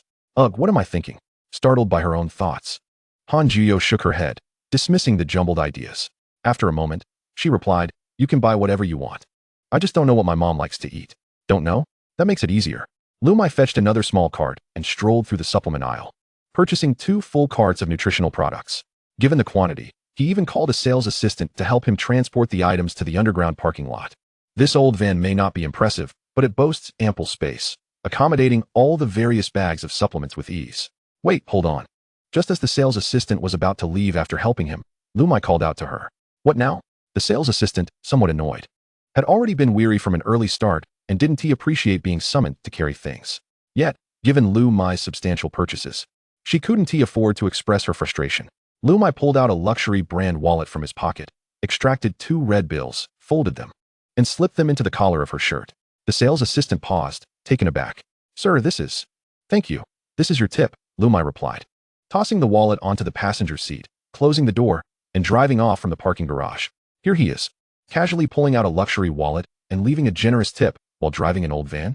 The sales assistant was left speechless, stunned by the stark contrast in Liu Muye's demeanor, standing there for a while before regaining her composure. After departing the mall, Liu Muye drove straight to the shanty town. Han Jiyo had already washed and chopped all the vegetables for lunch, although she insisted her mother rest and let her handle the cooking. Chun Minglian still got out of bed to personally take charge of the kitchen. Holding Han Jiyo's hand, Chun Minglian said, you go take a break, let me cook. Mom, you're still not fully recovered. I should do it, Han Jiyo insisted. It's nothing, her mother interjected, smiling. The injury on my leg is no bother. Seeing her mother's determination, Han Jiyo relented. At 10:30, Liu Muye's car pulled up outside Han Jiyo's apartment. With so many purchases, he called her to come down and assist him. Dressed casually in a loose, pale yellow dress and slippers, Han Jiyo descended the stairs. The dress perfectly concealed her thighs while exposing her delicate, fair calves. Liu Muye couldn't help but steal a few glances. Absolutely unintentional. He truly hadn't meant to gaze at Han Jiyo's legs. Well, alright, maybe he had. Han Jiyo's legs were stunning, slender and elongated, the lines smooth and graceful. Her skin radiant and creamy. Are they beautiful? Indeed. Should I touch them? Here? Isn't that inappropriate? Then why are you staring? Han Jiyo shot him a glare, feigning disgust as she exclaimed, keep looking and I'll gouge your eyes out. How vicious. Liu Muye shut his eyes in mock terror. His comical reaction elicited a laugh from Han Jiyo. She asked, what did you call me down for? Look, Liu Muye opened the trunk, filled to the brim with bags of snacks and supplements. Staring at the overflowing trunk, Han Jiyo widened her eyes. Did you empty the supermarket? Liu Muye waved his hand dismissively. Not really, just picked up a few things. Han Jiyo fixed her gaze on Liu Muye's eyes, questioning, what exactly is a few? Liu Muye dared not meet Han Jiyo's gaze, lifting his chin to say, a few hundred yuan, perhaps. What a load of nonsense. Do you take me for a fool? Han Jiyo retorted, exasperation evident as she added, these 2 cans of milk powder alone cost more than just a few hundred. Do you really think I don't go grocery shopping? It became clear that this little girl was not so easily deceived. Liu Muye silently congratulated himself for not purchasing a new notebook. Otherwise, with her disposition, she would never agree to receive it. Never mind the cost. All these are for your mother, and it has nothing to do with you, Liu Muye insisted, shoving several bags into Han Jiyo's hands. Hurry up and take them. With so many items, it would be difficult for me to carry them all alone. You really are something. Han Jiyo thought to voice her disapproval of Liu Muye's reckless spending, but reconsidered, realizing that such an amount was trivial for him, especially since he bought all these items for her mother. Thus, the words lingered unspoken at the tip of her tongue. Carrying 2 large bags filled with supplements, Han Jiyo felt a heaviness in her heart.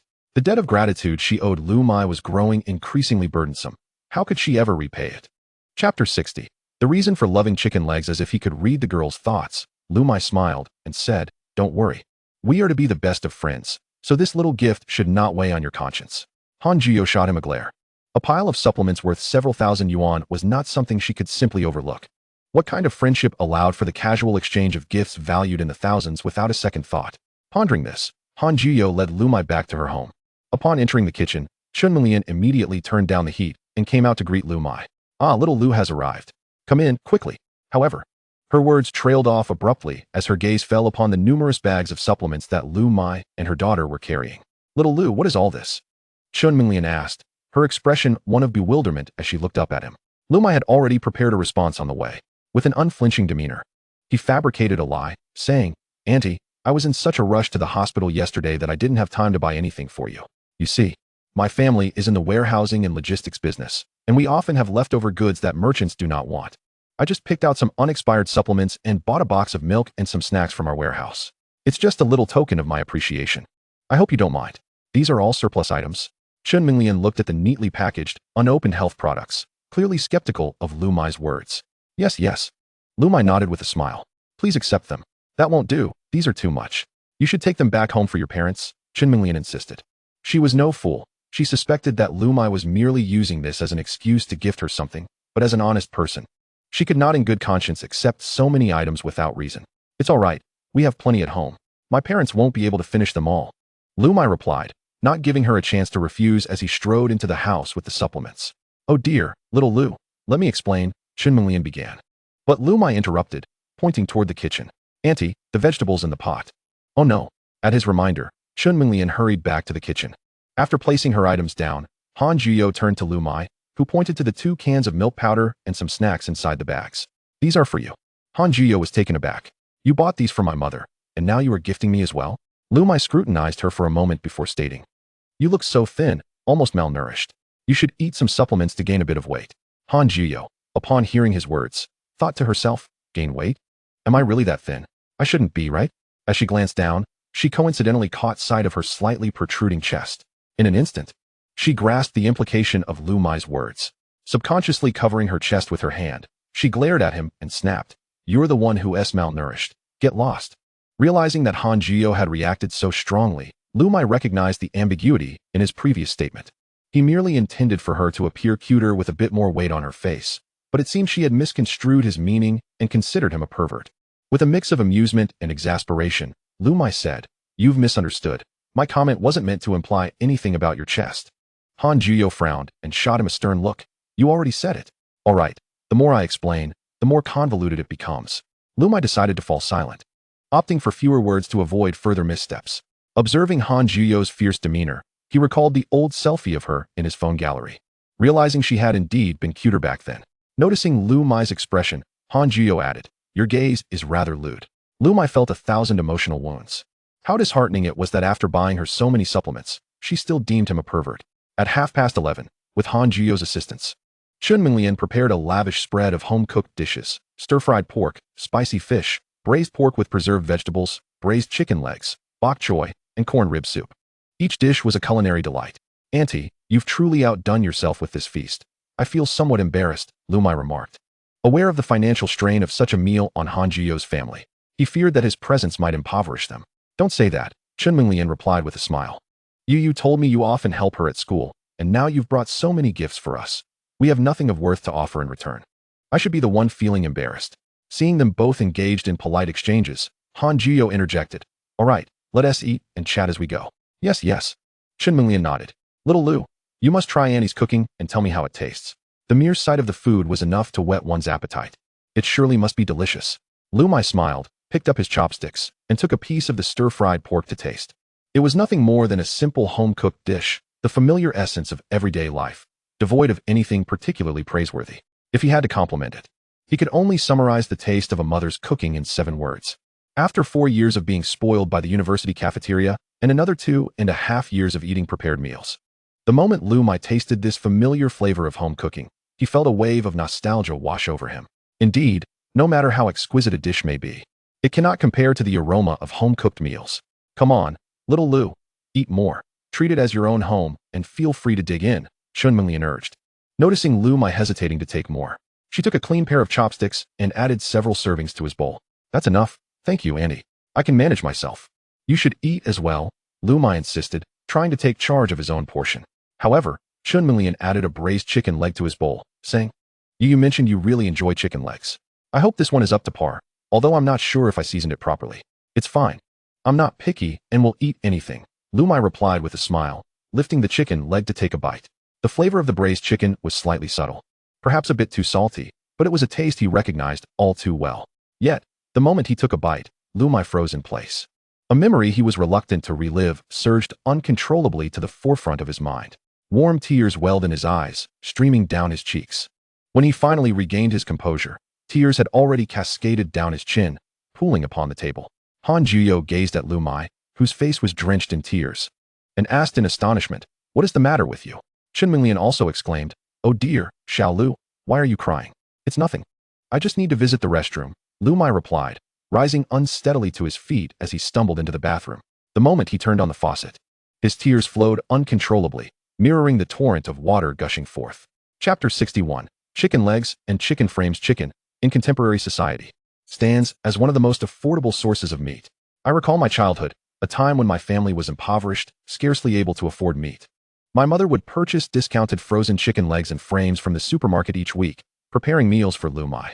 In his youth, Liu Muye believed that chicken legs were the most delectable food in existence. Although he no longer remembers the price of those discounted chicken legs, he distinctly recalls that a pair of clean frozen chicken frames could be bought for merely 1 to 2 yuan. The chicken frames were starkly different from the golden, crispy chicken frames sold at street stalls, heavily coated in meat and fried in oil. These frames were simply the remnants of chickens slaughtered uniformly in a processing facility, stripped of their breast meat and entrails, leaving behind a hollow cavity with only a scant amount of flesh along the spine, while the front ribs were mostly bare. Typically, these frames were purchased to make broth or as chew toys for pets, rarely consumed as food. When chicken frames were chopped into small pieces and stir-fried with chili peppers, they could be somewhat appetizing, but ultimately, one would only savor the scant flavor of meat clinging to the bones. The chicken legs were simmered with a hint of marinade, slightly more salted to mask any potential odor from insufficient seasoning. 5 chicken legs, 1 for mother, 1 for father, and the remaining 3 for him. Yet, for a child long deprived of proper nutrition, 3 chicken legs were hardly sufficient, especially since they weren't available every day. Thus, Liu Muye savored each morsel with utmost caution, ensuring not a scrap of meat remained, even consuming the cartilage connecting the joints. As Liu Muye grew older, his mother, fearing he would go hungry, offered him her solitary chicken leg, opting instead to eat the stir-fried frames. Liu Muye would innocently ask, "If I eat mommy's chicken leg, won't mommy go hungry?" With a gentle smile, his mother would stroke his head and reassure him, "How could that be? If Xiao Yi is full from the chicken leg, mommy can enjoy an entire plate of chicken frames. They are my favorite." "Really?" he would inquire, and she would affirm it. If not for her increasingly meager meals and waning complexion, Liu Muye might have believed her comforting lies. Eventually, his mother fell ill and was hospitalized, where she was diagnosed with late-stage stomach cancer. Even with wealth, the prognosis remained dire. The family lacked financial resources. The naive Liu Muye believed that his mother's cancer was a consequence of his consuming her chicken leg, which plunged him into deep guilt. Beside his mother's hospital bed, he silently vowed never to eat chicken legs again. Observing his mother grow thinner by the day, tormented by her illness and reduced to a diet of liquid nourishment, Liu Muye often retreated to solitary corners to weep, feeling utterly helpless. In time, his mother could no longer eat at all, reliant solely on N4 to sustain her life. One morning, she seemed to show signs of improvement, requesting Liu Muye to assist her in getting out of bed. They ventured downstairs together, just like old times, visiting the supermarket. They purchased an array of delicious food, including chicken legs, not the discounted frozen ones, but fresh chicken legs. There were no frames on this occasion. Upon returning home, his mother prepared a lavish feast, complete with a plate of chicken legs. However, Liu Muye could not bring himself to eat. He embraced her, tears streaming down his face, declaring, "I will never eat chicken legs again. I won't eat anything. I just want mommy to be healthy." "Don't cry, darling," his mother said, wiping his tears away. With a strained smile, she reassured him, "Mommy will always be here, and I will always make chicken legs for you. Listen to mommy, eat well, and grow strong." With trembling hands, she summoned her last ounce of strength to place a chicken leg in Liu Muye's bowl. That was the most unpalatable chicken leg Liu Muye had ever tasted. It was sour, bitter, astringent, salty, and reeked of decay. The chicken leg was so distasteful that he could never forget its flavor, a memory intertwined with the suffocating sensation of weeping while eating it. Despite its horrendous taste, he found himself longing for it, wishing he could experience that flavor once more. Just once. Now that he had finally tasted it again, why did it evoke even greater sorrow? The sink in the bathroom was nearly overflowing, and Liu Muye could not discern whether the water was from the faucet or his tears. Knock, knock. Han Jiyo rapped on the bathroom door repeatedly, and Liu Muye remained silent, alarming her. Finally, she called out, "Liu Muye, are you all right? Say something. If you don't respond, I will come in." Inside the restroom, aside from the sound of running water, there was utter silence. Panic surged within her. Han Juyo swiftly pushed open the door, entering the bathroom, which had long since ceased to lock properly. Upon entering, she was taken aback by the sight of Liu Muye, leaning against the sink, his face a mess of tears. "Liu Muye, are you crying? What is wrong?" she asked, her voice soft and gentle. In that moment, Liu Muye's thoughts were interrupted as he turned slowly to face her. He yearned to regain control and cease his tears, yet he found it impossible. "Could you come a bit closer?" he gasped, struggling for breath. Even uttering a complete sentence felt laborious. Uncertain of his intentions, Han Juyo nonetheless stepped closer to him without reservation. The bathroom door creaked shut, and in that confined space, they were close enough to hear each other's heartbeat. Overwhelmed with emotion, the young man enveloped the girl in his arms. She froze momentarily, hearing his low sobs and feeling his trembling frame. This towering figure, once so strong, now resembled a helpless, abandoned kitten. "Liu Muye, what have you been through?" The girl gently patted his back, offering silent comfort with her tender gestures, striving to soothe this fractured young man. In that embrace, Liu Muye felt a void within him momentarily filled. That gentle hold transported him back to his childhood, to warm summer nights spent cooling off on the doorstep, nestled in his mother's embrace, as a refreshing breeze carried the fragrance of white camellia. Chapter 62. If it's delicious, pack it up. "Xiaolu, are you all right?" "Juyo, what are you and Xiaolu doing in there?" "Ah." The sound of his mother's voice startled Han Juyo, and Liu Muye abruptly returned to reality. He hastily released the cold tangerine pomelo from his embrace, turning to immerse his face in the basin's water, seeking to awaken his senses. After taking several deep breaths to regain his composure, the cold tangerine pomelo promptly opened the bathroom door and declared, "It's nothing, Mom. Liu Muye skipped breakfast and has a bit of a stomachache. He just needed to use the bathroom." This fib was delivered with remarkable finesse, effortlessly easing Liu Muye's embarrassment. "Is everything all right?" Observing Liu Muye's water-soaked visage, Chun Minglian stepped into the room, retrieving a towel from the rack. "Yuyo, why don't you lend Liu a washcloth to dry his face?" "Sure." The cold tangerine pomelo nodded in agreement. It was well known that girls seldom shared their personal towels, especially those used for drying off. "Thank you, Auntie, I'm fine." Liu Muye responded while drying his face with the towel. "It's just an old issue. When my stomach starts to hurt, I feel nauseous. I even shed a few tears at the dining table earlier. I apologize for the rudeness." "Oh, silly child. You're at home. There's no such thing as rudeness." Chun Minglian gently patted Liu Muye's back. "Should we ask Yuyo to fetch you some stomach medicine?" "No need, Auntie." Liu Muye smiled. "The pain has subsided. I'm feeling better now." After drying his face and wringing out the towel, he returned to the dining table with the two of them. Chun Minglian approached with a cup of warm water, saying, "Here, have some hot water." "Thank you, Auntie." Stomach issues arise from not eating properly. "You youngsters often skip breakfast," she remarked while ladling soup for Liu Muye. "Here, have some soup to warm your stomach before your meal." "Thank you, Auntie, I appreciate it." "Don't mention it. There's no need for such formality here." "All right."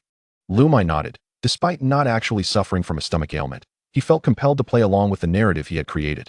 To prevent his emotions from spiraling out of control again, he refrained from touching the chicken leg on his plate. Chun Minglian, thinking it was unappetizing, remarked, "I didn't buy enough marinating spices today, so the chicken leg isn't as delicious. I hope it doesn't disappoint you." No, everything is delicious." Liu Muye waved his hand. "Especially the chicken leg. It's so good that I want to savor it after finishing the meal." "Oh, look at you." Chun Minglian chuckled. "If you enjoy it that much, you should take some home." "Mom, he wouldn't tea." The cold tangerine pomelo immediately interjected, thinking about how Liu Muye, accustomed to gourmet delicacies, would hardly be impressed by their modest marinated chicken legs. However, before she could finish her thought, Liu Muye eagerly inquired, "Really? Can I?" "Uh-huh." The cold tangerine pomelo was taken aback by Liu Muye's unexpected enthusiasm. He seemed genuinely pleased. She glanced down at her bowl of chicken leg and took a bite. It was just an ordinary marinated chicken leg, nothing extraordinary. Recalling the helpless boy with tears streaming down his face in the bathroom, the cold tangerine pomelo began to piece together something more profound. Liu Muye's fondness for chicken legs must harbor some secret. If he was unwilling to share, she would devise a way to coax the truth from him next time, she pondered. After lunch, Liu Muye felt awkward about lingering at the Cold family's home. He carried a thermos filled with an entire bowl of chicken legs, leaving behind all other dishes. "All right, Auntie, I'll be off." "Wait a moment, Liu." Chun Minglian quickly gathered a portion of the supplements from the coffee table and pressed them into Liu Muye's hands. "Listen to Auntie, take some of these home. I can't possibly consume all these supplements. Share them with your parents." "Auntie, you're too kind. It's not right to take back what one gives." Liu Muye promptly pushed her hands away. "Please, go back inside. I truly must leave. Thank you for today as hospitality." With that, he hurriedly dashed downstairs. "Hey this." Chun Minglian, seeing Liu Muye retreat, quickly handed her daughter 200 yuan, saying, "Go see your classmate off. Consider this a gift." "Okay, got it, Mom." The cold tangerine Pomelo took the money and chased after him. Liu Muye had not left. He sat in his car with the doors slightly ajar, leisurely starting the engine. He was aware that the cold tangerine Pomelo would chase after him, so he deliberately waited. "Why are you running so fast, like a rabbit?" The cold tangerine Pomelo spread her hands. "Here, this is from my mom for you." "I don't want it." Liu Muye shook his head. "You know I'm not in need of money." "Of course, I knew you wouldn't take it." The cold tangerine Pomelo, uninterested in further argument, tucked the money into her pocket. "Is that how you're leaving?" "Huh?" Liu Muye asked, somewhat surprised. "What else should I do? Kiss you goodbye before I leave?" The cold tangerine Pomelo's cheeks flushed. "Get lost." "No way. Look at your attitude." Liu Muye smirked. "If I don't leave like this, how else should I depart?" The cold tangerine Pomelo fixed her gaze on Liu Muye's eyes and asked, "Aren't you supposed to say something to me?" "Say what?" Liu Muye feigned ignorance, attempting to evade the question. But the cold tangerine Pomelo was not about to let him off the hook. She bluntly inquired, "Why were you crying in the bathroom?" "It was my stomach." The cold tangerine Pomelo rolled her eyes. "That's the excuse I crafted for you." Liu Muye deliberately turned to gaze at the steering wheel. "Then how about I say my eyes hurt?" The cold tangerine Pomelo bit her lip in frustration. "You big jerk. Why won't you just tell me the truth?" "Indeed, my little darling," Liu Muye smirked, pinching her nose. "You know I won't say anything. So why do you keep asking why? Are you a walking question mark? Go away." The cold tangerine Pomelo swatted his hand away. "I shall never die," Liu Muye proclaimed with a hint of melodrama, then closed the car door. "Goodbye, see you tomorrow night." With that, he disregarded the cold tangerine Pomelo's parting insults from outside the window, pressing the accelerator and driving away. Scoundrel, taking advantage and then fleeing. What kind of person does that? The cold tangerine Pomelo fumed. But then she recalled a certain night, also beneath her own building, when she had taken advantage of him. Never mind. Let us consider it a mutual cancellation of debts. The cold tangerine Pomelo murmured to herself, her thoughts drifting back to the moment Liu Muye had embraced her in the bathroom. Her face flushed anew. Chapter 63, Gradually Liberating Oneself. Slia Academy. In the original plot, after the school experienced a water outage over the weekend, the kind-hearted Shengwan Yuru lent her stored water to Sun Zihan and Zhang Ning for showers, ultimately leaving her without water, which triggered a series of events. However, this time, due to a falling out between Sun Zihan and Zhang Ning, they opted not to stay at the school over the weekend, thus averting the issue of Shengwan Yuru's inadequate water supply. After a delightful afternoon nap, Shengwan Yuru drew the curtains and arose to take a brief shower, emerging wrapped in a towel. Being alone in the dormitory felt incredibly liberating. There was no need to engage with others, no need to be conscious of her appearance, and no need to concern herself with any gazes. She could simply be comfortable in her own skin. For Shengwan Yuro, who has lived under strict dogma since childhood, this moment is nothing short of blissful. The more I indulge, the more I embrace my flaws. 1,000 pages of ink narrate my transgressions. The sound of the cynical bands the flesh reverberates from her phone. Wrapped in a towel and seated comfortably, she savors instant noodles while cheerfully humming along. A bottle of cola by her side, occasionally joining in with a few lines of the song. A few days prior, Han Jiyo, noticing her missed meals, generously gifted her a packet of instant noodles. Although her upbringing taught her to regard such fare as junk food, after a gentle nudge from Han Jiyo to try it, she fell irrevocably in love with the taste. The spicy flavor of the noodles was something she had picked up from the supermarket during her morning visit to the cafeteria. She had procured 5 varieties of instant noodles in containers, and with the dormitory blissfully empty today, she intended to relish her delectable treat. Even a water outage posed no concern, for the thermos she had filled the previous night still contained hot water. With foresight, she had filled her 4 roommates' thermoses as well. All brand new and highly effective, still emitting steam after a night's rest, ensuring her noodles would be perfectly cooked. Rock music, which she typically had to enjoy in secrecy at home due to her elders deeming it noisy and unrefined, was a stark contrast to the classical music she had been trained in since childhood, even though she harbored a disinterest for such grand and meticulous forms. However, it mattered little now. She was in her dormitory, entirely alone, free from scrutiny. Burping, she took a swig of cola, letting out a pleased hum. If Liu Muye were to witness this liberated version of Shengwan Yuro, he might very well drop his jaw in astonishment. The Shengwan Yuro in his stories was meant to be the epitome of grace and composure. So how had she transformed into this whimsical creature? Just as she was slurping her noodles, the rock music abruptly halted, and a voice message from Nangong Yi rang in. The relaxed atmosphere dissipated and flustered. She hastily covered her noodles and wiped her mouth. After a moment's contemplation, she realized that a voice call lacked the visual component of a video call. Why should she be so anxious? With a sigh of relief, she cleared her throat and answered the phone. Hello? Yuro, where are you? Oh, I'm in the school dormitory. Is something the matter? I'm rather bored at home this weekend. Shall I come to visit you? Is it inconvenient? Shangwan Yuro did not respond directly, but countered. When do you plan to arrive? In about half an hour. Well, I should be free then. All right. I'll wait for you. After Nangong Yi hung up, Shangwan Yuro set her phone down, releasing a long breath. Checking the time. She hurriedly rummaged through her wardrobe for an outfit to change into and began applying light makeup and drying her hair. Finally, she tidied up the mess on her desk and changed her shoes. Just as she completed her preparations, Nangong Yi arrived downstairs. Having just experienced a moment of carefree indulgence in her dormitory, she felt a twinge of bashfulness upon meeting him, unable to meet his gaze. Yet, Nangong Yi stared intently at her, his eyes seemingly piercing her very being. Nervously, she asked, Is there something on my face? No, not at all. Nangong Yi quickly shook his head, adding, You look lovely today. Thank you. Receiving Nangong Yi's compliment, Shangwan Yuro felt elated, though her refined demeanor masked her joy, merely curving her lips into a subtle smile. Nangong Yi, slightly apprehensive, inquired, My sudden visit isn't interrupting your rest, is it? Not at all. Shangwan Yuro gently shook her head. I just finished my afternoon nap. That's good. Let us get in the car. As he spoke, Nangong Yi gallantly opened the passenger door of his sports car for her. Thank you. You're welcome. Shangwan Yuro nodded and elegantly settled into her seat. Due to the disruption of the original storyline by Liu Muye, Shangwan Yuro held a favorable impression of Nangong Yi, having never perceived him as unreasonable. Perhaps all of Nangong Yi's domineering remarks were exhausted during his conversations with Liu Muye. Where are we headed now? She asked, glancing at him. Since it was Nangong Yi who had invited her, she assumed he had already planned the destination, though in truth, he had not settled on a location. Stumped by the question, Nangong Yi hesitated for a few seconds before exclaiming, Wait a moment.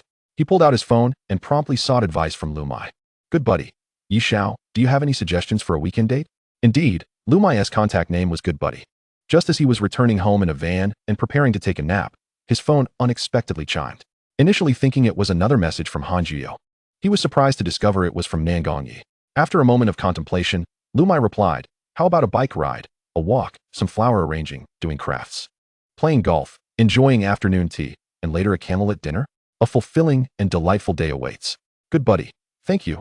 Yi Xiao, you are my savior. No need for thanks. Armed with Liu Muye's sage advice, Nangong Yi confidently proposed, How about we go for a cycling tour around the island?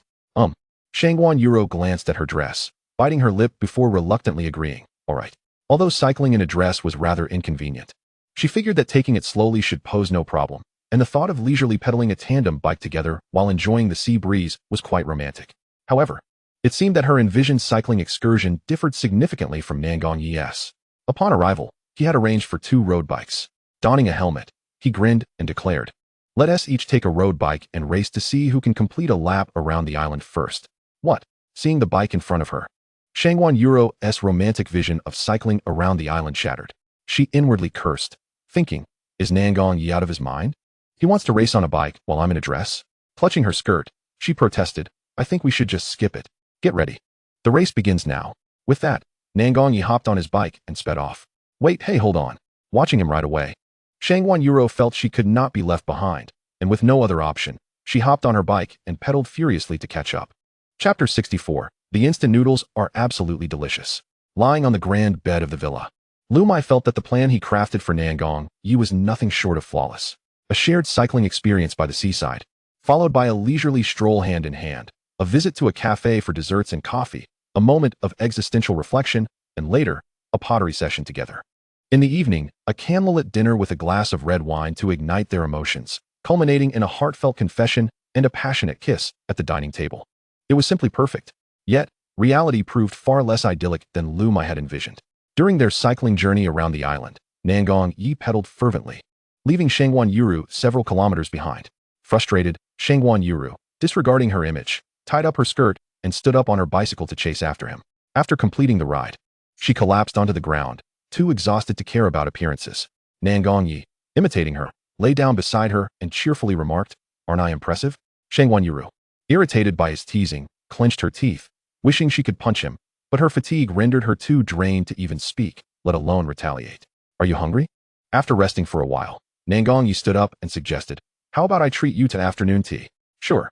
Shangwan Yuro, having regained some energy, got up and brushed off the dust from her skirt. Having only eaten instant noodles for lunch, she was famished after their strenuous cycling. She expected Nangong Yi to take her for coffee and cake, but to her surprise, he led her to a snail noodle restaurant. The pungent odor wafting from afar made her instinctively pinch her nose and hold her breath. In her mind, she desperately questioned, who on earth eats this stuff?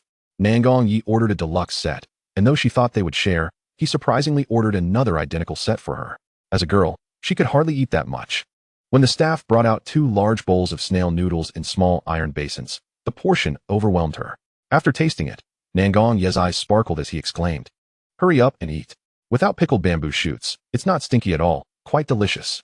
Hearing his encouragement, Shangguan Yuru, closing her eyes, took a bite from her bowl. And indeed, as he said, the noodles without pickled bamboo shoots were not foul-smelling. The broth was tangy and spicy, the rice noodles were smooth and springy, and the fried tofu soaked up the rich red broth, proving to be utterly delightful. In just one bite, she fell in love with this dish. Akin to her fondness for instant noodles. "Isn't it delicious?" Nangong Yi smiled, adding, "I've wanted to try snail noodles for ages. I've heard that authentic ones aren't stinky. If I get the chance, I would love to try them locally." Wiping her mouth, Shangguan Yuru replied, "It indeed differs from my previous impressions. It seems I didn't bring you to the wrong place." Nangong Yi smiled subtly, initially worried that she might not enjoy such food, but now it seemed his concerns were unfounded. With his head down, Nangong Yi eagerly slurped up the noodles, his enthusiastic eating style remarkably reminiscent of Liu Muye. Inspired by Liu Muye, he had completely let loose, enjoying his meal without restraint. Shangguan Yuru, holding her chopsticks, pondered why, despite their similar strict upbringings, he could eat so unabashedly in public. "Why are you staring at me? Just eat," Nangong Yi jovially urged. "Oh." Shangguan Yuru lowered her head and began to take small bites of the snail noodles. As she continued eating, an unusual thought struck her. Moments later, she too picked up her bowl and, mimicking Nangong Yi, began to eat heartily. Starting with a half chopstick, then a full one, she eventually scooped up a heaping forkful. The sensation of devouring the noodles was utterly liberating compared to her previous cautious bites. It felt incredibly satisfying. Moreover, no one would chastise her for disregarding decorum while eating. The most comforting aspect was sharing this moment with Nangong Yi, which alleviated her fears of embarrassment. After finishing their snail noodles, Nangong Yi drove her to a milk tea shop, where they ordered 2 cups of milk tea. Milk tea, a delicacy she had long desired to try but never had the chance due to her nutritionist's warnings about its high sugar content, was finally within her grasp. So this is what milk tea tastes like. After taking a sip, Nangong Yi's eyes lit up as if he had discovered a new world. Noticing Shangguan Yuru hesitating with her straw, he asked, "Why aren't you drinking? Let me help you." Reluctantly, she handed him the straw and milk tea. He inserted the straw for her, and upon tasting it, she found it refreshingly cold and sweet, instantly bringing her joy. The popping pearls inside were an exhilarating surprise. Milk tea wasn't as dreadful as she had imagined. They strolled along the street for quite some time, sampling various inexpensive foods they had never tried before. Gradually, Shangguan Yuru shed her high-maintenance persona, tasting the stinky tofu from Nangong Yi's bowl and eagerly grabbing bites from the fried skewers he bought. Throughout the afternoon, her spirits soared. They ventured to Crescent Beach, where Nangong Yi built an exquisite sandcastle, while Shangguan Yuru mischievously kicked it down. He retaliated by tossing sand at her, prompting her to giggle and dart away. As they watched the sunset by the sea, Shangguan Yuru expressed her gratitude, saying, "Thank you. I had a wonderful time today, really. Truly wonderful." "You're welcome." Nangong Yi chuckled softly, then added, "I'll let you in on a secret. I intentionally raced ahead during the bike ride." "What?" Shangguan Yuru was taken aback, gazing at him. Their eyes met, and he continued, "Though I can't pinpoint why, I feel a strong connection between us. We both seem to live under imposed rules, yearning to break free and find our liberation. Yet, you seem more inclined to adhere to those rules. So I wanted to lend you a hand. You cheeky fellow, who needs your help, haha." Shangguan Yuru burst into laughter at his words. It was peculiar. Although she was laughing, her eyes felt warm. Such unrestrained laughter would have been forbidden at home, but here on the beach, no one could judge her, allowing her to be completely herself, just like Nangong Yi. After watching the sunset, Nangong Yi took Shangguan Yuru to a convenience store, where they bought 2 cups of instant noodles. Sitting on a bench outside the store, she asked him, "Is this your idea of a delicious dinner?" "Indeed," he replied, pointing to the moon overhead and then to the noodles on the table. Under the moonlight, enjoying a cup of instant noodles by the roadside is quite romantic. Don't you think? I assure you, the spicy instant noodles are delectable. You must not have tried them before." "I haven't," Shangguan Yuru replied with a smile. "Everything you've treated me to today has been my first experience. Actually, it was my first time trying those things, too." Nangong Yi said as he placed the prepared noodles in front of her. I really appreciate it. Otherwise, I would have felt awkward eating alone. No. It should be I who thanks you. As Shangguan Yuru gazed tenderly at Nangong Yi, she mused, were it not for you, I would have never discovered that one could boldly ride a bicycle in a dress. That afternoon tea doesn't solely consist of intricately crafted desserts paired with artfully poured coffee. That one can relish street food and bubble tea with unrestrained joy, and that laughter can resound freely, unscathed by judgment. Well then, you now possess another wonderful revelation. Nangong Yi, opening a cup of instant noodles, exclaimed, these noodles are absolutely delectable. Ha ha ha, splendid. Shangguan Yuru laughed heartily, nodding in agreement. Meanwhile, Liu Muye, having napped until dusk, was roused by a servant for dinner. Upon awakening, he immediately messaged Nangong Yi to inquire about his progress. In response, Nangong Yi sent a photo of the two enjoying noodles by the roadside. Liu Muye, upon seeing the image, felt his vision darken and promptly tossed his phone aside. Chapter 65. The Great Sun becomes a discarded piece. After finishing their noodles, I treated her to a cola, and on our way back, I packed 2 volcanic stone sausages from a convenience store for her. Hey, are you listening? I asked. I'm all ears. Liu Muye lay in bed, messaging Han Jiyu while listening to Nangong Yi recount the details of his date with Shangguan Yuru. Nangong Yi shared only the broad strokes, omitting their conversation. Thus, Liu Muye perceived him as a terminally clueless oaf, dragging a girl into a bicycle race, indulging her with junk food for the afternoon, sunbathing at the beach, and concluding with instant noodles and soda from a convenience store. This was hardly a date. It resembled a disorganized elementary school outing. Liu Muye felt these two were on the brink of a breakup, and as the original author, he couldn't be bothered to intervene. Considering Nangong Yi's foolishness was beyond redemption. Setting aside all else, what sane individual would invite a girl to a snail noodle shop for afternoon tea? This lad must be out of his mind. Unbeknownst to Nangong Yi, who remained blissfully unaware of Liu Muye's thoughts, he eagerly asked, wild young master, what should I do next? I feel that my relationship with Shangguan Yuru is reaching a pivotal point. Perhaps I should seize the opportunity to confess? Do as you please. Liu Muye replied, exasperated, just ensure that if anyone asks about your courting techniques, you don't implicate me. Nangong Yi mistook Liu Muye's tone for modesty, promptly agreeing. Understood, wild young master. Preoccupied with chatting with Han Jiyu, Liu Muye absent-mindedly said, all right, let's end it here for now. Nangong Yi replied before ending the call. Gazing at the half-hour call log with Liu Muye, he mused, wild young master has assisted me immensely. It seems his relationship with Han Jiyu has stalled. Perhaps I should return the favor. How to assist? Reclining on his expansive bed, the domineering young master Nangong fell into contemplation. Liu Muye, unaware of Nangong Yi's musings, quietly changed his contact name for him to discarded piece after their conversation. He no longer cared for the son in his narrative. Whether he succeeded with the female lead was of no concern to him, as long as it didn't affect his status as the wealthy heir. Just as he finished updating the contact, Han Jiyu sent several messages. Liu Shao, what do you think of the plot in Chapter 1? Is the pacing satisfactory? This is my third version of the beginning. You don't still think it's lacking, do you? Why are you silent? You aren't angry enough to leave me, are you? After reading Han Jiyu's messages, Liu Muye smirked, replying, I was only a minute late in responding, and you inundate me with messages? I was just anxiously waiting. She replied, have you read it? What are your thoughts? Liu Muye responded, it's quite good. There's significant improvement compared to before. However, it still feels a tad slow.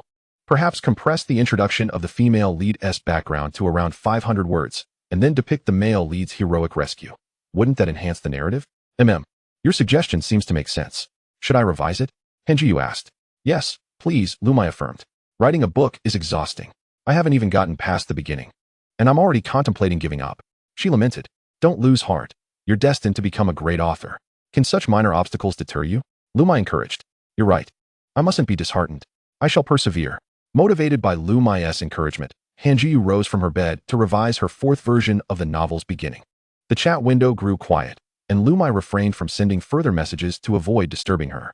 He imagined Han Jiyu at that moment, leaning against her headboard, sitting cross-legged, propped up by pillows, diligently typing on her old, cracked phone. He understood this, as he had experienced similar moments himself. On a tranquil, solitary night, he had confidently penned his first book on that very worn phone. Everyone aspires to be a great author, but the path to greatness is anything but easy. After over an hour spent revising, Han Jiyu sent her new beginning to Liu Muye just past 11 o'clock. She thought to herself that Liu Muye would surely see her new opening as soon as he awoke the next morning. However, upon reflection, she realized that such likelihood was slim, as his mornings were typically filled with irrelevant app advertisements. and her messages from the previous night would likely be buried at the bottom. Just as she pondered this, she noticed Liu Muye's username changed to "The other party is typing." Moments later, she received his message. Very good. This version is fantastic. Continue with this opening. Han Juyu replied, great. I think this version is the best. Feeling elated by Liu Muye's praise, Han Juyu inquired, why are you still awake? I just fell asleep. And you woke me up, Liu Muye teased, though in reality, he had not slept at all, having spent time watching videos, eagerly awaiting her manuscript. Yet, the stubborn Liu Muye would never admit he had been waiting for Han Juyu's messages. Are you blaming me? She asked playfully. Of course. You disrupted my rest. He retorted. Should I make it up to you somehow? Liu Muye, seizing the opportunity, replied, let me see your legs and consider it a compensation for my emotional distress. Han Juyu, reading Liu Muye's message, suppressed a smile, having anticipated his response. She had long since deciphered his little schemes. Didn't I show you last time? She teased. How dare you bring that up? That pig trotter made me hungry in the middle of the night. Ha. So, what would you like to see this time? Sheep trotters or beef trotters?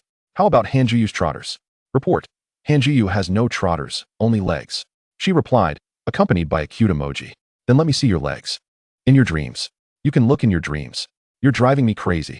Liu Muye had long succumbed to fatigue, after exchanging only a few words with Han Juyu. His eyelids drooped, and the phone he held in his hand fell onto the pillow without striking his face. Han Juyu sent several messages in succession, and upon realizing Liu Muye had not responded, she surmised that he had likely drifted off to sleep. The pretense of sleep, good night. The genuine sleep, marked by silence. That foolish boy must be waiting for me to revise the novel. With her keen intuition, Han Juyu quickly deduced everything Liu Muye was occupied with. Though separated by a screen, she still felt his presence, a wave of warmth flooding her heart. She set her phone down, closed her eyes, and smiled softly, blissfully surrendering to slumber. Chapter 66. To get through one day is to get through another. The fleeting two-day holiday passed in a blur, and by weekend afternoon, after finishing dinner at home, it was time to head back to school. Since graduation, Liu Muye had been nostalgic for his university days, sometimes wishing he could awaken and find himself back at the start of the semester. He believed that if given a second chance, he could make his university experience far more vibrant. Yet, in truth, this was merely an unrealistic fantasy. The experience of schooling is only truly cherished post-graduation. Were he to return for even 3 days, he would undoubtedly wilt, as he had already begun to do. Aside from the initial days of the semester and a few pleasant days following military training, he found the university life he longed for to be marred by the torment of grappling with finance, which left his head aching. Liu Muye often pondered why, now that he was a carefree young master, he still felt compelled to attend this wretched school. Would it not be far more advantageous to return home and inherit the family fortune? However, reflecting on Liu Qinghan's earnestness regarding his role as class president suggested that his parents wished for him to focus on his studies. If he were to abandon his education and approach Liu Qinghan to claim his inheritance, he would likely be met with a reprimand. A reprimand would be a minor concern. Should his funds be frozen again as they had been previously, he would certainly fall in line. Moreover, even if Liu Qinghan consented to his immediate return to manage the family estate, he, having never held a managerial position, would struggle to oversee such a vast enterprise. Therefore, it was wiser to continue his studies while indulging in the luxuries afforded to him by the Liu family, even though his financial well-being was entirely dependent on Liu Qinghan. Liu Muye had never contemplated starting his own venture to escape the Liu family's grasp. Entrepreneurship is not only costly, but also labor-intensive. Importantly, it carries the risk of financial failure. He could easily jeopardize his family's wealth. As the saying goes, one does not fear the prodigal son. Rather, one fears the prodigal son who ventures into business. Furthermore, Liu Qinghan had treated him quite generously, as long as he did not provoke his ire. He would typically not freeze his assets. Besides, what if one day he awoke to find himself back in the real world? All the hard work and efforts he had expended to build his empire in the novel would dissolve into nothingness. Thus, it was perhaps best to remain a slacker, as his demands were modest. So long as he had food and clothing, and did not starve in the narrative he penned, he was content with the rest. Embracing this laid-back attitude, Liu Muye joyfully drove his stylish little sports car to school. This evening, the school was hosting a welcome party for new students, and the grand entrance was adorned with several colorful banners and a ring of beautiful garlands. As he arrived at the school's entrance, a fragrant floral scent enveloped him. The security guard, spotting Liu Muye's car from afar, opened the gate and stepped out of the booth to bow in greeting. Liu Muye waved back with a smile and drove into the campus. After more than a month of living as a wealthy young man, he had gradually begun to temper his demeanor, no longer exuding the brashness of a nouveau riche. Han Juyu, are you at school yet? Just as he parked beneath the dormitory, Liu Muye received a message from Han Juyu. Liu Muye, just arrived at the dormitory entrance.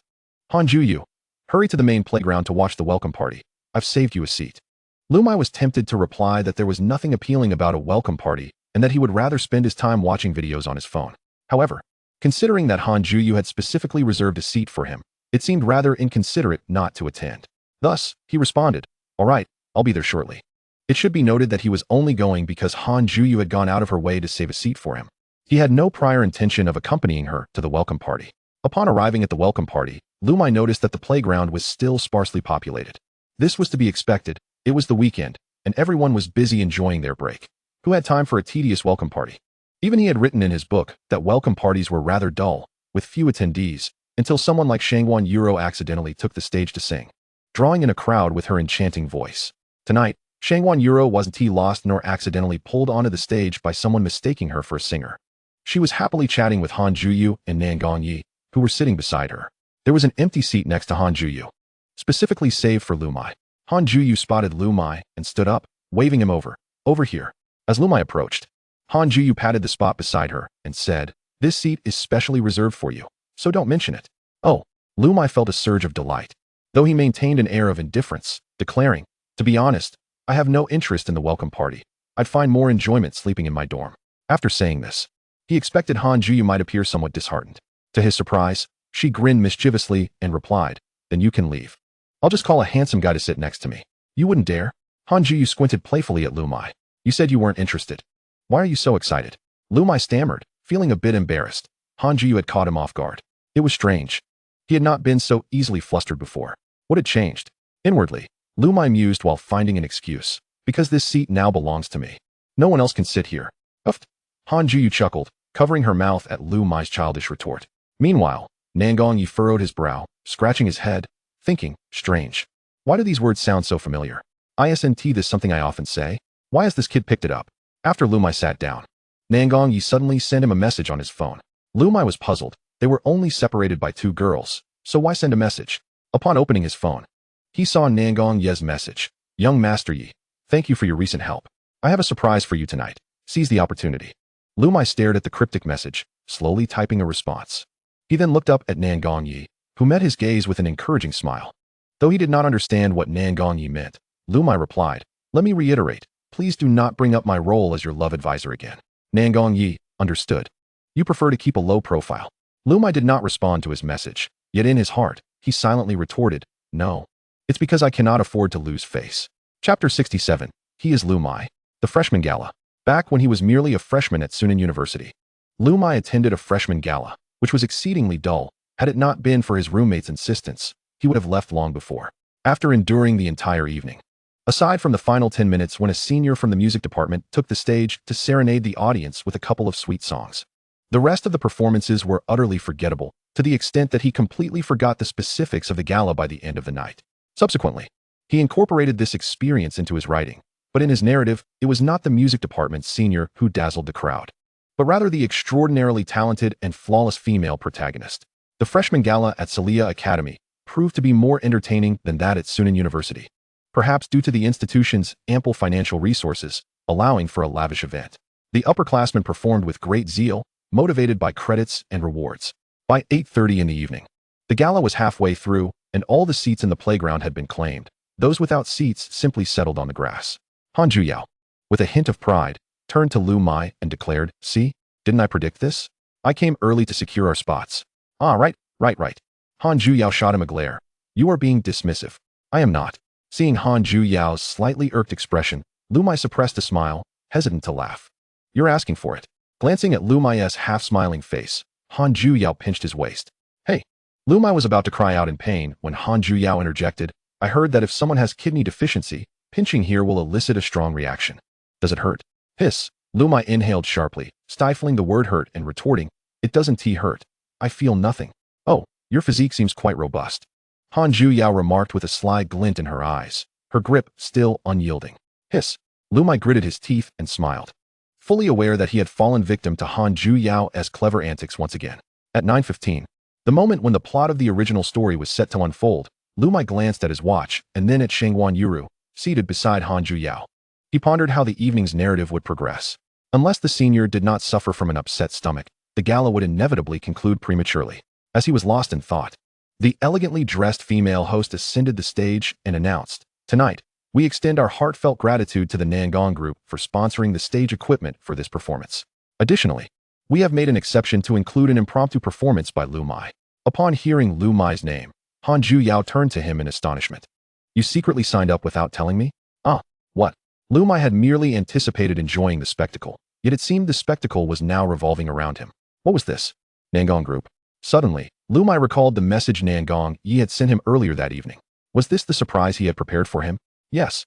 Nangong Yi approached Liu Muye with a grin. "Young Master Yi, seize this opportunity. Isn't this about you and me?" Liu Muye was momentarily at a loss for words. He had assumed that the surprise Nangong Yi referred to was a gift, yet it turned out to be leveraging connections to add his name to the performance list. What kind of surprise was this? It was more akin to a fright. That scoundrel Nangong Yi. Here he was, selflessly acting as his strategist, assisting him with ideas. And now, out of sheer embarrassment for failing to win over Shengwan Yuru, he had resorted to this. Before Liu Muye could contemplate further, Nangong Yi seized his hand and pulled him up, whispering in his ear, "Young Master Yi, you've helped me countless times. I must help you in return. You must seize this chance and serenade her with the song Lover from our military training." Nangong Yi genuinely did not intend to put Liu Muye in a difficult position. His thought process was straightforward. He merely wanted Liu Muye to perform a love song for Han Zhuyao in front of the entire school. He believed that such a grand romantic gesture would surely enchant her. To be fair, when not entangled in romance, Nangong Yi was quite the visionary. "What are you saying? Don't pull me. I refuse to go up there." Liu Muye protested, attempting to shake off Nangong Yi's grip and turn to flee. However, as soon as he turned, Han Zhuyao grasped his wrist. "What do you want now?" Liu Muye asked, looking at her. With a mischievous smile, Han Zhuyao replied, "Your good roommate has used his connections to sign you up. If you don't go, imagine how heartbroken he will be." Han Zhuyao exchanged a knowing glance with Nangong Yi, who promptly took hold of Liu Muye's other arm, and together they escorted him toward the stage. "Wait, are you two in cahoots?" "Young Master Yi, you mustn't trust Han Zhuyao. She is quite devious." "Han Zhuyao, you tricked me during military training. Are you doing it again? Don't drag me into this." Nangong Yi and Han Zhuyao maneuvered Liu Muye like a pig destined for slaughter, pulling him onto the stage while ignoring his protests entirely. Shangguan Yuru, still bewildered, remained seated, and by the time she regained her senses, Liu Muye was already on stage. The host, observing Liu Muye's reluctant assent, inquired, "This young man is Liu Muye, correct?" Covering his face, Liu Muye awkwardly replied, "Can I say that I'm actually not?" Having already left the stage, Han Zhuyao, ever the instigator, shouted, "He is indeed Liu Muye." With a cheeky wink directed at him, she added, "See? The host lowered the microphone and quietly asked, "Brother, what performance do you have prepared? Do you need any accompaniment or such?" Gazing into the sea of curious eyes below, Liu Muye found himself at ease. Since he was already on stage, he might as well fulfill his dream once more. After all, it was merely a novel. If he embarrassed himself, so be it. Turning to the host, he asked, "Could I have a wooden guitar, please?" "Just a moment." After conferring with Liu Muye, the host raised the microphone and announced to the audience, "It seems that student Liu Muye is about to present a performance for everyone. Please wait a moment while we arrange for a guitar." Following the host's words, two students dressed in volunteer attire ascended the stage, one carrying a guitar while the other held a chair. Once the guitar was connected and tuned, Liu Muye adjusted the microphone and addressed the audience. "I was dragged up here by friends and haven't prepared anything. I haven't played the guitar in a while, so I might be a bit rusty. If my performance is lacking, I hope you'll forgive me. Thank you." As Liu Muye concluded his speech, applause erupted from the audience, accompanied by cheers of encouragement. He found himself relishing the sound. If one were to ask him why he learned the guitar, he would undoubtedly respond, "To look cool." The sensation of the spotlight shining upon him, with all eyes fixed on him, made him feel as though he were the protagonist of a novel. Yet, in reality, he had never showcased himself before anyone. During military training, he had not dared to sing, and he had only ever practiced the guitar in solitude, feeling too inadequate to share his progress with anyone. Subsequently, he began working, and his guitar languished atop the cabinet in his rented apartment, gathering dust. The neglected guitar, had it not been for the compulsion to perform on stage, he might have forgotten that he once possessed the ability to play it. Liu Muye cheerfully whistled the prelude to If One Day I Become Rich. Chapter 68. A person like me. If one day I become rich, I could keep everyone by my side, joyfully feasting and chatting every day, free from worries about tomorrow or farewells. Why did Liu Muye choose this song to sing?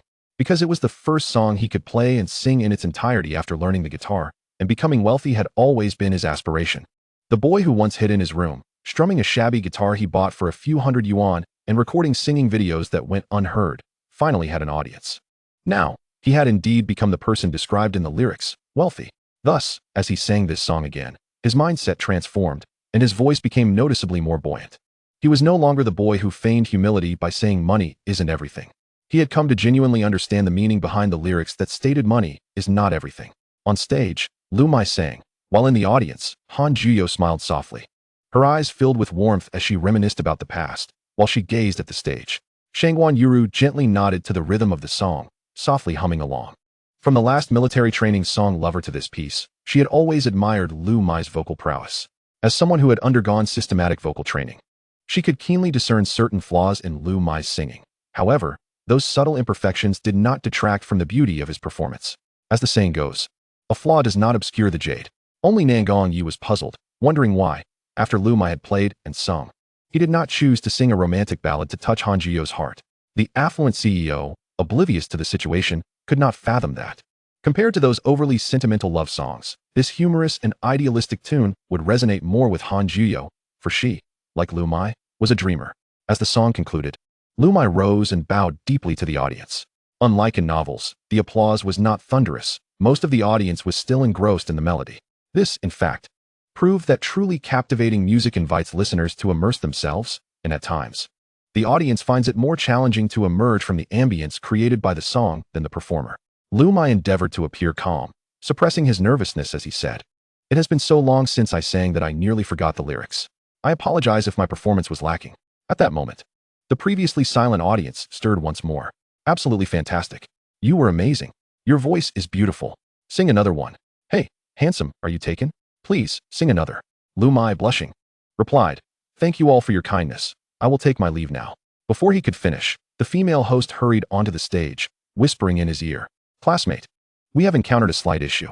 The music department senior who was to perform last is unwell, and the final act will be delayed. Do you think you could sing another song?" "What?" Liu Muye never anticipated that the pit he had dug in the novel would one day ensnare him. Looking at the host's pleading expression and the audience's enthusiastic cheers, Liu Muye hesitated for a few moments before nodding in agreement. "All right, but I can only sing one more." Thank you, thank you." The host's previously furrowed brow finally relaxed as she took the microphone and, feigning nonchalance, addressed the audience. "Does everyone want to hear Liu Muye sing again?" The audience responded with a resounding yes. "That wasn't loud enough. Can we get a bit more enthusiasm?" "Yes. Let's give a round of applause to encourage Liu Muye to return and grace us with another beautiful song." The audience erupted into enthusiastic applause. It must be said, the female host was truly a natural at her craft, effortlessly elevating the atmosphere to its peak. Handing the microphone back to Liu Muye, she stepped off the stage once more. Liu Muye grasped the microphone and said, "Thank you all for your affection. I never imagined that one day, a person as ordinary as I would have so many people wanting to hear me sing. So, I will dedicate this next song, A Person Like Me, to you all." His voice trembled slightly. He had always been quite nervous, but after managing to complete one song, he now faced the pressure of performing another, escalating his anxiety. How could he not be nervous? Aside from that night during military training, this was only his second time performing in front of a large audience. Under bright lights where everyone's gaze was fixed upon him, it felt entirely different from the darkness of military training. A person as outstanding as I should have shown throughout my life. How is it that after over 20 years, I still drift among the crowd? A person as lonely as I, a person as foolish as I, a person as unwilling to be ordinary as I. How many such souls exist in this world?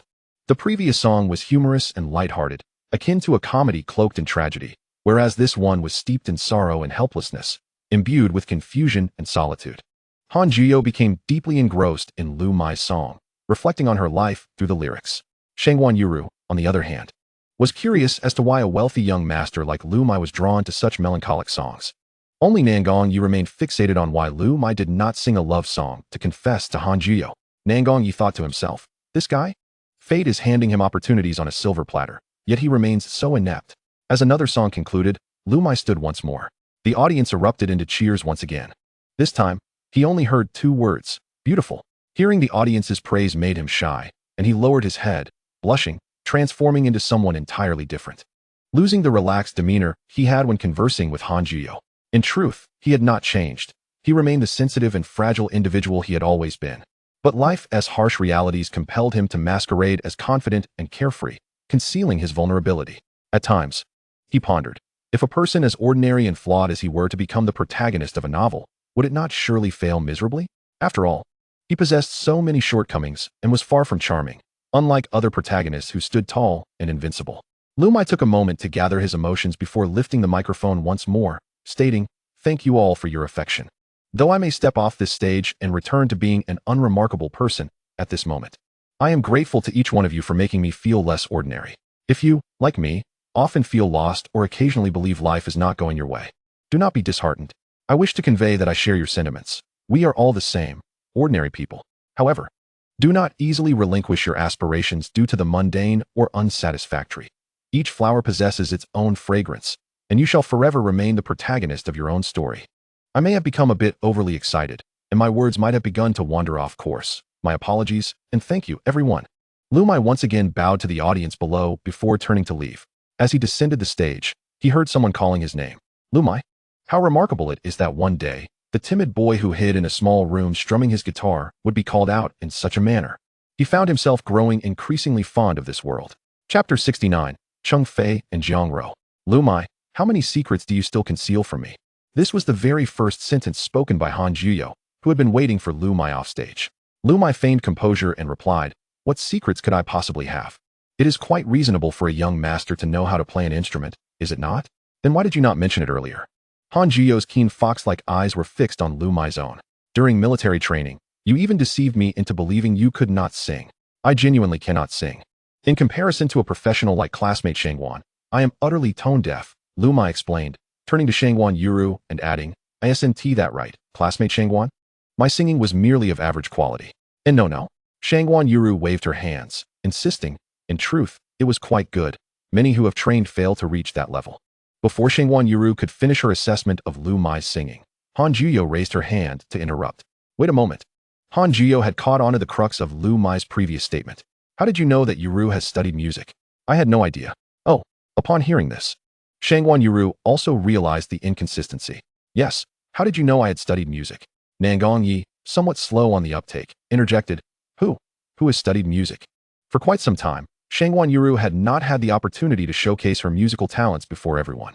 Liu Muye's sudden declaration that she was a professional seemed rather out of place upon reflection. "Wait a moment." Liu Muye suddenly recalled that Shangwan Yuru had posted a photo of herself playing the piano on her social media. With this thought, he regained his composure. He straightened his back, no longer shying away from Han Juyo's gaze, and stated, Have you all forgotten about the piano photo that Yuru posted on her social media? You three all liked it, didn't you? Her ability to play the piano certainly implies she has studied music." That does seem to be the case. I did post a photo of myself playing the piano." Shangwan Yuru nodded, acknowledging, Liu Muye has quite the memory to still recall that. Han Juyo and Nangong Yi, upon hearing this, also nodded in agreement. Of course. Finally, Liu Muye felt a sense of relief as he managed to steer the conversation back on track. Han Juyo appeared ready to pursue further questioning, but Liu Muye swiftly diverted her attention, pointing at the senior from the music department taking the stage. Hurry. The senior is about to perform. Let us watch." With Liu Muye's change of subject, Shangwan Yuru and Nangong Yi refocused their attention on the stage, while Han Juyo, the inquisitive one, fell silent, no longer pressing for answers. Liu Muye had not written about which song the senior from the music department would sing that evening, as she had never had the chance to perform. However, this time, thanks to Liu Muye's delay, she successfully took the stage and sang several popular songs, concluding with Li Kachin's school opening ceremony. This was the first time Liu Muye had heard this Cantonese song, and it was quite melodious. While listening to the senior perform, Liu Muye searched for the original artist on a music app. The senior's professional performance garnered enthusiastic applause from the audience. Yet it could not overshadow the brilliance of Liu Muye's earlier appearance. His two songs and heartfelt words resonated far more deeply with the audience present. One could only wonder how they would react upon discovering that this seemingly ordinary individual was, in fact, the son of a school board member.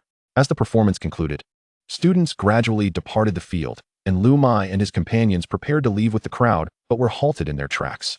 The individuals obstructing Liu Muye's path were none other than the music department senior and the female host from earlier. Upon seeing the two seniors approach Liu Muye, Han Juyo's eyes betrayed a hint of unrecognized rivalry. The music department senior began, "This evening." Before she could finish her thought, Liu Muye raised his hand and interjected, "There is no need for gratitude, senior. I have already experienced this scene while writing my book. I do not wish to hear it again." The senior smiled slightly and replied, "All right then, thank you.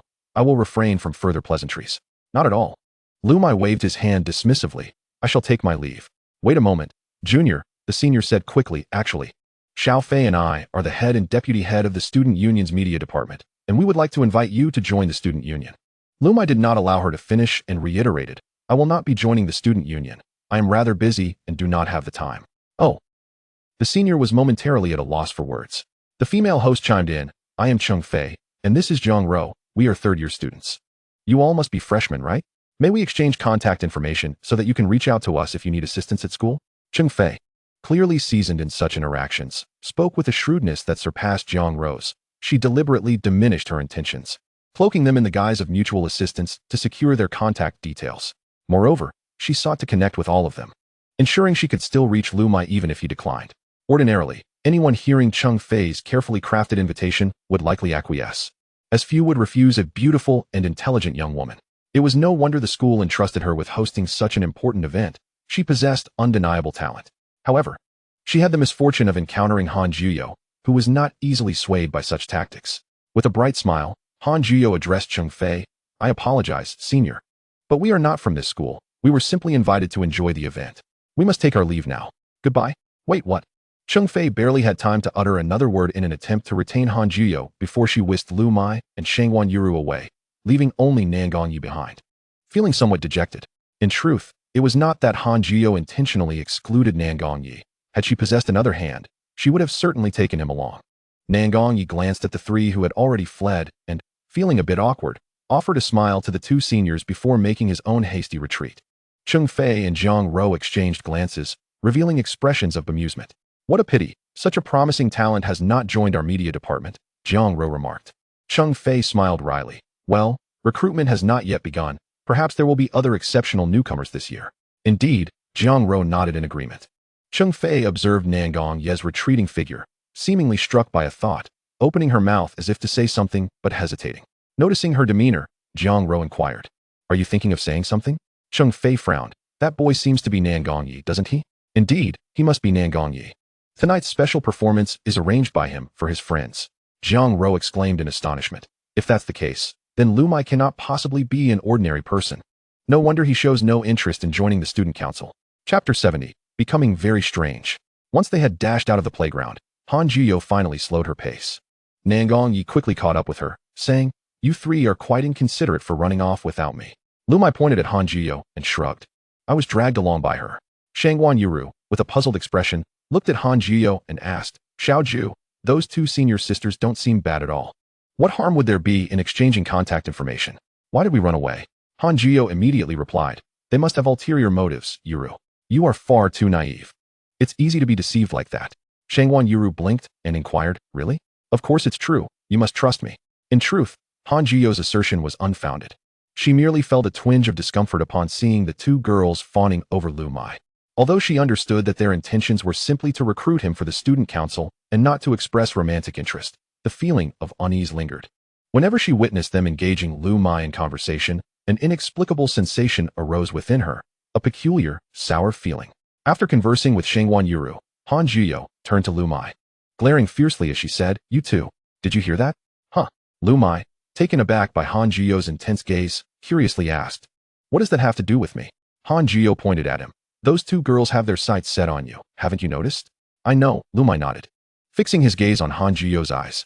Their target is me, but why are you reacting so strongly? Am I overreacting? Han Juyo exclaimed, pointing to her own face in disbelief.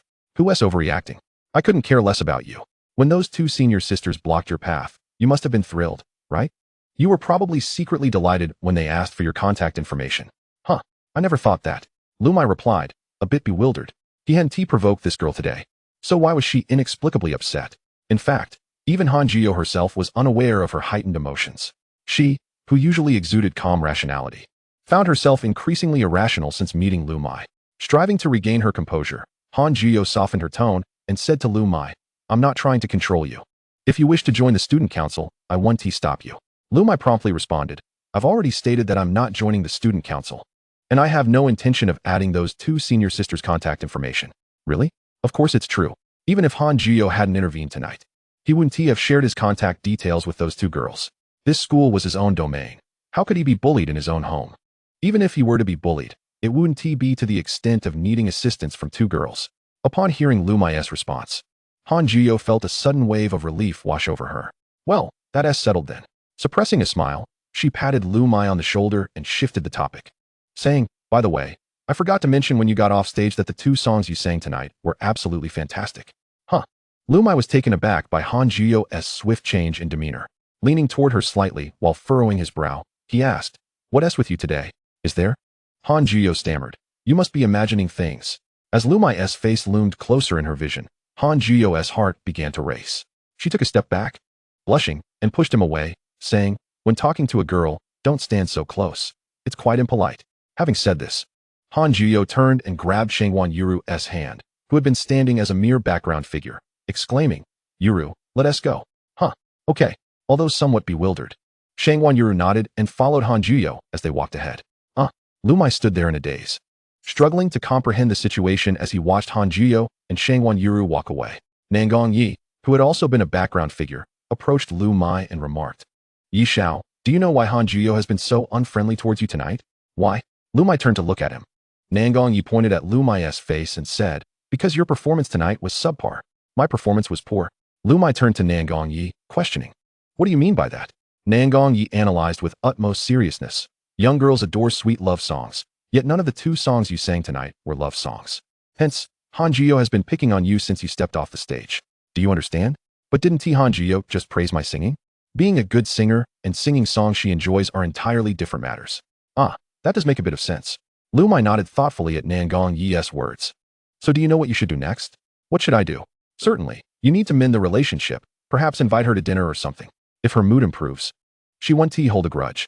That makes sense. They were in a dynamic where one dared to speak and the other dared to believe. I'll message her right now, Liu Muye declared as he picked up his phone to compose a message for Han Jiyo. Meanwhile, as they approached the girls' dormitory, Han Jiyo glanced back and noticed Liu Muye hadn't followed, which relieved her. She was acutely aware that her emotions had been unusually erratic tonight, especially after the appearance of those 2 senior sisters. Shangwan Yuru looked at Han Jiyo and asked, Xiao Ju, what is going on with you tonight? I don't know. Han Jiyo shook her head, pondering for a moment before turning to Shangwan Yuru and asking, Yuru, may I ask you something? Sure, go ahead. Shangwan Yuru nodded. Have you ever encountered a situation where, when you're with someone, it feels as if you've unlocked a second personality? You become unable to control your emotions due to their presence, and despite being quite rational, you find yourself acting irrationally, swayed by their every word? Upon hearing Han Jiyo's words, visions of Nangong Yi immediately filled Shangwan Yuru's mind. She recalled the moments spent riding bikes with him, sharing snail noodles, and laughing freely on the beach that Saturday. She nodded and replied, yes. Really? Han Jiyo's eyes lit up as she pressed on. Do you know why that happens? I think, Shangwan Yuru said, pausing for emphasis, it's because you've developed feelings for that person. Shangwan Yuru made this assertion because she had realized her own feelings for Nangong Yi. However, upon hearing her words, Han Jiyo's eyes widened in shock as she exclaimed, impossible, absolutely impossible. As Han Jiyo waved her hand in denial, her phone buzzed with a message from Liu Muye. Liu Muye, how about I treat you to dinner tomorrow night? Chapter 71, Creating Conditions. After sending the message, Liu Muye awaited Han Jiyo's response, but she did not reply. Liu Muye pondered the possibility that she might have been too engrossed in her surroundings on her way back to the dormitory, thus neglecting her phone. He decided to put his phone away as well, preparing to return to the dormitory alongside Nangong Yi. Just then, a notification chimed. Although Liu Muye had not finished his sentence, he swiftly retrieved his phone from his pocket. The sound was not a message from Han Jiyo. It was merely the standard notification for an incoming text. He glanced at the screen and confirmed it was not a message from her, but an alert that his package had arrived. A package? When did I order anything? Liu Muye stared at the package collection code, momentarily taken aback before recalling that he had ordered a second-hand laptop and a set of accessories for Han Jiyo a couple of days ago. He had intended to ask her about her birthday when he visited her for dinner yesterday, planning to present the computer as a birthday gift. But he had completely forgotten about it. What is up? Aren't we going back to the dorm? Nangong Yi inquired, noticing Liu Muye standing still, lost in thought. I have a question for you, Liu Muye said, stroking his chin. How can one discreetly ascertain someone's birthday? Nangong Yi immediately grasped his intention. You want to celebrate Han Jiyo's birthday, don't you? Something along those lines, Liu Muye nodded. I want to give her a gift, but I can't find a suitable reason. With his hands in his pockets, Nangong Yi replied. Han Jiyo is a student in our class. If you want to know her birthday, it's simple. Just check the class roster. Oh right. Liu Muye's eyes lit up. Yi Xiao, Your brain seems to be functioning quite well all of a sudden. Get lost. Nangong Yi retorted, rolling his eyes. When has my brain ever been lacking? It's yours that's the issue. Liu Muye chose not to respond and sent a message to Director Zhao. As the nominal class leader, Liu Muye seldom handled class affairs. Most were managed by Zhao Chong. Hence, he required Zhao Chong to send him the electronic class roster to uncover Hanju US information. Zhao Chong was prompt. Shortly after Liu Muye sent his message, he received an electronic document. Liu Muye scrolled through until he located Hanju US name and glanced at her ID number, 0916. September 16th. When Liu Muye saw those numbers, he was momentarily stunned. His own birthday was on September 17th, and Hanju US birthday was the day before? What's wrong? Nangong Yi, noticing Liu Muye's prolonged silence while staring at his phone, leaned in for a look. Oh, September 16th. Nangong Yi remarked upon noticing the date. What a coincidence. September is almost over. The reverie in Liu Muye's mind was interrupted by Nangong Yi's words. It seems the idea of giving a birthday gift won't work. Are there any upcoming holidays for gifting? Nangong Yi contemplated for a moment before suggesting, National Day? Liu Muye shook his head. National Day isn't a romantic holiday. Who gives gifts on National Day? Nangong Yi thought for a moment and said, Yi Xiao? We could consider a different approach. A different approach? Liu Muye turned to look at Nangong Yi, intrigued. What do you mean? Nangong Yi flashed a mischievous grin and said, You know, there's a concept in business. If the market lacks demand, we create it. Are you suggesting I create the circumstances myself? Liu Muye's eyes brightened as he grasped Nangong Yi's idea. He exclaimed, Wow, that's brilliant. Liu Muye had to admit that Nangong Yi could be quite clever at times. Perhaps it was merely his interactions with Shangwan Yurua that dulled his intellect. Liu Muye decided against picking up the package from the courier station, opting to collect everything together when all items had arrived. On their way back to the dormitory, the two engaged in a detailed discussion about creating the right conditions for gift-giving. Liu Muye asked Nangong Yi, What do you think about my idea of breaking her phone and then compensating her with a new phone and a laptop? Absolutely not. Nangong Yi shook his head. If you break her phone, you can only replace it with another phone. What is the point of giving her a laptop? That's too obvious. Hanju isn't foolish and will catch on immediately. Fair point, Liu Muye admitted. So what do you think I should do to reasonably gift her the second-hand laptop along with a mouse and keyboard? Nangong Yi pondered for a moment and suggested. I think you should return the second-hand laptop and exchange it for a new one. Liu Muye questioned, puzzled, if Hanju wouldn't accept the old laptop. Why would I buy a new one? Are you daft? Nangong Yi shot a glance at Liu Muye, exasperated. With a new laptop, you can organize a fake raffle event at a venue, letting Hanju participate. The prize could be an office supply package, which could conveniently include the phone as well. Given your status, it shouldn't be too difficult to pull off. After hearing Nangong Yi's plan, Liu Muye smacked his forehead, exclaiming, Oh my goodness, how did I not think of that? Yi Xiao, you're a genius. Of course, Nangong Yi beamed, his nose almost touching the sky from the praise. I've been managing family business affairs since childhood. These common tricks are just remnants of my past games. Then I'm curious, Liu Muye squinted at Nangong Yi. If you know so many tricks, why do you always come to me for advice when dealing with Shangwan Yurua? Coughing lightly, Nangong Yi replied, I'm not sure why, but I feel completely blank when I'm with her. Can you understand that feeling? Liu Muye shook his head, bewildered. Not at all. Nangong Yi then inquired, Do you feel the same way when you're with Hanju? Not at all. Liu Muye shook his head again, though this time he hesitated slightly. Nangong Yi was momentarily at a loss for words. After a moment of thought, he concluded, This only indicates one thing. What does it indicate? Liu Muye asked. It means you haven't completely developed feelings for Hanju. Liu Muye's eyes widened in shock as he replied. Why would I like her? We're just good friends. Our relationship is purely platonic. Keep pretending, Nangong Yi smirked, revealing a knowing smile. Your eyes can't deceive me. EW. Liu Muye felt a shiver run down his spine at Nangong Yi's smug expression. Ding. Liu Muye's phone chimed again. This time it was indeed a message from Hanju. Hanju. Sure, where shall we go for dinner? Chapter 72, Packing the Gift. In truth, Hanju had seen Liu Muye's message long ago, but she had been uncertain about how to respond. She was certainly eager to accept Liu Muye's dinner invitation. However, upon reflection, she realized Liu Muye had already spent quite a bit on her, and she truly did not want to owe him any more favors. Although Liu Muye had previously jokingly claimed, I'll take care of you, she couldn't take such words seriously, as they felt more like playful banter between friends. Hanju genuinely wanted to avoid feeling indebted to Liu Muye any further. Therefore, while lying on her bed and tossing and turning for a long time, she still couldn't figure out how to reply to him. As she continued to think, Liu Muye's figure surfaced in her mind, and the image of him singing on stage that night replayed vividly in her thoughts. Just how many secrets does Liu Muye still hold? What makes you so special? Should I draw closer to you? Hanju can deceive everyone. Yet she cannot deceive her own heart. She is acutely aware that her feelings for Liu Muye transcend the boundaries of mere friendship. Indeed, she has developed a fondness for this young man who has unexpectedly intruded upon her life, despite her incessant inner admonitions to remain rational and composed. Reminding herself of her scant knowledge of Liu Muye and the vast chasm of social disparity between them, one that seemingly precludes any potential outcome, she grapples with the reality that matters of the heart are not akin to the narrative arc of a novel that can simply be put on hold. Gazing at the fabric of her bed curtain, she finds herself engulfed in a haze of confusion. After a moment of contemplation, a brilliant idea suddenly illuminates her mind. She would intoxicate Liu Muye and extract his secrets.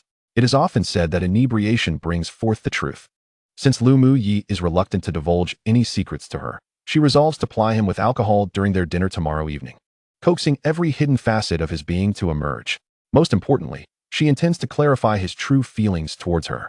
With this revelation, Han Juyu experiences a moment of clarity. She swiftly retrieves her phone and responds to Liu Muye's message. Han Juyu, sure, where shall we dine? Upon reading her inquiry, Liu Muye ponders for a moment before replying. Do you have any recommended eateries? This question from Liu Muye perfectly aligns with Han Juyu's intentions, prompting her to respond without hesitation.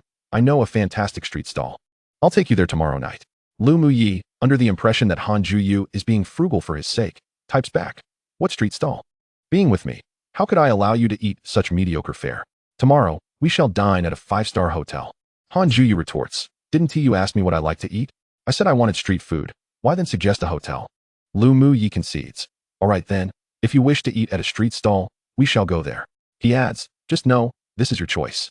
So don't blame me later for not taking you somewhere better. Han Juyu replies, look at what you're saying. Liu Deshao is treating me to dinner. I couldn't be happier. How could I possibly blame you? Seeing her response, Liu Muye nods in satisfaction. The specific cuisine is of little consequence. What truly matters is that Han Juyu has accepted his invitation. His next consideration is how to present her with a new computer and smartphone. He has already returned the second-hand laptop he purchased online, so he plans to buy a new lightweight model directly from the commercial street at school tomorrow, along with the keyboard and mouse that are to arrive tonight. At this moment, Liu Muye nearly forgets that his initial motivation for asking Han Juyu to dinner was merely to placate her, as urged by Nan Gongyi. However, Nan Gongyi's initial analysis was fundamentally flawed. Han Juyu was not angry in the slightest. In fact, she genuinely enjoyed the 2 songs Liu Muye sang that evening, and her fluctuating demeanor was simply the result of jealousy. The following morning, although there was no early class, Liu Muye rises early, completing his morning routine before heading to the school's South Commercial Street. After enjoying a bowl of wontons at a nearby shop, he visits a computer store to select a lightweight laptop priced just over 10,000. The sales staff extol its high performance, claiming it's suitable for design work, but Liu Muye lacks the patience to listen and promptly pays. Seeing his decisiveness, the staff shower him with numerous accessories, which he gratefully accepts, adhering to the adage that one should seize free opportunities. After purchasing the laptop, he proceeds to the adjacent smartphone store to acquire the latest model, along with a pair of headphones. Following these purchases, he visits a gift shop for a decorative box and finally retrieves the keyboard and mouse from the courier service. Upon entering the room, Nan Gongyi is taken aback to find Liu Muye in the living room wrapping gifts. Wow, you're quick. You've already bought everything you need for this morning? Of course, I made a point to rise early, Liu Muye replies. Keep it up, you're doing great. Nan Gongyi pats Liu Muye on the shoulder before returning to his own room. Hey, don't rush back so quickly. Lend me a hand. Liu Muye calls out, but Nan Gongyi, lost in thought, does not hear him. Internally, Nan Gongyi reflects. Liu Muye has prepared so many gifts to win over Han Juyu. Should I also prepare something for Shangguan? However, he realizes that Shangguan doesn't seem to lack anything. She has a decent phone, a computer, and though her family isn't affluent, she appears to have no unmet needs. This presents quite a dilemma.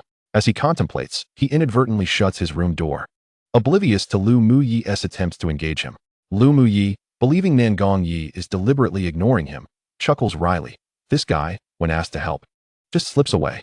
Yet, it matters little, as he has nearly finished packing. Once everything is assembled, Liu Muye secures the lid. After a night of reflection, he devises a plan to place this electronic gift bundle in the lobby of a high-end shopping mall, orchestrating a faux anniversary event and inviting a host of actors. If luck is not on their side, he will take Han Juyu to the drawing for prizes. His plan is flawless, and he has even arranged for the venue to be a premier shopping center located in the heart of the city. In truth, he cannot claim to have arranged it, as that very upscale mall belongs to his family. Naturally, The staff would facilitate whatever the young master desires. A designated person will collect the gifts from the school in the afternoon. And all Liu Muye needs to do after his classes is take Han Juyu for a stroll in the mall. As he envisions the upcoming plan, he leans back on the sofa and exclaims, "It's simply perfect." Chapter 73, The Doubts of Two. Shall we leave directly after class? Liu Muye leans back against the desk in the back row, quietly inquiring of Han Juyu. Leaning slightly forward, she whispers back from behind. There are only 2 classes this afternoon. Even after class, it will only be a little past 3. Aren't we dining in the evening? Why leave so early? Liu Muye immediately responds, "I have no clothes to wear, so I plan to buy a couple of new pieces." This is the excuse he had thought out early on, intending to lure Han Juyu to the mall to initiate his plan. Han Juyu counters, "Isn't there clothing available at the school South Commercial Street?" Liu Muye dismissively replies, "The clothing at the school South Commercial Street does not meet my standards." All right, I get it. You're exceptional. Han Juyu rolls her eyes at Liu Muye's back, believing he cannot see her. Yet Liu Muye remarks, "Don't think I don't know you're rolling your eyes at me from behind." Humph. Han Juyu scoffs lightly. "How did you know?" Liu Muye tilts his head slightly, catching a glimpse of her with his peripheral vision. "Of course, I can imagine your expression from just your tone." "Wow. You're so impressive, brother." Han Juyu feigns a sarcastic admiration, and although Liu Muye cannot see her expression, he can easily envision her teasing demeanor from her tone. Liu Muye merely shrugs, choosing not to respond to her jibe. After a while, Han Juyu poked his back with a neutral pen and said, "I need to go back to the dormitory to change my clothes before heading out." Liu Muye inquired why. Naturally, it was because she needed to dress more formally for shopping. If it were merely a casual dinner at a roadside stall, she wouldn't bother changing. However, since Liu Muye insisted on taking her shopping, it was imperative to avoid a too casual outfit. Nevertheless, Han Juyu kept this thought to herself, knowing that if she voiced it, Liu Muye would undoubtedly assume she placed great importance on this outing.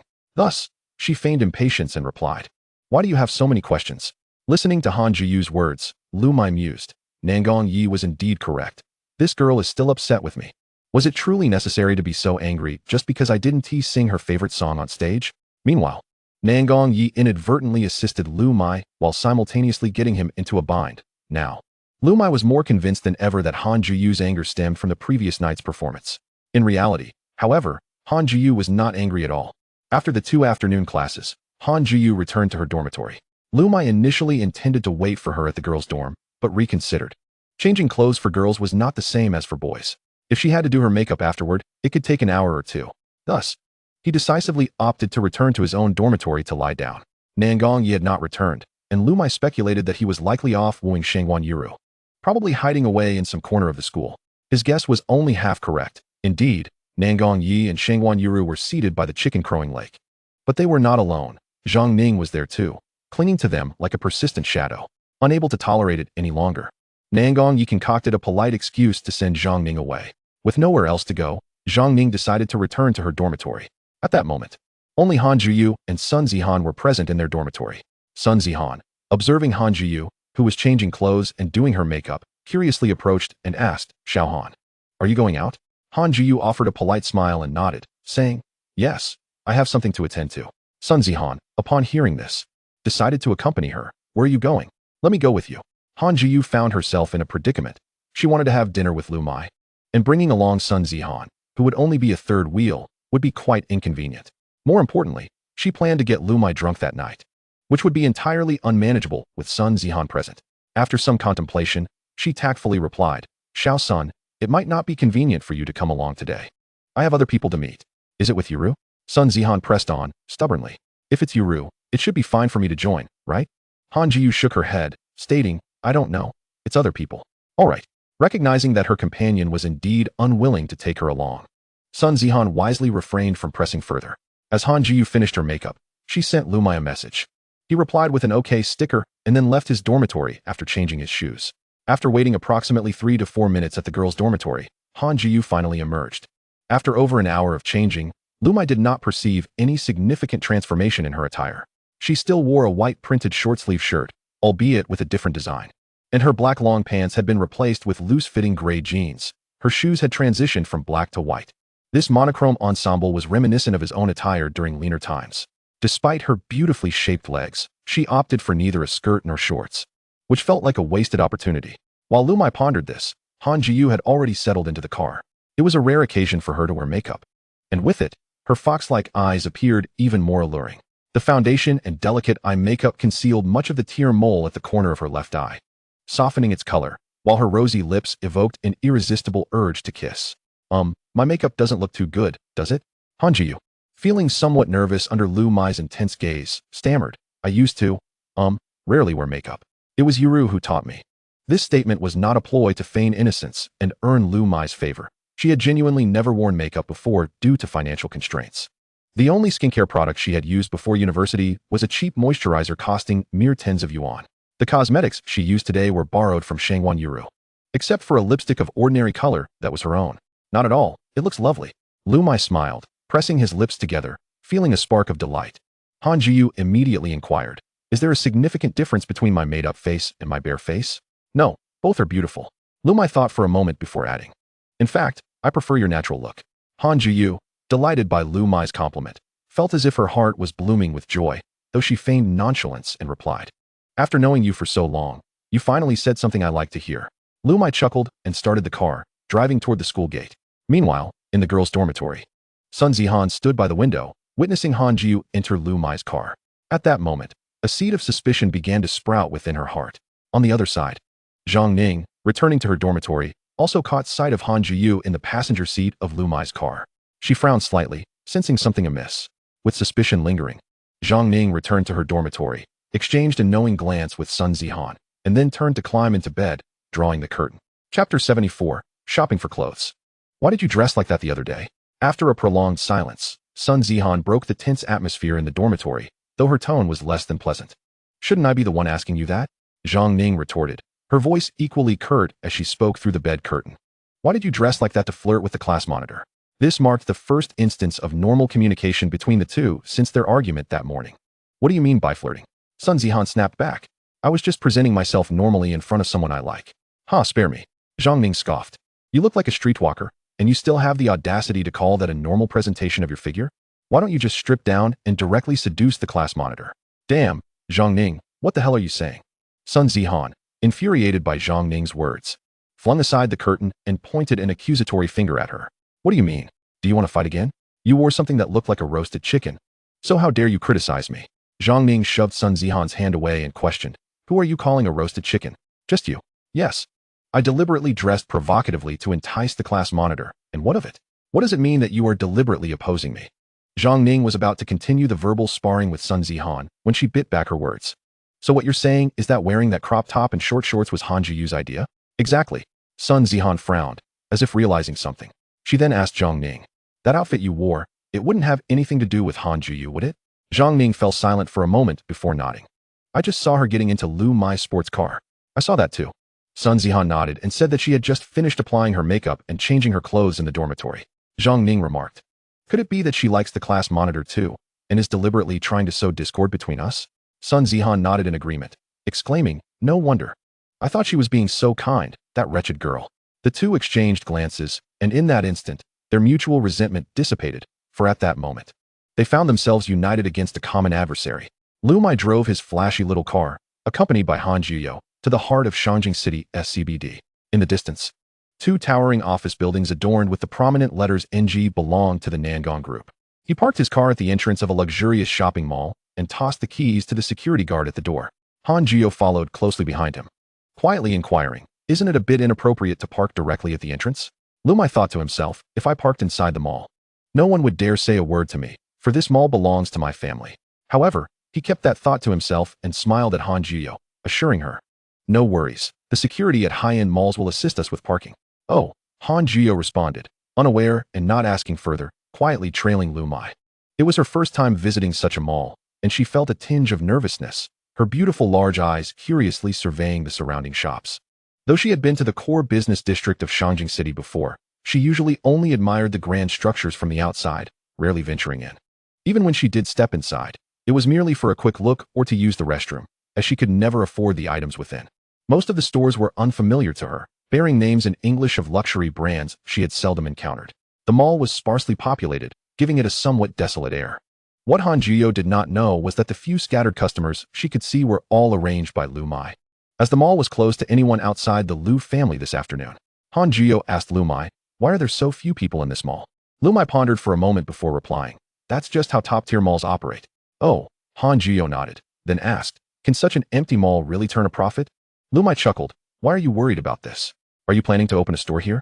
Haha, that could work, Han Jiyo joked, if you sponsor me some money. I could open a bookstore here, specializing in physical novels. You might end up losing your shirt. Even the smallest store here has an annual rent exceeding 10 million. Ah, Han Jiyo exclaimed in shock. She had anticipated the rent would be high, but she never imagined it would be that exorbitant. 1 million in rent translates to over 800,000 a month, which is about 20 to 30,000 a day. It's incredibly challenging to make a profit selling books these days, let alone to earn that much within a single day. She immediately shook her head, saying, No, that's a business too far out of reach for someone like me. Liu Muye found Han Jiyo's adorable head shaking amusing and led her into a clothing store. A stylish female attendant approached them, warmly inviting them into the store's lounge. The attendant asked, Who among you wishes to purchase some clothing? I'd like 2 sets of winter attire, Liu Muye said, pointing to several new items on his iPad. Sir, the new styles you've selected require additional stock, the attendant began to explain, but before she could finish, Liu Muye produced his exclusive membership card. Upon seeing the card, the attendant's expression changed, and she silently exited the lounge, understanding immediately. Han Jiyo sat on the sofa, her mind racing with questions, such as why they were sitting in a lounge to buy clothes and what the significance of Liu Muye's card was. Yet, she refrained from asking, fearing that her queries would reveal her naivety and lack of worldly experience. In a short while, the attendant returned, accompanied by 2 young men of similar stature to Liu Muye, wearing the winter styles he had just selected. Liu Muye appraised them and pointed at the pants of the man on the left, saying, Those pants can be excluded. Wrap up the rest and send them to Salio Academy. The attendant nodded, understood. Mr. Liu, we also have new women's clothing available. Would you like to let this young lady choose something? How about I get you a couple of outfits? Liu Muye turned to Han Jiyo, still lost in thought. Han Jiyo didn't hear him. This was her first encounter with the extravagant way wealthy individuals shop for clothing, and she was astonished to learn that one could purchase clothes without trying them on. Huh. Han Jiyo snapped back to reality and asked, What did you just say? Liu Muye repeated his offer. Han Jiyo quickly waved her hands. No, I can't accept such a generous gift. That would put me in your debt. Liu Muye chuckled lightly and chose not to press the matter further, having anticipated her refusal to accept his gift. After all, he didn't need to stage this act just to give her a computer. Let us proceed then. I'll pay with my card. Very well, Mr. Liu. After the transaction was completed, the attendant returned, crouching slightly to hand the card back to Liu Muye, along with a silver card. She explained, Today, we have a promotion. Spending over 300,000 grants you a chance to enter a lottery, with the grand prize being a $1,000 office computer package. Drawn in the lobby on the first floor, Han Jiyo was momentarily stunned by the attendant's words, thinking to herself, Did those 2 outfits really cost 300,000? They're not made of gold. Why don't they just rob the place? Liu Muye waved his hand dismissively, not interested, just discard it. Han Jiyo quickly protested, Hey, don't throw it away. You should at least give it a try. It doesn't cost anything. All right then, consider it a gift. Seeing that Han Jiyo had taken the bait, Liu Muye promptly handed her the card. As they exited, Liu Muye turned back to the attendant and flashed a satisfied smile. Chapter 75. Feeling embarrassed, Han Jiyo stared at the silver lottery ticket in her hand and then glanced at Liu Muye beside her, sensing something amiss. Why are you staring at me? Liu Muye felt a twinge of unease under her gaze. Han Jiyo raised the card and asked, Do wealthy people typically receive such things when they buy clothes? Sometimes, Liu Muye quickly clarified. It mainly depends on whether the mall is holding a promotion. Perhaps it's because National Day is approaching that they are giving out lottery tickets with purchases. However, I usually don't bother with such things. The prizes are often trivial and of little use to me. His explanation sounded reasonable, but the more rational it seemed, the more Han Jiyo felt something was off. His response felt too perfect, as if premeditated. Normally, Liu Muye would have shrugged off her inquiry with a casual "How would I know?" But this time, he offered a serious explanation. However, Han Jiyo chose not to dwell on it. As Liu Muye had not insisted on keeping the lottery ticket, she had taken it herself, leaving her with no grounds to doubt him. Thus, she dismissed her suspicions. If only she had taken a moment to reflect more critically, she might have detected the underlying intrigue. In such a vast shopping mall, acquiring a lottery ticket requires spending 300,000. Yet the most coveted prize is merely a set of high-end laptops worth 10,000. This arrangement hardly seems reasonable, a fact that Liu Muye himself had not foreseen during the planning stages. Han Jiyo then inquired, Is there anything else you wish to purchase? Glancing at his watch, Liu Muye replied, It's still early. Let us continue browsing. He believed that if he merely bought a single outfit to enter the lottery, it would appear overly calculated. Thus, he intended to explore other stores. All right, Han Jiyo nodded. with it still being before 5 in the afternoon. The bustling food stall she mentioned was just beginning to set up, meaning they would have to wait a bit longer for a meal. Liu Muye wandered into a handmade shoe store, casually ordering a pair of leather shoes. After completing his purchase, he proceeded to a nearby counter to buy a wallet. While buying the wallet, he contemplated gifting Han Juzi a wallet as well, but knowing she would outright refuse a direct gift. He recalled his earlier tactic with the lottery ticket and subtly hinted to the sales associate. The associate, quick-witted, immediately presented a women's wallet to Liu Muye after he purchased a trifold wallet and a men's crossbody bag, claiming it was a complimentary gift for spending over 500,000 in the store. Liu Muye took the wallet, glanced at it, and asked Han Juzi, "It's a women's wallet. I have no use for it. Would you like it as a gift?" Even though it was a store giveaway. Han Juzi waved her hand in refusal, saying, "I don't want it. Keep it for your mother. My mom wouldn't even glance at such a crafted gift." Seeing her refusal, Liu Muye raised the giveaway, intending to toss it into the store's trash bin. "Hey, what are you doing?" Han Juzi quickly intervened. "If you don't want it, why keep it? Just throw it away." Liu Muye originally intended to say, "Trash belongs in the trash bin." But that sentiment felt a bit too reminiscent of Nangonyi, so he decided to keep it to himself. After stating his piece, he flicked his wrist, sending the wallet flying. Just as it was about to land in the trash, Han Juzi caught it. "If you're going to throw it away, you might as well give it to me. What a waste to discard a new wallet." After saying this, she tucked the wallet into her pocket. Observing her reaction, Liu Muye couldn't help but smirk inwardly. This tactic was indeed effective. In the future, he resolved to use this method to gift Han Juzi more items. After Han Juzi stowed the wallet away, Liu Muye's expression remained largely unchanged as he turned to exit the counter. As they stepped out, Han Juzi, looking down, quietly asked Liu Muye, "Do you feel embarrassed that I stopped you from throwing the wallet away and took it in front of the staff?" Taken aback by her words, Liu Muye asked in return, "Why would you think that? I noticed your expression when we left. You seemed a bit displeased. Perhaps because I picked up something you deemed worthless and embarrassed you in front of the staff?" Han Juzi quietly remarked, casting a furtive glance at him. Her words reminded Liu Muye of childhood memories when his mother would take him grocery shopping and sift through discounted produce. As a child, he found it embarrassing that she would bring home items others had discarded. His mother had once asked him the same question. "Do you feel ashamed that I pick up things others don't want?"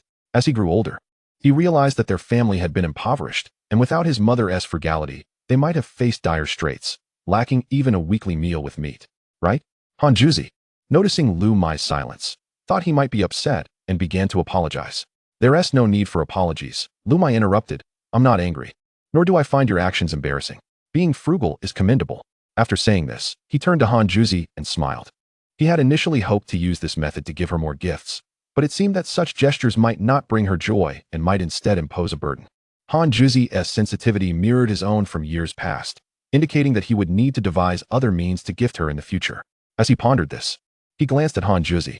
The way she bowed her head exuded a peculiar charm that made him want to reach out and tousle her hair. Yet, such thoughts remained confined to his mind. "Hey," as he was observing her, she suddenly lifted her head and exclaimed, "It seems the sales associate didn't give us everything we were supposed to receive." "Pardon?" Liu Muye replied, "What are we missing?" Han Juzi looked at him and said, "You spent 300,000 on clothes and received a lottery ticket. Having spent 500,000 this time, shouldn't there be another ticket?" Liu Muye was momentarily dumbfounded. Han Juzi truly missed no detail. As she prepared to return for the lottery ticket, Liu Muye quickly grabbed her arm. "They've already given us the complimentary wallet. That likely indicates there's no lottery ticket. Is that so?" "Indeed, it must be so. Every store has its own policy, and the items we receive will surely differ based on our expenditures." "Ah, I see." Han Juzi nodded, seemingly convinced. Liu Muye silently breathed a sigh of relief. He had only pretended to acquire a ticket, and if she were to inquire about it, the staff would have nothing to present. The two of them arrived at the lottery booth set up in the mall's first-floor atrium, where a gift box filled with items Liu Muye had prepared for Han Juzi earlier awaited them. A crowd had gathered around a person engaged in the lottery. These onlookers were, in fact, actors Liu Muye had arranged. Chapter 76, Lending You Luck. As Han Juzi observed the throng surrounding the lottery, watching someone draw for a prize worth over 10,000, she couldn't shake the feeling that something was amiss. She turned to Liu Muye and remarked, "Why are there so many spectators for a mere lottery? Are these people truly wealthy?" Hearing her words, Liu Muye agreed that the crowd seemed somewhat exaggerated. After a moment's thought, he replied, "It's only natural to enjoy the spectacle. Even wealthy individuals appreciate a good show."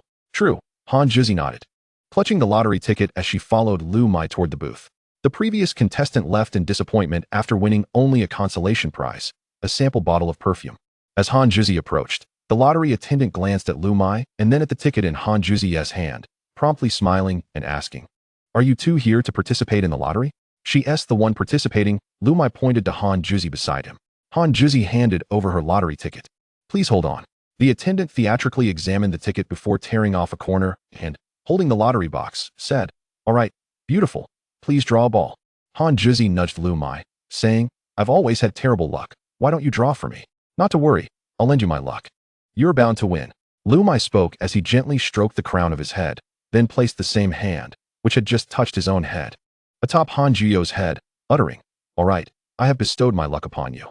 In truth, he merely sought the opportunity to caress Han Juyo's fuzzy head. While the term fuzzy may seem somewhat inadequate to describe a person, the softness of Han Juyo's head was undeniably delightful, akin to petting a little fox. "Well then, may I borrow your fortune to banish my misfortunes?" Han Juyo replied solemnly, extending her hand into the lottery box. After a considerable search, she finally retrieved a ball. The prolonged search was due to the plethora of balls within the box. She had to rely on her instincts to make a careful selection. However, unbeknownst to Han Juyo, every paper slip contained within that box was a first prize, save for a solitary consolation prize that had already been claimed by the previous gentleman. Upon extracting the plastic ball, she handed it to Liu Muye, saying, "I dare not open it. Please do it for me." "Why have you turned into a coward now?" Liu Muye asked, bemused by Han Juyo's reaction. He reached for the plastic ball in her hand, inadvertently grazing her fingertips. That brief moment of contact ignited an inexplicable sensation between them, prompting a mutual glance that was quickly averted as Liu Muye lowered his head, feigning busyness while opening the plastic ball. In truth, he was already calculating how to feign surprise upon revealing the winning outcome. Liu Muye opened the slip, fully aware of its contents, while Han Juyo gazed at him with eager anticipation, inquiring, "What does it say? Did we win?" After a moment of contemplation, Liu Muye handed the slip to her, saying, "You may read it for yourself." "Is it a loss?" Observing Liu Muye's hesitant demeanor, Han Juyo took the slip and remarked, "If it's a loss, that's fine. It's not a matter of great importance. Participation is what counts. But what is the first prize?" As Han Juyo scrutinized the slip, her eyes widened in disbelief as she glanced at the lottery poster. "First prize, office computer package." Staring blankly at the slip in her hand, and then back at the poster, she repeated the process multiple times until she could finally affirm that she had indeed won the grand prize. Both she and Liu Muye were momentarily stunned. Liu Muye's astonishment was feigned, while Han Juyo's was genuine. She found herself at a loss for how to express her overwhelming joy. Since birth, it seemed she had been cursed, for no good fortune had ever graced her life. She had always been rather unfortunate. She was the embodiment of bad luck, the sort who had never even encountered a soda bottle cap that read "Try again." This was, without a doubt, her first time winning a prize, let alone a grand one. Could it be that Liu Muye truly had the ability to lend her his luck? Han Juyo turned to Liu Muye, pondering how her previously dismal life had begun to transform since meeting him. He shone like a beam of light piercing through the clouds, illuminating her existence, a light that was uniquely hers. Because of this brilliance, her once gray life had finally become radiant. "Liu Muye, can you truly lend me your luck? Are you truly a blessing sent to assist me?" At that moment, the emotions swelling within her heart transcended even the exhilaration of having won her first prize. Her beautiful eyes, imbued with deep emotion, resembled a clear autumn spring, quietly gazing at the young man before her. "You've won the first prize." "The first prize?" Liu Muye grinned widely, observing Han Juyo's peculiar expression. "What's wrong? Aren't you happy about winning?" "Of course I am," Han Juyo replied, stifling a smile as she nodded. "Thank you, Liu Muye." "Thank me for what?" Liu Muye felt a surge of nervousness, fearing she might have uncovered some secret. Han Juyo responded, "Thank you for lending me your luck. Otherwise, I wouldn't have won." "Ha ha ha, there's no such luck to lend." Liu Muye chuckled, shaking his head. "Don't say that. Have confidence. You are the best, you know." Liu Muye's words were, in fact, lines from a Stephen Chow film that he had often recited to encourage himself during his lowest moments, declaring, "I will shine brightly." As the performance continued, Han Juyo took the stage to accept her award, cradling the box for photographs. The gift box was too large for Liu Muye's Koenigsegg, so the staff instructed Han Juyo to provide her address, promising it would be delivered to her school, just like her clothing. Exiting the shopping mall, Han Juyo walked with a lightness in her step, her face aglow with a rare smile of happiness. Witnessing her elation lifted Liu Muye's spirits as well. Yet, a twinge of worry crept into his mind. Han Juyo now naively believed that her good fortune had simply favored her in the lottery. What if one day she discovered that all of this had been orchestrated by him? Would she resent him? "Let us hurry," Han Juyo called back, interrupting his thoughts. Liu Muye dismissed his concerns, shaking his head, deciding to leave the future for another time. He started the car, setting off with Han Juyo to the bustling eatery she had mentioned. In Chapter 77, Wheat Juice, guided by Han Juyo's navigation, Liu Muye drove his luxury car to a university town on the outskirts of Shanjing City. Initially, to elevate his narrative, he had designated Slia Business School as the sole university located within the city limits, relegating the other institutions to the suburbs beyond the Fifth Ring Road. The areas beyond the Fifth Ring, particularly near the schools, boasted an abundance of vibrant food streets. The same food or products that could be found in the city were often half the price in the university town, attracting many workers from the city to seek sustenance in the university district after a long day. This place, bustling with life, resembled the market streets of shanty towns, filled with many little stalls familiar to Liu Muye. He recalled his days at Sunan University, where a food street near the dormitory would be enveloped in fragrant smoke every evening, the aroma of various street foods mingling before one even stepped off campus. The students dubbed that street Decadent Street, for one could hardly leave without spending 30 or 40 yuan and gaining a few pounds. His favorite indulgences were the fried pork skewers priced at 3 yuan each or 5 for 10, and the roasted chicken legs at 6 yuan apiece. However, in those days of dire financial straits, he rarely ventured out for a feast. That friend who had once been a lovesick fool had treated Liu Muye to chicken legs and pork skewers on numerous occasions, but that was before he had become infatuated. Subsequently, he could only afford to drink vegetable soup with rice. Remarkably, he still owed that friend a great debt of gratitude. As the saying goes, a drunken encounter is a preordained connection.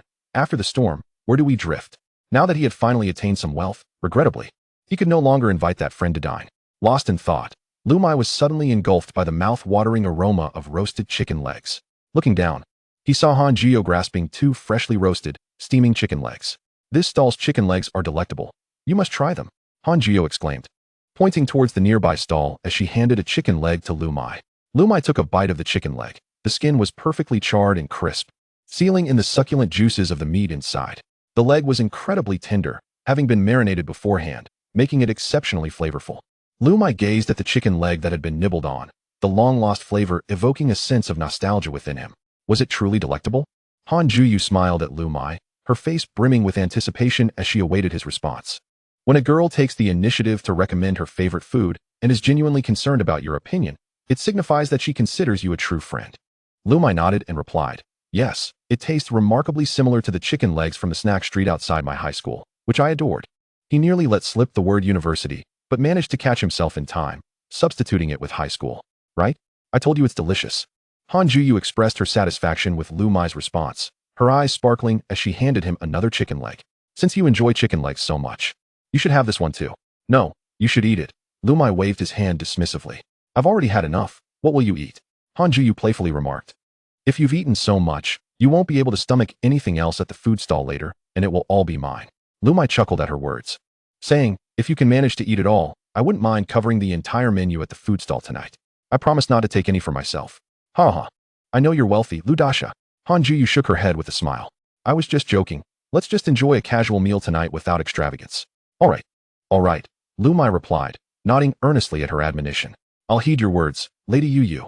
Upon hearing Liu Muye tease her, Han Juyu shot him a playful glare. Get lost. Hey, Liu Muye muttered under his breath, that's a bit harsh. Although he whispered. Han Juyu caught his remark and clenched her fist, declaring, keep it up, and I'll hit you. The two of them continued to banter as they made their way to the food stall Han Juyu had mentioned. As they arrived, they found the food stall bustling with patrons, the proprietress busy distributing menus while the owner prepared the last dishes at the stove. Han Juyu pushed the menu towards Liu Muye, saying, you order. This place is your choice, and since I haven't been here before, I have no idea what's good. It's definitely up to you to decide, Liu Muye replied, pushing the menu back towards her. Fine, Han Juyu conceded. Taking the menu. Do you have any dietary restrictions?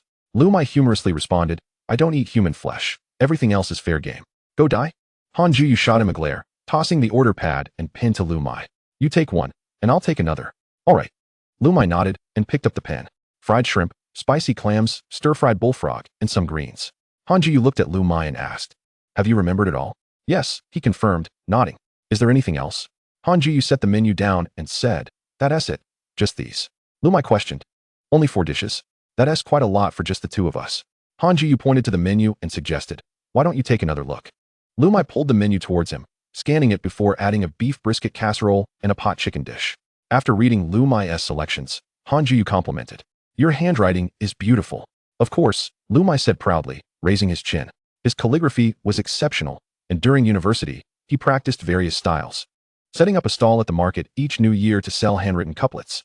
After praising his handwriting, Han Juyu shook her head, saying, "That's too much food. 6 dishes for 2 people is definitely excessive." "Then let us do this," Liu Muye suggested, crossing off the greens from the order pad. "Now we only have 5 dishes left." Han Juyu shook her head again, stating, "These 5 are substantial. We truly want to finish them all." Liu Muye replied, "If we can't finish, that's fine. It's not expensive anyway." Han Juyu narrowed her eyes and challenged him. "But you just promised me not to be wasteful. How can you go back on your word now?" Liu Muye waved his hand dismissively. "No worries. We can take the leftovers." Han Juyu asked, "And take them back with you?" Liu Muye nodded. "I can take them. Nangong Yi will surely enjoy them." Han Juyu frowned. "Are you sure that rich boy would eat from a small stall like this? Would he really eat someone else's leftovers? This guy has recently developed a taste for small stalls. He will definitely love it. Besides, I want to tell him they're leftovers," Liu Muye replied, recalling how this peculiar fellow had taken Guan Yiru to eat snail noodles. "Anyway, don't worry about it. I'm ordering like this," Liu Muye concluded, waving at the proprietress. Wait, we haven't ordered drinks yet." Han Juyu pulled on his arm. "Oh, almost forgot." Liu Muye quickly grabbed the menu, asking, "What do you want to drink?" With a slight arch of her long brows and a hint of mischief gleaming in her eyes, Han Juyu suggested softly, "How about we have some wheat juice?" Chapter 78. A single cup can get you drunk. Liu Muye squinted at Han Juyu, saying, "At such a young age, why indulge in that?" In her heart, Han Juyu thought, "Of course, I want to get you drunk and extract your secrets. I want to see if your tongue stays as firm once you're intoxicated." She pretended to be innocent as she asked Liu Muye, "I've never tried it before. Have you?" Liu Muye scratched his head, feeling slightly embarrassed. "I've definitely had it, but I can't hold my liquor. 1 cup is my limit." "Really? Just 1 cup?" Han Juyu interjected before Liu Muye could finish his sentence, whispering to herself, "That's wonderful." "Huh?" Liu Muye looked at her in surprise. "What did you just say?" Nothing. I didn't say anything." Han Juyu quickly waved her hands. "Today, we celebrate my first win. And I'm in a good mood. Let us share a drink." Liu Muye nodded, saying, "Then I'll order a bottle of beer, and we can split it." Han Juyu counted on her fingers and muttered softly, "1 bottle might not be enough. What if we don't get drunk?" Liu Muye didn't catch her words and asked, "What did you say?" I said 1 bottle might not be enough. Should we order more? How about 2 bottles? Each of us can have 1. Han Juyu pondered for a few moments before suggesting, "Let us start with half a case." Liu Muye was taken aback by her suggestion. He thought Han Juyu was just excited about her win and wanted to have a small drink with him. But half a case certainly didn't seem like a casual drink. Liu Muye shook his head. "Let us not drink so much. We still need to head back to school later." "No problem, let us drink." Han Juyu snatched the order pad and pen from Liu Muye's hands. Writing down half a case of beer, Liu Muye inquired, "What about my car after drinking?" Han Juyu responded without hesitation, "I'll call a designated driver to take you back. Whether it's 1 cup or a whole case, it's all the same." Liu Muye felt a sense of foreboding in her straightforwardness, as if she had planned this all along, yet he found no evidence to prove it. Both of them had been scheming against each other all day, oblivious to their mutual intentions. All right, as long as you're happy." Liu Muye did not attempt to stop her. After handing the completed order form to the proprietress, she first had 2 boxes of wine and a plate of complimentary fried peanuts brought to their table. Liu Muye opened a bottle of beer, filling Han Juyu's pint to the brim before pouring some for himself.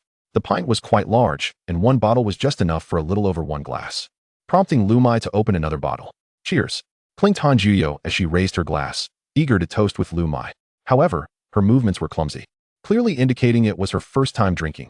Had it not been for her intention to intoxicate Liu Muye and extract information from him, she would never have touched this beverage in her life.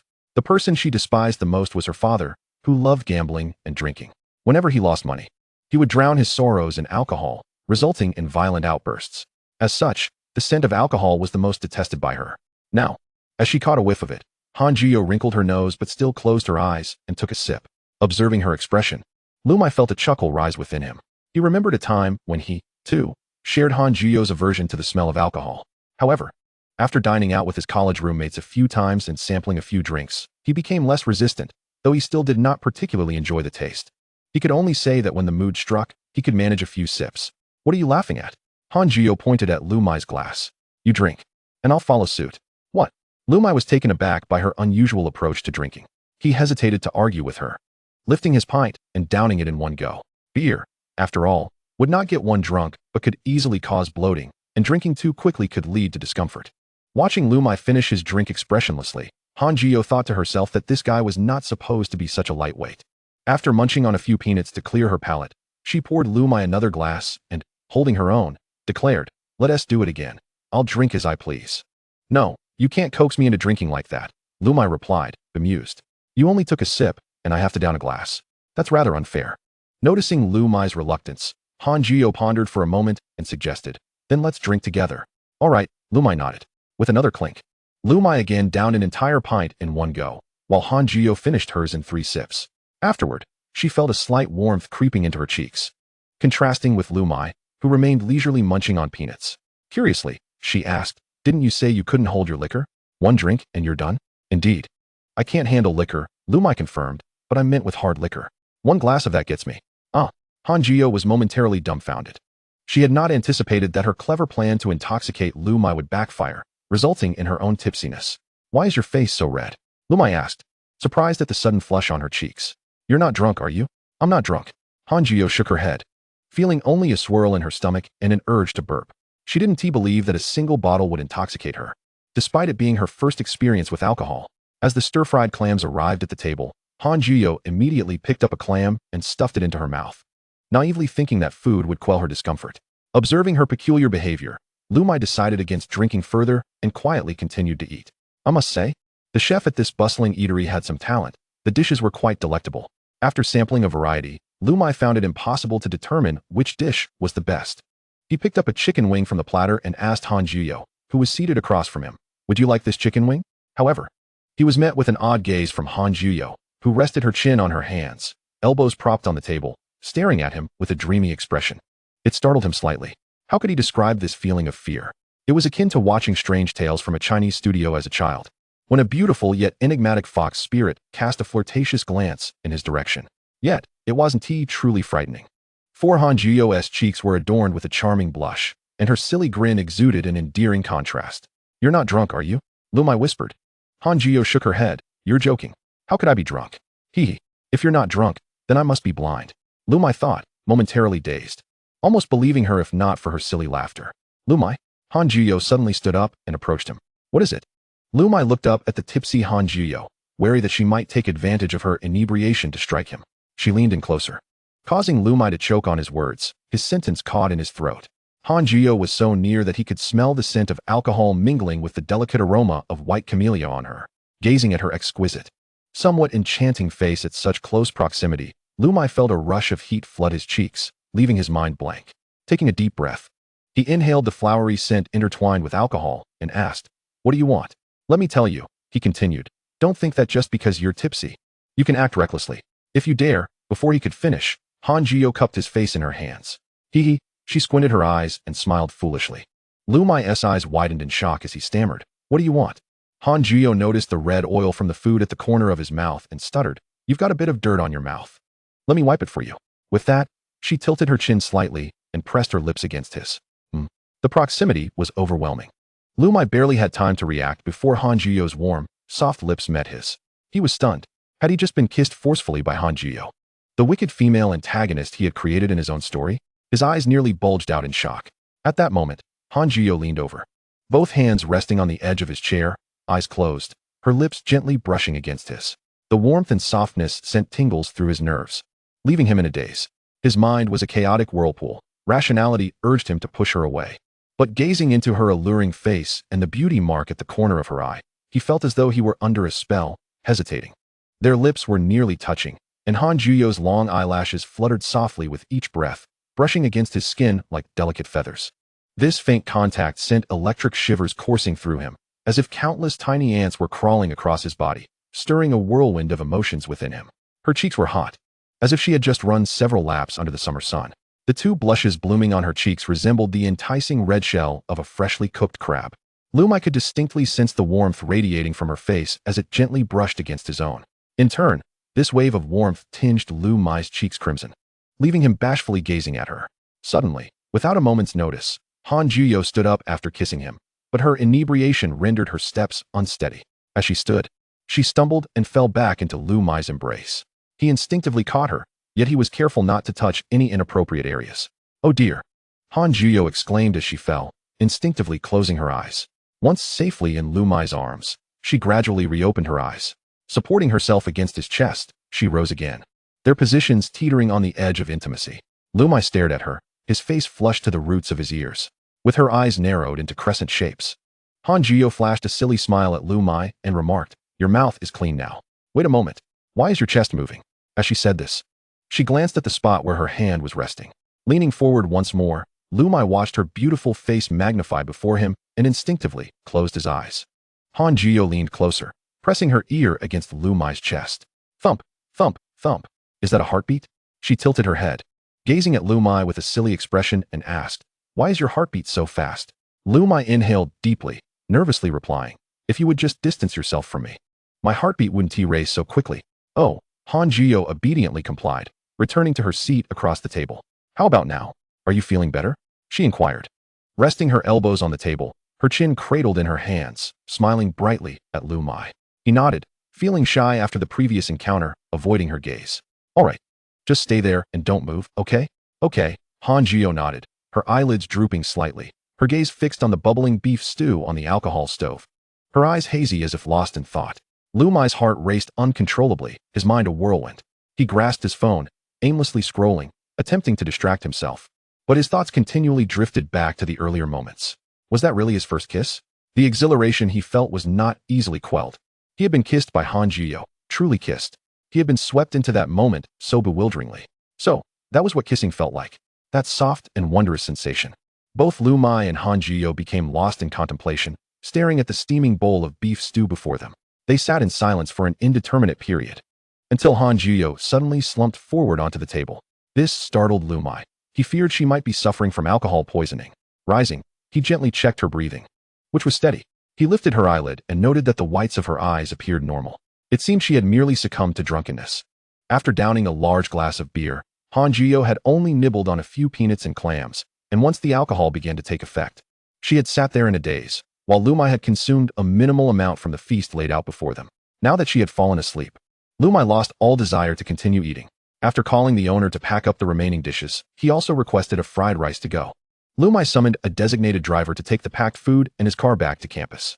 His vehicle lacked a storage compartment, and the driver hesitated to place his folding electric bike on the leather passenger seat. Thus, he decided to leave the bike by the roadside and, when calling for a taxi, tossed the folding bike into the trunk of the cab to have it taken to the university. As he sat in the taxi on the way back to school, Liu Muye felt the gentle breeze, still carrying a hint of warmth. While gazing at the sleeping Han Jiyo nestled against him, his thoughts muddled. He asked the driver, "Do you know what love is?" The driver responded with a slight smile. 200 for cleaning the car. Liu Muye chuckled at the driver's words, realizing he was being teased for his ignorance regarding the woes of maintaining a clean vehicle. Looking at Han Jiyo resting against him, Liu Muye fell deep into thought once more. Chapter 80. What is love? Taxis were not permitted to enter the campus, so the designated driver parked at the school lot and waited for Liu Muye's taxi at the entrance. After settling the fare and retrieving his car keys, Liu Muye cradled Han Jiyo and walked towards the school. She was shorter than him and not particularly heavy, so carrying her was not overly taxing. However, the distance from the gate to the girls' dormitory was somewhat far. The security guard at the entrance kindly inquired if Liu Muye needed assistance. After a moment's consideration, he declined the guard's offer and continued into the school, holding Han Jiyo.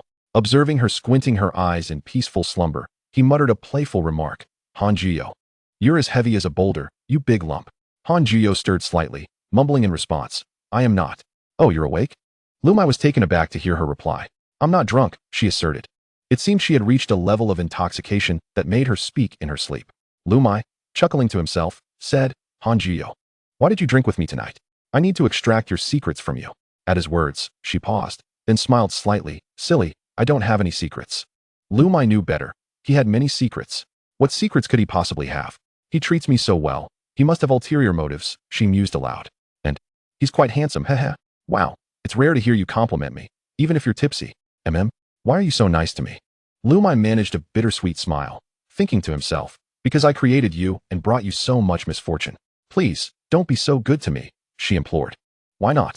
Liu Muye asked. Because you treat me too well, and I can't reciprocate. Looking at her cheeks, he smiled. I don't need anything in return. These are all debts I owe you.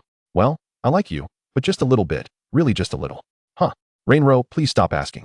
I don't even know. At Han Jiyo's words, Liu Muye finally grasped the situation. The series of comments she had made prior had not been part of a coherent conversation with him. Hey, this silly girl. So she was just talking in her sleep. Liu Muye realized, feeling a bit foolish for having engaged with her for so long. Cradling Han Juyo, he navigated the path to the girls' dormitory. He had sent a message to Shangwan Yuro but received no reply, and he had no desire to interact with Han Juyo's other two roommates.